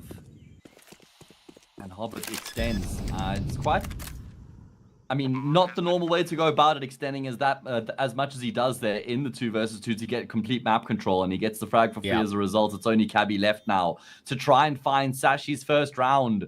This was the gun round as well. Can OneWin guarantee themselves a half win in the least amount of rounds possible?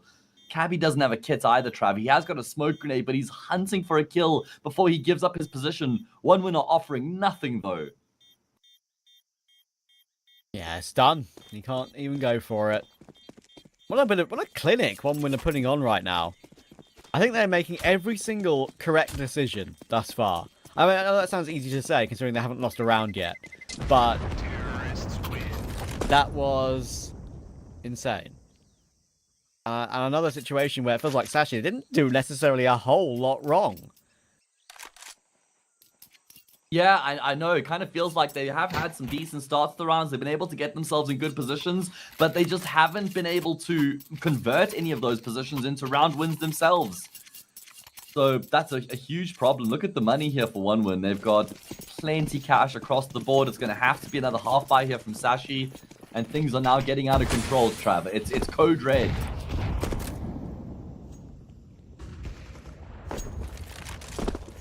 Lucky. Finally, you'll get one over on Latic.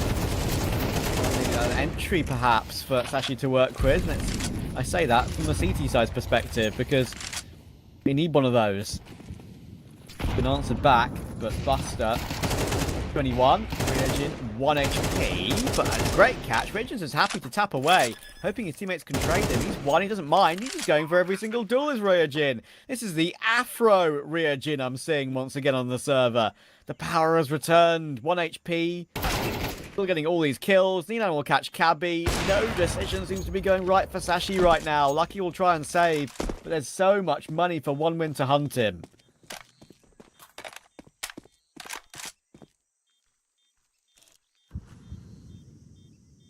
I mean, Lucky has saved enough money in the bank here to guarantee himself an AWP in the next round, so it would just be a nice carry through for him, but not of utmost importance. In fact, I think getting some extra kills here probably, if he gets, like, 2 kills and then dies, I think that's worth.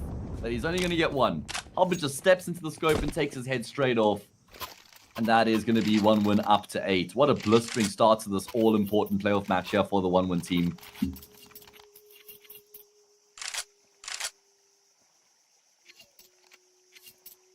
Sashi, CT side, maximum they can get is 4.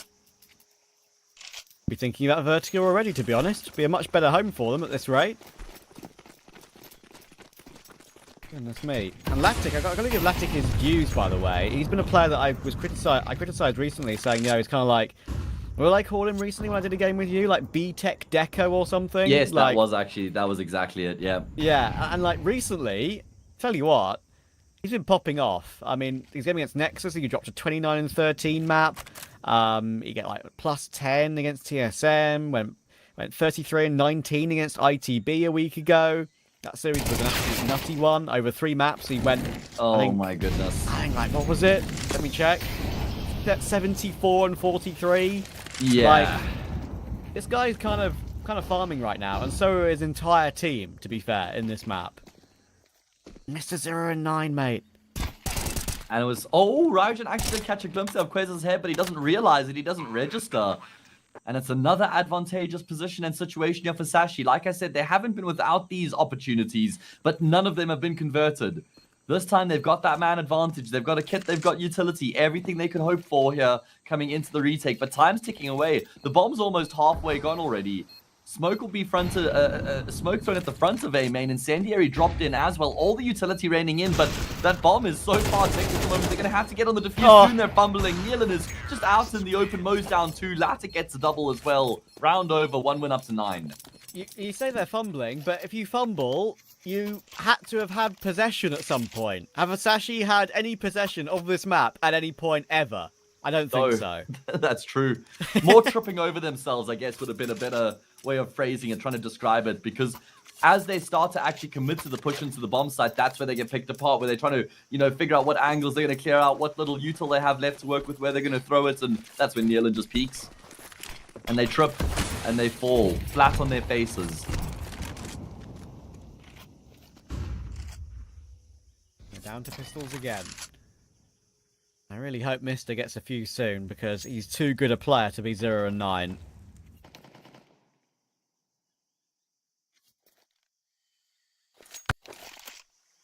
Round reset. Imagine we just went back to 0-all. Game hasn't been live. It's just been a nice little warm-up. Sashi would love that, wouldn't they? All been a dream or more of a nightmare. Cabby had taken damage there, but I think they kind of just were like, whatever. Nico round, let's just play it again. Well, we don't even know who the tech pause was called by, do we? That is a good point. Let me scour the logs quickly. Go on, lad. Go do your digging in your secret discords. Admin friend, I believe. said that Ryujin had loss. Okay, And that's all right, not fun. well...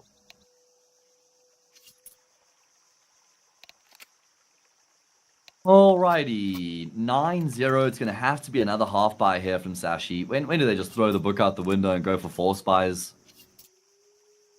Feel like just trying to play for 2 rounds and a half really isn't worth it. I'd honestly say just going for the 4 spy here might be the best option.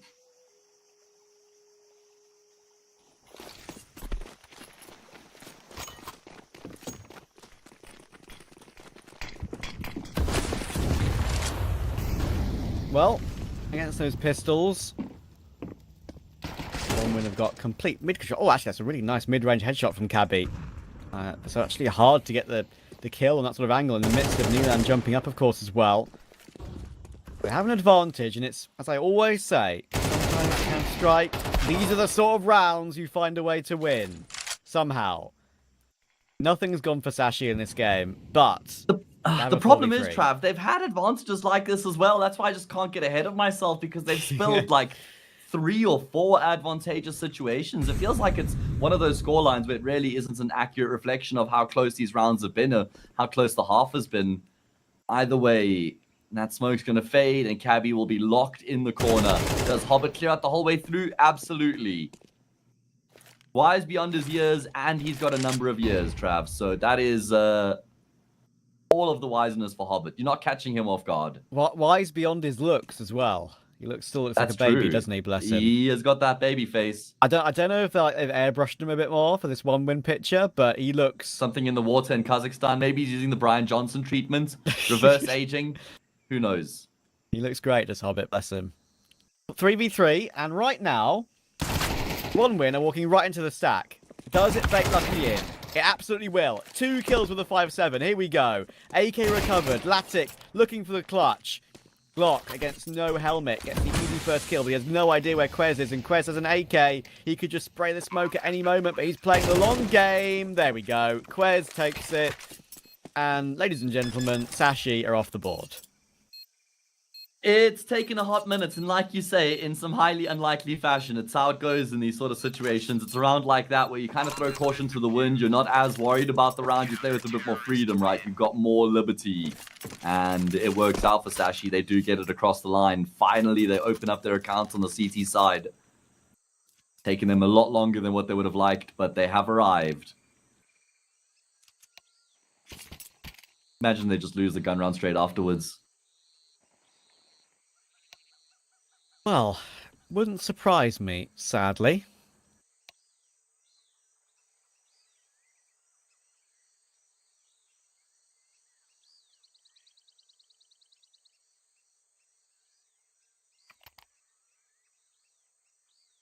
Quez clearly is the guy having the issue in this particular technical pause.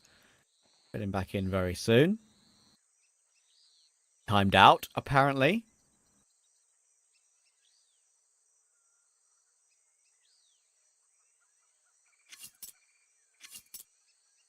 At least it's Vertigo up next. We know it's a very reliable map for Sashi, and we know for 1-win, it's a map that they've struggled on heavily in recent times. Played the map 7 times in the past 3 months, have 1-win. They have not been able to win it once, and it's not even like those losses are close ones, Trav. 13-3 against Sangel, 13-7 against Young Ninjas, 13-6 against Miles NXT. It's surely a matter of time before they're able to figure the map out, though, especially with someone like Hobbit on their team.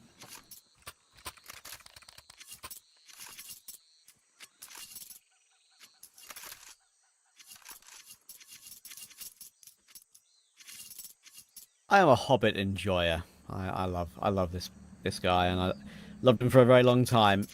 He's a legend of the Counter-Strike scene. Major winner with Gambit, of course, with an incredible team back in the day with Zeus, Doja, Mo, and Adren, of course. What a roster.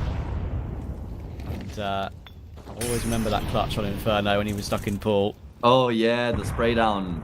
Yep. That was a beautiful one. I remember where I was. Will Quez remember, though? I don't think he will. And he won't want to either, because he's been spammed straight up through the wood by Nilan. And I think Iceberg is going to have to deliver on a quick trade back. Won't be able to.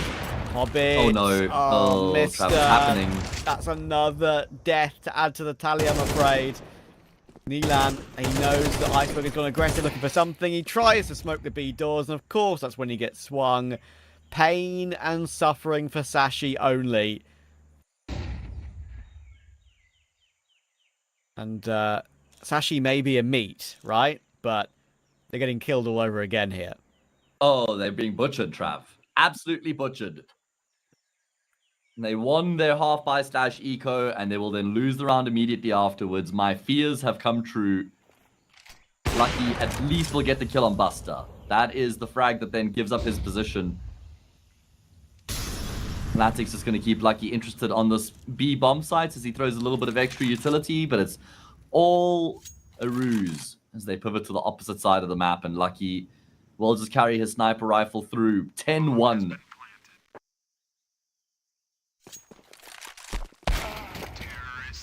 Oh, he's even caught by Latic as well. Latic has had his number, that's for sure.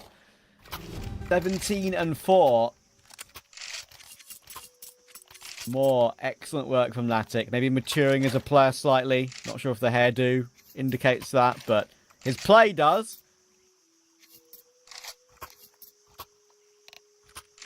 One of the main plus points that's come through for this new one-win roster.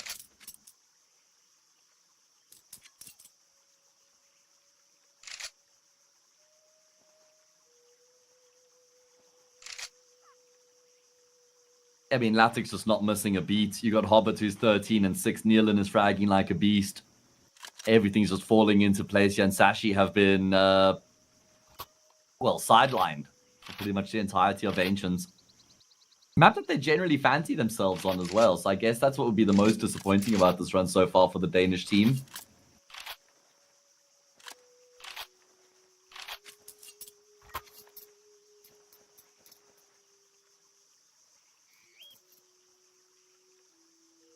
Maybe they've got Cologne on their second monitors, Trav.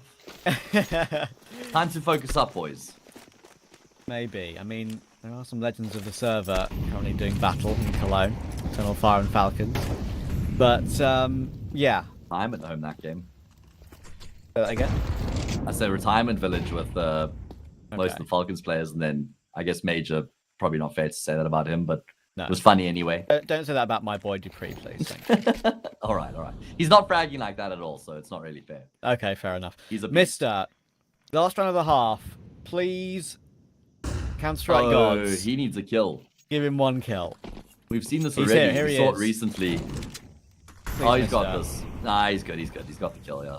I just checked the script. Round 12, third frag goes to Mister.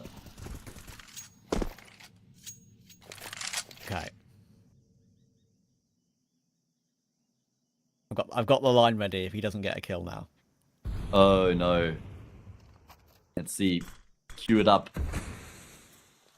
One win just moving between the sites at the moment. Looks like they will settle on B eventually. 45 seconds on the clock. Not much bloodshed in the round. Nothing fatal just yet. And Sashi have actually got the double cave set up right now. So nobody on the site itself. Nobody long, nobody short.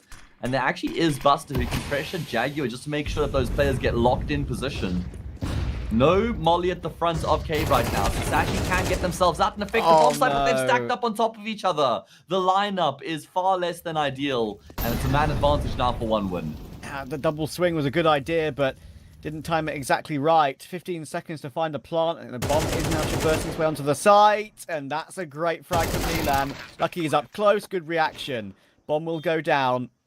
Latic trapped on the site, but Lucky and Mister have not yet shown their hand. Nilan being in this position though is such a nuisance, and Lucky of course is very wary of that. Mister should finally get his kill. No, Nilan reacts for it. No, and now it's Lucky. It's only Lucky, and he's going to be feeling very unlucky at the moment. Latic, what a dance around the pillar. Default dance for Latic. 18 kills on the half and 0 for Mister. What kind of goofy script were you looking at, Matt? I don't know, Trav. Comprehension skills were never my strong suits. Either way. 0 and 12. Oh, man. Mr. got no frags. Can I just quickly say something? Yes, We're of being course. we're being a bit silly about this. Like, we are just having a bit of fun with it, but it's important to mention it's not Mister's fault Sashi are losing this game. This is a combined effort of one win being a lot better. I mean, how often have one win finished on the B bomb side as well, right? More often than not in the first half, he was the A anchor, so often he was just rotating into losing causes, being picked off in extra kills. But yeah, still a far less than ideal performance coming through from him. Obviously, expect big things out of himself. Expect a lot more out of Sashi in general. 1 out of 12. Yes. I have a very small point. I'm pretty sure one win just shifted their way through the water in spawn to get toward outskirts of B, purely because of that like FPS bug that exists, where you can see kind of guess where people are running. Yeah. All right, well, I mean, you got to do what you got to do. Sashi, what they have to do is win this pistol round. That is non-negotiable. As they leap their way in towards this B bomb site, they will draw blood, a lot of it. Ryujin is here just dancing amongst the smoke grenades right now. He's looking to try and find something, but ultimately nothing on offer. Okay, man advantage for Sashi. Smoke starts to fade. Nealon becomes exposed, but misses a prime opportunity to get a kill there to offset the retake. They don't have a kit between them either, and they don't have a Ryujin. Buster. Oh, Mister still can't get anything going his way, can he? But Buster, of course, doesn't have a kit. Oh, it's a bit whiffy against Lucky, but there we go. A second round will be taken for Sashi. And it's something to work with. All you really want from Sashi now in this sort of situation is a build-up of rounds, get some confidence going, go into your strong map of Vertigo, feel a lot better about themselves, and I hope that will be the case for their sake. In the end, quite a good pistol from Sashi.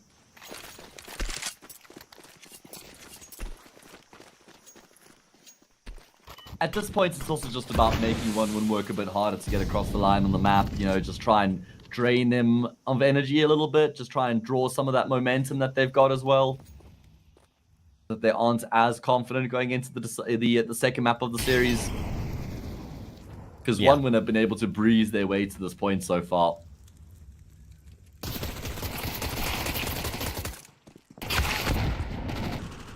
Yes! Get the ecos, Mister. Yes! Go on, lad. So deserved. I'm so happy for it. Completely deserved.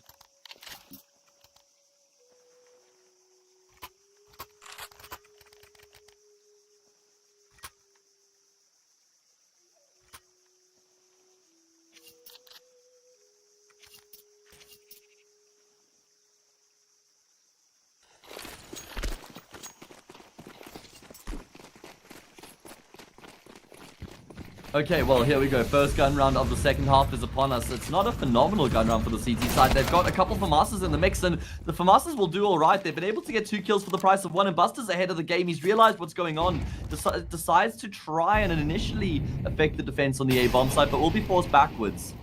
It's all about buying time for those rotations. And, well, in the meantime, Sashi's going to look for a plant. Latic wants to disrupt exactly that, and he will. Oh, my goodness. I love the initiative being taken by one win right now. Being in the open, not being covered accurately.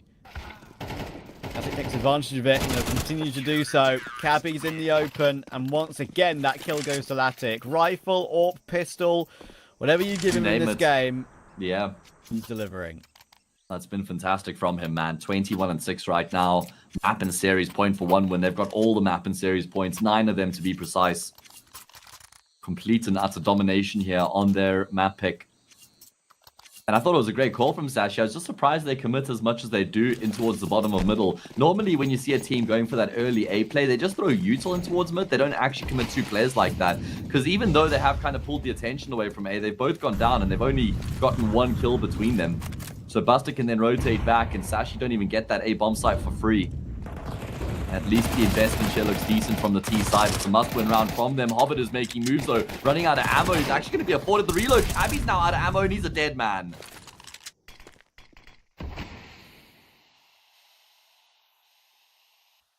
At least that worked. Something different again. Add it to the list.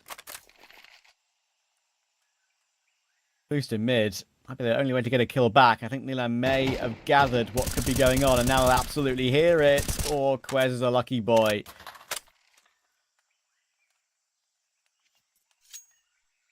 What do you even do now if you're Sashi? 3v4, locked at the bottom of mid.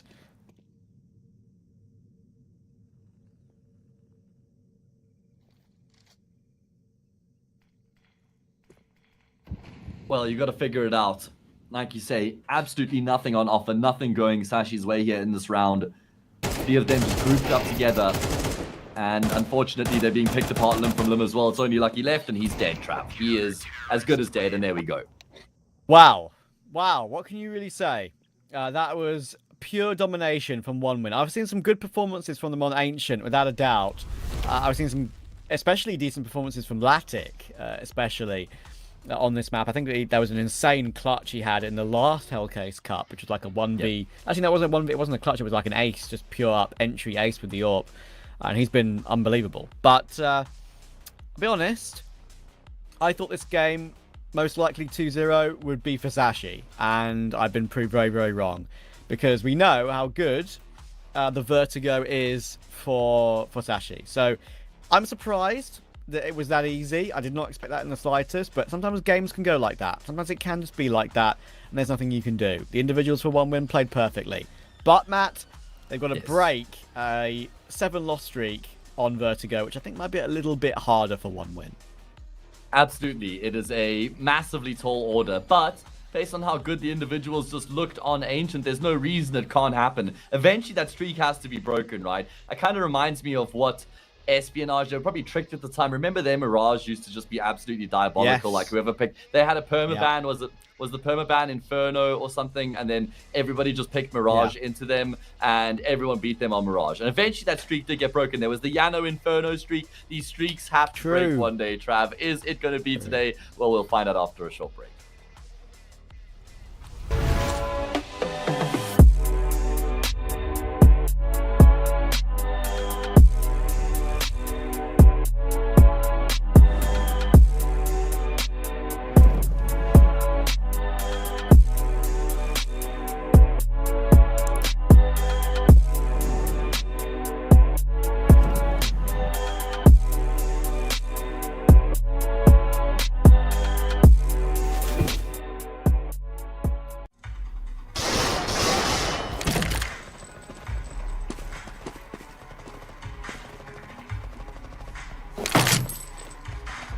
What kind of shame is this?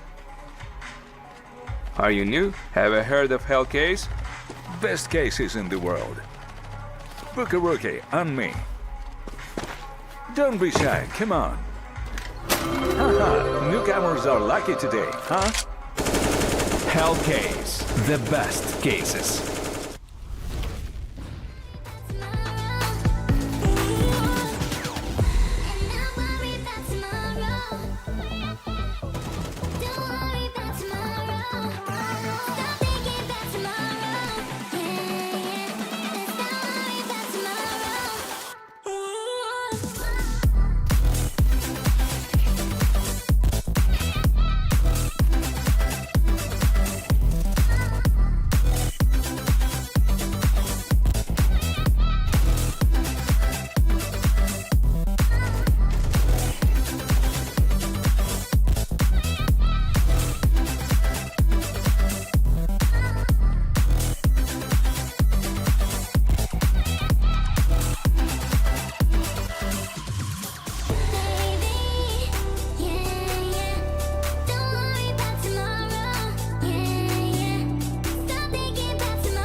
back, back.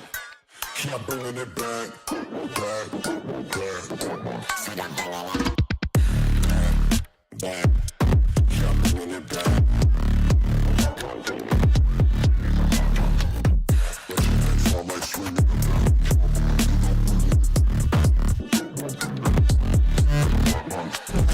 Back, back, keep bringing it back.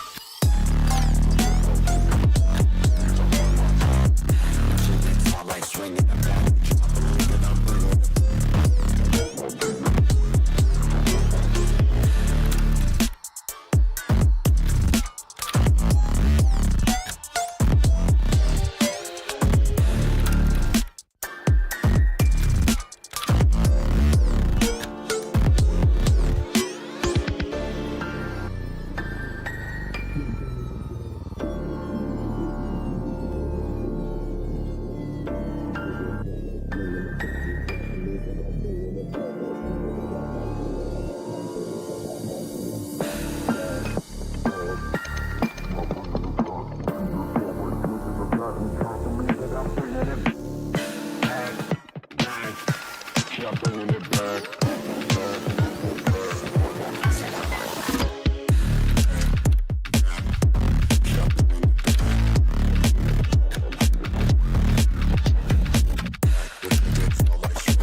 it.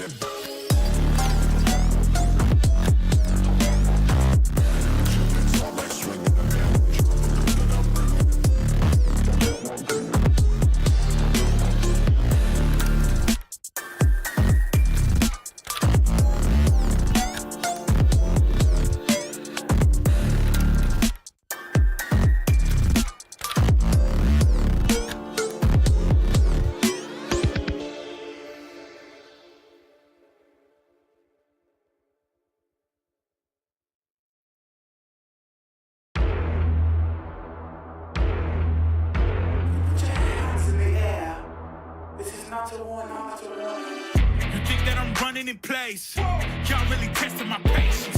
Right before I blow up the spot, I had to get back to the basics. What if my talent is wasted? It's sick, but I'm lacking the placement. Thought since I rap in the basement, but my come up is legend, is greatness. I don't care now, it's pedal to the metal. I can never quit now, I will never settle. Puppet to the game, I'm pulling strings like Geppetto. We in the same game, but I'm on a different level. I passed it. Gotta keep grinding till I'm laid up in the casket. No fake round, but you feeling too plastic. Yeah, y'all feeling too plastic. They say my style crazy, but then it's straight jacket. Wow. Why you still testing my patience? Trying to turn me into something I ain't trying to be. All the hate is in heavy rotation. You gon' lose yourself, quit testing me.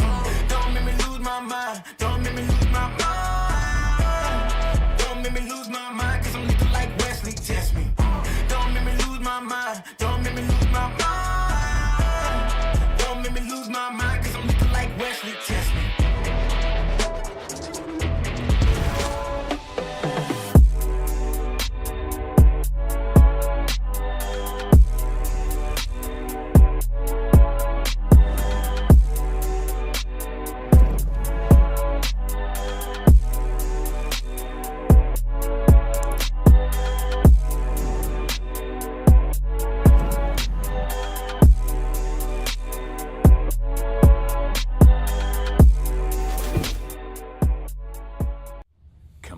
It's almost yours.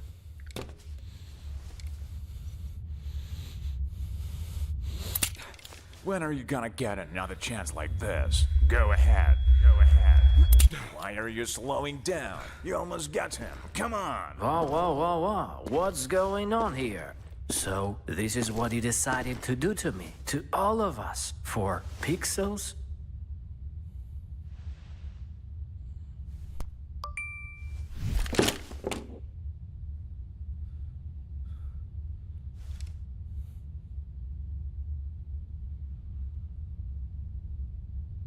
Fuck you and your Roland.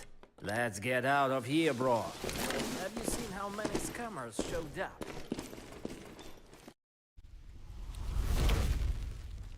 We're back. Can one win continue this incredible run of form? You'd think not on a map like Vertigo, truth be told, no beating around the bush, they have sucked on Vertigo as of late. They've not even found a singular win, whereas Sashi, it's one of their favourite maps, and historically it's always been good for good map for players like Quez and Cabby, for example. So I would suspect and very comfortably predict, unless it's a crazy day, unless it's opposite day, that we're going to a third map, Matt. It does seem like it, right? I'm not going to completely write one win off altogether, just the individuals looked good to me on Ancients, and I see a world in which they can just translate that strong form into Vertigo, and that can contribute a big way to them getting across the line, if not at least making the map close, right? So just with the individuals looking as good as they were, you know, if Latta can bring that same level, there's no reason they can't go toe-to-toe with Sashi on this map and potentially make it work. So that, for me, is kind of giving me a glimmer of hope here for one win. Yeah, for sure. And you mentioned, of course, I think the main problem for me is that the 5 games we've seen from one win with this new roster, they haven't really played anyone that close in general. Yeah. Of course, we've seen them play against Sangel recently. That was 13-3, absolute destructions. I think that was with when they had Chill as a stand-in as well, when he just absolutely owned them. TSM and Young Ninjas. The loss against Young Ninjas is a poor one for sure. That was 13-7. I can accept them losing to Mouse and XT because they're absolute Vertigo farmers on Mouse and XT. But again, losing to Cybershock 13-10, it's like you'd expect a roster with these sort of names on it, like one win, to play Cybershock close. And don't get me wrong, Cybershock have some nice, talented young players, which I've very enjoyed watching, including Fenneman, of course, who's a guy I always call out. But, yeah. Not feeling it. Not feeling it for one win on Vertigo. I need to see a lot of change. I mean, they've got the permaban of Nuke, so they have to figure it out eventually, right? If they can't leave it as a massive chink in their armor for too long. You can't have a 5-map map pool. Unfortunately, you're just not going to be sustainably successful if that is the situation. Either way, Vertigo is ready, so we can jump into the second map. One will have the choice of sides here, Trav. Which direction do they go? I went through their past five games, and there have been some variations. They've started both T side and they've started CT side. It hasn't changed the result. It'll be a CT side start for them, and they've got armor across the board, but there's only 3 of them left, Trav. Did Buster and Nealon not spawn into the round? What happened there? Maybe they didn't. This is the start we expected, at least. It'd be funny if this one was an absolute blowout as well. Somehow wouldn't surprise me, actually, going by recent form. Actually got the utility down, planting in what I consider to be the new default spot. Now, of course, Elevator is completely open. Planting default would allow a player like Rajan to play next to the A sign there with the arrow and just catch the default player. Obviously no risk here though, planted safely in that different corner of the site. And they're going to win it with all 5 players. Are very comfortable. 3 of them, of course, are 100 HP as well, not touched once. 350 helmets, always nice.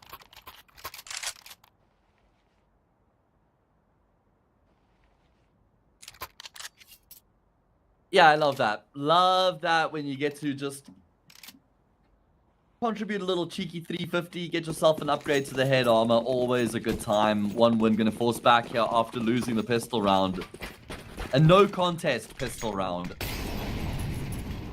You're right, Trav. It wouldn't shock me either if we had a blowout in return here. Both teams just dominating their map picks. Certainly a plausible scenario.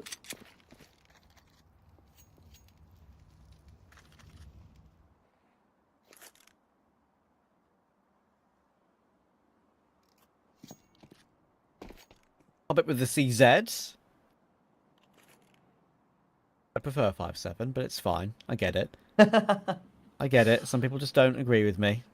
I understand. Most do. Most people do, especially in that topic. It's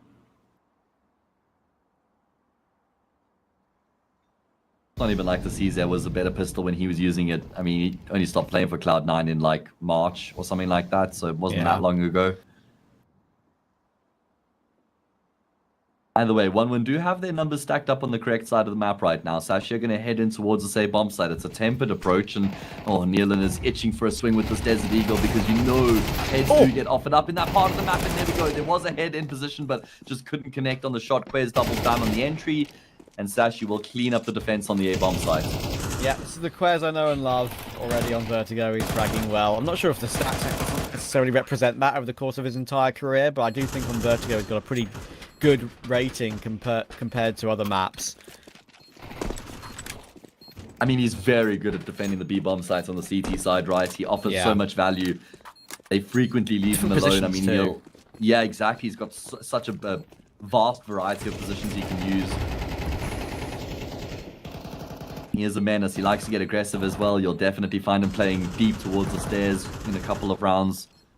By the way, Buster actually should catch a glimpse there, but he was moving as Lucky crossed the stairs, so wouldn't have been easy to spot, but he does still at least find the kill.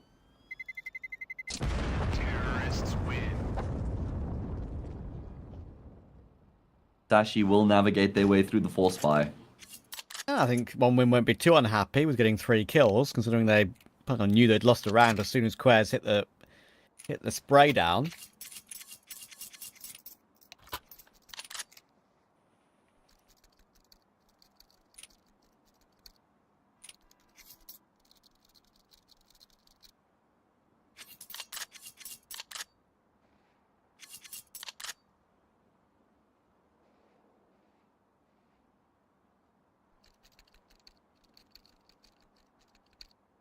Tech pause, sadly. I'm going to go and check what the reason is. No reason given yet.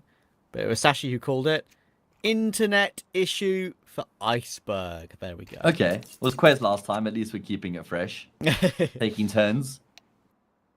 It's funny, isn't it? I mean, Iceberg is a player that I remember, saving a clip of a really smart clutch of his back in like early 2022, maybe late 2021. Yeah. It's one of the first year of clips I used to start saving when I would save clips of clutches, right? I mean, actually, I've been kind of lacking on that lately in 2024. I've got a decent selection, but maybe there just haven't been enough clips. Either way, it's crazy how players can continue streaks of improvement and then show up in big events. Of course, PwC would have been absolutely huge for them, and they didn't do themselves injustice at all. They did themselves proud, I think. Yeah. I mean, winning a map against Miles is incredibly impressive. You certainly can't Nuke take as that well away from them. And Miles are fantastic on Nuke. That's the one map that they are very happy to play at the highest level of the game. So that says all you need to know. And it is great to see when a team can do that because, I mean, they've been grinding their way through Tier 2 for a very long time. And they've been sort of at the forefront of Tier 2 for the past year as the Sashi/Espionage team, right? And they've worked very hard. And then when you see that team go up on LAN against a pure Tier 1 team and they do take a map off of them, it's just great to see that progression.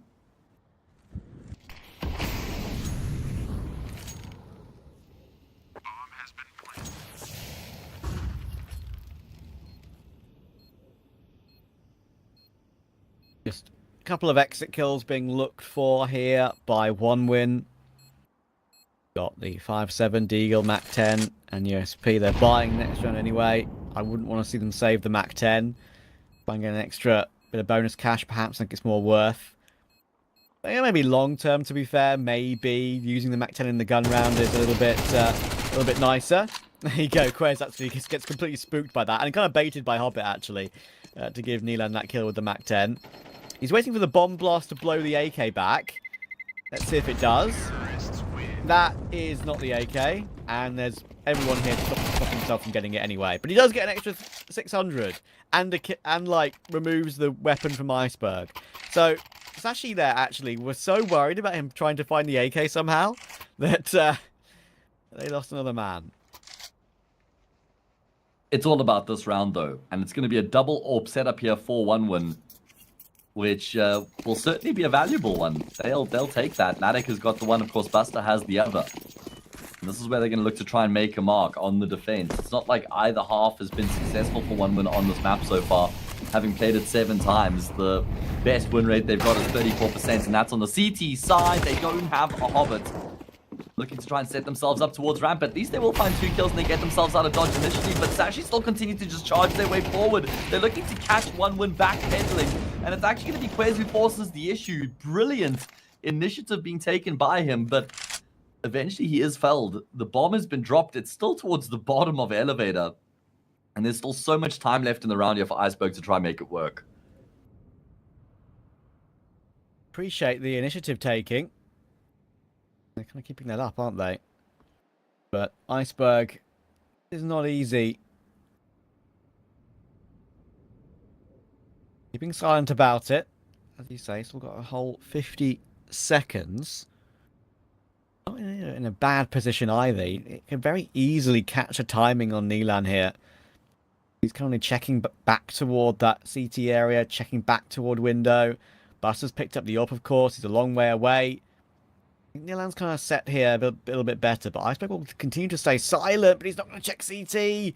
Or if you look behind him, well, at least he hears it now, Nilan. But of course, for Iceberg's sake, he would have got the kill for free. Decent deep smoke, and actually it will keep Nilan at bay. So there's something to work with here in terms of positioning. And having to play out the round in a decent after plant spot. Buster will check the will check the smoke with the AWP. They swapped it over. He's gone with a kit now, of course, as well, and they will break it open. Iceberg! Oh, the last bullet on the transfer! Gets the headshot, and Sashi keep it up on Vertigo. Oh my goodness, what a brilliant clutch coming through there from Iceberg. Just uses the clock to his advantage, gets onto the B bomb site, free plant, and then takes an aggressive stance in that post plant, tucked in the corner. A neat little spray transfer there to finish it off, and he gets loud and proud with the AWP afterwards. Just add some insult to the injury. OneWin were on course there. They did really well to get themselves into an advantageous position because they'd weathered the storm, right? Sashi were throwing so much at OneWin and just testing their mettle, testing the composure and the stability of the defense on that A bomb site by playing very aggressively. And OneWin had done well. They'd passed the test as far as I was concerned. But unfortunately, they couldn't get it back past Iceberg. Latic missed a shot there with the AWP on the retake, and then that spray transfer was quite something. 5-0 looms. What a lovely double headshot by Nilan. Tough angle to get it with the MP9 as well, and he looked desperate to go in for more, didn't he? He wanted to launch himself down the stairs, but he wasn't to know what else was down there. When you're not to know what else is down there, you do kind of to wait. The vision would have come back for Sashi at that timing. Heavy's up until the site, though. Could get caught by Heaven. They could just pounce through elevator and connect here. It's going to be very awkward. And they're going to have to fight their way through to this one. Sashi, Iceberg won't get his. Hobbit gets his one kill with the CZ. And Mister is not completing the kill on toward Nilan either. USP will come out. Latic got his one league on Lucky. One win. Again, it's the unlikely round to find their first.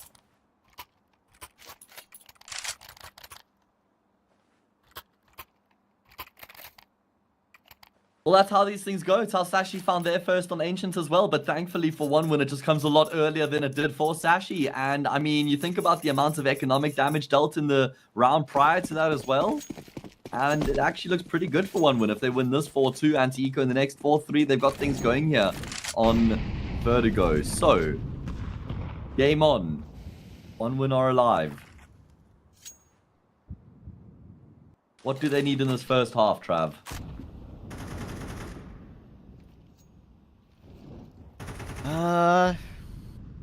OneWin, I assume you were talking about? Yes. Oh, wow. Okay, well, this could be 5-1 very quickly. I think they need 5 to have a chance, because I think Sashi is better on the map. Oh, my goodness. And Iceberg and Mister have kind of taken no prisoners there. It's the exact same thing that happened on Ancients as well, where Sashi won an eco round to win their first round, and then won the gun round. They then went on to lose the gun round immediately afterwards. Yeah. And Sashi are going to do the exact same thing here to OneWin as well. And I love the pace and vigor with which they approach this round. I really do. Instant kills.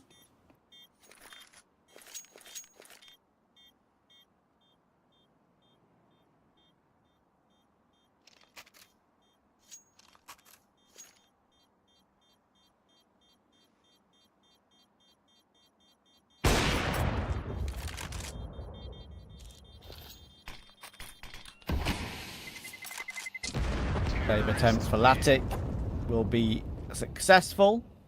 There's 1 kill required. But we know how Latic made Ancient look like his playground. Vertigo is a lot harder map to make it look like your playground when you're the AWPer.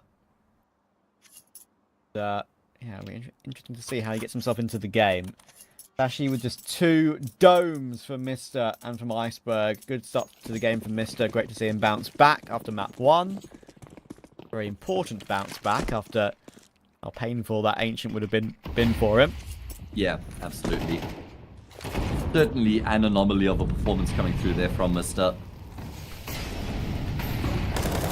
2 orcs in play once again for the CT side and an opening kill. This time Hobbit will come out on top of that Jewel. And Neelan's in a really important position as well. He's very slow to react, and that leaves Buster all by himself up in the corner. He was never going to get more than just the 1 kill. Sashi are making moves early on in these rounds at the moment.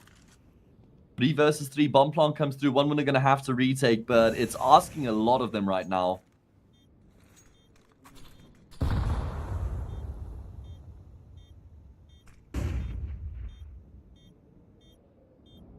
Yeah, I get the impression they are looking for it. Are we going for a late one?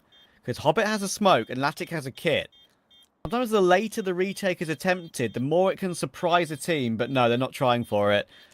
I think if they had 1 flash occasionally in those sort of situations, right? I've seen they'll just go in as a 3 with like 15 to 10 seconds left, and because Sashi or a T-side, any example, in the process of leaving the bomb site or repositioning, they'll catch 1 off guard, and sometimes that 1 can be the linchpin to get a smoke onto the bomb and defuse. Especially as their other teammates could then body block or be a meat shield, whatever you want to say. Not that time for 1 win though, sadly. Yeah. I mean, it made sense that they did kind of feel it out. Plenty money in the bank, but yeah, things are looking bleak here for 1 win. Still time to turn it around though. Still time to try and recover and give themselves something to work with going into their T side, but it has to start now. And again, there's some forward positions being taken up here by Sashi. They continue to do this. Neither looks to aggress, but Quez on an off angle will find that frag on the aggressor. But Sashi just not playing an idle T side at all, Trav. And more often than not, there's more than one thing going on in the round. Recovery from Buster though, knew he could get himself in a good position. Easily takes the low HP. The utility is being thrown. Takes himself on a very tight angle. Be hard to react to from there. Gabby's kind of the king of gap though. I think, if I'm not mistaken, he plays this spot on T side and CT side. Knows his angles very well with that new position, of course. Virgin, I'm going to be here to help out, but Cabby is creeping up. 35 seconds left in this one for a plant. Nade will break open the smoke. Cabby goes for something, then Virgin catches it. Great kill to take. Mr. will go for the plant, of course, in that cubby on the site. But now 2v4. Everyone's going to be here. A lot of this is going to be down to Lucky. Get himself into a decent after plant position. You want it to be sandbags usually, but I understand your trepidation, Matt, because even though they've got kits, they've got no smoke. They need the kill, and that should make things a lot more relaxing. It's down to Lucky. Maybe I told a lie. They picked him 1 by 1 so far. There's the first. There's more possibilities. Hobbit goes down as well. Always baiting with the time beautifully. Latic has to hit a banger to get the defuse. Nice try, Lucky, but not to be. I mean, he plays that touch to absolute perfection because he realizes he doesn't have the luxury of getting 1 kill and then just falling back, because after he gets that first frag, there's still 3 players for him to try to deal with. And so if he does just fall back, they'll get on the bomb and they'll hold the line. He has to try and get kills before they actually get across to the bomb itself. He hits another shot, brings it down to 2. You start to get nervy, but Latic lines himself up nicely with the player who had tapped the bomb. And like you say, it's a clean 1D that comes through from him to eliminate Lucky and get a vital second round on the board here for 1 win. Trav mentioned 5 was the rock bottom bare minimum for 1 win. That is still a possibility, and it becomes almost a, I wouldn't say guaranteed reality, but highly likely if they can win this round here, because Sashi would have to eco in the next. Can 1 win garner any momentum here on Vertigo?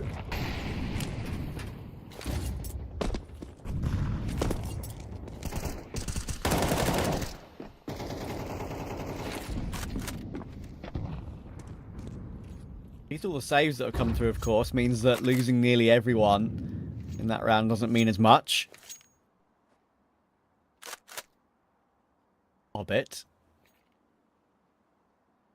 Towards sandbags. Buster will deal with Quez again. That's the second time he's managed to win that duel in the last couple of rounds.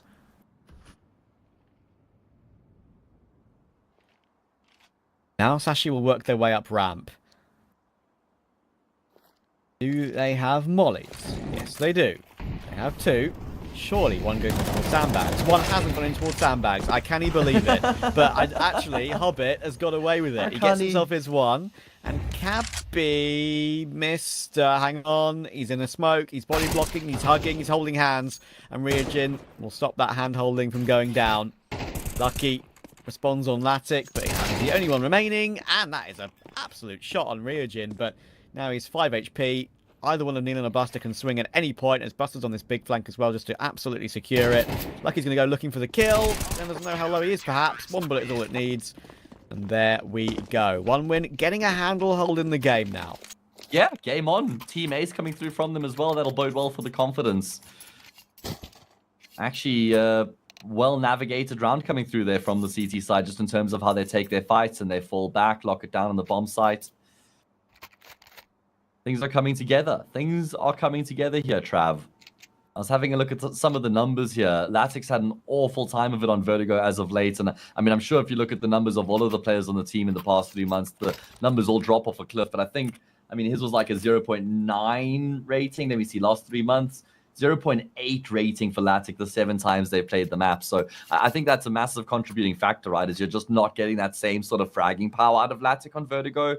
And then all of the other cracks are just emphasized at that point because they can't just get plastered over by Latic just finding a triple kill and bailing them out of these rough rounds. So you see the deficiencies on the map become a lot more exposed when you don't have someone like Latic that can just pop off individually, right? Like he normally does on the other maps.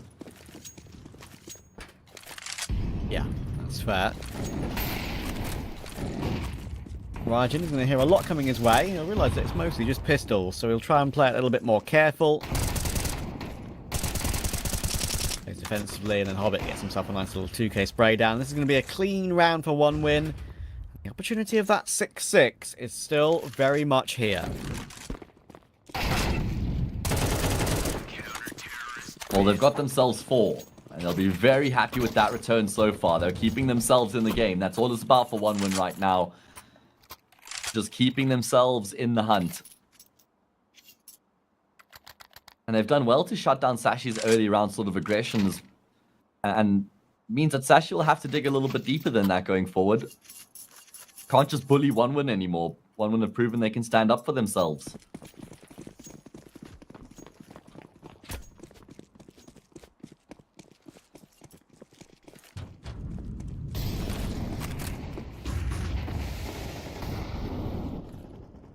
Oh, Latic, he wants it. He wants the mid-peak. It's going to be a boosted mid-peak, and you're not going to be expecting that, are you? What a lovely bit of protocol work there by Sashi to not go straight into an AWP. Player above goes for the swing, and that is impossible to react to if you're Latic, despite how fast he's looked in this series so far. Yeah, it's exactly what Sashi needed. They've been dominating the map so far, and they have to win this round to maintain their position in the driver's seat. Lose this, and well, it's certainly game on at that point. And with one win leading the series 1-0, then Sashi will be feeling the heat. It's going to be the buddy system. All 5 players grouped up here. Arm in arm, heading in towards the safe bomb site. Strength in numbers. Oh, it's very hard to strafe away once you've taken the duel up on that catwalk position, that new catwalk position. Hobbit won't be allowed to get away, as he probably shouldn't have. Nilana realizes that everything's kind of been taken. And he's all alone. Surrounded. Now down to 6 HP. Yeah. Honestly, he should have just gotten out of there, carried the AK through. Yep. Means he might actually have to settle for like a FAMAS or an MP9 coming into this next round, because everybody else will have to buy their own gun. Okay, 7-4. Good stuff from Sashi. Just finding that clean opening kill on Latic and then working forward as a unit from there. Nothing special. Stock, standard, simple Counter-Strike. Effective. And it is going to be the last round of this first half. Let's see if one win can salvage a 5th. We spoke about it earlier on that we felt like 5 was key here for OneWin to keep themselves in it going into the second half. I mean, 4, it's not like they're completely out of it here going into their T side, but it means that they have to win the pistol. And you never really want to start off a half with a condition like that. Or Nealon up close and personal right now. We haven't seen a huge amount of action over towards this B bomb side, and there are numbers here for the T side. Nealon gets caught off by Mister, who has basically doubled down on the entry, hasn't actually let the molly rip. There's a smoke grenade now for Buster to try work with. He's just trying to stay alive for as long as he can. He unfortunately isn't able to cross. Finally, a response comes in the way of Latic sniper rifle, but there's still so much more where that came from. And the nade actually might be enough to finish off Mister. It does so. It brings it back into an even numbers game. Really important double kill coming through from Latic. Keeps his team in the round. Won't be able to say anything about the bomb plants. And Hobbit is still on the opposite side of the map right now, man. He's all the way over towards that A bomb side. He's going to have to get a move on. They've got a couple kits and they've got some util. There's also still a player deep in towards mid here. Yeah, the observer shows us it's Cabby who's here. This retake's going to be really difficult for OneWin. Yeah, Cabby's got this in the palm of his hand, doesn't he? Hobbit's going to get blindsided in a second. Just drops down in time. It'll be on if they get this kit on a defuse. Who knows? Richard's got that kit, but there's Cabby. There's Lucky. And there is Quez. And there's Quez. The perfect 3-piece to end off the half for Sashi. 8 on T side. You'd think that will be enough. Yeah, it should be enough. Like I was saying, it's not like it's OneWin are completely out of this because they only get 4 on their CT side, but the condition is now that they have to win the pistol round. That is the situation now for OneWin. No two ways about it. If you lose the pistol, then you can just write the map off at that point. You know what they say, Trav? You know what the greatest coaches say? They say, the easiest way to win this map is to win the pistol. I think the greatest coaches actually say the easiest way to win the game is to kill one person each. Every round. That is, yeah, that is perfect logic, I guess. You can't say much about that, I guess. Either way, 8-4 into the pistol round we go. What's the investment looking like here for OneWin? They got the smoke and the flash on Nealon. And then they've got the P250 on Latic. Unsurprising. On the flip side, Sashi, I've got a couple sets of Julies and a flash. There's no kit. Don't you dare play for the retake.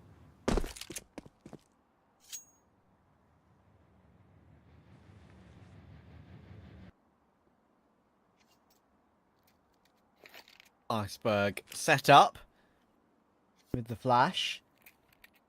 You can get to see the lineup crosshair to see exactly where he puts that. Lined up more on the little shadows, I think, of the beams on the ground.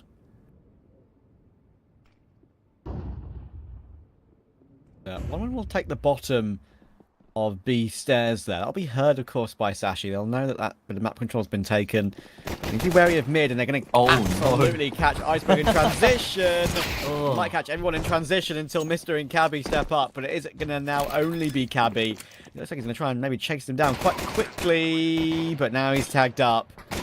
Stuck behind Jen. Being played with by Nilan, and that is a lovely headshot on the jiggle. Well, that was a surprise for Sashi in mid, wasn't it? Yeah, absolutely, man. It was. It certainly caught Iceberg off guard when he tries to cross back towards that B bomb side. He's just out in the open, right? And Hobbit's in position, just activates off the audio cues, and then from there, it's an all-out war that breaks out between the two teams in mid. OneWin come out just on top with that man advantage, and then Cabby realizes that they're planting the bomb on the B bomb site, and he tries to isolate the jewels. He tries to force that gunfight while the plant is still being committed to, so he can maybe get a 1 versus 1, but after the bomb goes down, then odds are just completely stacked against Cabby. So at least OneWin can check that first objective off of the list here on their T side of Vertigo.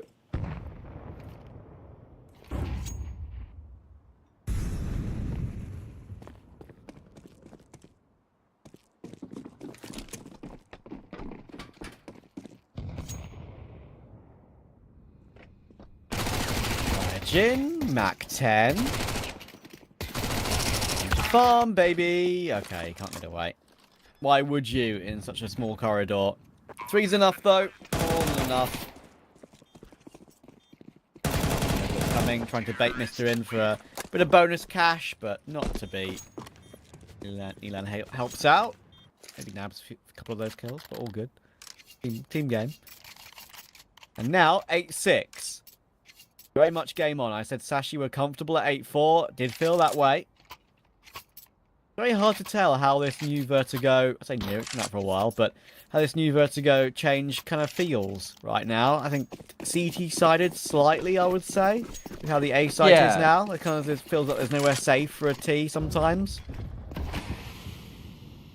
Yeah, it's very true. It certainly does make life a lot more difficult for the T's to get into that bomb site and then even try and lock down the site for a plant. Does make the post plants and the retakes a lot more interesting because the T's can kind of finagle their way around that part of the map, sometimes phasing through smoke, and it does cause a bit more chaos. You know that word, Trav? Finagle? What is that? Finangled, yes, I've heard of that one. Yeah. All right, cool. Just making sure it's not. Means like work with or you know. Pretty Checking sure, the definition right now. Like tweak, play with, you know, kind of. Finangle. Finangle. To get or achieve by trickery, craftiness, or persuasion. That's exactly what I was looking for, you know, because you can finagle through the smokes there, through elevator, in the post plant. So, goodness gracious me, I'm even impressed myself with that one. Who created these words? Who came up with those? I don't know. That's a good one. That is a good word. What I will say, it's a good start to the round here for Sashi as well. They found the opening frag and Raijin. OneWin will just try and group themselves up and head in towards the, say, bomb site. Time's ticking away, so they're going to have to make a commitment soon.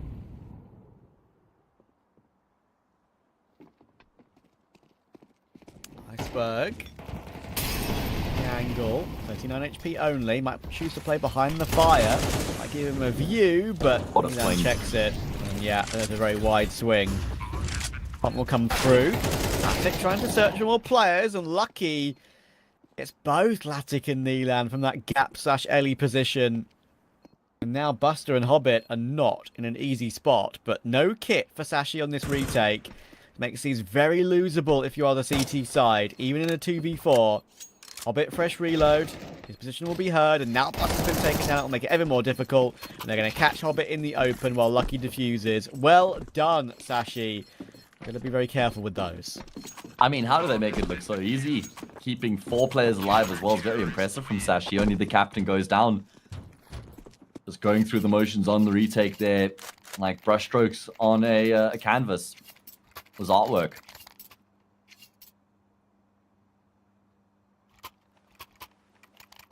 And if they win this gun round here, Trav, then I think Vertigo is basically done and dusted. 10-6, no money for OneWin. Do you think at that point it's game over? Yeah. I give you very quick and to the point answers with these now, don't I?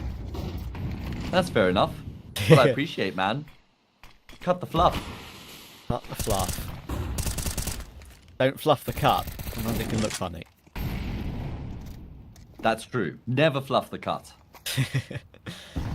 That's a rule. 9-6 for Sashi. Cabby's got himself in his very normal position toward Gap here. They kind of knows all the nade lineups as well to break the smokes open to the best of their ability. Make it look like the cleanest break possible. Now he's holding this angle here. I think to kind of wait for a timing and when they could push up and more bang the yellow tarp slightly. There you go. He kind of gathers it. He looks for the gap between it and he takes the kill. Abby knows everything, mate, toward that position. He does. I told you.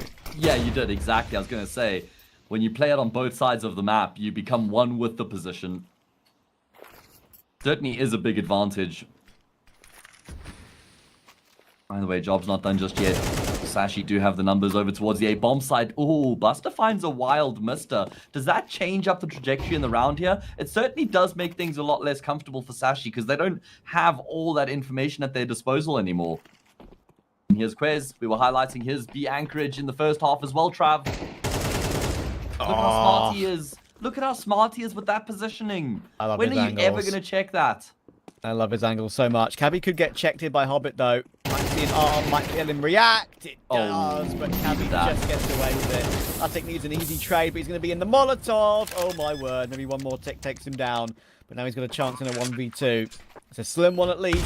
Nade could be coming in, and it'll touch down. Lucky to Latic, Orpa to Orpa with an HE. Sashi looking good.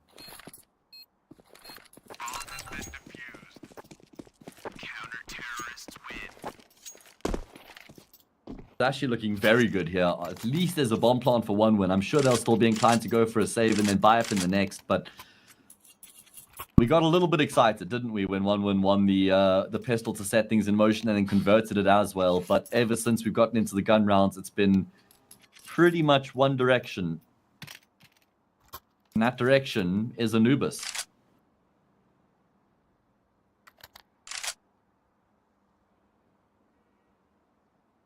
I feel like Anubis is going to be very hard to call as well. Been so far a predictable series in a way, in terms of how one win started. Ancient looked very obvious. They did, and we kind of thought Sashi were going to make Vertigo look easy. So far, not as easy. No worries. Iceberg has crashed. He's back in. All good. Hopefully that iceberg didn't crash into an island or something. Yeah, it's normally not the iceberg that does the crashing, is it? No.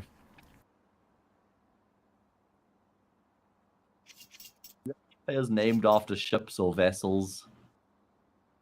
We Um, got Titan, but unfortunately they're missing the Anik, so yeah, doesn't really work. and they're kind of not in the scene anymore, so Yeah, kind of just completely dissolved.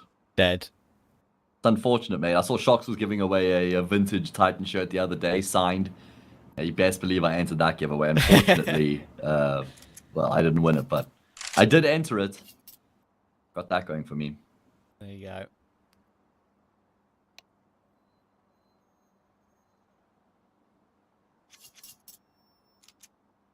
Like Vitality would be a good name for a ship, and I'm sure there is a ship called the ship Vitality, but That would make sense, right? Then we just need Vitality to play against Sashi. You got the Hornets and the Bulls. I mean, possible. They keep qualifying for stuff like they have this year. Yeah, it could happen. Vitality might even stand a chance against Sashi. Yeah, true.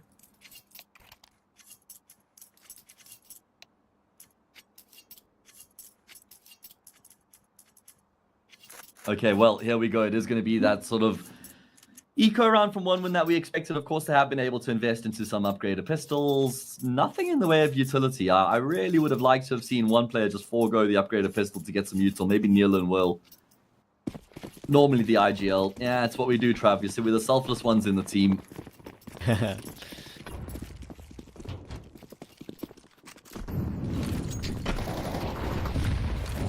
A bit. Oh, they're going to catch him off guard here. Lucky's kind of screwed. He needs one more and to survive. Can he get it? He's going to get caught by Gap in a second, but he's doing such a great job. And then Mister helps out. Oh, that was so awkward to begin with for Sashi. Hobbit getting the first, Rearjin following up. You weren't ready for them to be up so quickly toward ramp at all. Which is surprising considering how common that is and how easy it is to hear. Now, they're basically triple clearing A. 2 ramp, 1 gap. All 3 of their final 3 players. And I love that.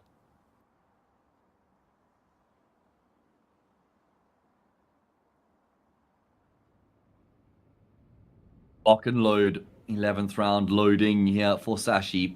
Courtesy of Mr. Unlucky. Just pouring cold water on the round, making sure that they maintain full control.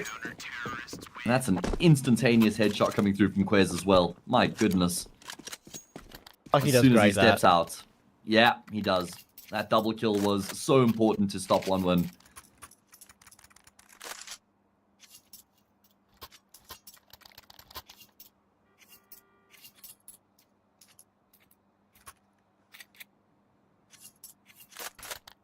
Sashi managed 3 rounds. Sorry, Trav. Okay.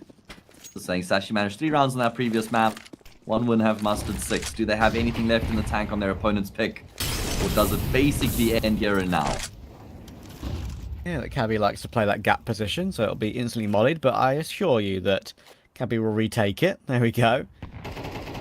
Does lose a bit of his health for his troubles, though. And yeah, this is my 3rd best of 3 of the day. Woke up at 7 a.m. for 9 versus Permitter in a different tournament Damn. earlier. 12 hours ago now, right? Yeah. And I'll get back to that in a minute. Because Quez, I need to see more good B anchorage from you. It's almost the one. If you would have got the one, that would have been probably the maximum you could have done. But not to be. Mr. stuck behind flashes, stuck behind smokes. Very awkward. Cabby's in another Molotov. Very awkward. Continues to be that A word toward the B bomb site. Cabby will now rejoin his teammates around that smoke. It is a 4v4 as that nade by Mr. did take Rajan out of the round. Hobbit's being cheeky though. He's going to go for maybe a big flank to maybe secure something. Going up the ladder toward mid as far as I can see on the minimap right now, but that might not be there quick enough. It's down to Latic to stay alive. He's stuck in the corner, stuck behind the box, and he will get taken. Hobbit then comes back toward ramp instead, and he can't get anything done. That was just a little bit of a messy after plant setup there for 1 win. It absolutely was, Trav. It absolutely was. And it looks like the end is nigh. At least they get a bomb plant coupled with that round loss bonus. They will continue to be able to afford investments here. And it's not like 1 win are just getting shut down at the start of the round. They're getting themselves into some competitive positions, but they just aren't able to convert any of them. Sasha just so well drilled and well oiled on this map that you have to be at a very high level to be able to go toe-to-toe with them. Need smoke on the fly. That is a pretty impressive one to be able to throw. I used to throw a deep ramp smoke on the fly from... Oh! Unlucky Cabby. Not this time! And lucky you'll get punished as well. Smoke needs to deliver. And with no deep ramp smoke, as I was talking about in position, Rajan is allowed to pop off. Okay. Well, perhaps there is life left in this map unless Mr. can bring it to its closure. It's going to require a quad kill in the round here out of him. He has got a kit and a full belt of utility, and he's a man on a mission. I don't think 1 win would ever expect him on the flank if he does commit the entire way through. Just about how far forward he's able to get before this bomb plant comes through, and whether he starts heading in towards A or B. He's going to go down the ladder, and he'll hear the util on this B bomb site, so surely will commit to the flank here. I wonder if this starts to come into consideration for 1 win, because I wouldn't consider it at all. I mean, Buster's got nowhere else to look, I suppose, so it makes sense that he would be holding forward, and there we go. Kill comes through, 1 win pick up the round, and they keep themselves alive for a little bit longer. Yeah, fair play. Well done, Buster, keeping his head switched on for that one. But there's a long way to go for 1 win. What do you do if you're Sashi here? You have 5k on a couple of players, but 3k on a couple of others. I think this is the correct decision. Don't risk it. Yeah, exactly. I like this decision, yeah, very much. Don't forget, of course, you can scroll down and click all the panels below the stream to get yourself involved with our partners. Okay, Cup, or Hellcup 10, I think is the code. Scroll down. Stuff involved. And, yeah, so 9 versus Permitter, first game of the day. Got up at 7 a.m. for an 8 a.m. start. That went 13-10, 10-13, 19-17. And, of course, our second series went all 3 maps too, with a couple of 13-11s. So, we're, for me, I could be on my third mapper of the day. Hell yeah. I mean, it looks basically locked in that we're going to go to 3 here, Trav. And it's not like the games that you've had to cast have been quick ones either, right? All 3 of them, or the previous 2, have gone the distance pretty much across the board on all the maps that have been played. So it's a marathon day for you. Yeah, it's fun though. We go for it. I think I'll sleep well tonight though. That's for sure. You will. I mean, just got to, it's all in the theme of the Olympics. This is your kind of marathon, casting marathon. Yeah. Does Lucky just win the round here for his team? There's no way, right? He's got a teammate with him. Not. He's got a teammate I'm a bit with nervous. him. I'm a little bit nervous. He's been seen. Yeah, he's been seen. Okay. He was seen when Buster was putting a few bullets there over the corner of the box. A couple of angles there you need to kind of clear, which are easy to clear as a T player. That's why CTs I can often have a couple which work out for freebies, but not when you've got no counter util, no support, no flashes. The result.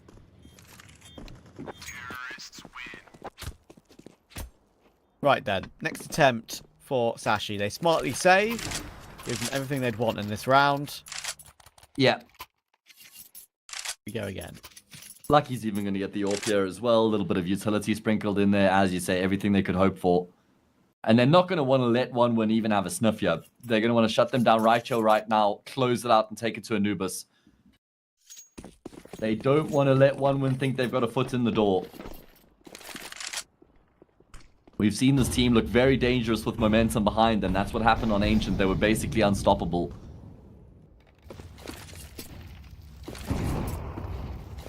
Oh, they're creeping their way up ramp right now. Iceberg's dumping utility. He's never going to expect a team player that close. Ryujin is activated, and he's doubled down on the entries again. It's not the first time he's done this in the half. It's not the first time he's done this in the last 3 rounds. Welcome back to the server, Ryujin.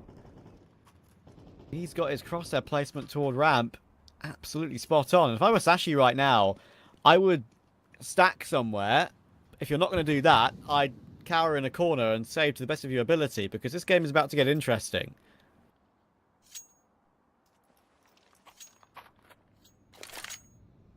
Can they stack somewhere? Are they even going to be allowed to? Look where Ryujin is. How's he got here then?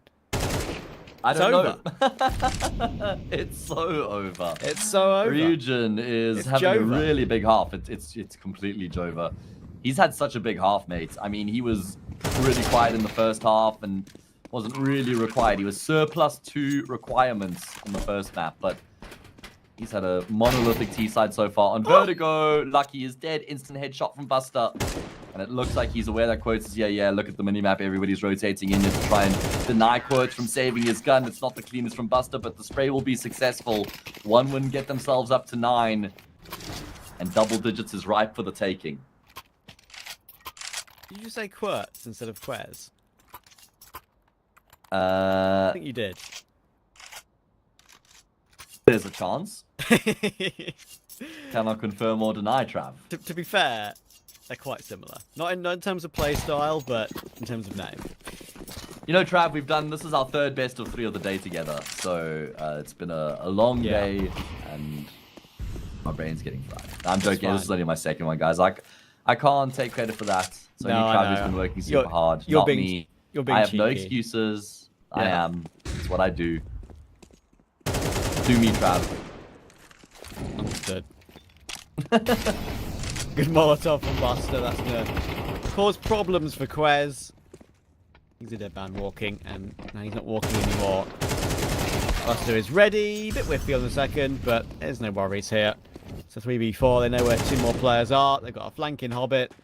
Bit of a slow game for Hobbit. Only 10 kill. That's only his 10th kill on the board on Vertigo.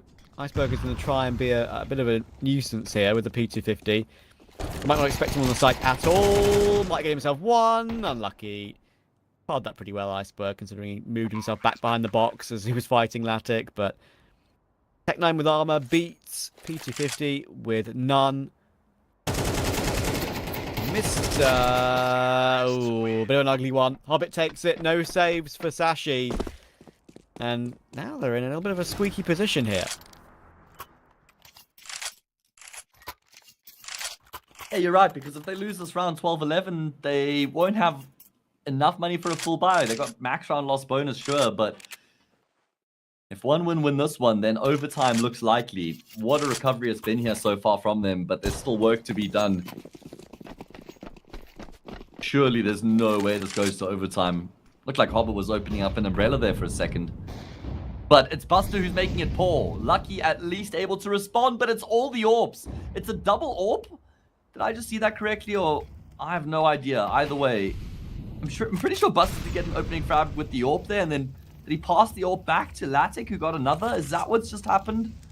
They got that much money. I don't think it's a bad idea, because T-side Vertigo is a very AWP spawn-based map in general. Like, if you're late toward ramp, you can't really go for the crane pick. If you're late toward B, you can't really go for the B stairs pick. So they got so much cash with only 2 rounds left in the game. Why not?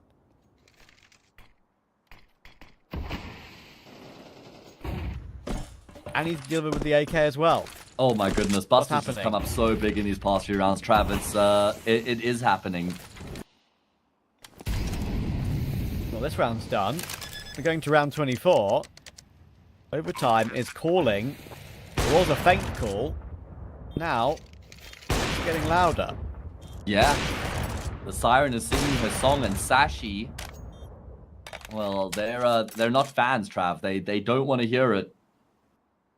At least they'll keep 2 players alive, so these 2 players can... Oh. Okay. That is... I think I'll take responsibility for that one. I'm sorry, Lucky. Yeah. Didn't mean to jinx you like that, mate. And Cabby, he could be in some trouble here as well. Oh, Hobbit, the timing is so good for him because Nealon is running up the ramp there, so Cabby starts to look behind him. No weapon saved means they're not going to have any M4s here in this next round. Cabby could get one. Would have to forego head armor. Guess a couple players could, but then they'd be so light on utility. 12-11. I just can't believe this, Trav. How have we ended up here from OneWin's perspective? The narrative... And from Sashi's perspective. The narrative has changed significantly.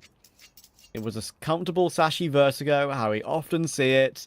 It turned into OneWin's best Vertigo performance yet against anyone in the last 7.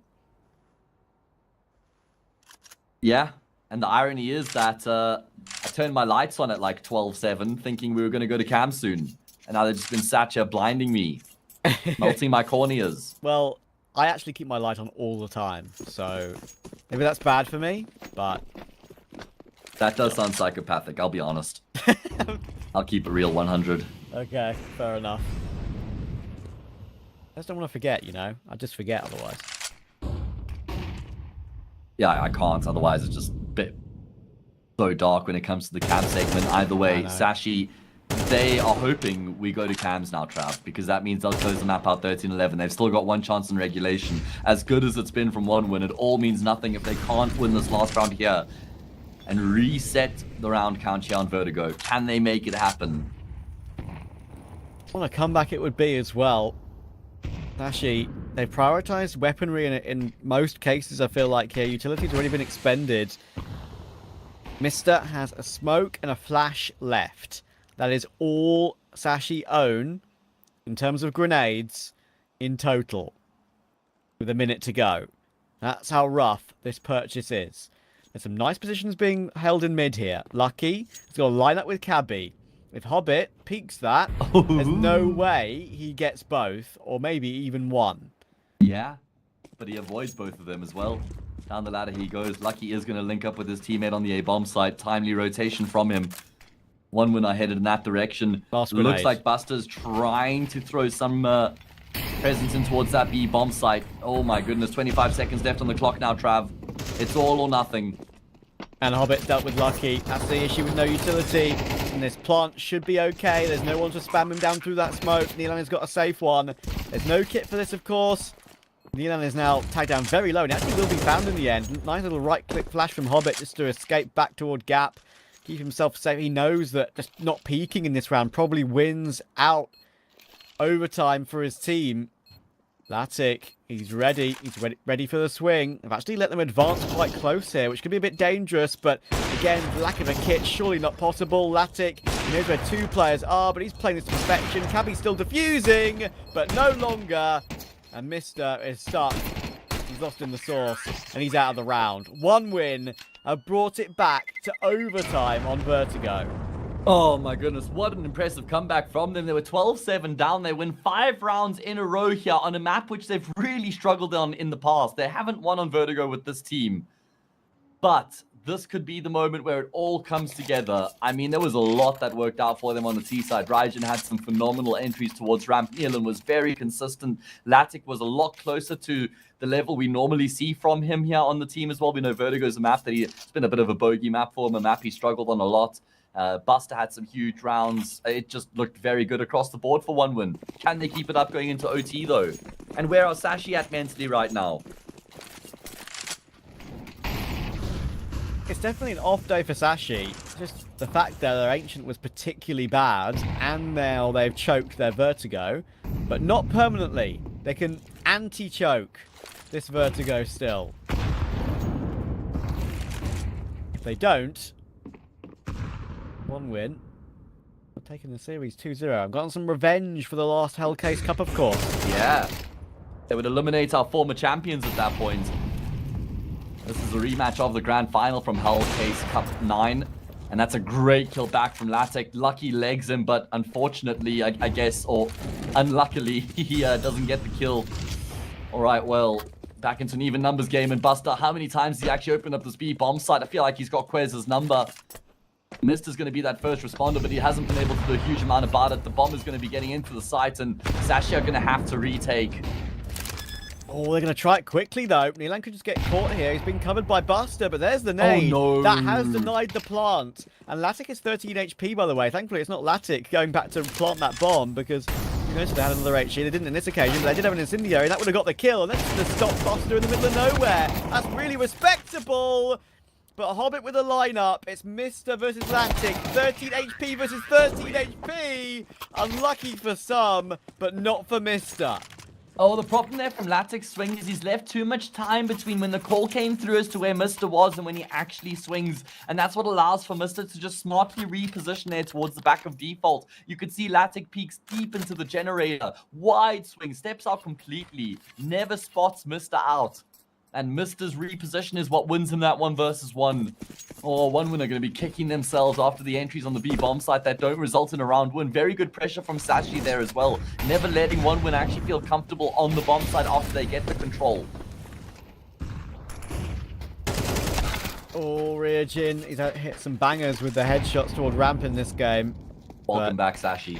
Yeah, that's a nice flash from Iceberg. Taking more assertiveness toward ramp, not letting one win get up. While Sashi actually have the utility to use now. They make good use of it. Oh, and that's a boost that's making a lot of noise.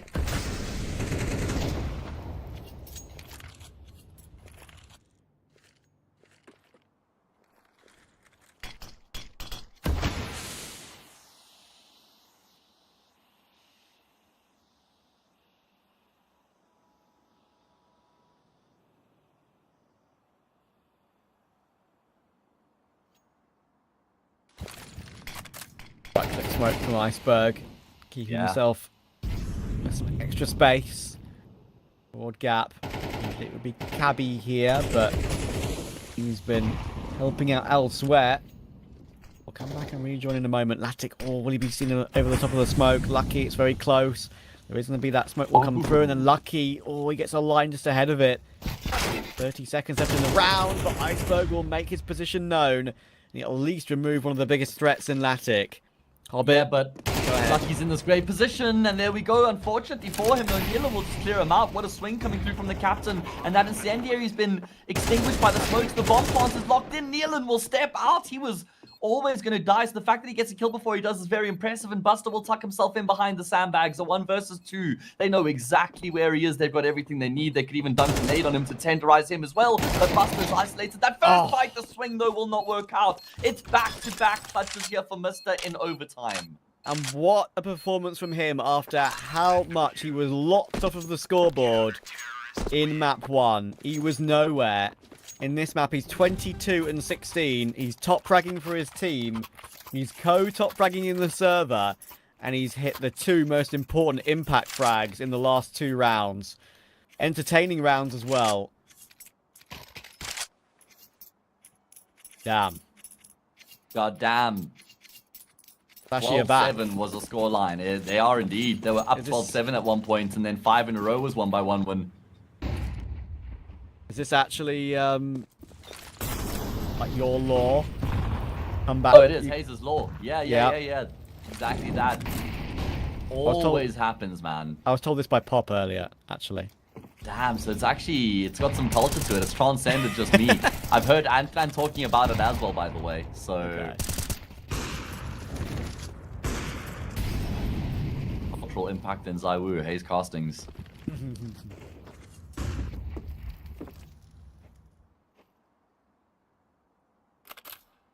Nice little boost for Cabby. Another change up that maybe 1 win aren't expecting.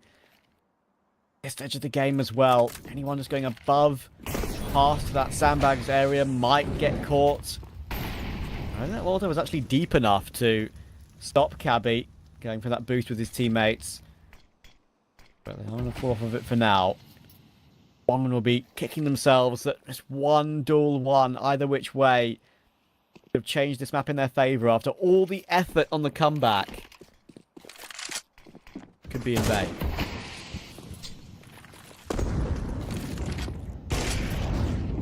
Yeah, I mean, they need at least one round. They need at least a round on the T side, and that will help. Lucky has just handicapped his team. Iceberg's gone down, and Hobbit's in such a good position right now. I mean, Quez will avoid him, but Hobbit's is locking it down. He's playing the insurance policy. Oh, the bomb plant denied here. No trade found, and now the AWP of Lucky could come into the fray. And Mister's covering Lucky as well. The wheels have fallen off for one win once again. Lucky will be the chief destroyer. 23 kills to his name. And it's another 3 map points here for Sashi. Chief destroyer to his own team, and then to the opponents. Oh my word. He just wanted to do it all, mate. That one spam through the smoke to deny the first bomb plant. How different that round looks if the bomb plant comes through. It probably had like a 10th of a second left on it for it to get completed. And it all spirals for one win after that. That's what it can look like sometimes on the A side of Vertigo. I'll be real with you. That's what the site can do to you now. How open it is for a CT side. Quez takes the risk to deny the bomb plant by diving into a smoke. And it works. One round needed for Sashi again. They have 3 more chances. And their T side looked good in regulation. They were eating nicely on their T side, and it looks like they may be able to just continue that form here into the T side in overtime as well. Hobbit caught out in the open. And it looks like Ryujin wants to try and get ahead of the game here. He's going to be proactive, and he does catch one off guard. I mean, if it was cleaner, maybe he could have gone for more, but he didn't have that luxury after it takes him a bit longer to get that first frag. Utility continues to rein in, and there's rotations aplenty from 1-win as well. They're not going to sit by idly on the bomb site. Oh, imagine if Ryujin swung it then. Would have possibly got 2 kills, but Nilan does see the boost and takes the low HP part of that boost. What next? This, perhaps. Oh, it's perfect from Ryujin. Quez, he'll go down. So will Mister. What a 3k from Ryujin. Wow. A quad kill in total. And 1-win will not say die on Vertigo. As soon as they're down map points, they turn into Prime Gambit or something. Evidently, yeah. I mean, Ryujin having so much impact in that round, all 4 of his kills coming through pretty much the same part of the map, just at different timings in the round. Very good understanding of when to pick and choose his fights, when to activate, when to fall back, when to preserve his life, and when to try and take lives. 15-13, surely 1-win can't do this again, right? Surely they can't force it into OT all the way from 15-12 down.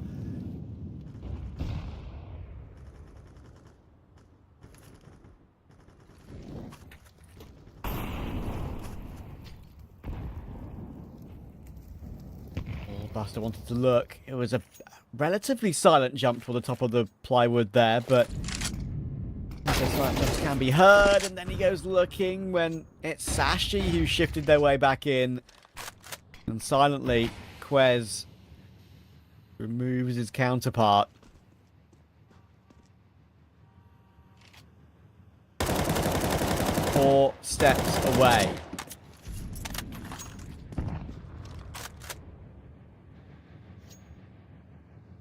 That's what they have right now, Trav. As you say, 4 steps away from finishing off the job and taking us to Anubis, which we were always destined for.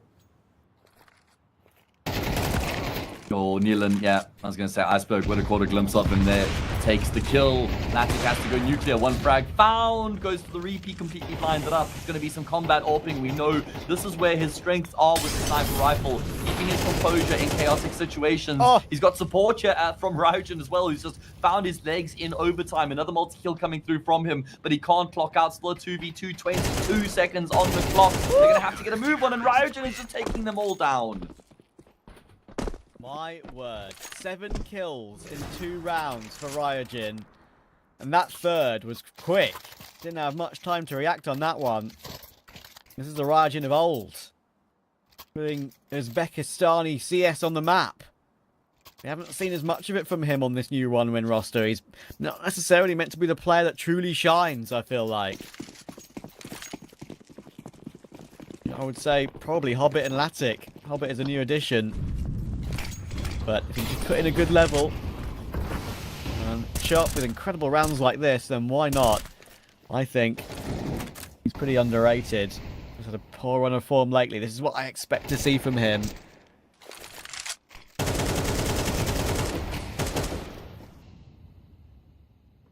And again, Matt, we're in the position. Sashir just cannot find the final blow. Keep getting off the canvas. Yeah, exactly. This off the back of Mr. getting consecutive clutches for them to start things off in overtime. They were flawless on their CT side. Are one win going to replicate exactly that? Can they also find all 3 rounds and then wipe the states clean again and send us into another set of overtime? That is the situation. Nothing being offered up here either. One winner telling Sashi, you're going to have to come and get it. They've used a lot of their util of the CT side though, and in complete contrast, Sashi still have so much in reserve.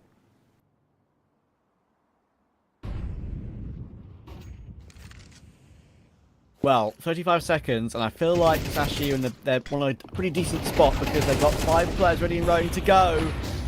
Cabby will get an opening. A team kill accidentally there, perhaps by Iceberg earlier on too. Team damage. It's a 4v4. Right, just has to look away. Oh, he has to dodge the flash. And that's awkward. It has to be Buster, and Iceberg stops him. It's down to Neelan and Latic. 2v3. Bomb will go down this time. And they've got kits, but it's double AWP. Been picked up. This makes this borderline impossible. One player might just have to play meat shield for a diffuser. Finally, the AK's been found. I'd prefer that on Latic too, but the 5-7 might have to be the pistol that gets it done. Off angle spotted. Oh, needs to be careful. And Mister, he goes down. Quez was reluctant to peek because he was so low.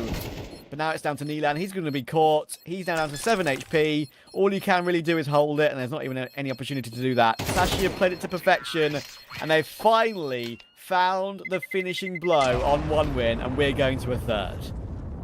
It took them a hell of a lot longer than they would have liked. They were 12-7 up at one point in regulation, and it was forced all the way into OT. Then they're leading 15-12, and again, one win claw their way back to 15-14, but they fall at the final hurdle.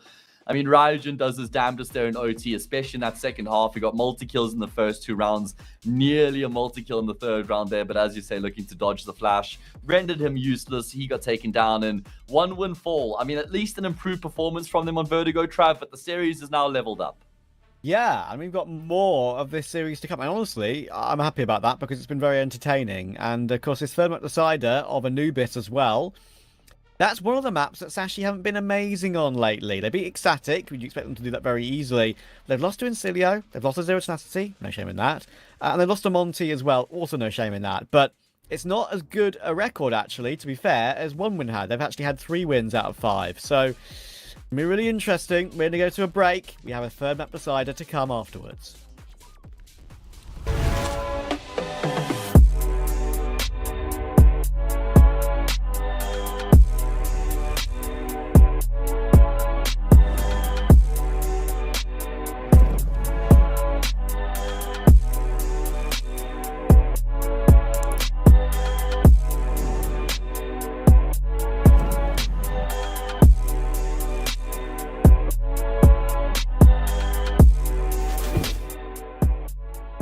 You look into your inventory and there's only... It's time to forget about this garbage. Here you will find everything to play with really cool skins. Open top cases. Upgrade dropped skins and turn your junk into a cool gun using the contract system.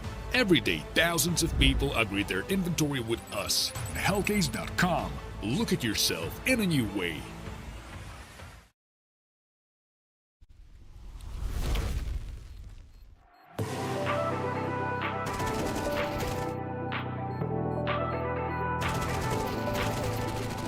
Don't worry about tomorrow.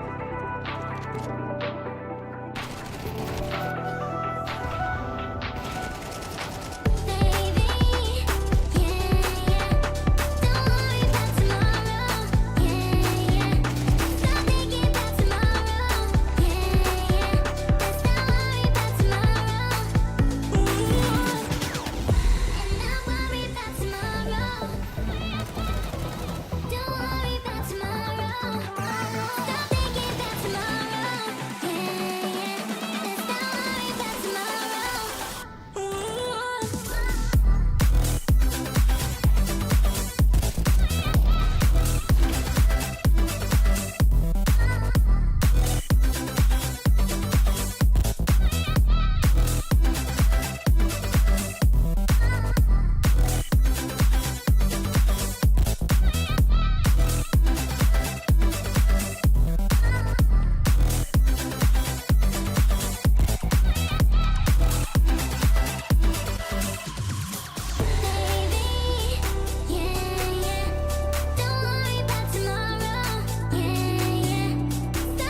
back, back.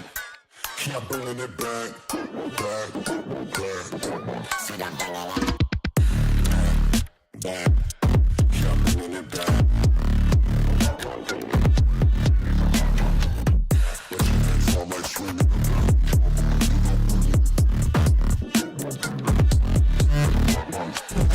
back. Keep bringing it back.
You think that I'm running in place? Y'all really testing my patience. Right before I blow up the spot, I had to get back to the basics. What if my talent is wasted? It's sick, but I'm lacking the placement.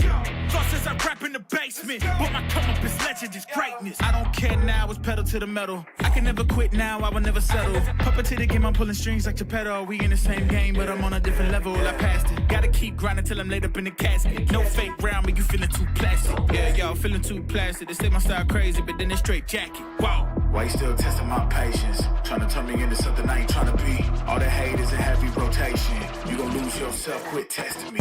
Don't make me lose my mind. Don't make me lose my mind. Don't make me lose my mind, cause I'm looking like Wesley, test me. Don't make me lose my mind. Don't make me lose my mind. Don't make me lose my mind, cause I'm looking like Wesley, test me.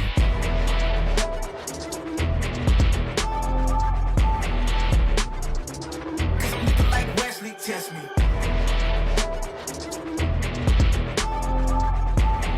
Don't make me lose my mind, cause I'm looking like Wesley, test me.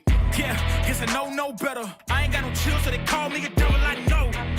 Look, I am just a man on a mission. If I want it, then I get it, I go. And if you're trying to test me a beast, you gon' need Liam Neeson. The chance that you taking is flagrant. You're testing your luck. If you think you make it out, then you're sadly mistaken. Careful what you putting your stake in, cause I ain't got no patience and no limitations.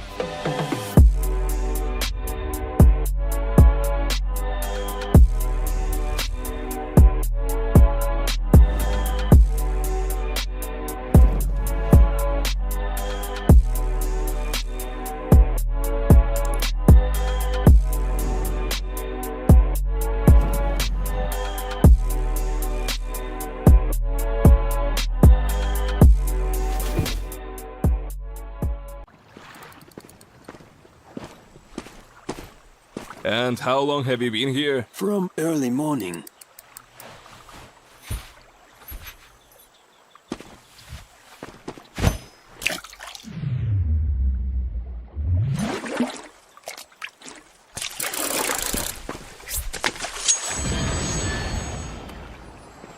Take notes, kids. Hey, was that a bite? Will you share? Hellcase, don't miss your luck.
We can come back, though the time is gone. I'm running to escape from your left. Don't lie, 'cause I know your heart. Don't try looking for someone to forget. 'Cause I gave you my whole life, and instead you gave me nothing. And you left me here lonely. Hey, hey. I was lost on my own way. I will never be the same girl. But someone told me never love stay. We can come back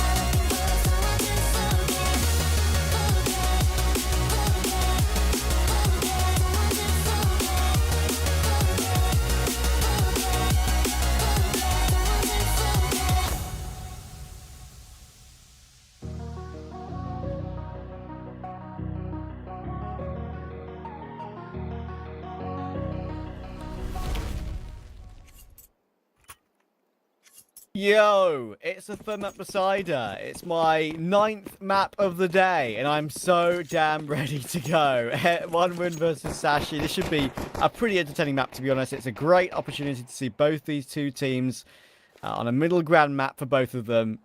We finally got ourselves here. Sashi been a bit rough today, but they have their one map shootout possibility against 1win, and already aggression could be stopped. Oh, Iceberg caught. Listen, Trav, 9 maps is lightweight for you. We were forged in these fires of online Counter-Strike. This is where we do our best work. We're starting to enter gamer hours as well. So you're only going to get better. I know it. You age like wine. Hell yeah. You're the same age, so let's age together. Yeah, but throughout the day, you know. Okay. It's like a daily process. I don't know how Gotcha. much wine ages in a day, but here we are. 1win have got themselves a pretty good position in the round. There's quite a few options available to them as well. Where do they go? That is the question. Looks like they're still feeling it out. They're still keeping things open for now. Oh, it's awkward for Quez. Trying to keep himself alive. Just about does. Somehow he's full HP, by the way. Yeah, So, Hobbit will feel like he should have got that kill. yeah, he's gotten away with it.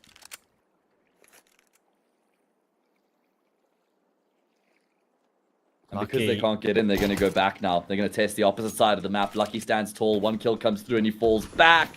Able to turn and face, but he's going to need support. Yeah. overwhelmed. He's got that support, but that support is then isolated as it comes a second too late. It's Cabby and Quez. They know Quez is on the other side of the map, but that's a brilliant catch from Cabby. It will go down. No kit, though.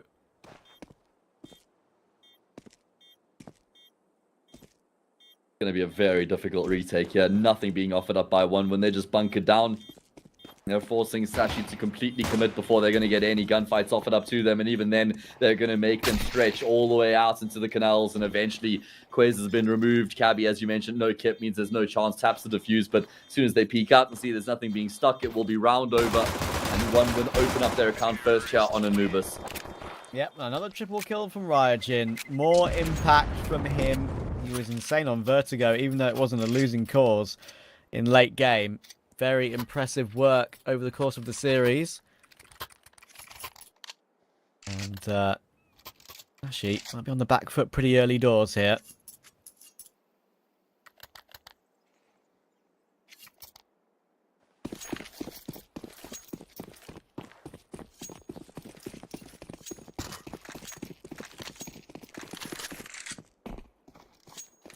I appreciate how Lucky tried to get ahead of the game with the USP in that round, trying to take E-box control, trying to get a pick and fall back to the site. He did exactly that, but just couldn't find the second, frustratingly.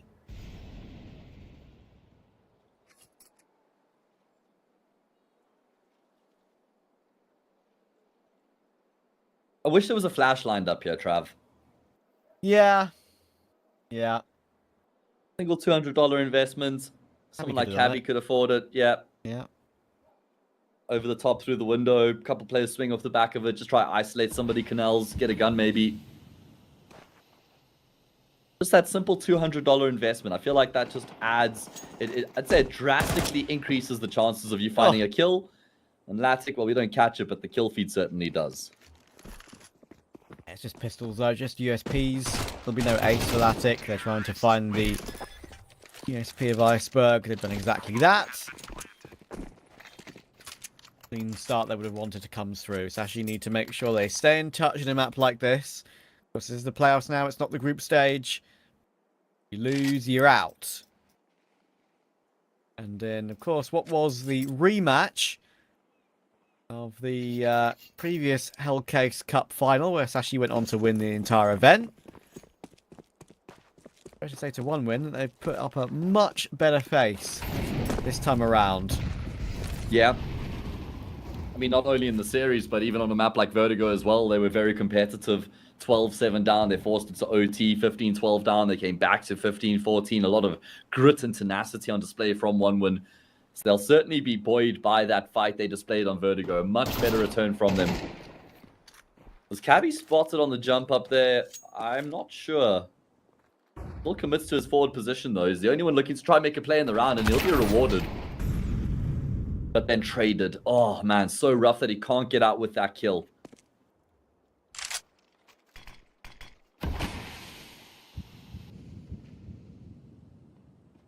Buster waiting for outside B aggression. He will get digged down to 19, and they have an HE. Well placed by Iceberg. I think they threw 2 nades there, so at least Buster can relay the info through that there were 2 players on that side of the map. Looks like one are going to still head in that direction. It's Ryujin's Mac 10 that's going to try lead the charge, but they've been smoked off 40 seconds. They're going to have to make a decision as to whether they wait for the smoke, go through it, or go back to A. I think the It's decision going to be is the to be former. patient. Yeah. I think this nice angle's being held here. Lucky's doing a smart move here by shoulder peeking outside B main, just making sure there's no one there so he can focus all his efforts on the crossfire with Iceberg, because Iceberg isn't exactly healthy.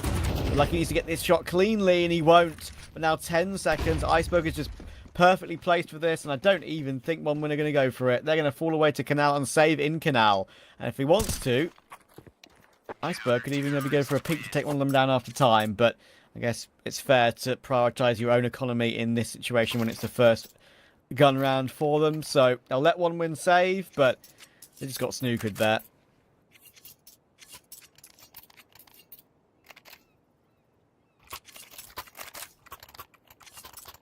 All right, well, Sashia on the board. good to see that they're keen to make moves on their CT side as well early on. That will certainly be something that one would take note of in the round. You know, Cabby aggressing middle by himself and then a play being made B main in the same round. It's not going to be a static or stationary CT side here coming through from the Danes. And if they can win this one, they break that T side economy and they can really pull ahead on the CT side.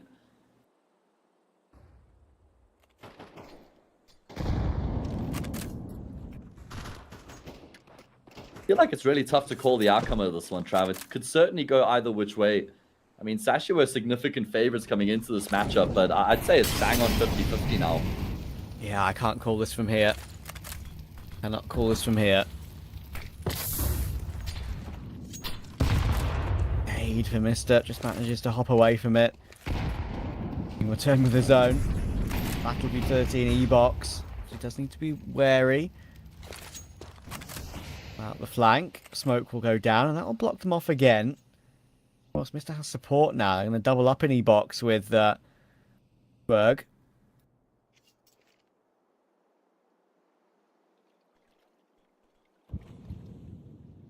40 seconds. Hobbit still waiting to see if Sashi go looking outside A. Not going to be the case. He'll have to join up with the rest of his team very shortly. They are going to be going for the round. This time will one win. They have to. Can't afford to let the clock run dry again. 2 rounds in a row. Mac10 will leap in, and Lactic is not able to trade. That's frustrating for him. It's going to be a relatively clean round here by the looks of it for Sashi, because Quez has dealt with Hobbit as well. Buster is stuck. Will he be allowed to plant? He will. And you know what? If Lucky messes this up, Buster has a slight chance, but no, doesn't consider the player walked all the way around. So no worries.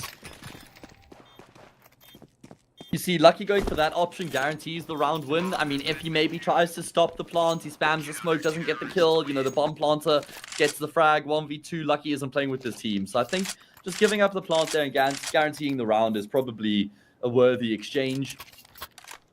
One win going to ask a question now. Do we go all in? Do we save? Oh, they're going to spend their money.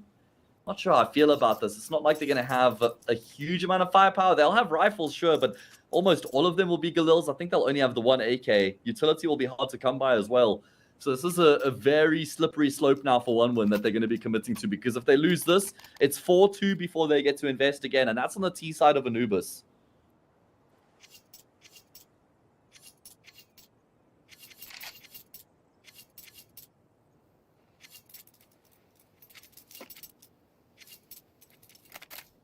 Spot on.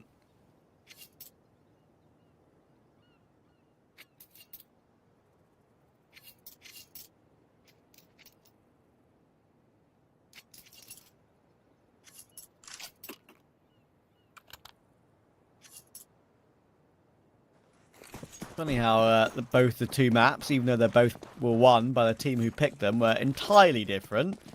One win absolutely owning, and then the second map looked like it would be 13-7 perhaps, but yeah, in the end took until a full match of CSGO to finish it off. 16-14 in the fields, right? Right in the fields. Nostalgia.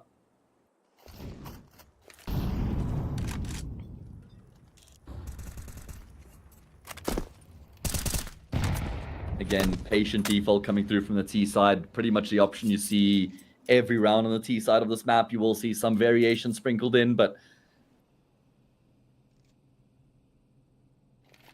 plan here is just to get map control, force the CTs deep back into the bomb sites, deprive them of info, and then group up yourselves for an exec, which is going to come through and towards this B bomb site. Sash have 2 players here right now, and Mister's been forced backwards, so one win start to gain control as they work their way forward. Slightly awkward pathing there by Mister, but he manages to get himself back toward the site and behind the site. And they've got, of course, 3 players here now.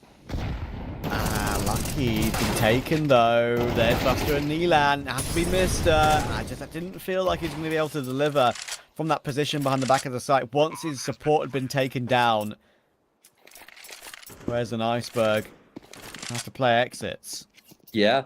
The default works very nicely there for OneWin because they pressure middle a little bit. They're also in canals, so not like Sashi have that control at all. And then from there, after transitioning towards E-box and B main, there's not a lot of time between activating and executing onto the bomb site and once they've actually gotten that control. So there's not a lot of time for Sashi to actually figure out what's going on and then rotate their setup. OneWin making some clean decisions at the moment. Not taking long to figure out what they want to do in situations as well, which is important. Some clinical decision making. They get themselves the lead here on the decider.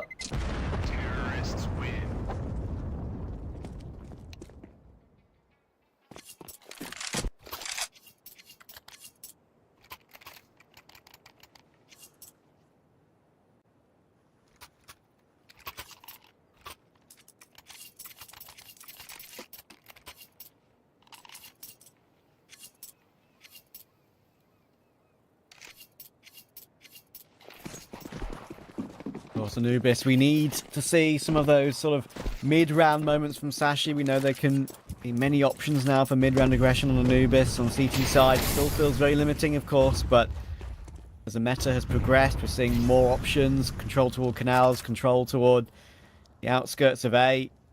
Plenty of utility options over the top. Through the site, windows, through the archways. Yeah, you can get creative. And for Sashi, that's something they might need to innovate with to keep this game a bit more competitive. And you spoke about OneWin's default. Again, this is incredibly patient. Basically, no one is moving a muscle right now.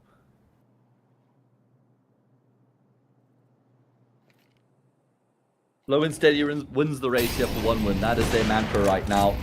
Lucky in a good position though, will take down Raijin. You can see they're trying to posture as though it's the same setup as what they had in the previous round. Pressuring E-box, a little bit of presence outside of B main. I think they threw a flash there and they're going to try go A this time round. But because Lucky gets that kill, they actually still have a pretty good idea what's going on. But it doesn't mean that they're perfectly set up right now, at least not for what's going to be coming their way. Or are they? Because OneWin have actually switched things up here. They're going to head back in towards the B site and Lucky's in the exact same position. 5 seconds, another late round for OneWin to make their pounce in toward E-box. A second flash. What a setup of flashes that was from OneWin. That basically gives Sashi no chance at all. This is the one map where I have seen OneWin look very, very good on the T side. Sure, it's easy on a map like Anubis, but to be fair, those sort of double flash situations are very nice to see put into practice. Lucky will be removed. We know that Cabby is close by, but I'm afraid he's not going to be close enough. For Sashi's sake, he's going to have to fall away.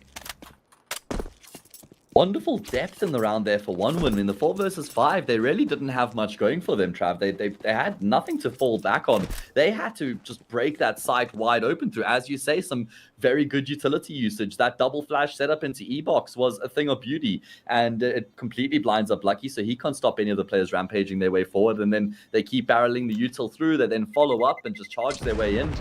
Important kills found on those swings, and well, OneWin just continue to impress. A 2-round lead now, and it's going to have to be an eco from the CT side as well.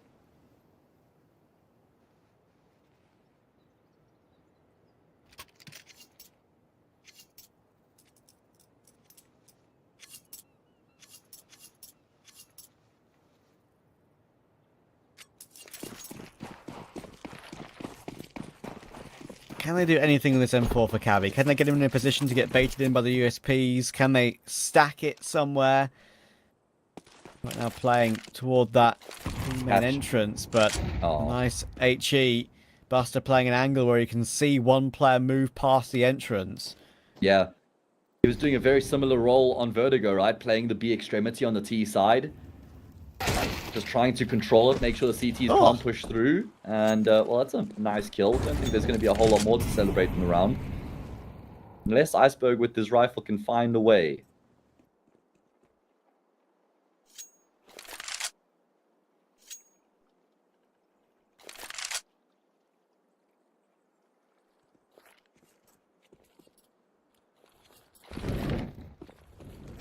Well, the A site's clear. Iceberg, of course, you said, has On the M4, found the kit off of Cabby. And Lucky, of course, has the AK, but the smart play here for Sashi is to make sure the 2 guns save and maybe use the 2 USPs to protect the VIPs. With that kit, maybe they get a little bit tempted, knowing they're buying next round anyway. Static set up. He's been very, very good over the course of the entire series so far. Slightly quieter on Vertigo, but I can accept that. And they will go for the push. Dinks are coming through. Plenty of damage, but it's going to be too much to deal with. And Hobbit knows where the last is coming from. Mister will get taken down, and nothing is saved. They don't choose to.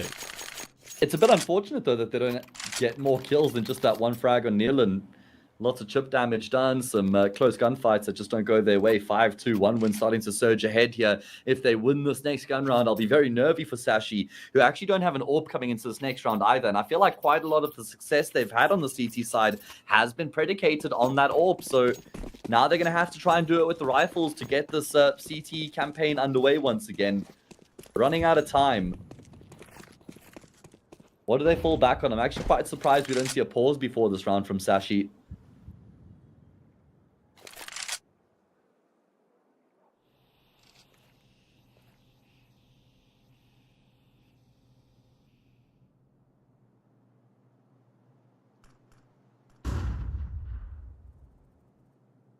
Abby's been playing this angle a lot. Needs to make sure his eyes stay focused. Remember, Stewie used to have a little tick, didn't he? That he'd move his crosshair up and down in like an L to keep himself focused when he's holding a straight up angle, keep his eyes straight. Yeah. Sometimes if you hold an angle for too long, and he's going to get that angle, and he's a little bit slow on it.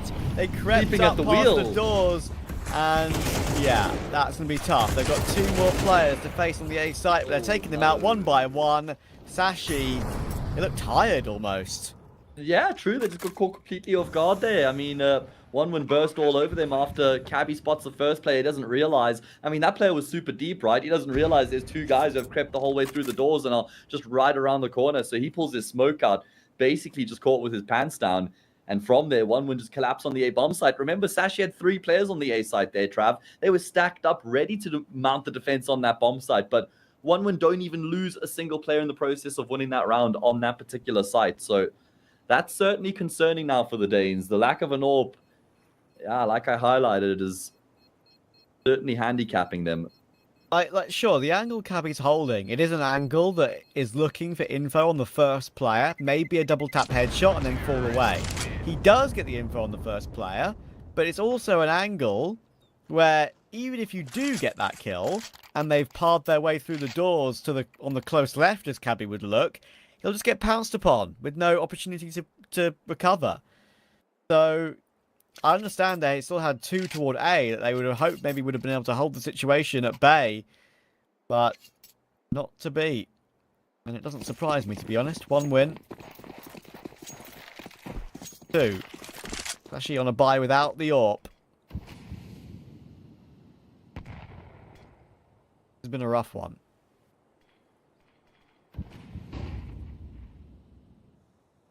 The thing is, they have to win one of these rifle rounds to earn that luxury, right? That's the only way they're going to get it right now. Unless they knock themselves down a peg, save, and then try go from there. But there's the AWP on the T side singing. Fortunately, the incendiary thrown by the CT side as well doesn't actually take effect because of the smoke. So Rajan's able to now start pressuring E-Box, and oh, he's been brilliant on the entries. Just everything falling into place here for 1-win. This is not an anti-ego, guys.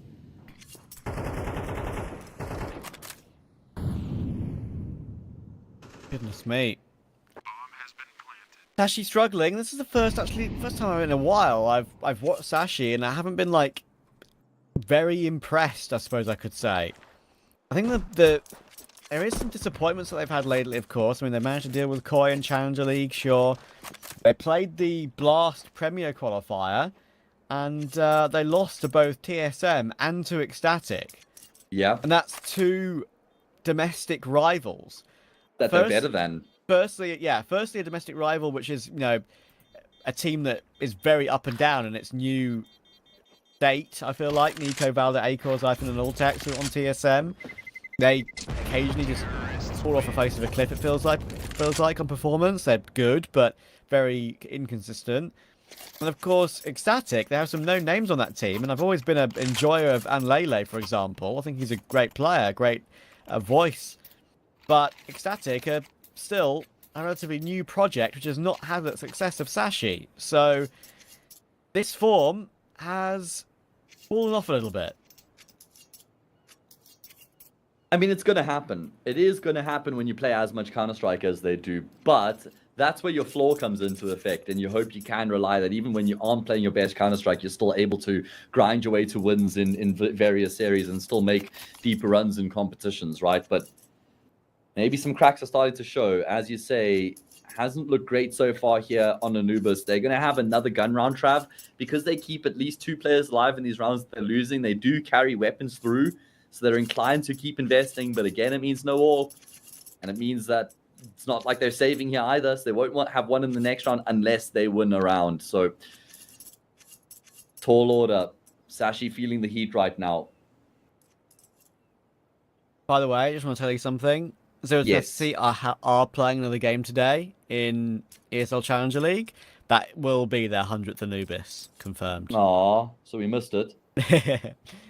Sadly so. All right, well, it is still just completely ridiculous that they've played on that map 100 times this year alone. We're only 8 months in. In fact, we're 7 months in, right? Because August hasn't even happened yet. There's still 5 months left in the year, Trav. Crazy. So, what will they get at? We should actually just have a guess now, right? And see whoever's closest has to buy some merch. The loser has to buy merch for the other one. Let's do that. Let's make a bet, Trav. I'll say what's 100. The bet? Well, we have to buy some sort of merch from. We have to buy like a jersey, a Zero Tenacity jersey. There we go. Maybe that. Like I say 177 by the end of the year on 177. Okay. Yes. Maps played on Anubis. What do you think? I'm gonna go for 163. Okay. All right. Well, it's on broadcast now. Yeah, exactly. Bound by blood. Tell you what was also on broadcast. Iceberg getting an opening kill for Sashi. A much needed one. Yeah, his second frag on the map. Gonna have to be a lot more where that came from. A key round for Sashi to try and stem the flow, stop the bleeding, because they're hemorrhaging at the moment. Oh, Quez jiggles. He was spotted out. Bullets whistle past him, but thankfully for him, he's able to make it back with full health. One when they're going to keep up the pressure, though. All 4 players are grouping up, and they're going to head in towards the safe bomb site. Quez just has the util out at the moment. Oh, he's not going to be aware of how far forward they've pushed. He will deploy the incendiary, but they've gotten ahead of it, and they're going to continue to charge their way forward. The support flashes are looking good. There's one behind the site itself, and there's one coming through from cameras. Can they combine to lock it down? It looks like it, yes. Faster, though. Lucky removed. Missile hop away. But there's a flank. Iceberg is easily going to take that one. He starts the round and he ends the round for Sashi. And 3 on CT is absolute bare minimum. Their economy, of course, has been helped by that round. They've got a lot to break down on one window. The last 2 rounds, one winner are going to be completely fine in terms of their money. So if Sashi want an 8-4 or 7-5 half from this, they're going to have to do it the hard way. And to be fair, if they get 4 or 5, I think they won't be out of this game at all. 3 would be a little bit much. Yeah, I'd say 3 is basically game over for Sashi here in the first half. 5, and it's absolutely game on. It's a pretty small margin between the 2. Oh my goodness, they're going to walk straight through the mid-smoke. There's no flash for Ryzen to try and push through, and he gets left high and dry. His teammates decide to abandon after he goes down. So it's another opening kill here for Sashi that goes untraded. They'll take that.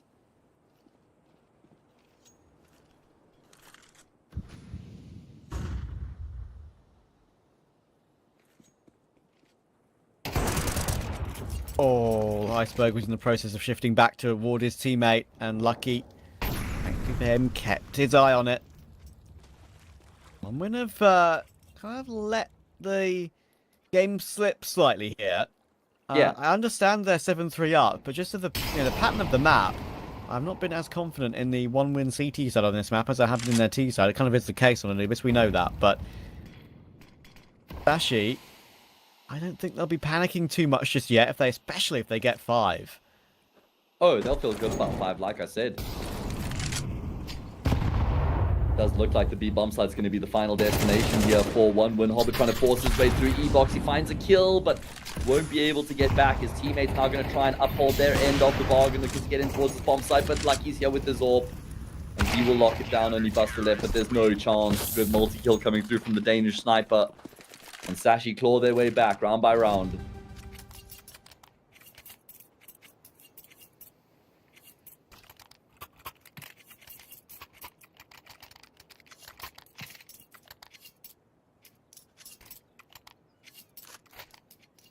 The teams will have absolutely everything they want going into the next round.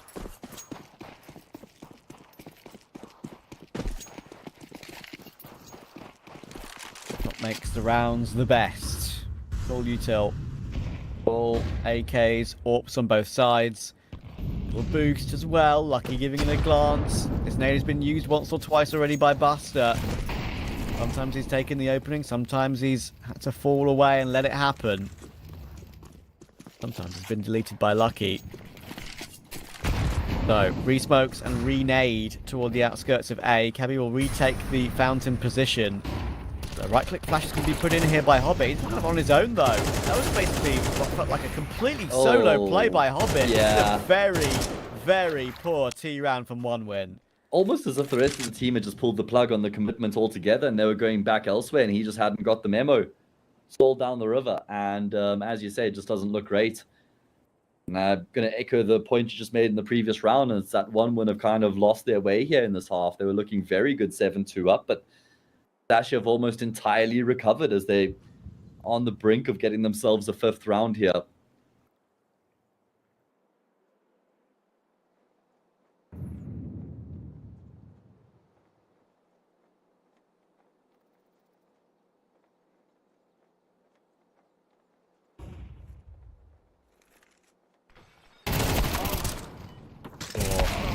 One for one. Latic. Right. There's a mid player in position here. It's Buster. They'll take one tick to the molly. Oh, that's so frustrating. And Iceberg. Oh, he goes for the pounce, though. And Buster's crosshair placement is way too good on that one. Yeah. Double checking no one else is going to be coming through that smoke. But 2v2. Latic is just on the angle. Lucky tries to swing, but shot connected. And it looks like OneWin might actually be able to rescue this round. Such an unlikely recovery. A 5 versus 3 was asking so much. They had nothing going for them. And it's only Mr. Left. He's got a kit, sure. He's just going to try and tap the bomb to draw these players out. But too much time has ticked away. And OneWin have played it smartly indeed. Nice shot there from Buster. He was so smart there. As you say, takes a tick to the molly. But he doesn't panic, Trav. Immediately just realizes, okay, he's got to do what he can. Instead of just falling back into the bomb site because of that tick, that's exactly what the CT player was expecting him to do. That's why Buster taking that step forward from cameras is what completely catches the Sashi player off guard and gets Buster the kill. As you say, also complemented with some fantastic crosshair placement. But just that little thought there to step forward instead of keep backpedaling is what catches the CT off guard. Yeah, great round for OneWin to recover it, and well explained, because the start of the round for OneWin was absolutely awful. There's Hobbit right-clicking through a smoke on his own. Seems like he was completely disconnected in the play from the rest of his team, like we described. And the recovery is very important. But look at this play.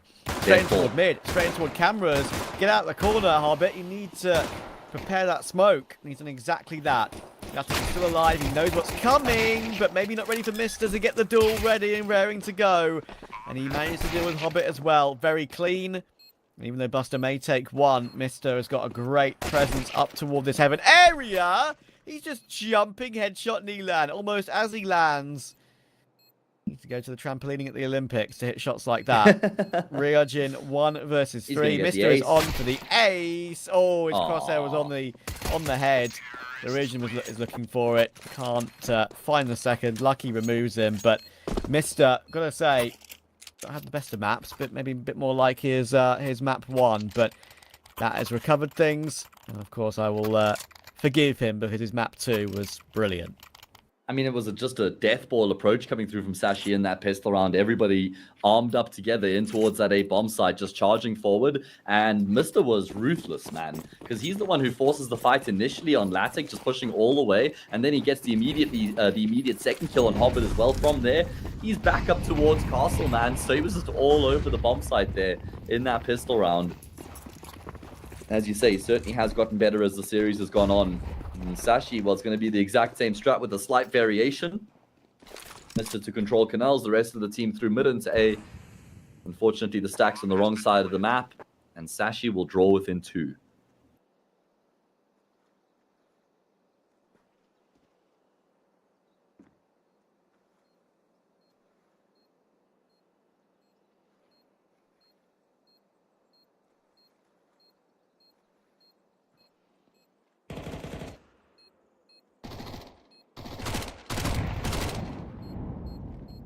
Just how the T side plays out on this map, I get the impression that one win may be able to find the odd round here and there, and maybe we could be in for another long game.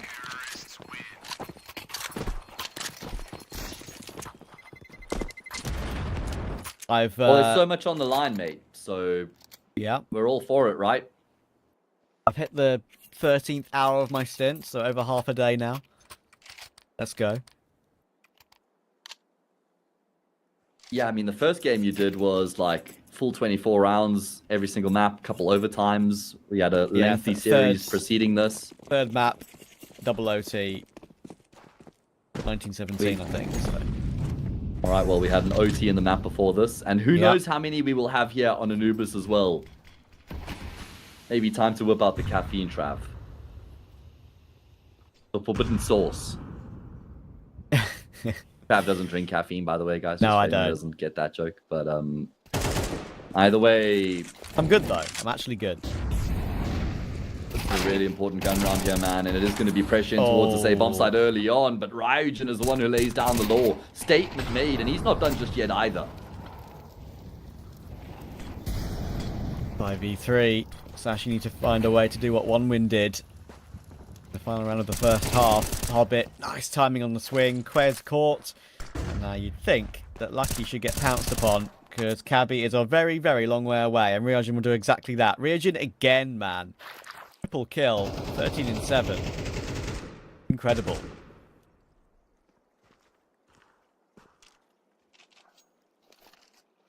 Yeah, he's standing up in a big way. He's had a tough time in the past few weeks, hasn't he? I think his rating on HLTV is actually sub 1.0 at the moment, which is just completely unlike Ryujin. He was picked up here in this One Win team to be a star rifler, to be a guy who's going to put up big numbers. Of course, a massive lack of experience compared to his teammates, but they saw a lot of potential in him, and rightfully so. In the Arc Red days, Ryujin was just running around tearing teams apart.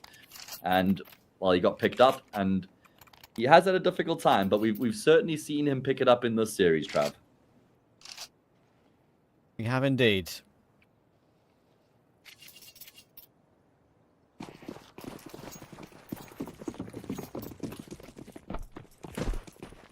And other than Nilan, which like he hasn't necessarily needed to do anything too special in this game, it's a very good team performance across the board for One Win as well. So far. Sashi, I still feel like got a lot to say in this game.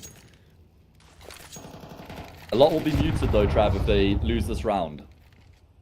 Yeah. There'll going to be an eco, of course. Will likely be 11-6 behind. 11-6 has been kind of the pertinent scoreline, hasn't it, in this day of Counter-Strike so far, in terms of what if and maybe buts and maybes. Quez spotted on the angle. Molotov and later force him wide. Lovely first bullet headshot. Oh, and Nilan just didn't seem ready, did he? As soon as Buster got taken down, Nilan looked like he was scrambling almost for crosshair placement. And that's beautifully done by Quez.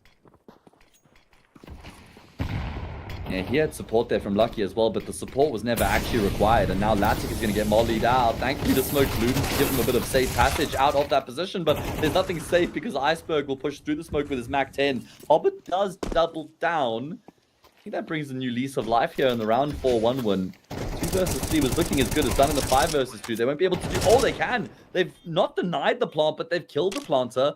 They've got a smoke flash between them and kits on both these remaining players as well. OneWin have certainly got themselves back into this.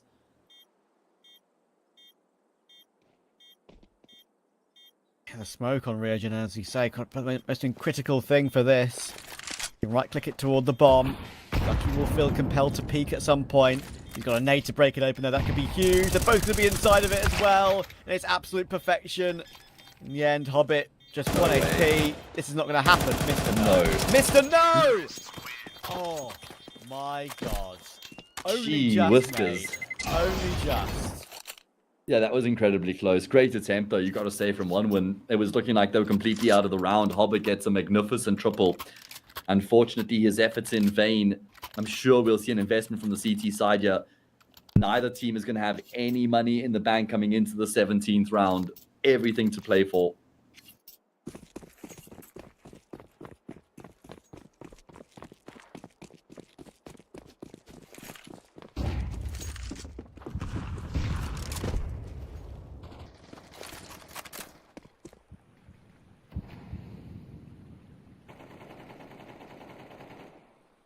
I still just am no closer to thinking and realizing who is the favourite in this game. I just don't know. This bye will mean a lot, though. Yeah, exactly. The good old-fashioned swing round, my friends. If there's no saves coming in, then well, these two teams will be on an eco. If it's OneWin to take it, should be 11-7. If it's Sashi, it should be 10. Should be almost 10-9 to them, because even the next bye for OneWin will struggle. And they're on the T side as well, so that would put them in a supreme position. They've got a good opening kill here as well.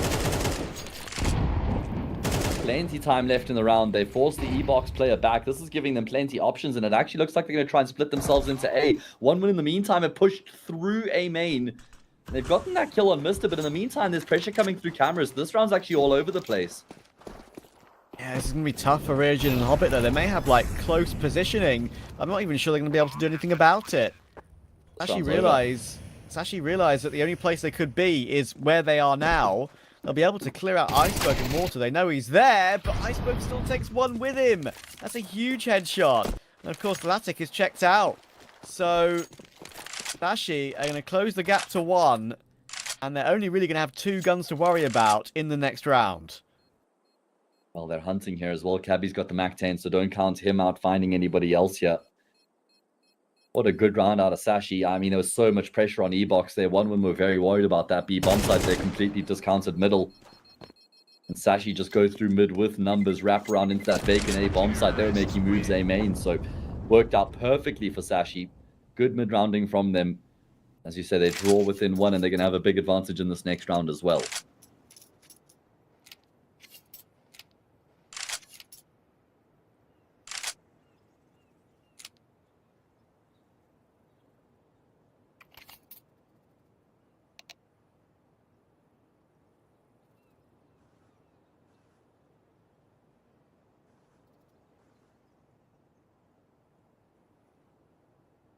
Probably the right time for attack as well.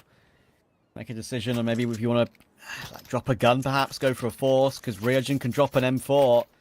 You know what, Matt? That's what they're doing.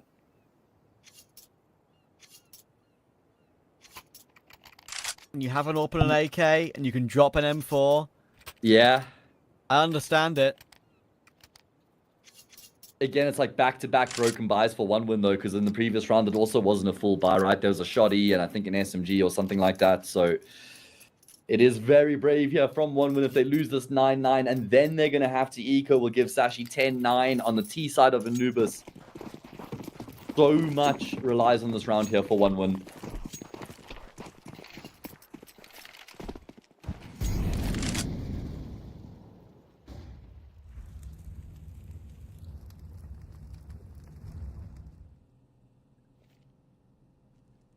And 5-7. Oh, Ooh, he's just been looks struggling slow. this game. Yeah, feels like he's not feeling it anymore.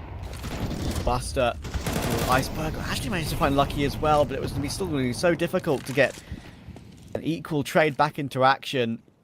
And even though there's some utility to use here, nice little lineup there from Natic actually to try and get that incendiary down toward the default plant spot. Not really going to do anything, Get I out would of think. there. I'm I don't very know, is this worth going surprised. for? they're sticking around. Why has Hobbit even gone deep on that one? That seems just like tiredness, lack of communication, and not thinking straight. Yeah, maybe you just let Latic hold the line. See if he gets a kill, then maybe you can go for the retake, but you've got nothing going your way in that retake, so to just commit all in is a brave call out of him.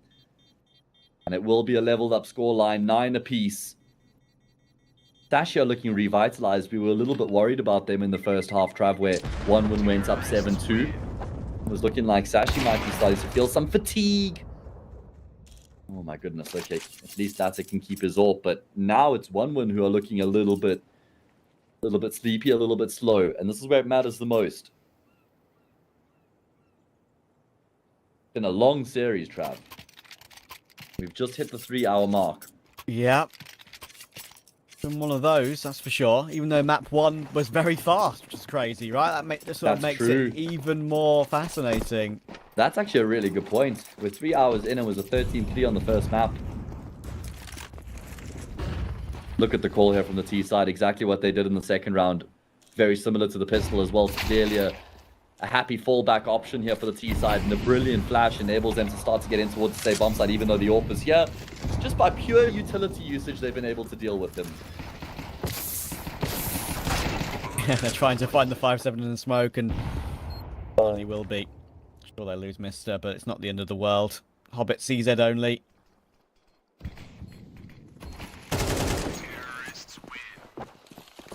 There we go. Job done. Little burst through the smoke. And Sashi have now gotten their noses in front. For the first time on the map, they've got a lead, Trav. Incredible.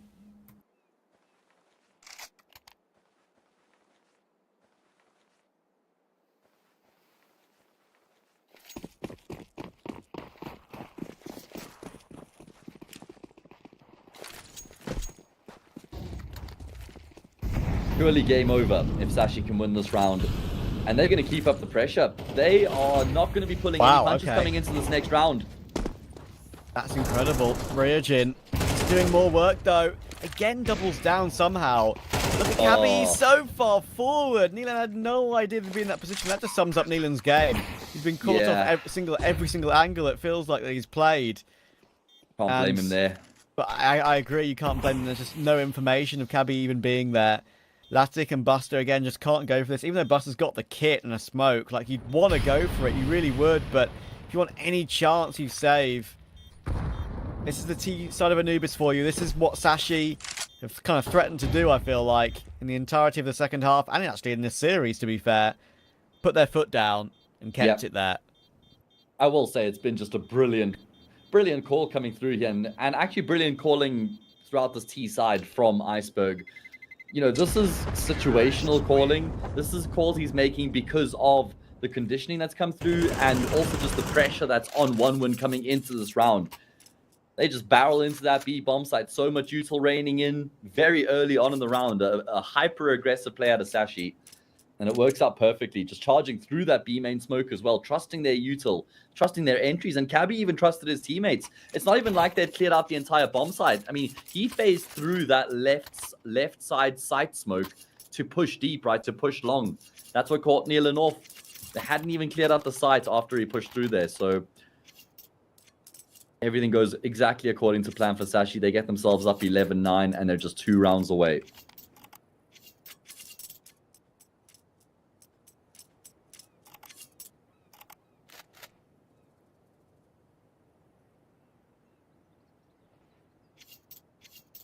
One win, sadly, I have to hear the draw sound of a couple of FAMASs.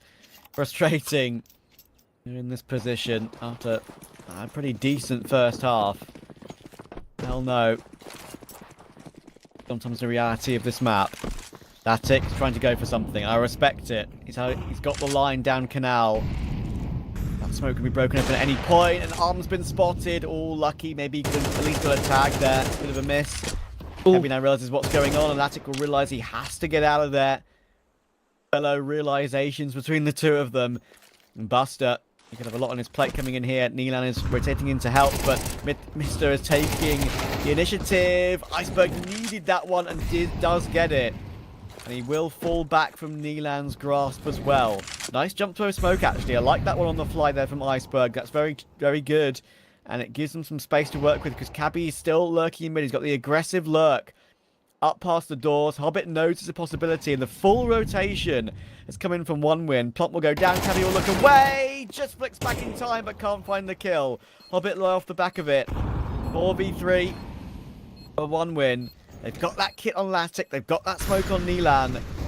They know that Iceberg is low from earlier on. They know he is dinked. That is information that they have to be aware of. But Lucky's delivering again. Nilan will go down.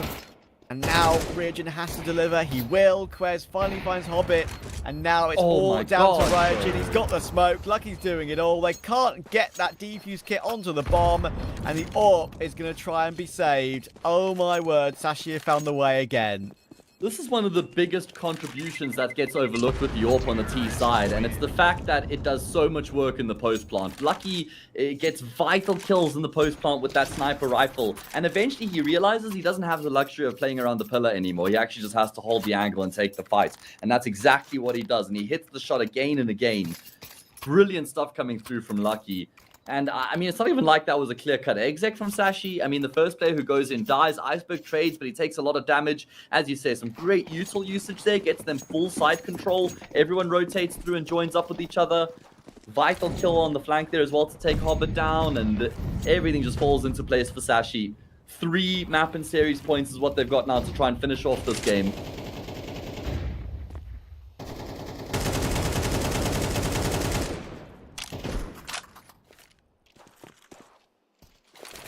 Goodness gracious. Fun round. Sashi can get it done here and now. As we were saying, incredibly long series considering the map 1 was an absolute walkover for one win. Latic was unbelievable. Everything slotted into place. Nothing was working for Sashi, but they've ground this one out. So you see one more. Timing is bad for Cabby though. Ryujin checks mid and gets taken down. Canal's been taken with the others, of course, and Quez has got position next to the smoke outside B main. But he's just a lurk right now. Bomb is dropped. No decision has been made.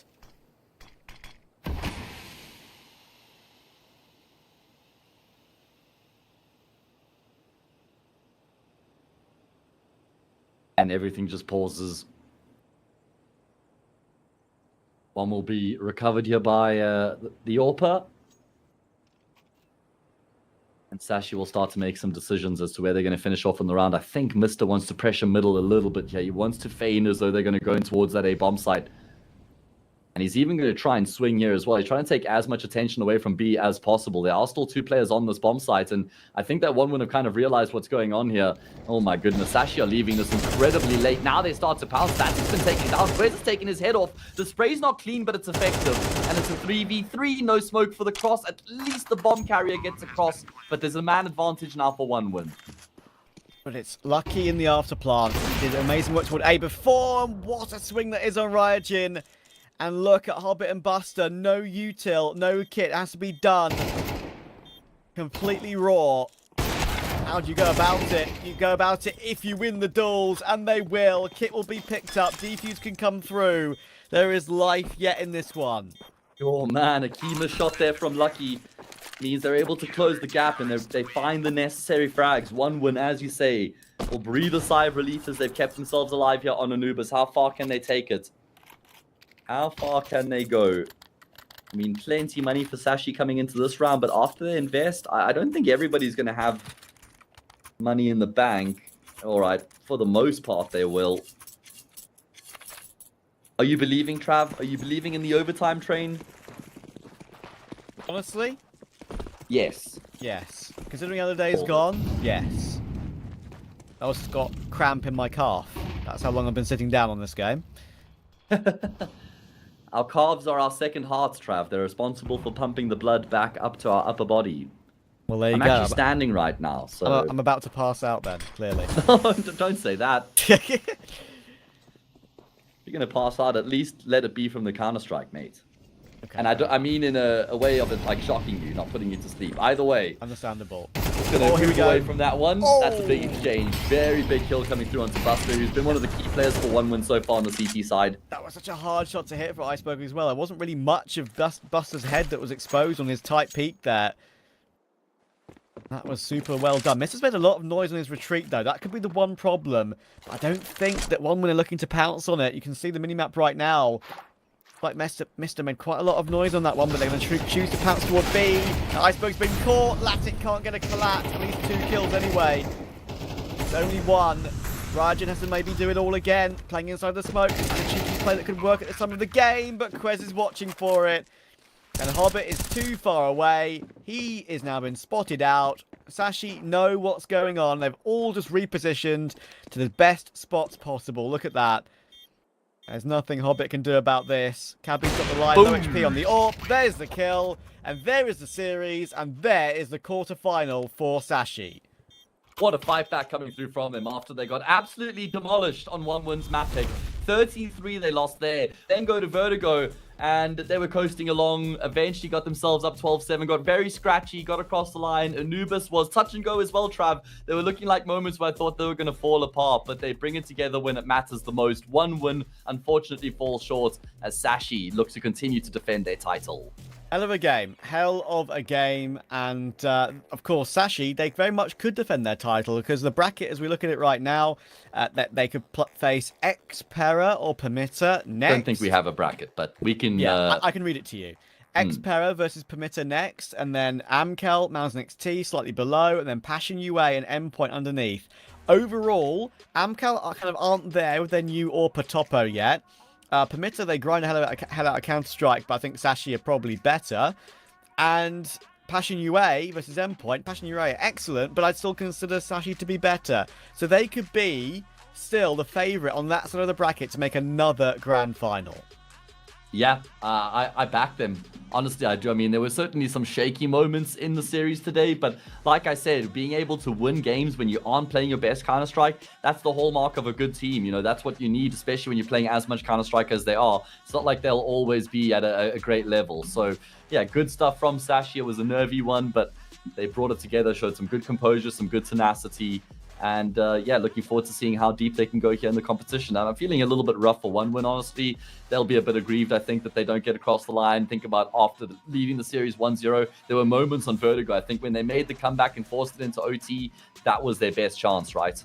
Yeah, for sure. And they'll be kicking themselves because they started the series so well. And and to catch Sashi off guard like that, to bring it back to OT on Vertigo was very unexpected. So you would have thought they would have had a better overtime performance, but Sashi, they flipped the switch. So, and to be fair to them, they actually flipped the switch in the entire series. So, anyway, very long day has been completed. I started at 7 AM this morning overall. Well so, done, I've completed it. Round I of still applause feel for good. Trav. At Trav CS, boys. You can see it there underneath his beautiful face. Go follow him on Twitter. He deserves it. But I love what I do. So that's it's not a day of work when you love what you do. There we go. go. That's what you say, and I will take that saying, that's for sure.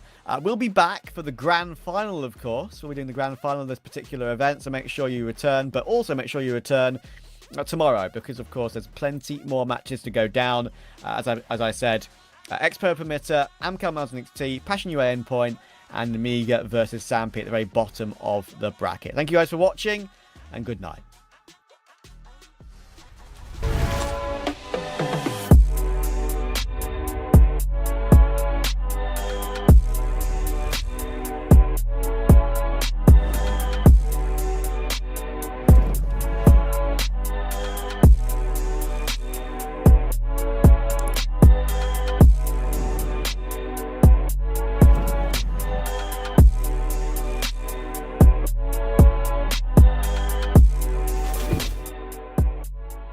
You look into your inventory and there's only...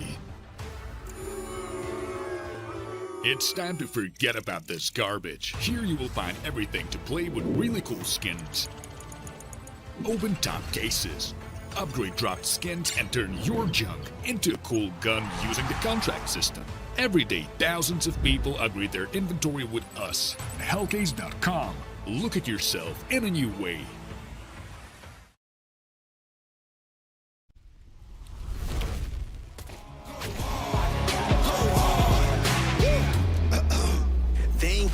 close to me. Flow is on atomic, I'm starting fires through poetry. The hardest out, staying loyal, no falling out. And if you step into the court, be ready, we balling out. Yeah, the coldest of teens, they know what we bring, don't try us. They know in between, we go for these dreams in silence. Hard work, don't mistake it for magic. We been shooting in the gym, this is target and practice. Yeah. And I'm just getting started, getting feet wet. It's all in repetition, ain't a secret. All facts, all black dress code. Pay me my respect, collecting every debt. Oh, the hardest. I bring the